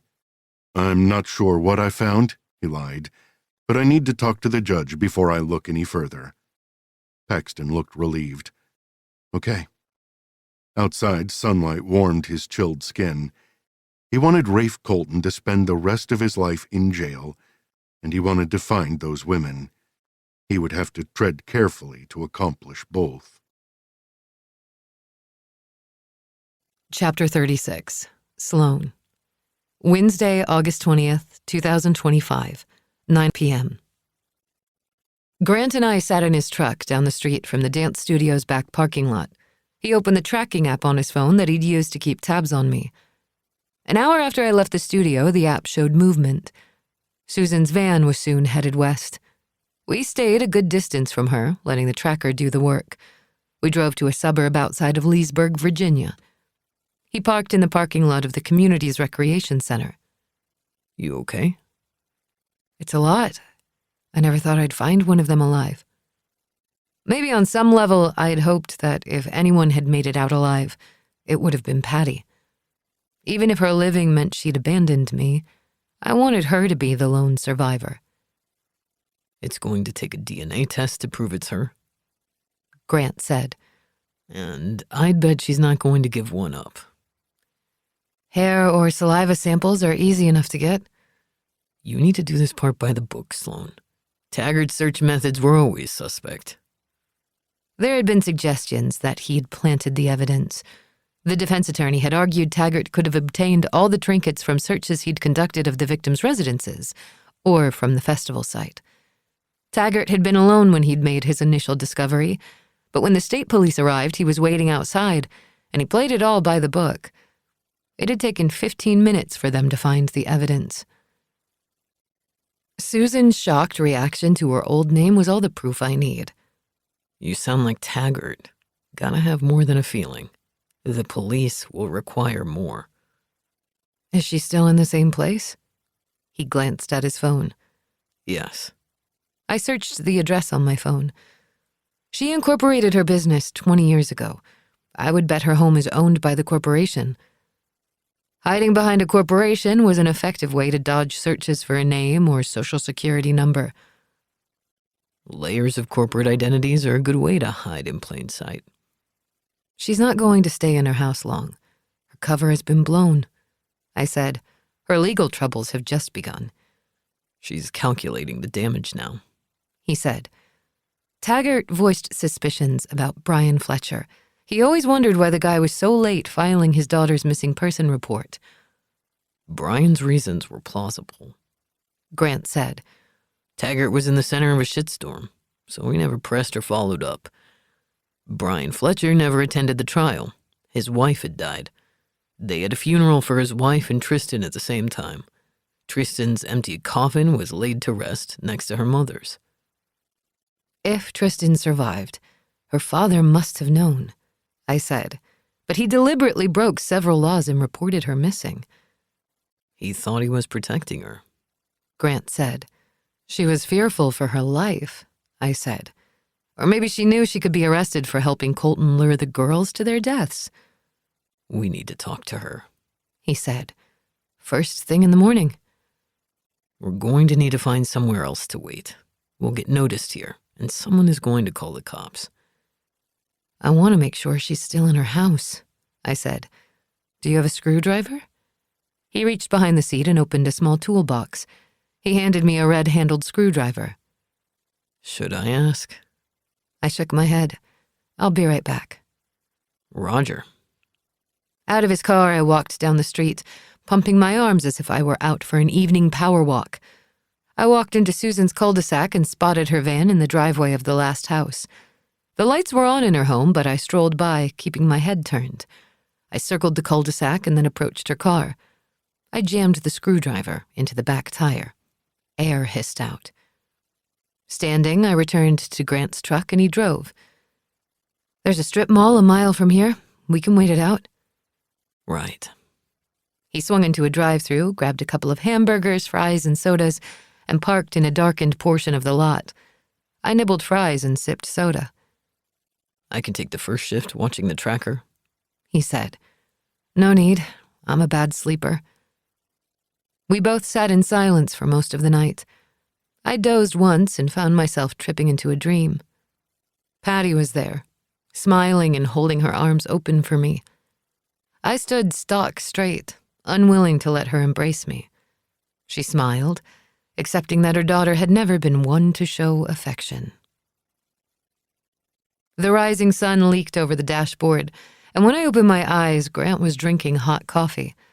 There was a fresh soda in the drink container. I sipped. He was a good guy. Generous. Time to visit Susan. Want me to come? No, better it's just me. I smiled, hoping it looked genuine. He arched a brow. I'll be right here. Grant wove through the suburban streets that all looked alike, and he found Susan's house. In the daylight, I noted her yard was small but maintained. A ballerina flag hung under her mailbox. He parked behind Susan's white van, a vehicle no one would notice or remember. But that was the point, right? Don't let your guard down. Always hide. I grabbed my purse and walked up the trimmed walkway to the front door. A summer wreath made of fake sunflowers hung from the door. I rang the bell. When I didn't hear any movement, I rang it again. Come on, Susan. We need to rip this Band-Aid off. Seconds later, footsteps sounded in the hallway and the door opened. Her blonde hair was pulled back in a tight dancer's bun, her fitted top molded against a thin frame, and a light skirt skimmed over a leotard. The instant she saw me, she tried to close the door. I put out my hand and blocked it. "I don't want to cause trouble," I said. "Get off my property, or I'm calling the cops." I pressed hard against the door. "Do you really want to call the cops, Susan? I'll get arrested for trespassing, but then I'll start telling the police my story, and it's going to stir up a lot of questions." "Go away!" "Do you know that Colton is scheduled to be released soon? The powers that be decided 31 years was enough, and he's got cancer. Compassionate release, from what I hear. He'll be interested to see you, I bet." "I don't know what you're talking about." "My mother was Patty Reed. She was one of Colton's victims. I'm trying to find her body." "I don't know her name." She pushed harder. Irritation snapped. I was tired of reminding people that my mother had existed. "She sold hamburgers at the festival. My grandmother was babysitting me when she vanished." "Go away!" I locked my elbow, turning my arm into a rod. "Come on, I bet you know a lot of details about this case. If you didn't meet Patty, you could have bought a burger from her." Tears welled in her eyes. "Please, leave." "I can't." I spoke softly, but my arm remained rigid. "I must find the missing women. I must find my mother." "I can't help you." "Susan, I'm not going away." I stepped back, and she slammed the door. I sat on the front stoop, reached for my phone, and called Grant. He answered, and our gazes locked. "It's her, and it's going to be a while." "I have all the time in the world." "Good." I began scrolling. I didn't pay close attention to what I was seeing, but it gave me something to do with my hands while I waited for Susan to chill. In the distance, I heard a police siren and wondered if Susan had called my bluff. The sound grew closer. I kept scrolling, but then the wail trailed off and stopped. As the sun rose higher in the sky, it grew warmer. I should have packed a hat. Sunburn was always a drag. But I didn't budge from my perch. Grant stood in the driveway, and his stance was relaxed, as if he'd done 1,000 stakeouts. Inside, I heard footsteps pacing by the front window. Curtains fluttered. More neighbors left for work.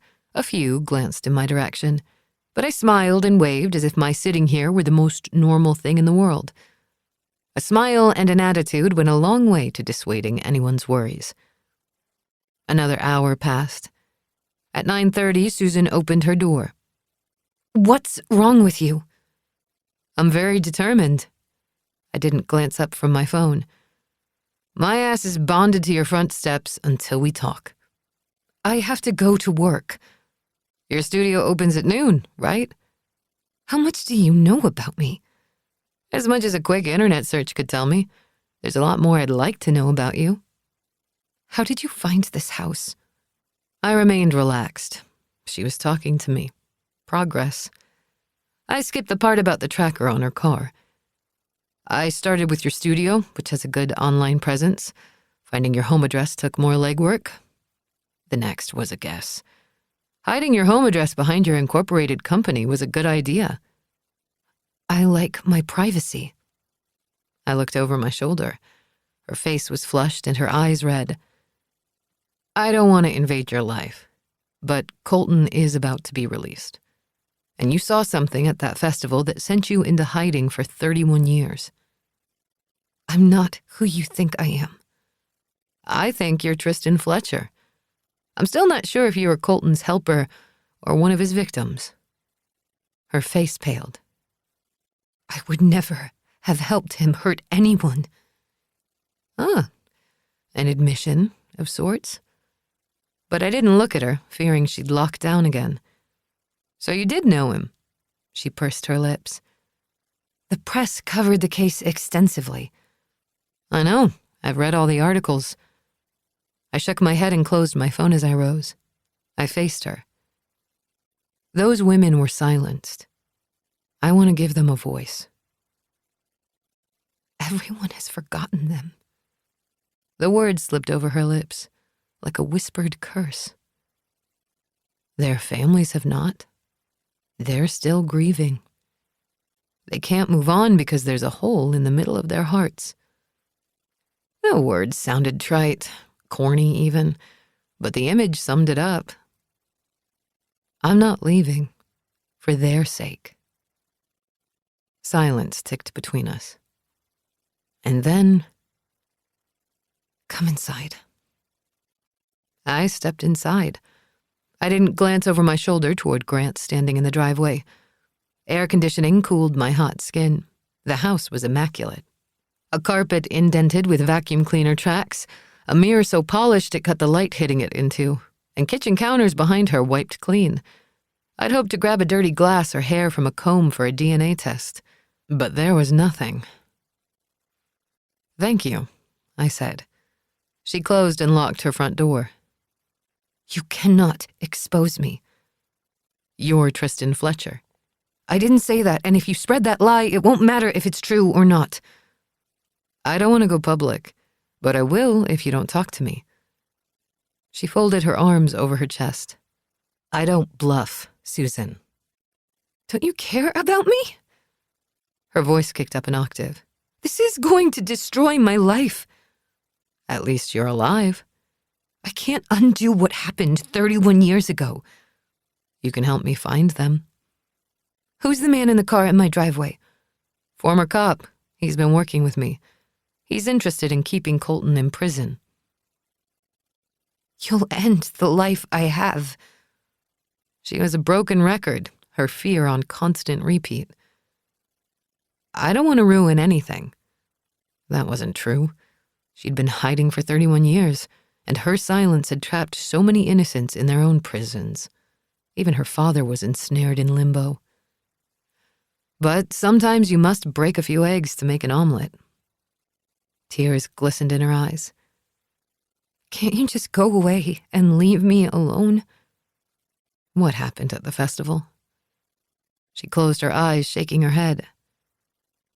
Colton kept a ring that your father identified as yours. Her thumb brushed the underside of her ring finger, as if she could still feel the delicate gold encircling her skin. You were last seen near the stage about 11 p.m. on Friday night. What happened? She walked into the kitchen, grabbed a glass and filled it with water. She drank and then washed the glass with soap and water before setting it in a dish drainer by the sink. Whatever Susan thought about her life, it was clear she'd been in her own prison. She never made a move without fearing discovery. Even drinking from a glass was too much of a risk for her. What happened? I pressed. She rested her hands on either side of the sink and stared out the window. Rafe Colton saw me dancing at the festival and told me I was good. He asked if I wanted to dance on the stage when the next band played their set. I've seen pictures of him. He was an attractive man. And so charming. She shook her head. I thought I knew what I was doing. I thought I was so smart. You were 18. I've met very few teenagers who know the world. She faced me. No one saw you leave with him, I said. Colton told me to meet him behind the stage. I had to check in with a stage manager and get a pass. I was so excited. I couldn't believe how lucky I was. Her statement didn't match up with the testimony in Colton's trial. The stage manager testified he'd never issued Tristan a pass. I studied her face, decoding her expressions. She'd had 31 years to convince herself that this story was true. I took a small step toward her. I met him backstage a half hour later. The next band was setting up, and there were trunks and boxes everywhere. Equipment swaps, yelling, and band members scurrying. I think about that moment often when my studio hosts a recital. The girls are running around and their parents are chasing after them, like herding cats, but it somehow gets done. And then you danced at about 10 p.m. that Friday night. Yes. Her long, lean body had swayed like a siren's on stage as she'd moved around the lead guitarist. Was it amazing? Intoxicating. Your performance ended about 10:15 p.m. From the reports I read, no one noticed you vanish. The rain was pouring. Bands and crew were trying to keep their equipment dry. Colton was behind one of the tall trunks. He had water bottles and offered me one. As I drank, he drifted off to deal with a band member's issue. I didn't finish the bottle because I was cold and very tired. Was the water drugged? It must have been. I felt woozy. I stumbled away from the stage toward the woods. I leaned against a tree and tried to clear my head. As my knees buckled, someone caught me. When I woke up, I was in a trailer. My pants were gone, and there was a man shoving inside me. Was it Colton? Yes. He had his hands around my neck and he was choking me. As I coughed and grabbed for air, he slammed inside of me harder. My body felt as if it were being split in two. I'd never been with a guy before that night. I searched for pity, but all I found were faint hints of annoyance. Why didn't I believe her? Susan glanced at her hand, tracing a callus on her palm. I passed out. And when you woke up? She drew in a breath. It was very dark. I panicked and hyperventilated, but I knew if I screamed he'd come back. There was a little light leaking through the door cracks, so I found my pants and pulled them on. I could also make out the form of 3 other bodies. I crawled to each person and felt for any sign of life. They were all dead. The last few words were nearly inaudible. Did you recognize any of them? I didn't know their names until later when I saw their pictures in the newspapers along with mine. The first trailers had left the festival site at sunrise, and Colton had several witnesses who placed him on the festival grounds until mid-morning. What did you do? I gathered my clothes and then tried the back door latch, and it opened. Her eyes glistened as if the memory still carried weight. I got out and closed the door behind me. Where was the trailer when you escaped? A field. There was no one around. Did you see the driver? No. I ran into the field and hid in the grass. I dressed lying down and then waited until the truck drove off. Where was the sun? Above the horizon, but still cool. What did you see around you? I don't remember much. I was in shock and terrified. I walked for hours and then found a road. What road? 2-lane? Traffic? No. There'd been hundreds of cars leaving the site all morning. I walked. Finally, I saw a gas station at the corner of Tanner's Run and Sherman Road. I knew the intersection, but the gas station was gone. Where was the sun now? It was high in the sky, and it was getting hot. I found a payphone and called my father. The intersection was about 10 miles south of the Nelson farm. It was also a few hundred yards from the barn that had fascinated Kevin. Did you see the truck and trailer? No. Her story was plausible, or well-rehearsed over the last 31 years. She was a dancer, accustomed to finding perfection. Did anyone see you at the gas station? No. After the call, I hid in the woods until Daddy arrived. Whoever opened the trailer must have known you were missing. That's why I was terrified. I told my father what happened. He wanted to call the police and take me to the hospital. I begged him not to. Mommy was sick and I was terrified they'd come after me. They? I asked. You said Colton raped you. There was another person in the trailer. He was watching. He? You saw him? No, but I heard the breathing. Could this person have driven the trailer off-site? I don't know. Maybe. Colton had always denied the murder charges and insisted he didn't know where the bodies were buried. You're sure there was a second person? Yes, I'm positive. Chapter 37. Sloane. Thursday, August 21st, 2025, 10:15 a.m. I left Susan's home exhausted. I slid into Grant's passenger seat and laid my head back against the headrest. She admitted it all. She's Tristan. I recapped what she'd told me.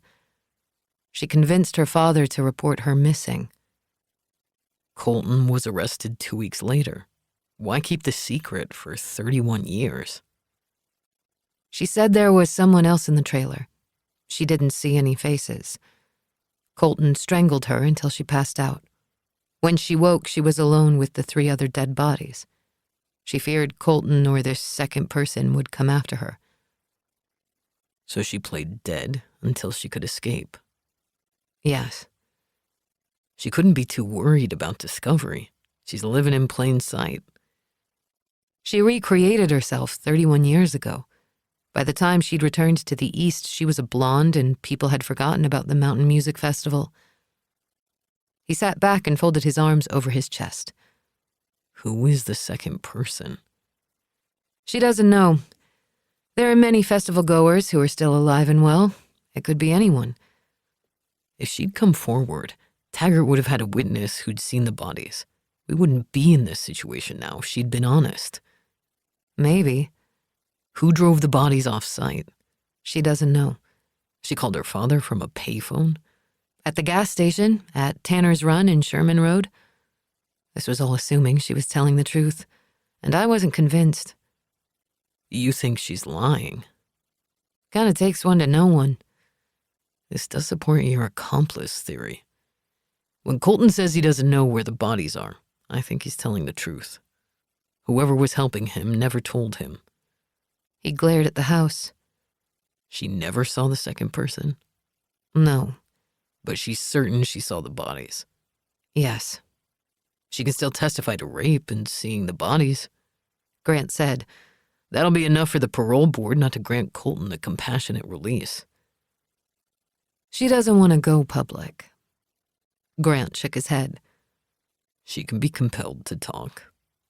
She's been hiding for 31 years. She won't be intimidated. She'll run as soon as we leave the driveway. Maybe not. She's been here for 20 years. She has a history.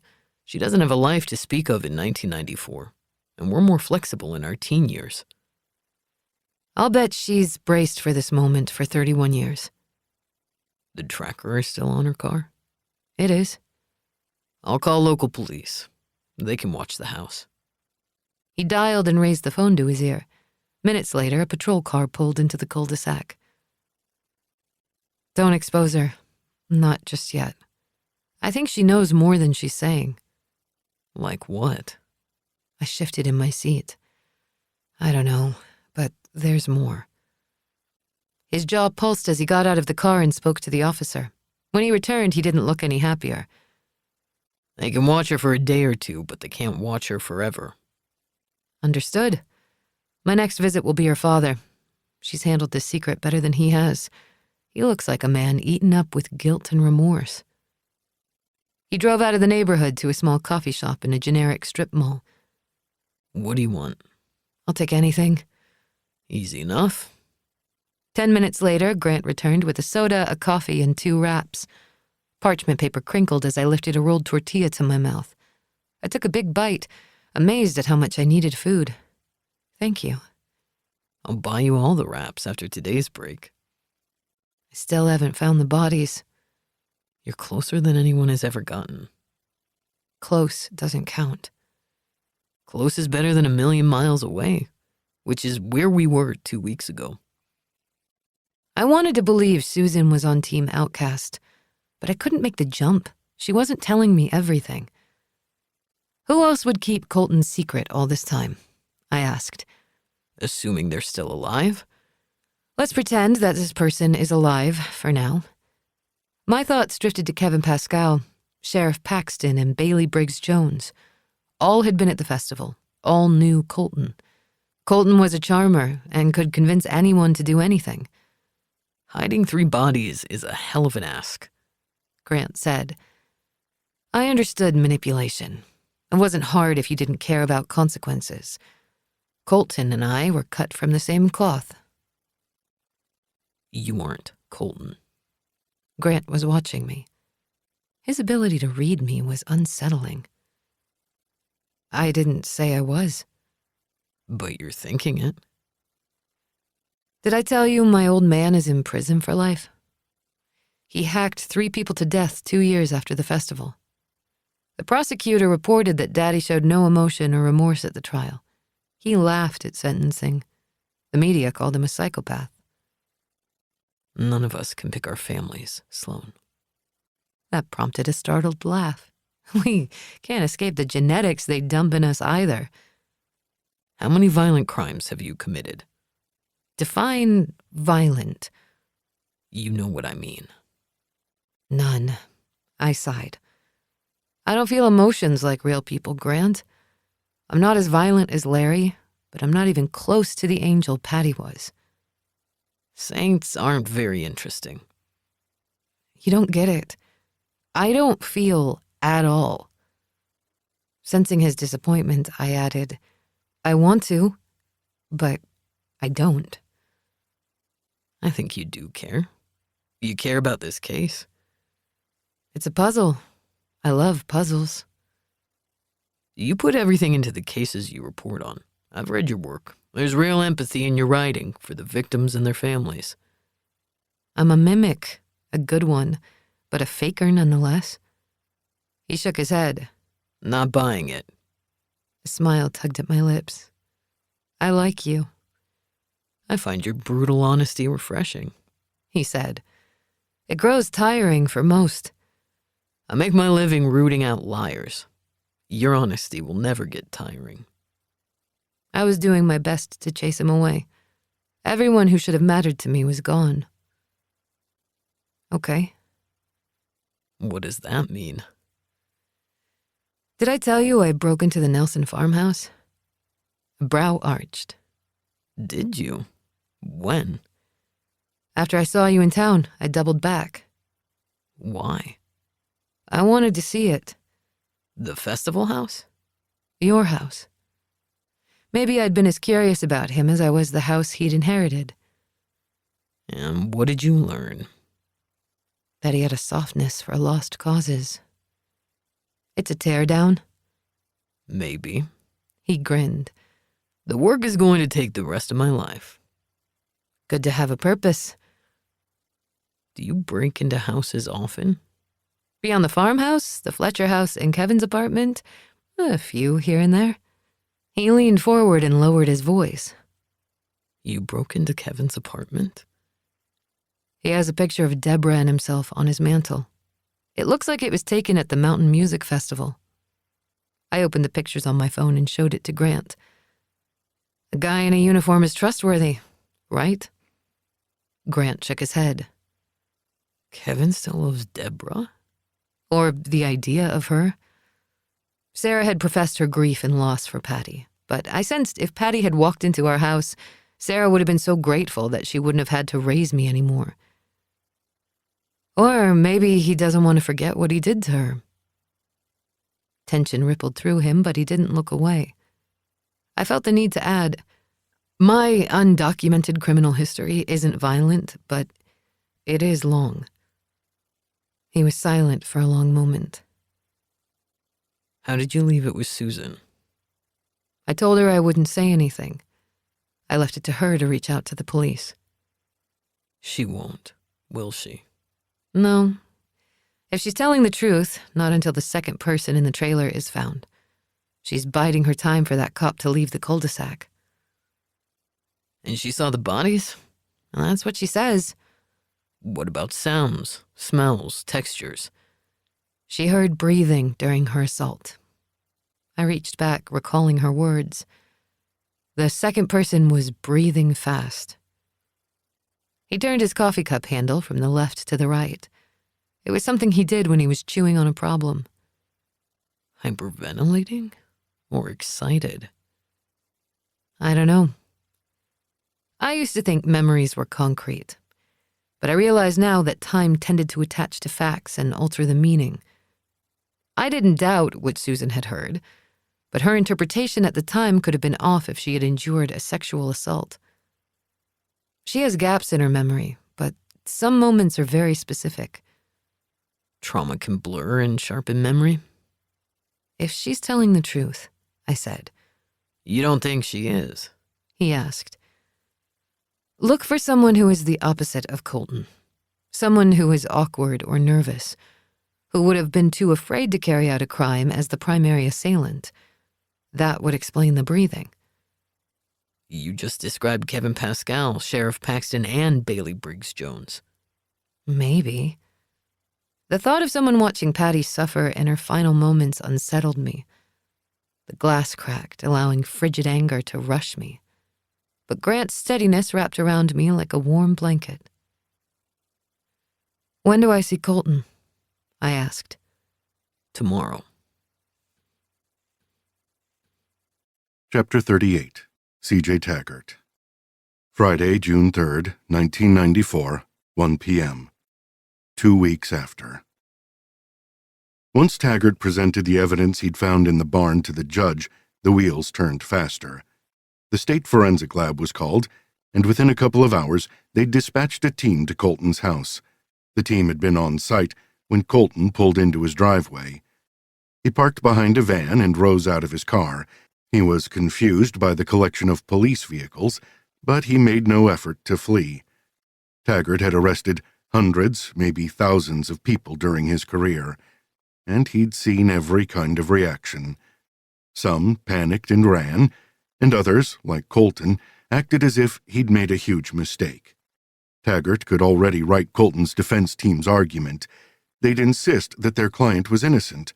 Sure, Colton had been a poor festival manager, but he had no ill intent. He hadn't hurt anyone. They'd also claim Taggart had planted the trinkets. "Mr. Colton," Taggart said. "What's going on, Sheriff?" Colton's grin had faded. "Rafe Colton, you have the right to remain silent." He rattled off the Miranda rights as he reached for his cuffs. "I'm not sure what's going on here." Colton looked as if he were waiting for the punchline of a joke. "But someone has made a big mistake." "No mistake." The handcuffs rattled in Taggart's hand. His body braced as he anticipated resistance. The nicest guys could turn violent when faced with cuffs locking around their wrists. As Paxton approached, his hand on his weapon, Taggart reached for Colton's wrist. He clinked the first cuff and secured the second behind Colton's back. "This is a fucking setup," Colton shouted. Taggart tightened the cuffs. "We'll talk about that at the station." "Why can't we talk about this here?" Taggart wanted him in the interview room. He wanted to control the situation. "Does this have to do with those missing women?" Colton demanded. "I've been out here searching with the volunteers in the woods. I want them found more than anyone." Taggart moved Colton toward his cruiser. Colton glanced toward the barn. The muscles in his body tightened, and he braced his feet. The shock of the moment had worn off, and he was grasping what had happened. "You've made a mistake, man." "We'll see," Taggart said. "Why do you think it's me?" The veins in his neck bulged as he strained to look back at Taggart. "I'm not your guy." Taggart refused to engage. "Did you find the girls?" Colton demanded. "Has someone found the bodies?" Taggart didn't respond. "You can't prove anything without bodies." Colton's expression was bright with worry. "You need bodies to prove there's even been a death." Taggart shoved him toward the police car. The fucker was guilty, but Colton was right. Without the bodies, proving the case would be difficult. Countless volunteers had been searching for over a week around the Nelson farm, but there'd been no sign of the missing women. Taggart didn't need bodies to know the women were dead. The mementos proved the connection between the missing women and Colton, but juries liked to have a corpse. Taggart opened his vehicle's back door. Colton stiffened. "Do not fuck with me." Tension radiated through the promoter's lean, muscular body. "You're making a mistake, man. I never hurt anyone." Taggart shoved him into the back seat and slammed the door. Colton stared out the passenger window at Taggart. Brown eyes had hardened. All traces of humor were gone. "He doesn't act like a killer," Deputy Paxton said. "Did you expect a confession?" Taggart asked. He looked baffled. "Did he? Confusion can be read multiple ways. My guess is Colton wasn't expecting us. He's doing mental gymnastics. He is wondering about what we found." Paxton dropped his voice. "Are you sure about this?" "I sure as hell am." "Do you think he'll tell us where the bodies are?" "He has every reason not to." The Dawson police station was too small for a legitimate interview room, so Taggart had Colton brought from his cell to the conference room. The department didn't have a video camera, so he'd visited the local appliance store. When he'd explained why he needed the camera, the store owner had been happy to lend it to him. The Sony Handycam now sat on the credenza. A glowing red light indicated it was recording. Colton still wore the clothes he'd been wearing that morning. Dark circles ringed under his eyes, and the smirk was long gone. "What the hell is going on? You can't keep me without filing charges." "I can hold you for 24 hours without charges." Taggart pulled out a chair and angled it toward Colton. He tossed a file on the table. "But I bet you know the legal system pretty well, don't you?" "This is bullshit. You've been arrested before." Colton sat back. "We both know you know that." Taggart opened the file and glanced at Cassidy Rogers' face. "Tell me about Cassidy. Is she behind all this? That bitch has been gunning for me for a couple of years." The veneer slipped for a moment before Colton caught himself and sat back. "What do you want to know? We went out a few times, and yes, we had sex." "You never tried to strangle her?" He leaned forward, his hands strained against the cuffs. "The sex was always rough between us. She liked it. She asked for it. She filed assault charges against you. It got kinky between us that last time. In the morning, her roommate showed up unannounced. I'm there in my underwear drinking coffee with Cassidy." "That's so?" He didn't believe a word. "Yeah." Colton looked a little outraged at the challenge. "The roommate saw Cassidy's bruises and freaked out. Cassidy was ashamed that her roommate got a glimpse of her darker side. They kicked me out. Next thing I know, the cops are arresting me, and those charges were never proven. Cassidy dropped them." There had been a lack of evidence.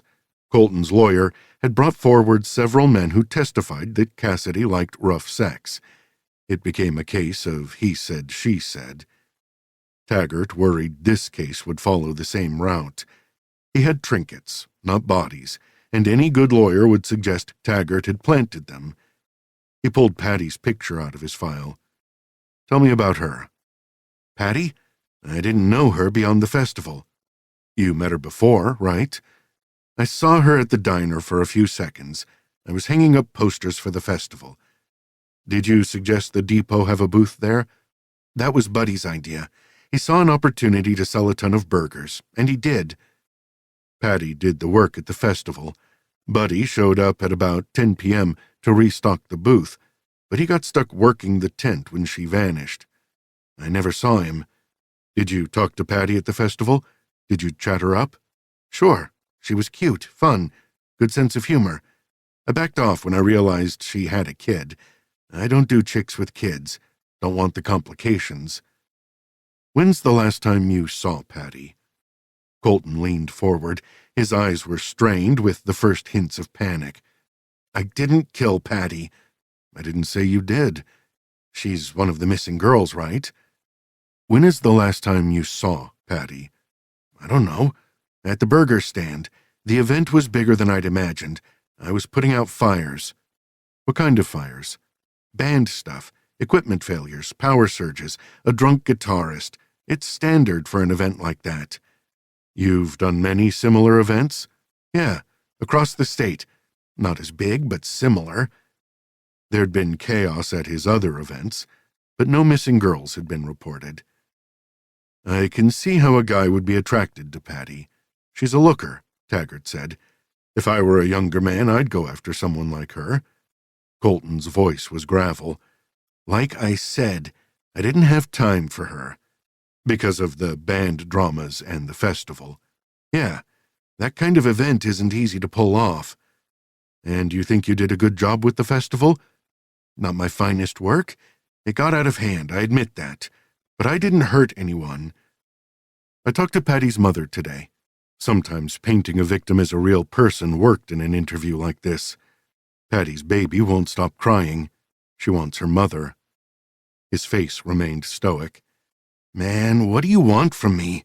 I don't know what happened to Patty, and I sure wanted nothing to do with that kid. Where are they? Taggart asked. Where are the girls? You don't know? Confusion turned to amusement. You keep acting like you got all the cards.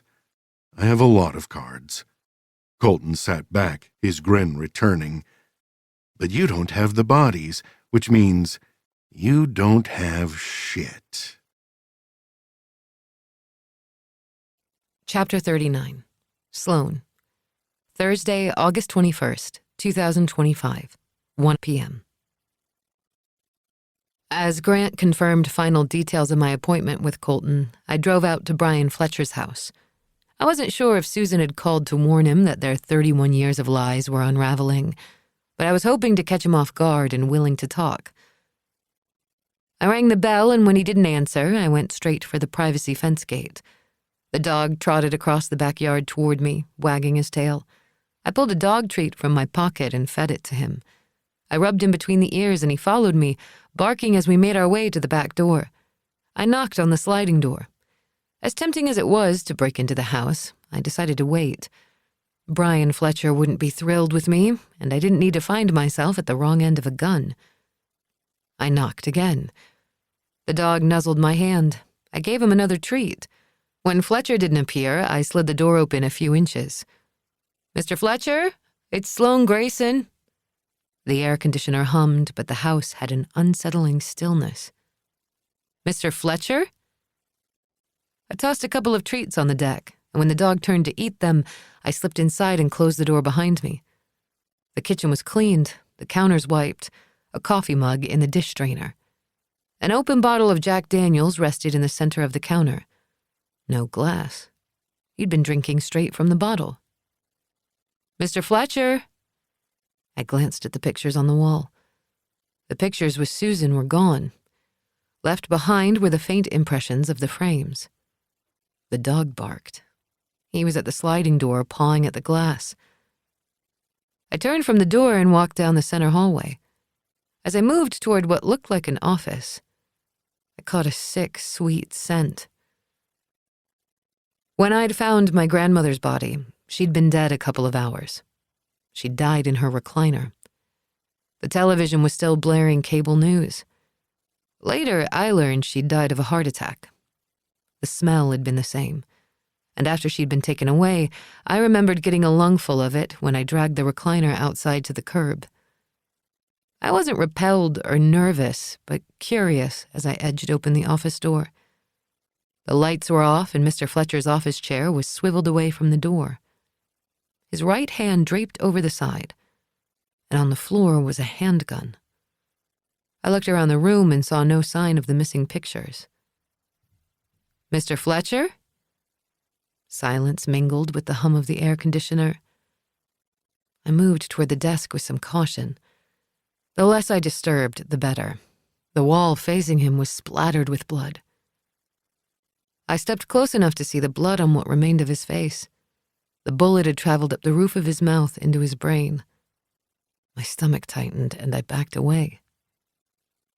"Why did you do it?" I asked.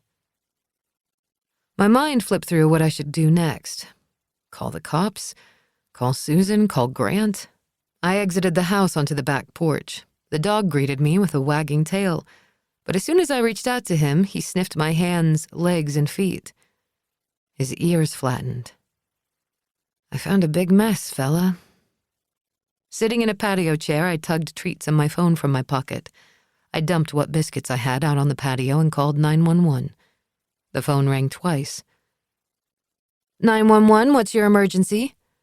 "I'm reporting a suicide. Brian Fletcher shot himself." "Who is calling?" I hesitated. "Sloane Grayson. I'm sitting on his back patio now. I just found him. Are you sure he's dead? The dispatcher asked. Yes. The location? I rattled off the address. Stay on scene, we'll have a car there in 5 minutes. Will do. Are you all right? I'm fine. I'll be on the back porch with the dog. I can stay on the line until the officers arrive? Not necessary. I hung up. The dog nudged my hand and I realized his large water bowl was empty. I filled it from the outside faucet and set it down. He lapped and slopped water on the deck. I called Grant. He picked up on the third ring. Sloane? I'm at Brian Fletcher's house. He shot himself.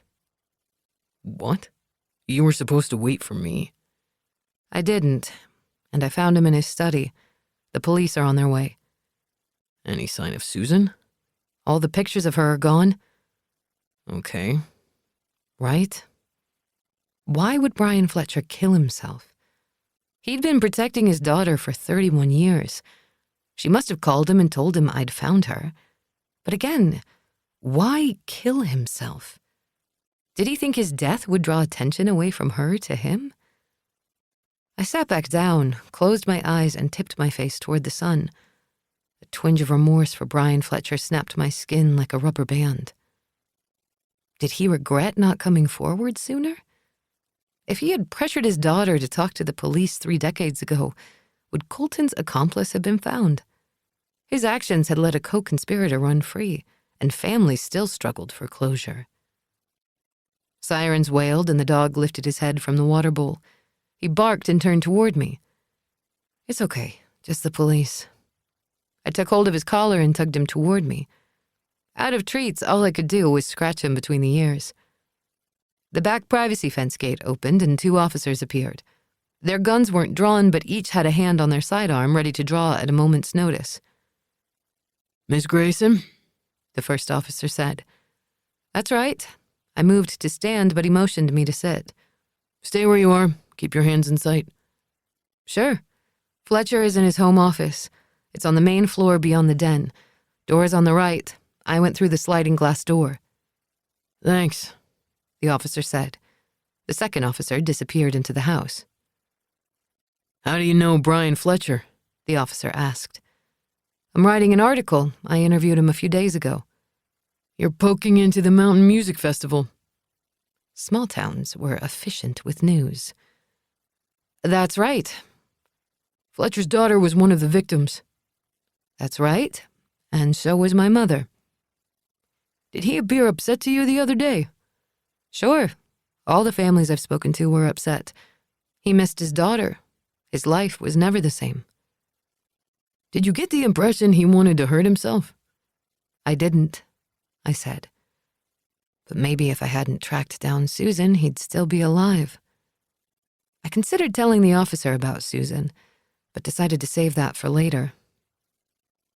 You need to wait here for now, the officer said. Dog and I are going to sit in the shade in the backyard. That your dog? Mr. Fletcher's dog. The officer rubbed the dog and then glanced at his collar. His name is Cody. Right. Stay in the backyard. Sure. Cody and I found a shaded spot and sat on the lush, thick grass. The dog lay down beside me, but he kept a close eye on the people moving in and out of his house. It's crazy, but it'll be okay. That was a lie. Cody's life would change. Don't worry, I'll make sure you're okay. As more personnel arrived, we moved to a lawn chair under the shade of a tree. We were forgotten for the moment. Any communication I made to Susan could be traced through my phone records. That would prove I knew of her existence, and I'd become an accessory to something. I opened my phone and texted, "Your father died by suicide. I don't know what the police will find, but I've said nothing about you." My thumb hovered over the send button before I pressed it. Cody and I remained on site for another hour before Grant appeared at the back fence. He scanned the scene, his gaze settling on me. When he seemed convinced that I was in one piece, he ducked under yellow crime tape and moved toward the officer safeguarding the scene. They spoke. Another officer was summoned, and within 15 minutes, Grant was motioning me toward him. I rose. Cody's head perked up, and together we walked toward Grant. They have your contact information, and I vouched for you. Grant said. You can leave. Did you tell them about Susan? I didn't. I don't want it getting back to Colton. Good. Cody followed me through the back gate. I stopped and looked at the golden retriever. Shit. If I left him here, he'd end up at the pound. And at his age, he wouldn't have many takers. I walked to the officer. I'm taking the dog. It's not your dog, the cop guarding the perimeter said. We've bonded. I'm not leaving him here. You have her information, Grant said. If anyone wants me or Cody, they can call. In the meantime, I need dog food. I scooped up the water bowl and dumped out the water. After more discussion between the uniforms, an officer brought out a large bag of kibble and a leash. Thanks. Cody looked at me. I hooked the leash to his collar. Let's go, Cody. Cody wagged his tail. I took the dog food bag and the three of us walked away from the scene. I turned on my Jeep's engine, cranked the AC, and put Cody in the back seat. Do you know what to do with a dog? Grant asked. Feed, walk, repeat, right? A little more than that. That'll do for now. Grant looked past me to see if anyone was watching us. And then... Did you contact Susan? I texted her. Grant shook his head. Why did you text her? She needed to know. He checked his phone. Her car is still at her house. I never looked in her garage.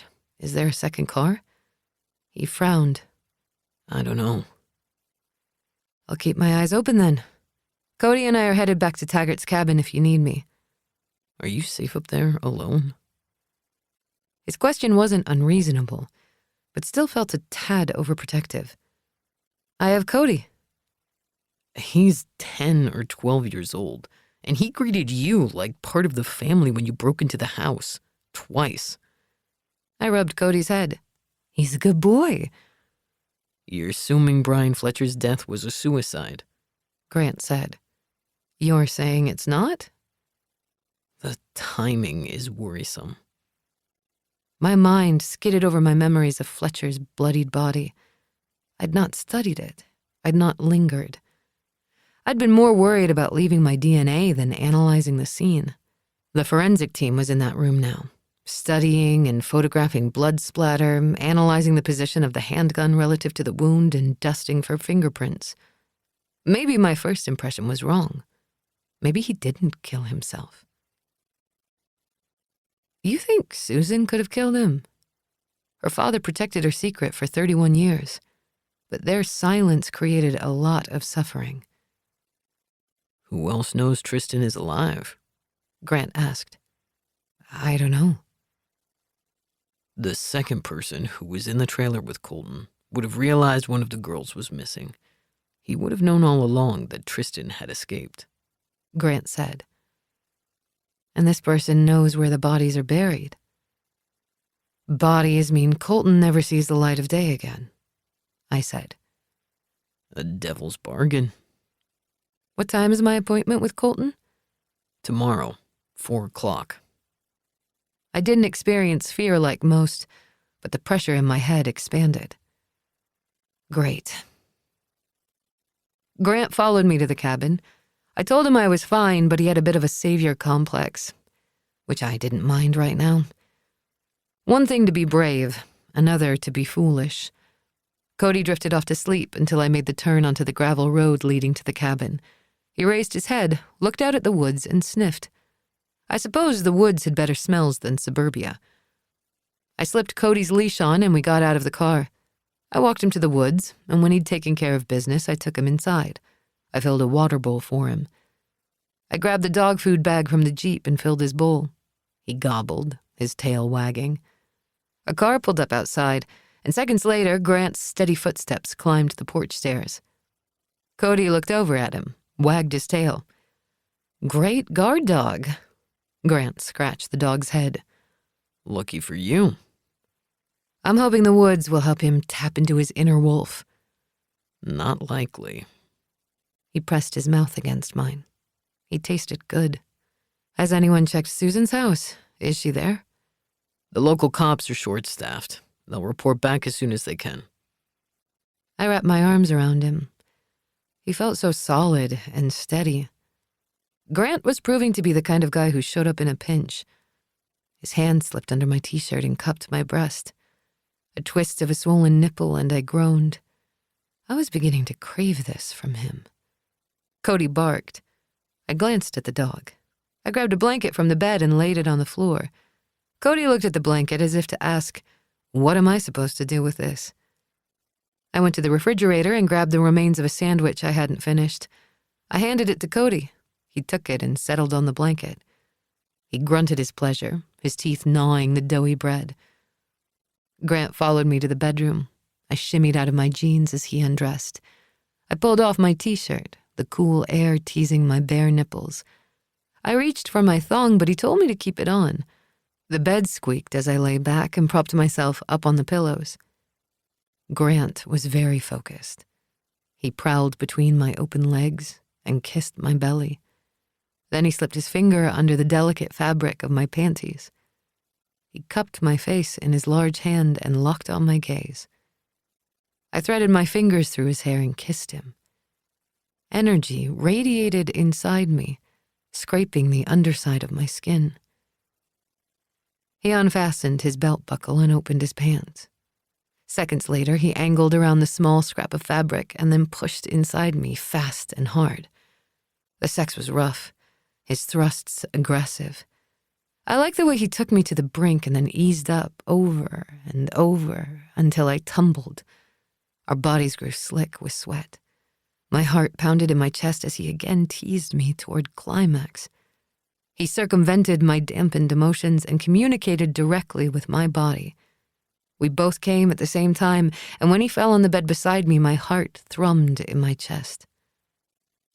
That night, I slept until about 1:00 a.m. When I woke, Grant was sleeping beside me. Cody was settled on his blanket bed. Shadows danced on the walls like specters. My mind began racing toward the case details. Why had Brian Fletcher killed himself? He'd lived 31 years carrying the weight of a terrible secret. He had a good relationship with his neighbors. He had been well liked by his coworkers until he retired and volunteered in his church. He'd shown no signs of cracking. And just like that, he broke, like Mayor Briggs and Taggart had. What had driven these men over the edge? Chapter 40. Sloane. Friday, August 22nd, 2025, 11 a.m. Susan was missing. The word came in from local police who'd done a welfare call at her house. They'd pounded on her door, and when she didn't answer, they entered the residence. She did have a second car, and it was gone. Grant had confirmed my interview with Colton was still a go, and now Grant, Cody, and I were on the road. The drive to the deepest edges of Southwest Virginia was a good 3 hours. Time to organize my thoughts. I knew this case inside and out, but I would have to pick and choose my questions if I wanted any meaningful response from Colton. Do they know when she left? I glanced in the rearview mirror. Cody was snoring. No. Why take off? I asked. Did the medical examiner confirm Brian Fletcher's time of death? Based on Fletcher's liver temperature, he died at approximately 6 a.m. That leaves a gap between Susan vanishing and her father dying. He sipped his coffee. He looked out the window at the passing line of trees that were thinning as we hit this patch of I-81 South. What are you saying? All she needed was 3 hours to drive from North Virginia to Dawson. Are you suggesting Susan shot her father? Christ, he hid her secret for 31 years. I shook my head, and then he made a mistake, and I found her. So she drives to Dawson and kills him? That's a big leap. I sipped my coffee. I didn't feel great. Maybe. Grant watched me closely. You're pale. I get this way when I work a story. Mind stays sharp, body falls apart. You were working this case when we met at the conference. You drank coffee like it was water. He said. What's changed? I've lost my taste for it. Never to this extent, but this case carried higher stakes. I'm sure it'll return. When my ex-wife was pregnant with our son, she couldn't drink coffee. Grant said. Pregnant? I'd have laughed if his comment didn't strike a deep chord. I don't have a taste for coffee, but that doesn't mean I'm pregnant. You're sure? I'm careful. When we'd ended up in my hotel room, the hormones had been raging in us both. We'd not used protection the first time. Stupid, but I refused to worry about it. He tightened his hand on the steering wheel. Have you had a test? No, why would I? I glanced at his coffee. My stomach tumbled. I mean, it was only one time when we got a little careless. Once is all it takes. I shook my head. I didn't need this now. Sloane, it wouldn't hurt to check. Pregnant. A baby. My eyes closed. Fear and worry rushed me, knives out and screaming. I wondered if this sense of disbelief was how Patty had felt. Sarah said that Patty at 18 had accepted me onto her ragtag team without question. She had no idea how to make it happen, but she had. And if it came to it, so would I. Damn it. This is the last thing I'd expected today. Let's talk about this after the interview. Is the baby mine? He asked. You're jumping ahead. There is no baby. He nodded. But if I'm not wrong. Is this conversation really necessary? It is. Dark glasses made it hard to read his expression as he stared ahead. I plucked at a loose thread on my shirt hem. Then you would be the daddy. He drew in a slow breath. Okay. Just like that? You look so calm. I am.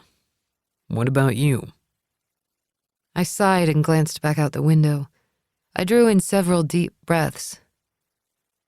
Team Outcast might get a new member. Okay. We didn't talk anymore, and did my best to forget what we'd just talked about. Rafe Colton was not on death row. Because the bodies had not been found, their absence had planted enough doubt in the jury's minds.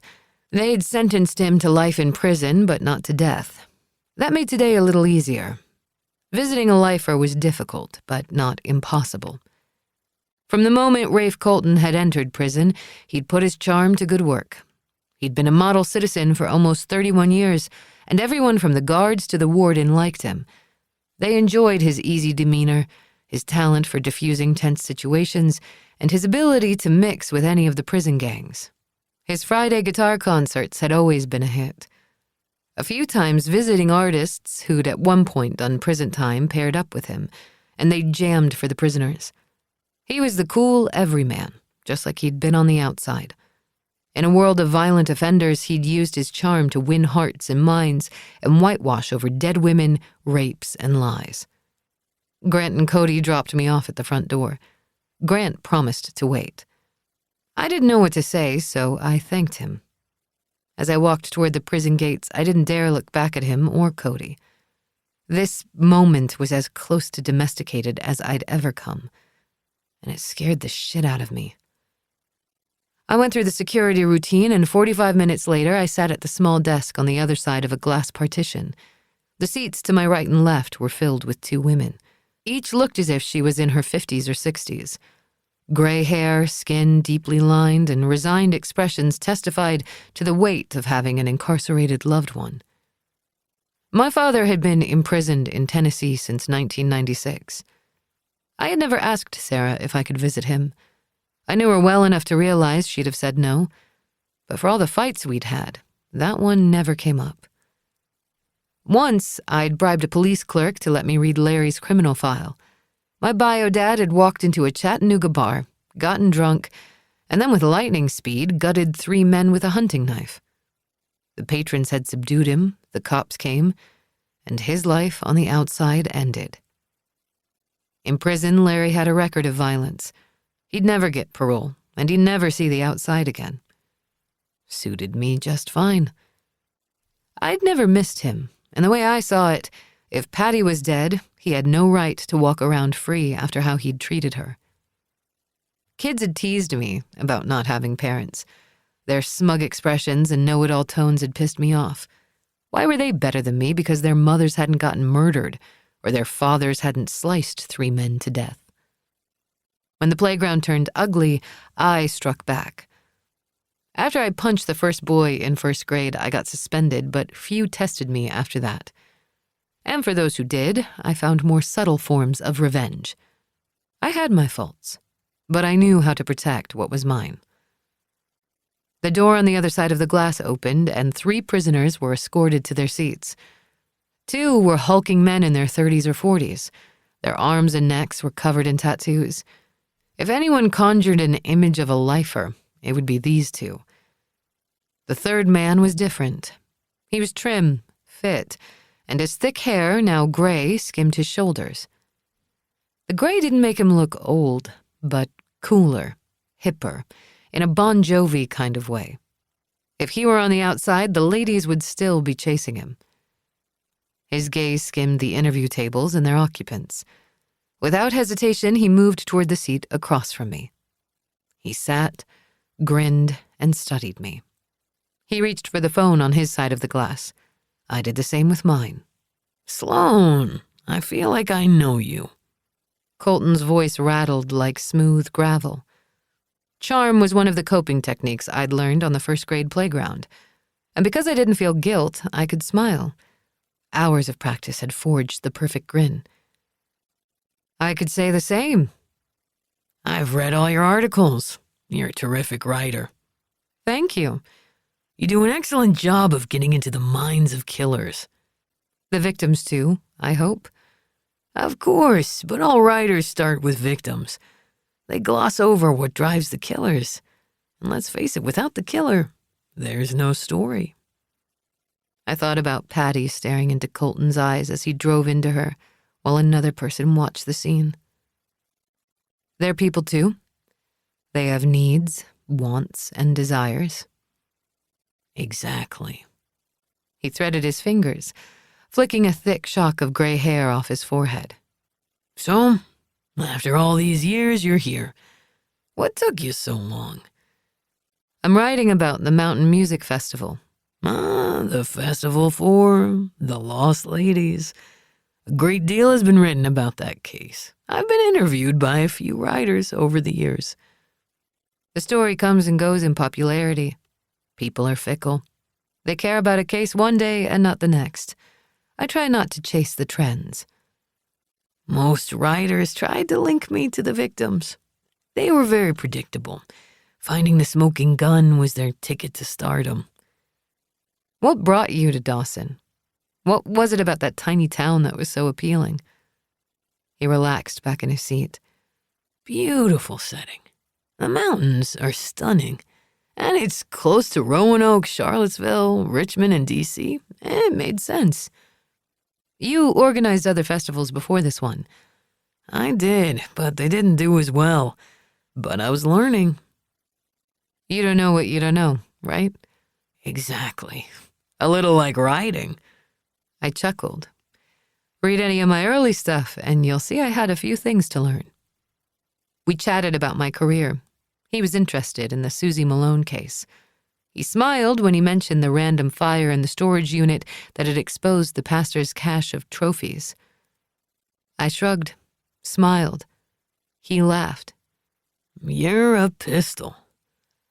You had casual relationships with the Festival 4, right? He didn't shut down, but instead seemed ready to talk. I didn't really know these women. He held up a hand. A handcuff rattled. I'll amend that. I did know your mother. I saw her a couple of times at the diner and at the hamburger stand. She was always hustling. I admire that kind of work ethic. It's rare, especially today. That's not what you told Taggart. He looked amused. Seems fitting I'd tell you more about Patty. Tell more or lie more. You'd have to work hard to make it in the music industry. You do. That business chews up and spits out people all the time. He tapped his finger to the side of his head. You also must keep a positive mindset. You let the negative thoughts in and you're cooked. Everyone comments about how positive you are. You're popular here. He raised a brow. Not sure if that's saying much. It is. Negotiating all the groups is tricky, from what I hear. People just want respect and attention. His head cocked. How do you think that pastor is faring? I'm sure he's made new friends. His laugh was so natural and easy. I've always built alliances, never burned a bridge. His words were softened with a self-deprecating vibe. That's what I've heard about Patty. Positive, I mean. I don't remember her. She always had a kind word and a smile on her face. He leaned forward. She wanted out of Dawson. Odds are against girls like her, but she was going places. Girls like her. Outcasts. The ones no one remembers. Tell me about her. My curiosity was genuine. You look so much like her. The dark hair, the shape of your face. He leaned closer. But your eyes are different. My eyes were the same color as Patty's, a bright blue. Sarah had said that enough times. But I understood what Colton was saying. When I looked at the few pictures of Patty, I could see they were always bursting with emotion. She wore her heart on her sleeve, Sarah used to say. Patty could never hide her love, fear, or laughter. Yeah, I had the same color eyes as my mother, but my eyes never reflected true feeling. I would stare in the mirror for hours trying to mimic those emotions. I never managed it. My version of happy or sad always looked like a cheap knockoff. But you know that, don't you? He asked. You know you're different than her. He sighed. She never could have written the articles you have. The facts of those horrific cases would have crushed her. That's the downside of feelings. They can cloud judgment and weigh you down. You should be a writer. You've spun an interesting story around my eyes. He didn't laugh this time. It's been a long time since I've stared into the eyes of a young woman. Most of my visitors are grizzled cops. They try to hide their anger toward me, but they've never managed it. Like I said, feelings can be a burden. This intellectual exercise/discussion was not productive. Tristan Fletcher's father died early this morning. Susan had not called me since I'd texted her, and she was missing. The local police had contacted Lanny, and they'd asked her about her father's mental health. She had been crying by the time the call ended. Tristan. No hints of remorse softened his sharp eyes. The dancer. You remember her? I remember the stories I've read about her. She was one of the Festival 4. I read all I could about her and the others. The cuffs on his wrists shifted as he flexed his fingers. There wasn't much to find about Patty. Your grandmother, Sarah, gave a couple of interviews in the beginning. I steered us back to the topic at hand. Are you going to ask how Brian Fletcher died? Does it matter? Or do you want this to be a guessing game? He grinned. I'm open to anything. No games today. His death looks like a suicide, but the medical examiner has not issued a ruling. Murder, suicide, undetermined. The undetermined always caught my attention. Shouldn't the medical examiner know how someone died? Turned out it wasn't always so clear-cut. Even natural deaths couldn't always be nailed down. After all this time, Colton said, and he decides to end it. Seems a little foolish. An amused brow lifted. Say what you want about me, but I'm no quitter. Cops are saying you put a lifetime of burdens on the man's shoulders. They say if Tristan was still in his life, he wouldn't have shot himself. Shot? He meant business, didn't he?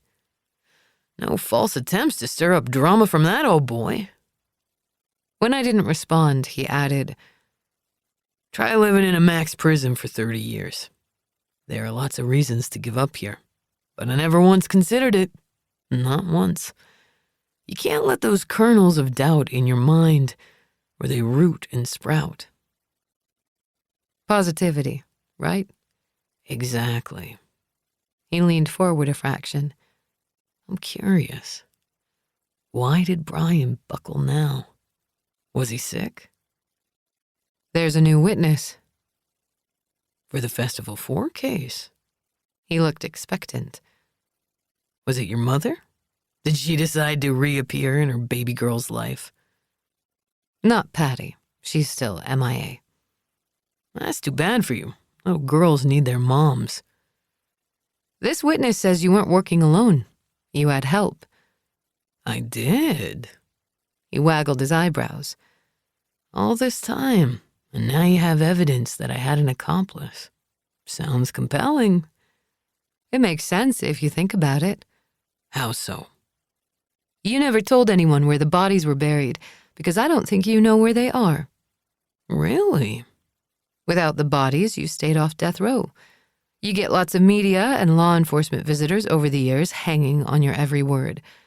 You stay a little relevant, and I hear you're a big deal here. He looked amused. Is this the moment you ask me where they are? You aren't listening. I don't think you know where they are. Whoever helped you knows, but that person never told you. He grinned. His teeth weren't as white as in his old promo pictures, but the smile was still electric. And if I'm so worthless, why come here? I wanted to meet you. Why? I'm using every new detail I've learned to find those bodies. He bunched up his lips as if stifling a laugh. You're so sure of yourself, Sloane. Positivity is good, even if it's misguided. I don't do false bravado, Mr. Colton. This story isn't my first rodeo. He shook his head. You remind me of him. Who? Your daddy. You don't look like him, but you're as cold as he was. Guy had a lead heart. Ah, dear old Dad. Serving life for a triple murder. When did you meet Larry? I was at the diner.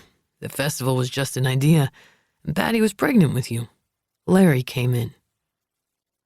His lawyers had told the story of Patty and Colton's first meeting. According to the defense attorneys, Larry had been harassing Patty, but Colton had come to her aid. If Patty had been the only missing woman, that tidbit would have helped Colton. But Patty wasn't the lone victim. Let me guess, he was mean to her.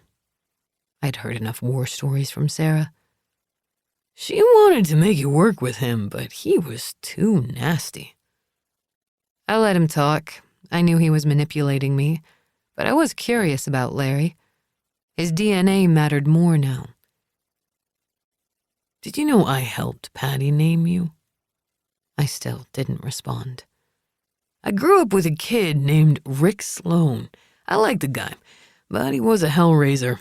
Anyway, I must have been thinking about him when your mother was asking everyone in the diner for name suggestions. I tossed out Sloane. To my surprise, she grabbed it. Good for her. Rick died when we were about 16. He drove too fast and took too many chances. Took a curve too fast. He hit a tree and died on impact. There wasn't much left of him to bury. Burned to ashes. That's about right. The room was warm, but my skin was chilled. I searched for sadness or remorse, but couldn't find either. I wasn't so different from my old man. Was I on track to screw up the next generation? Or was there enough of Patty in me to make a go with a kid? I watched Patty tell Larry she was pregnant with his child. He showed no feelings. He did not care. His callousness hurt her. She was crying and ran to the back room. He tried to follow her, but I stopped him. Hero to the rescue. I'm like you. I don't like bullies, Sloane. Was the emphasis on my name supposed to be a bonding moment?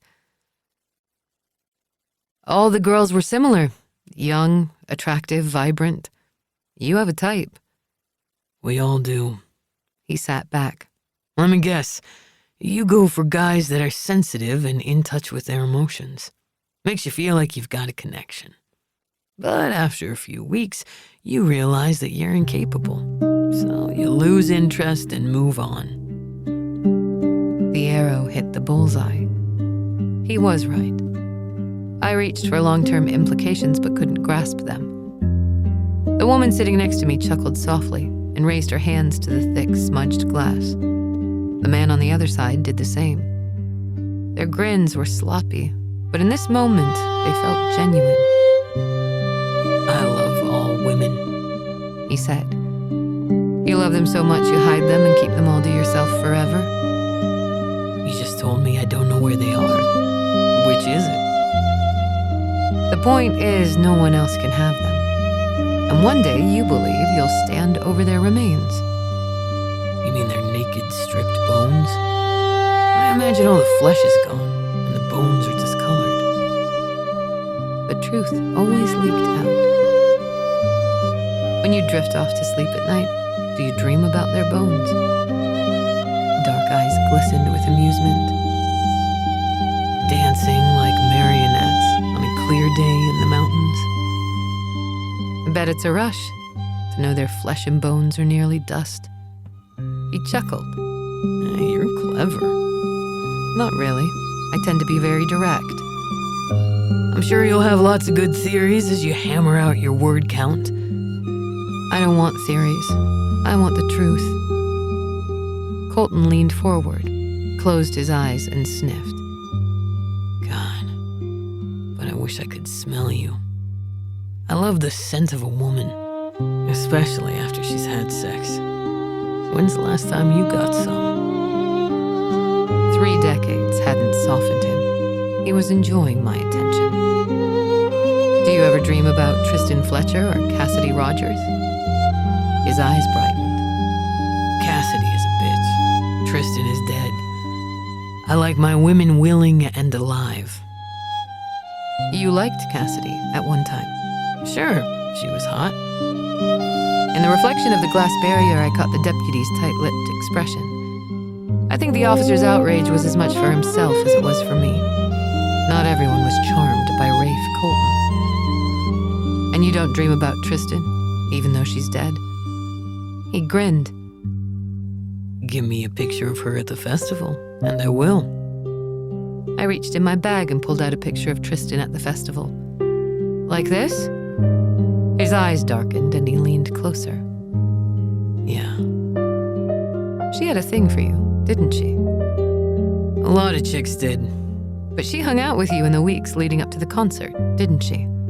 Sure. No law against that. I laid the picture face down in front of me.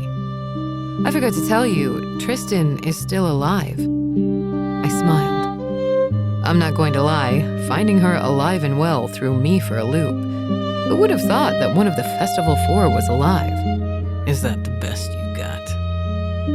Tristan remembers the inside of a container and seeing the other bodies. She remembers the second person in the trailer.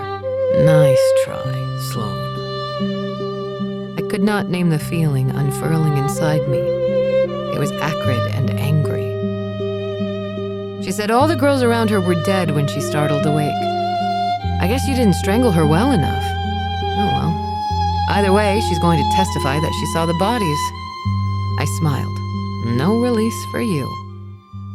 His grin vanished, but surprise darkened his gaze. Good story. Did he not know about Tristan's escape? All these years, the cops were searching for bones, and little did they know that a living witness was right under their noses.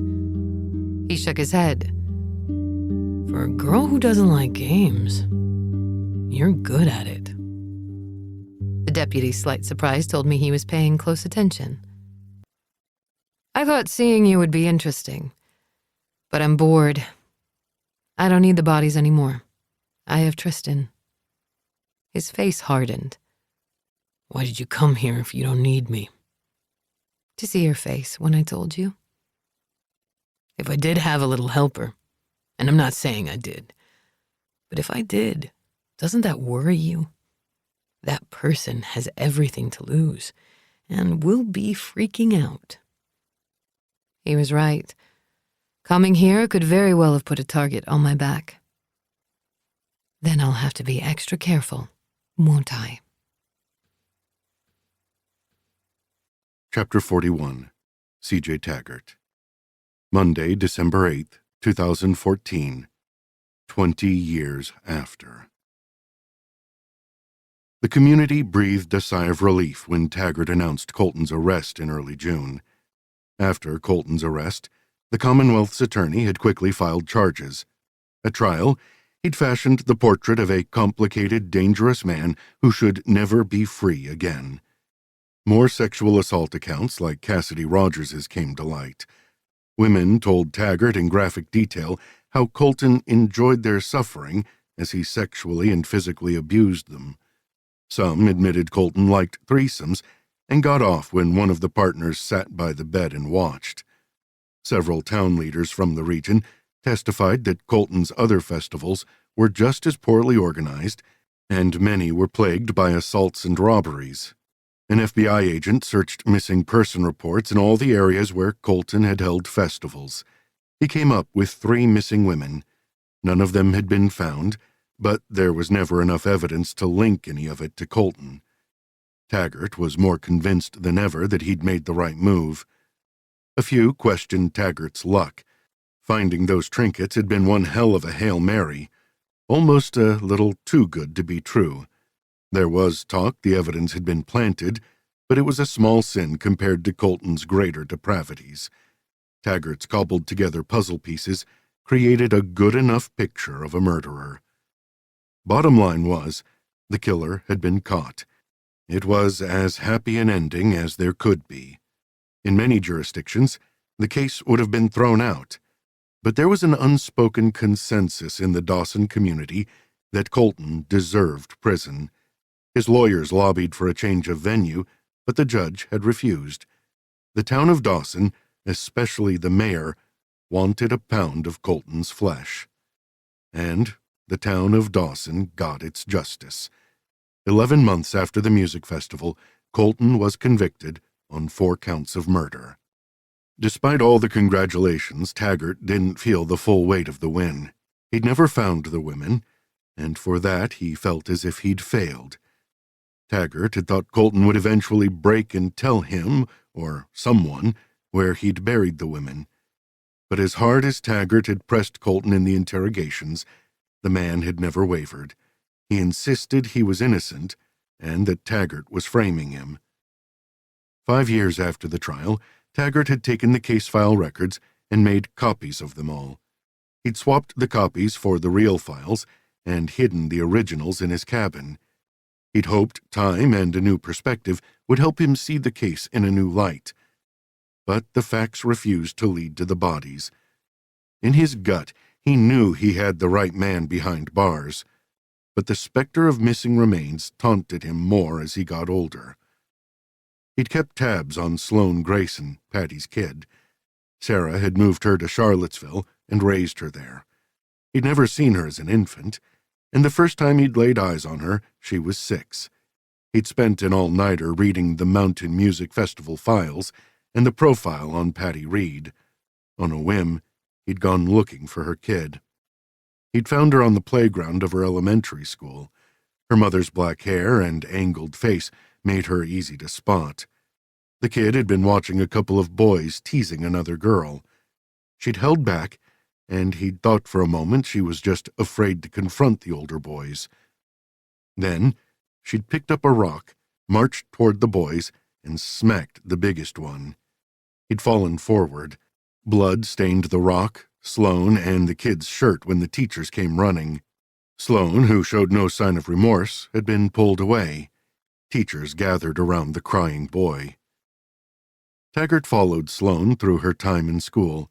She was arrested several times for breaking and entering as a minor, and she would have ended up in juvenile detention if he'd not spoken privately to the judge.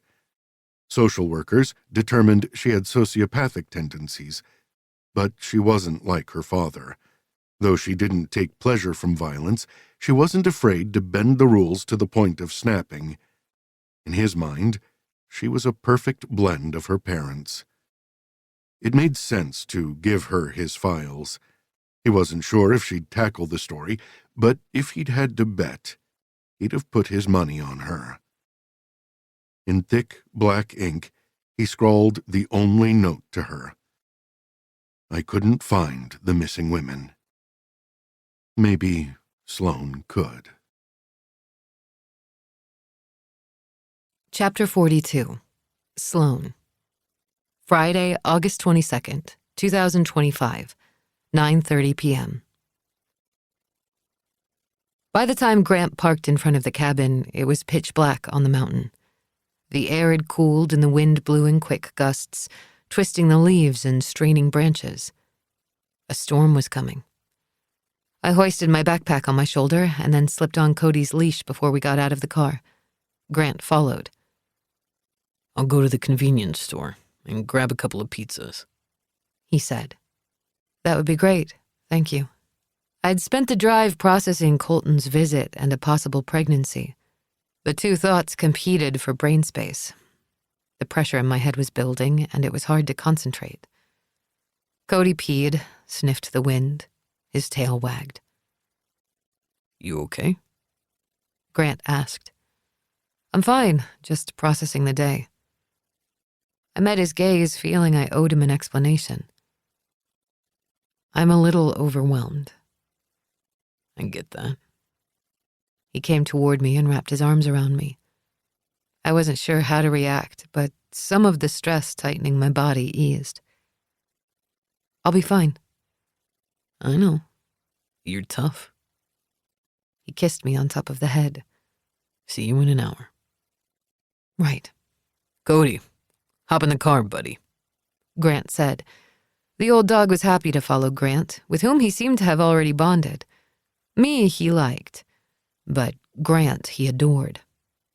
When Grant pulled down the driveway, I was glad no one was at the cabin. I needed a little quiet to decompress. Lightning streaked across a dark, starless sky. I pushed through the front door, locked it. My body ached and my head pounded. My stomach grumbled. I lowered my backpack on the kitchen table. Outside, thunder rumbled. I stripped and turned on the hot spray of the shower. Stepping under the water, I imagined Colton's grin, the sounds of prison doors slamming shut, memories of Patty and worries of a baby. They all washed off my body and down the drain. The hot water petered out, so I shut off the tap and grabbed a towel. I dried off and combed out my damp hair. I padded into the kitchen and opened the refrigerator. There was a carton of eggs, a few apples, and bread. I grabbed the bread and fished a couple of slices out of the sleeve. I took a bite. I glanced at my phone. No Wi-Fi, and data was stretched too thin for a signal. There was no way of knowing if Susan was still in Northern Virginia. She'd spent 31 years hiding and building a lifetime of habits to protect her identity. And now she was on the move. Would she come to Dawson or vanish into the wind? I pushed my thumb into the softened bread. Using the landline, I called Grant, knowing he had service at the bottom of the mountain. Did the medical examiner inspect Brian Fletcher's body? My abruptness had never thrown him. He will first thing in the morning. Fletcher's youngest daughter, Lanny, arrived in town today. Where's she staying? Local hotel. Which one? You can't talk to her. Why not? She was in on the lie with her father. They both knew that Tristan was alive and changed her name to Susan. The cops are still interviewing her.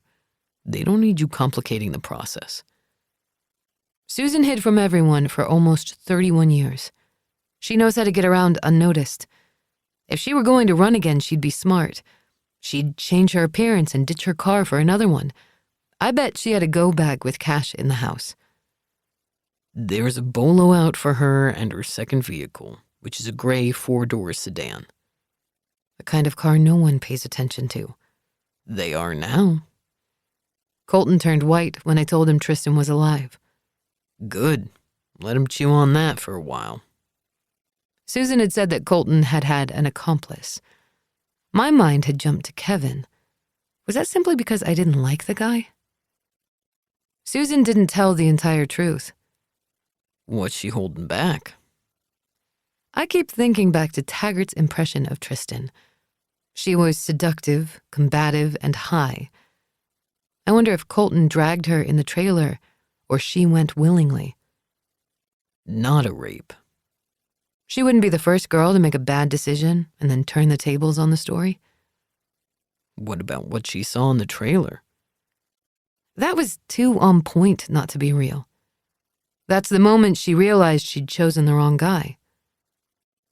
Thunder clapped and lightning lit up the sky. Cody whimpered. "Cody doesn't like the thunder," I said. No, he does not. For such a big dog, he's a baby. Maybe he's just wise to the dangers of storms. Grant chuckled. You could be right. We have the pizza in hand. We'll be back at the cabin in a half hour. I walked toward the window, straining the limits of the phone cord. My reflection in the glass obscured what could be out there. A shifting in the shadows caught my attention. Gaze narrowing, I searched the tree line. Did you hear what I said? Grant asked. Sorry, I'm staring at the woods. I thought I saw something out there. Are you sure? No one goes up there. I know. I moved toward my bedroom to grab my gun, but the phone cord stopped me. Can you see anything? I shut off the lights and returned to the window. The trees swayed. Bushes rustled in the wind. Through the darkness, I didn't see anything that resembled a person. No, must have been an animal. We're on the way, and I'm staying on the line. You'll lose the signal in about 2 minutes. We'll keep talking as long as we can. It could be the wind. Since when did you embrace wishful thinking? Never. I turned from the window and moved toward the dining room. My fingers tightened around the phone's bulky receiver. I must be a little jumpy after the prison visit. Maybe. He was pacifying me. The trip hadn't rattled me as it would most people, but he knew a possible pregnancy was weighing on my mind. Do you think Colton's been in communication with his accomplice all these years? He's received lots of fan mail. Grant's signal was breaking up. I should have his visitor log by morning. Colton had been the darling of many online groups. His good looks, which had grown more rugged with his time in prison, attracted lots of fans. It'll be a deep dive into decades of visitor logs. Are you saying that's too much for you? I chuckled. Please, child's play. The primitive part of my brain that had hummed warnings began to settle. The line crackled again. I'm about to lose you. I know. See you in a few minutes. Great. I hung up the receiver, moved to the bedroom, and retrieved my handgun from under my mattress. As I sat at the round table, the shadows outside shifted quickly. My body hummed with unspoken warnings. And then a figure neared the window. A person was dressed in black, face covered with a ski mask. I tightened my grip on the gun. I stood back, my body tense. Who had tracked me down up here? A second later, a brick smashed through the glass. Behind it was a Molotov cocktail, flaming bright red as it flew through the opening. The bottle crashed against the wooden floor, spreading burning liquid. I wasn't afraid, but I was hyper-focused. I grabbed a blanket off the couch and tossed it on the fire. The bulk of the flame struggled with the smothering fabric as more fire crept out from under the edges. I stamped my foot on the smaller blazes. The heat burned me, forcing me to pull back before stamping it out again. A second brick came through another window. This time 2 firebombs followed it. Smoke filled the cabin. I grabbed my backpack and raced to the cabin's rear exit. As tempting as it was to rush outside, I didn't. If I were the assailant, I'd have set a trap near the primary and secondary exits. Instead of using the door, I hurried into the bedroom. Smoke choked out the air. I threw open the window, taking a moment to suck in clean air. I shouldered the backpack, hiked my leg over the windowsill, and hoisted up my body. The drop to the ground was about 5 feet. The ground below was rocky and uneven. The smoke and flames pressed against my back. I had to jump. I gripped the gun, leaped, and landed on the uneven ground. The backpack threw off my balance. My ankle twisted, and I fell on my side. The impact sent a shock of pain up my leg. As I stumbled to my feet, my ankle protested. Raising the gun sights, I leveled my gaze on the dark woods, searching for my little pyro friend. The wind rustled in the trees. Behind me, the heat of the burning cabin became so hot, I was forced to hobble away toward the woods. Footsteps crunched over dried leaves, but I didn't see anyone. "Come on," I whispered. "Don't you want to keep playing? This is just starting to get fun." Silence mingled with the wind. The flames lit up the night sky, illuminating the forest. I caught a flicker of movement. Footsteps thundered, but this time they were moving not toward the cabin, but away from it. A car's wheels crunched in the driveway, and I raised the gun's barrel.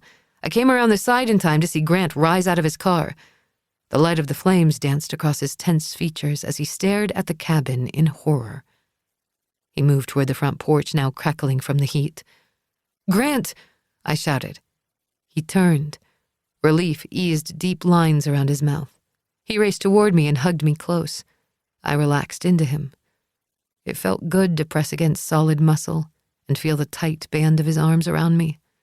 A sigh released over my lips. "What happened?" he asked. "Someone tossed a Molotov cocktail in the cabin." "Who?" "I don't know. I saw someone running through the woods away from the house, but didn't see who it was." I pulled free of his embrace and looked back. Flames were now burrowing through the roof. It was a total loss. I'd saved my backpack, which contained my laptop and wallet. I could keep going. "We need to get down the mountain so I can call the police and fire department." "It'll take them at least a half hour from Dawson. I need to move my car away from the flames. There's a spare key under the mat." "I'll do it. Get in my car with Cody." I slid into the front seat of his car while he ran to mine. Cody pushed through the seats and nudged me.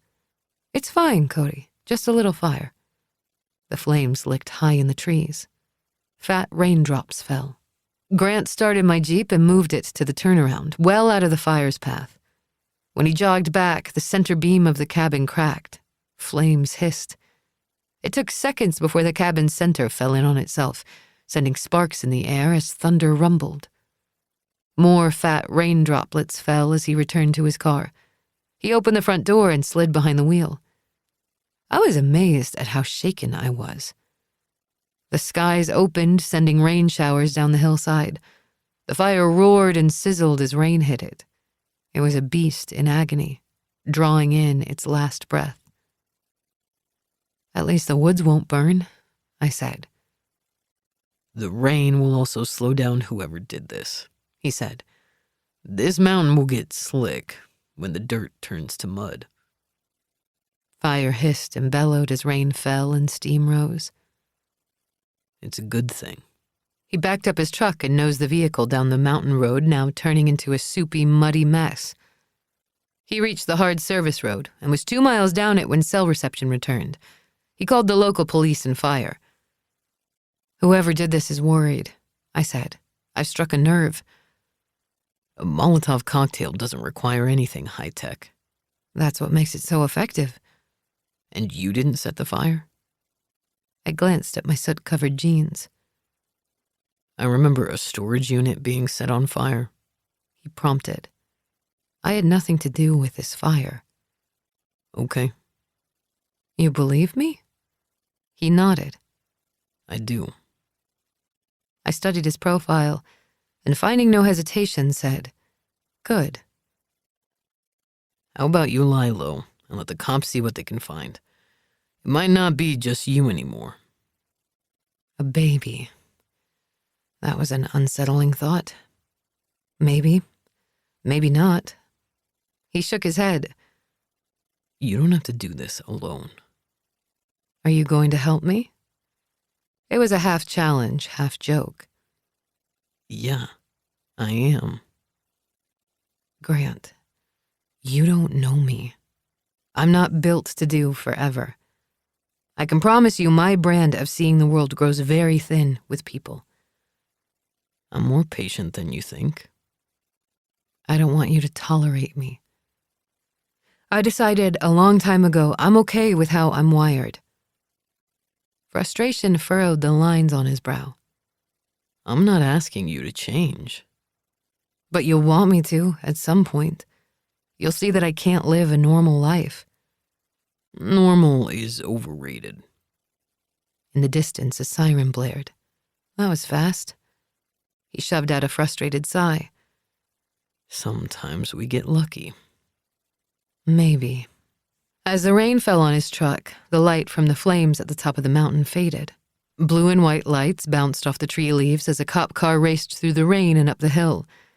Grant waited for the fire trucks to pass, then shifted into first gear and followed them. Sheriff Paxton rose out of the car. He was draped in a rain slicker. His boots smashed into the soft earth as he made his way to Grant's driver's side window. Not like the sheriff to make these night calls. Grant rolled down the window. What the hell? Paxton asked. It's a long story, I said. You were up here fast. I was driving home when I saw the flames. He glanced past Grant to me. Doesn't surprise me to see you. I didn't set the fire, if that's what you think, I said. Maybe not. But you have a knack for pissing off people who would love to see you burn. Chapter 43. Sloane. Saturday, August 23rd, 2025. 9:30 a.m. Baiting a hook was easy, but reeling in a fish required finesse and skill. I sat in the depot booth. Cody slept on the floor beside me, unaware of the buzz of conversations and rattle of plates around him. I caught Callie's attention. She was already filling a soda glass for me and a water bowl for Cody. Cody lifted his head, lapped up water, and went back to sleep. Grant was working his connections in the medical examiner's office. Brian Fletcher's autopsy was this morning. The consensus was suicide, but if I were going to kill someone, I'd make it look like it was a self-inflicted wound. I thought about Taggart, who'd had a new lead and was the last man who would kill himself. My thoughts also drifted to Mayor Briggs, another self-inflicted gunshot wound to the head. 3 men associated with the Mountain Music Festival, and all shot dead. Callie returned with a soda for me. I'd woken this morning hoping my coffee craving had returned, but my stomach refused to consider it. After this case, I'd get tested and confirm if Team Outcast had a new member joining soon. You want anything more to eat? She asked. Toast would be great. Will do. Callie paused. I heard about the fire. It was an old cabin. Bad wiring, I bet. I lied. Shame it burned. The fire chief was in early. He said there's nothing left but ashes. It was a pile of dry kindling ready to go up. Paxton will figure out the cause. Callie rolled her eyes. Well, then you should be just fine. Callie. Taggart referenced to Callie in his notes. You were at the festival. Yeah, I was. What was it like? A smile teased the edges of her lips. Great fun at first, so exciting. Not much happened around here in those days. How old were you? 17, like half the kids in this town. I defied my parents and snuck out of the house so I could go. Callie, you surprised me. I was quite the troublemaker back in the day. If I wasn't sneaking off to the barn to drink, I was throwing fireballs down the mine shaft. Mine shaft? By the barn, old gold mine. She shifted her stance. You knew the victims. Sure, I knew your mom and Deborah. Tristan and I went to a dance camp together the summer before. She patted her full hip. You can see I haven't danced in a while. I can't even clap in time to a song. Were you good? Yeah, I was decent. Tristan was super good. She was the star of our camp. I stirred the ice in my soda. What was she like? She was nice enough. She always had her eye on the prize. Prize? Fame, fortune, leaving Dawson. Callie shrugged. She could be high-strung, but most teenage girls are. Did she know Rafe Colton? I don't know how long she knew him, but they were friendly at the festival, but he was outgoing with everyone. Was Tristan using drugs at the festival? Her gaze drew distant for a second and then refocused. It was a lifetime ago. Kids do dumb things. I'm not judging. I'm trying to understand that day. I never saw her using, but she was super agitated that day. In 1994, I'd bet she'd been using coke. And she was with Colton? He was with a lot of girls that night, but yeah, she was clearly into him. Luring her to a trailer for sex wouldn't be a stretch. Why are you so interested in Tristan? I sipped my soda. Time to bait the hook. Because she's still alive. What? Her shock was amusing. I know. She escaped the festival and has been in hiding for 31 years. Crazy, isn't it? Shit. Where is she? She was in Northern Virginia. She has had a dance studio up there for 20 years. The soda slurped as I drained the cup. Now she's in the wind. I'm not sure where she is. On the run, I guess. Her daddy must have known. I nodded. Yep. Does Paxton know? He will soon enough. You're so different than Patty, she said. I detected no traces of disappointment. I've heard that. But maybe that's a good thing. Better to be tough in this world. For once, it might be nice to wear rose-colored glasses. But the universe had never delivered my set. Do you remember a gas station with a payphone on Tanner's Run? It would have been due south of the concert. Yeah, that was Izzy Bay's gas station. My brother bought bait there all the time, but it's been gone 20 years. I thought about the old barn on Tanner's Run Road. Kevin had seemed fascinated by the structure. Was there a barn near that station? Yeah, it was part of the Foster family farm. Quite the spread in the 1930s. The barn is all that's left and it's barely standing. The Fosters are from the area. No, Foster Sr. came from the east. He came to Dawson to mine gold, but that was a bust, so he became a farmer. She shook her head. I remember Kevin used to talk about the mines. He wondered if he could get rich if he dug in them. It's played out. That, and it's now ready to collapse. A customer called out, and Callie glanced over her shoulder. Better get going. Thanks, Callie. Paxton entered the diner, and the instant he saw me, he frowned. I motioned him forward. To his credit, he crossed the diner, angled past Cody, and sat across from me. You still smell like smoke. I took a shower and washed my clothes. I sniffed my arm. He was right. Any luck on who tried to barbecue me? We've roped off the area, but the rain wiped away a lot of evidence. What about the bottles thrown into my house? Anything special about it? The structure is too hot to investigate now. Made sense. It could be a day or two before the ashes cooled. Tristan Fletcher is alive.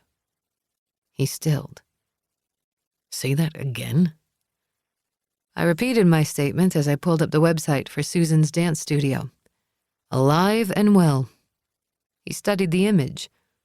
How do you know it's her? I've talked to her. I explained how I'd found her and the main details of our conversation. Call Annie if you don't believe me. He sat back, shoved out a breath, and then re-examined the image. Susan doesn't look like Tristan in these pictures. 31 years later and a hair color changes a lot. But it's her. And her father knew she was alive. He had pictures of her on his walls. I didn't see pictures like that when I was in the house yesterday. I leaned forward. If it came to it, I'd text him the pictures I had snapped during my breaking and entering adventure. Someone took them. This is the craziest damn thing I've ever heard. I get that, but you need to process this information fast. We're on a clock now. What clock? I ignored his question. Was Taggart's suicide a shock? I asked. Hell of a shock. And the medical examiner ruled his death a suicide? Paxton's face paled. He ruled it undetermined. Why not suicide? Something about the angle of the bullet. I thought the doctor was trying to protect Taggart's legacy, and I didn't argue. Did you investigate Taggart's death? Sure, I investigated it. Taggart had high levels of alcohol in his system, but he was a drinker when he was alone. I found nothing else that caught my attention. I'd bet Paxton was so worried about finding evidence of suicide he didn't look that hard and likely missed other evidence. Anything special about his last days? Drove the road between the festival site and the town a dozen times. I pictured the winding road, the barn, and the mountains. Did he say why?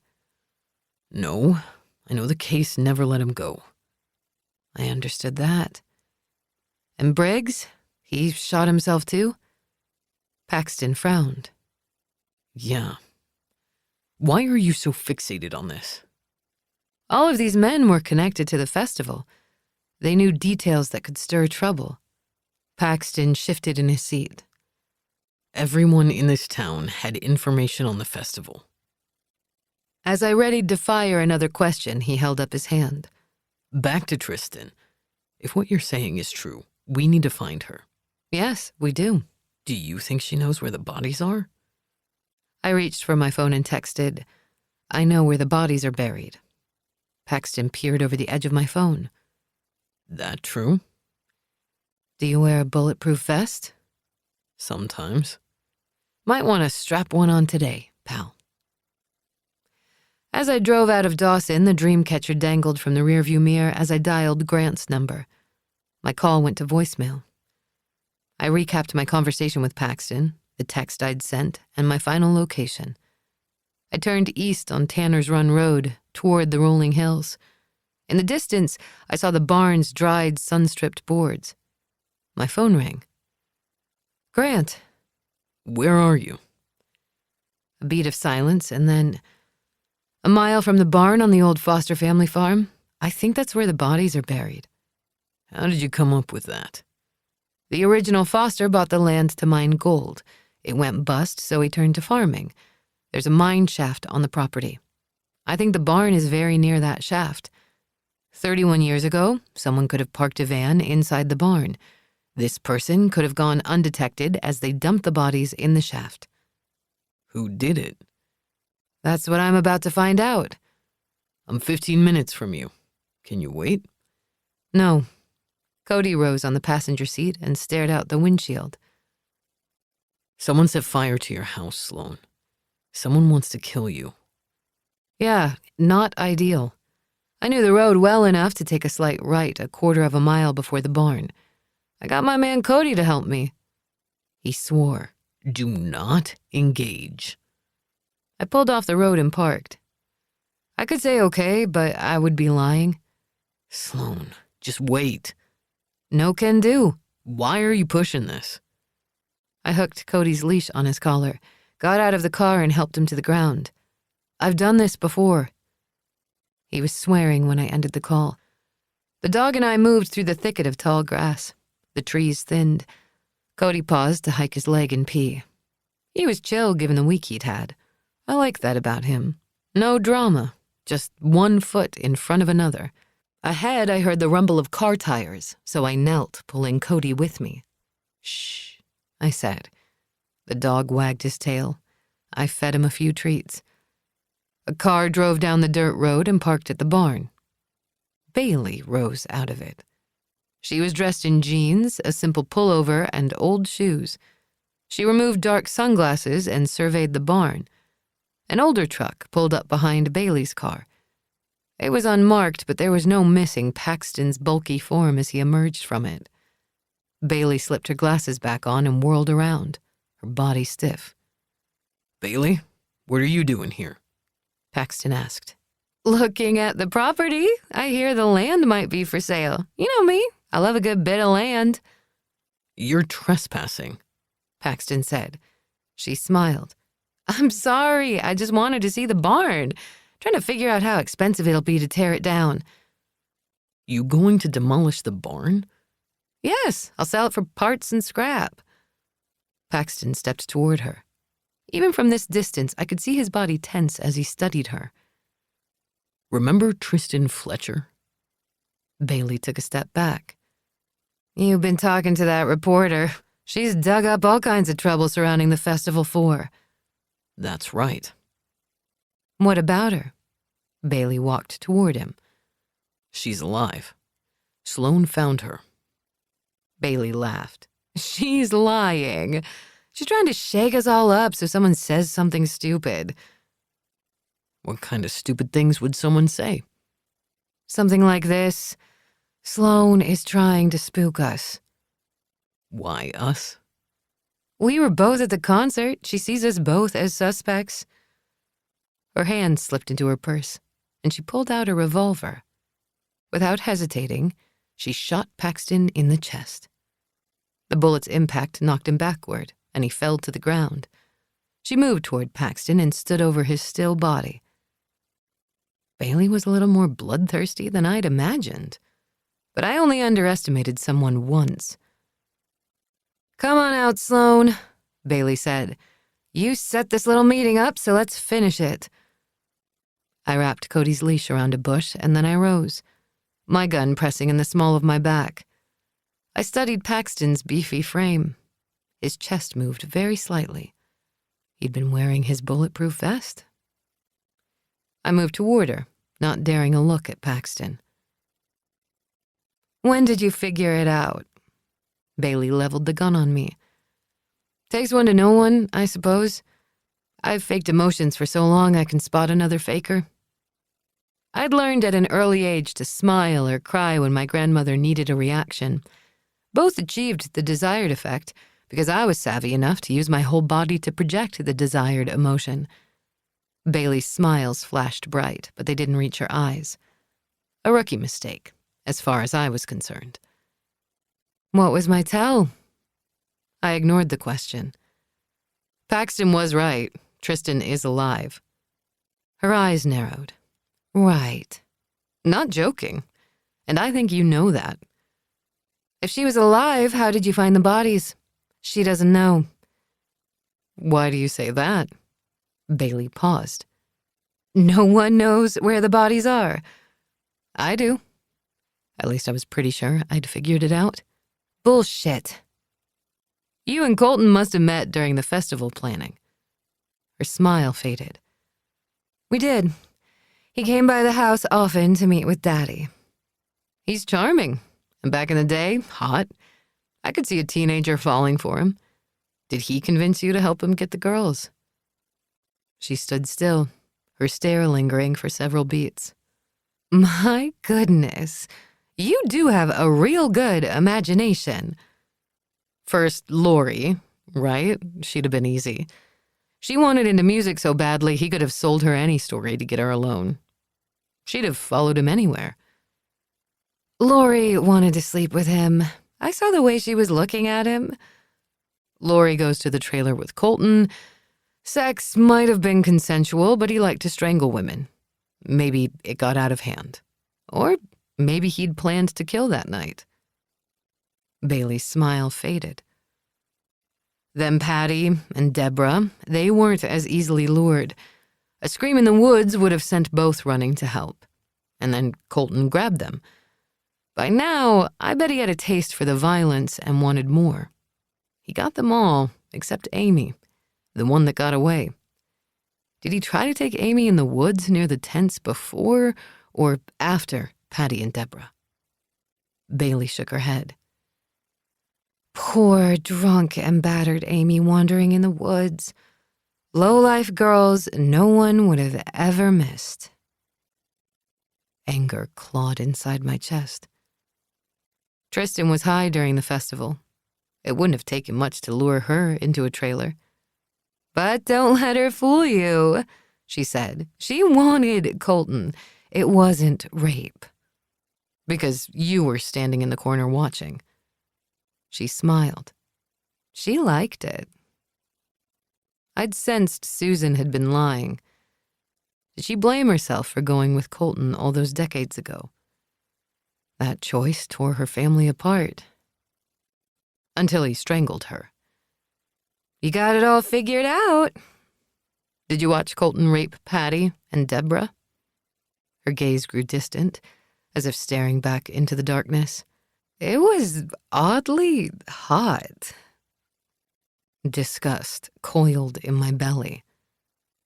"You drove the bodies out." "What bodies? There are no bodies, right? You must have panicked when you opened the trailer and realized Tristan was missing, and then Colton was arrested." "I don't panic." "You lay low. When Colton was arrested, your daddy said he wasn't sure if he'd be convicted without the bodies. Colton knew that too, so you kept your mouth shut." "Great imagination." "Did your father figure this out?" I asked. "Did you shoot him?" Her smile flickered. "I loved my daddy."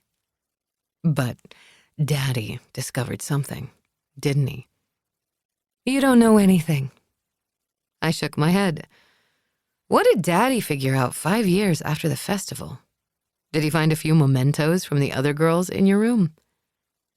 She stared at me with a steady gaze that felt more detached than connected. "He freaked out, didn't he? I mean, that festival was a disaster for him. I hope you denied it all. Confirming the man's discovery would have been a final blow for him." "You have a lot of answers." Her flat tone suggested I'd hit a nerve. "And then what? You spiked his whiskey? Was he barely conscious when you wrapped his hand around the gun and pulled the trigger?" Silence settled over her. "Come on, it's just us girls here." "Shut up. Hopefully the poor old man never felt a thing." Her eyes glistened. I kept pressing. "And Taggart? Did he get too close? Did you spike his whiskey?" She shoved out a breath as she blinked. "He wouldn't let the case go. He was ready to pull in the FBI and run the forensic tests all over again. He was convinced that new technology would give him more precise information." "You drugged him. Shot him." Her brow nodded. "He wasn't a happy man. Haunted, really. It was an act of mercy." She might have seen herself as a sympathetic angel, but I saw the demon scratching under her skin. "And Brian Fletcher?" "I knew Tristan was alive. I figured with you in town, old memories would be resurrected. It was a matter of time before he told someone about her, and I couldn't trust what she might have remembered." She'd been waiting for the last shoe to drop for 31 years. "You gonna keep shooting people?" "I just might." "You gonna toss my body down the mine shaft?" Her eyes brightened with interest. "You are clever." "I like to think so." "No one will remember it soon. The barn is falling in on itself, so I'll buy the land and bulldoze over it all." Sounds almost convincing. Cody barked. Big paws thumped through the thicket toward me. He'd broken free. As he bounded out of the woods, Bailey shifted her gaze. It was a slight shift, the hint of a hesitation, but it was enough.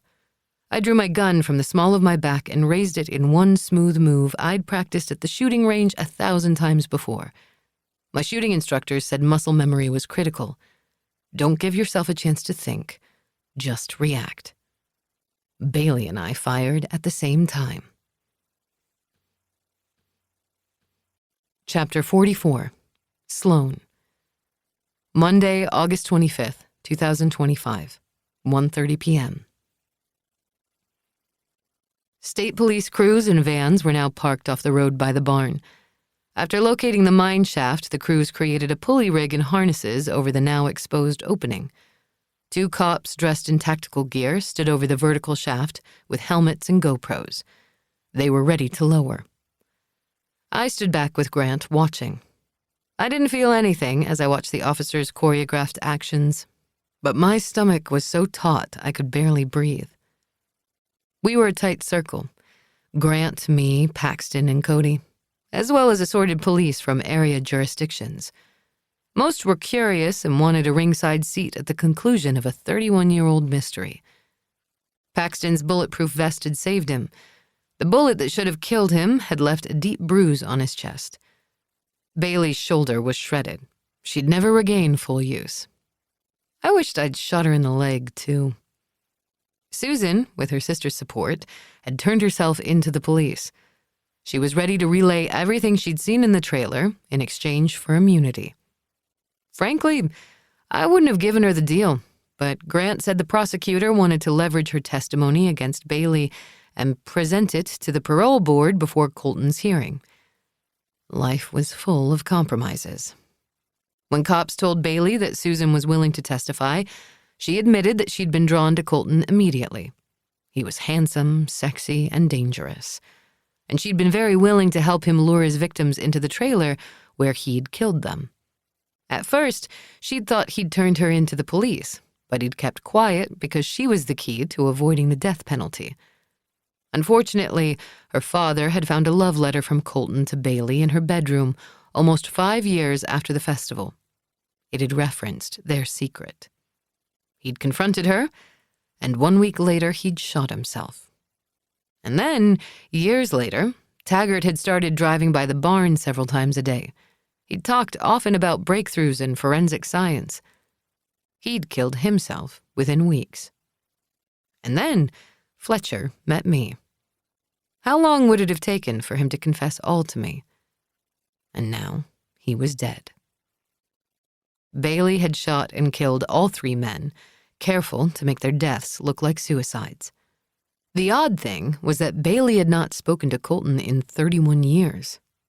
In their silence, they'd struck a devil's bargain that had allowed her to remain free and close to anyone who could expose her. 2 days ago, when Grant had met me here at this site, he'd been equally pissed and relieved. Only when he saw that Bailey's bullet had grazed my arm did his pulsing jaw ease. Paxton had begun to rouse. Bailey was gripping her bloody arm and squealing like a little pig. When we'd arrived at the emergency room, Grant had made it clear to the paramedics that I could be pregnant. He was a good man. A lot of guys would have bailed on me by now.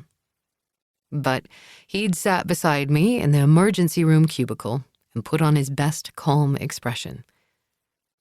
I'd wondered if he used that face while interviewing suspects. No emotion, but very focused. It was a good look. "What did the doctors say?" he asked. Looks like Team Outcast doesn't get a new member. I studied his face closely, but I couldn't detect any signs of relief or disappointment. "Okay," he'd said. "You're off the hook." "I was hoping I wasn't." "Probably just as well. I can't keep plants alive." He studied me, his eyes darkening with resolve. "Why don't you stay in Dawson a while? My house is big enough for us and Cody. You can write your article or book there." Part of my guard relaxed. I had been focused on this case for so long. It was solved now. A win for everyone. The article would write itself. And then I'd find a buyer. And then came the in-between times that bookended my projects. Without a story or purpose, I was aimless and embraced dangerous stunts to ease my disquiet. Grant was offering me a lifeline. I didn't have to navigate the inevitable choppy waters alone. Okay. His body relaxed a fraction. "Good." We stood side by side in silence and watched the first officer lower his camera into the shaft. We viewed the monitor as the camera lowered past old timbered walls, pieced together with wooden pegs and nails more than a century ago. The darkness thickened, as if it fought against the jarring light. The camera and light lowered and lowered. Timbers creaked. Chunks of dirt dropped and hit what sounded like water. The plop-plop sound echoed over the microphone. The camera hovered over the murky black water and then slipped below the surface. Flakes of debris floated like welcoming specters. The camera dropped farther, and I wondered if this hole had a bottom. And then the camera kicked up silt, and still waters, not disturbed in decades, swirled. The camera shifted closer to the wall. The officer had explained he'd mapped the bottom so that he didn't overlook a section. And then I saw it. A skull, lying on its side, the empty eye socket staring at the camera. I wasn't repulsed or afraid. I was relieved. Someone who'd been lost was found. Over the next 4 hours, the team recovered 3 sets of remains. It was a painstaking process, bringing them bone by bone to the surface.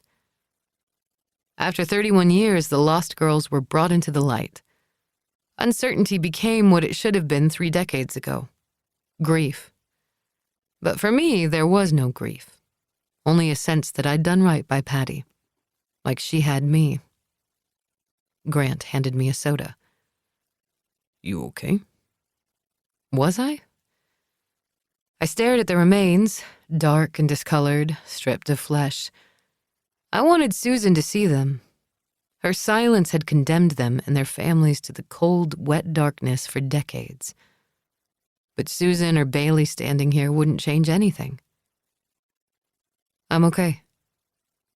Let's get out of here. I don't want to leave them. They're in good hands now. His strong hand wrapped around my chilled fingers. I didn't pull or tug away. I liked Grant, and I thought liking must be the first step to something more. I hoped. I smiled up at him. Okay. We hope you have enjoyed this Brilliance audio production. Performance copyright 2025 by Brilliance Publishing, Inc. All rights reserved. For further information concerning this program or other Brilliance audio titles, please visit our website at brilliancepublishing.com. No part of this recording may be played for an audience or reproduced in any form. It may not be streamed, downloaded, broadcast, or copied without written permission. Address all inquiries to Brilliance Audio, P.O. Box 887, Grand Haven, Michigan.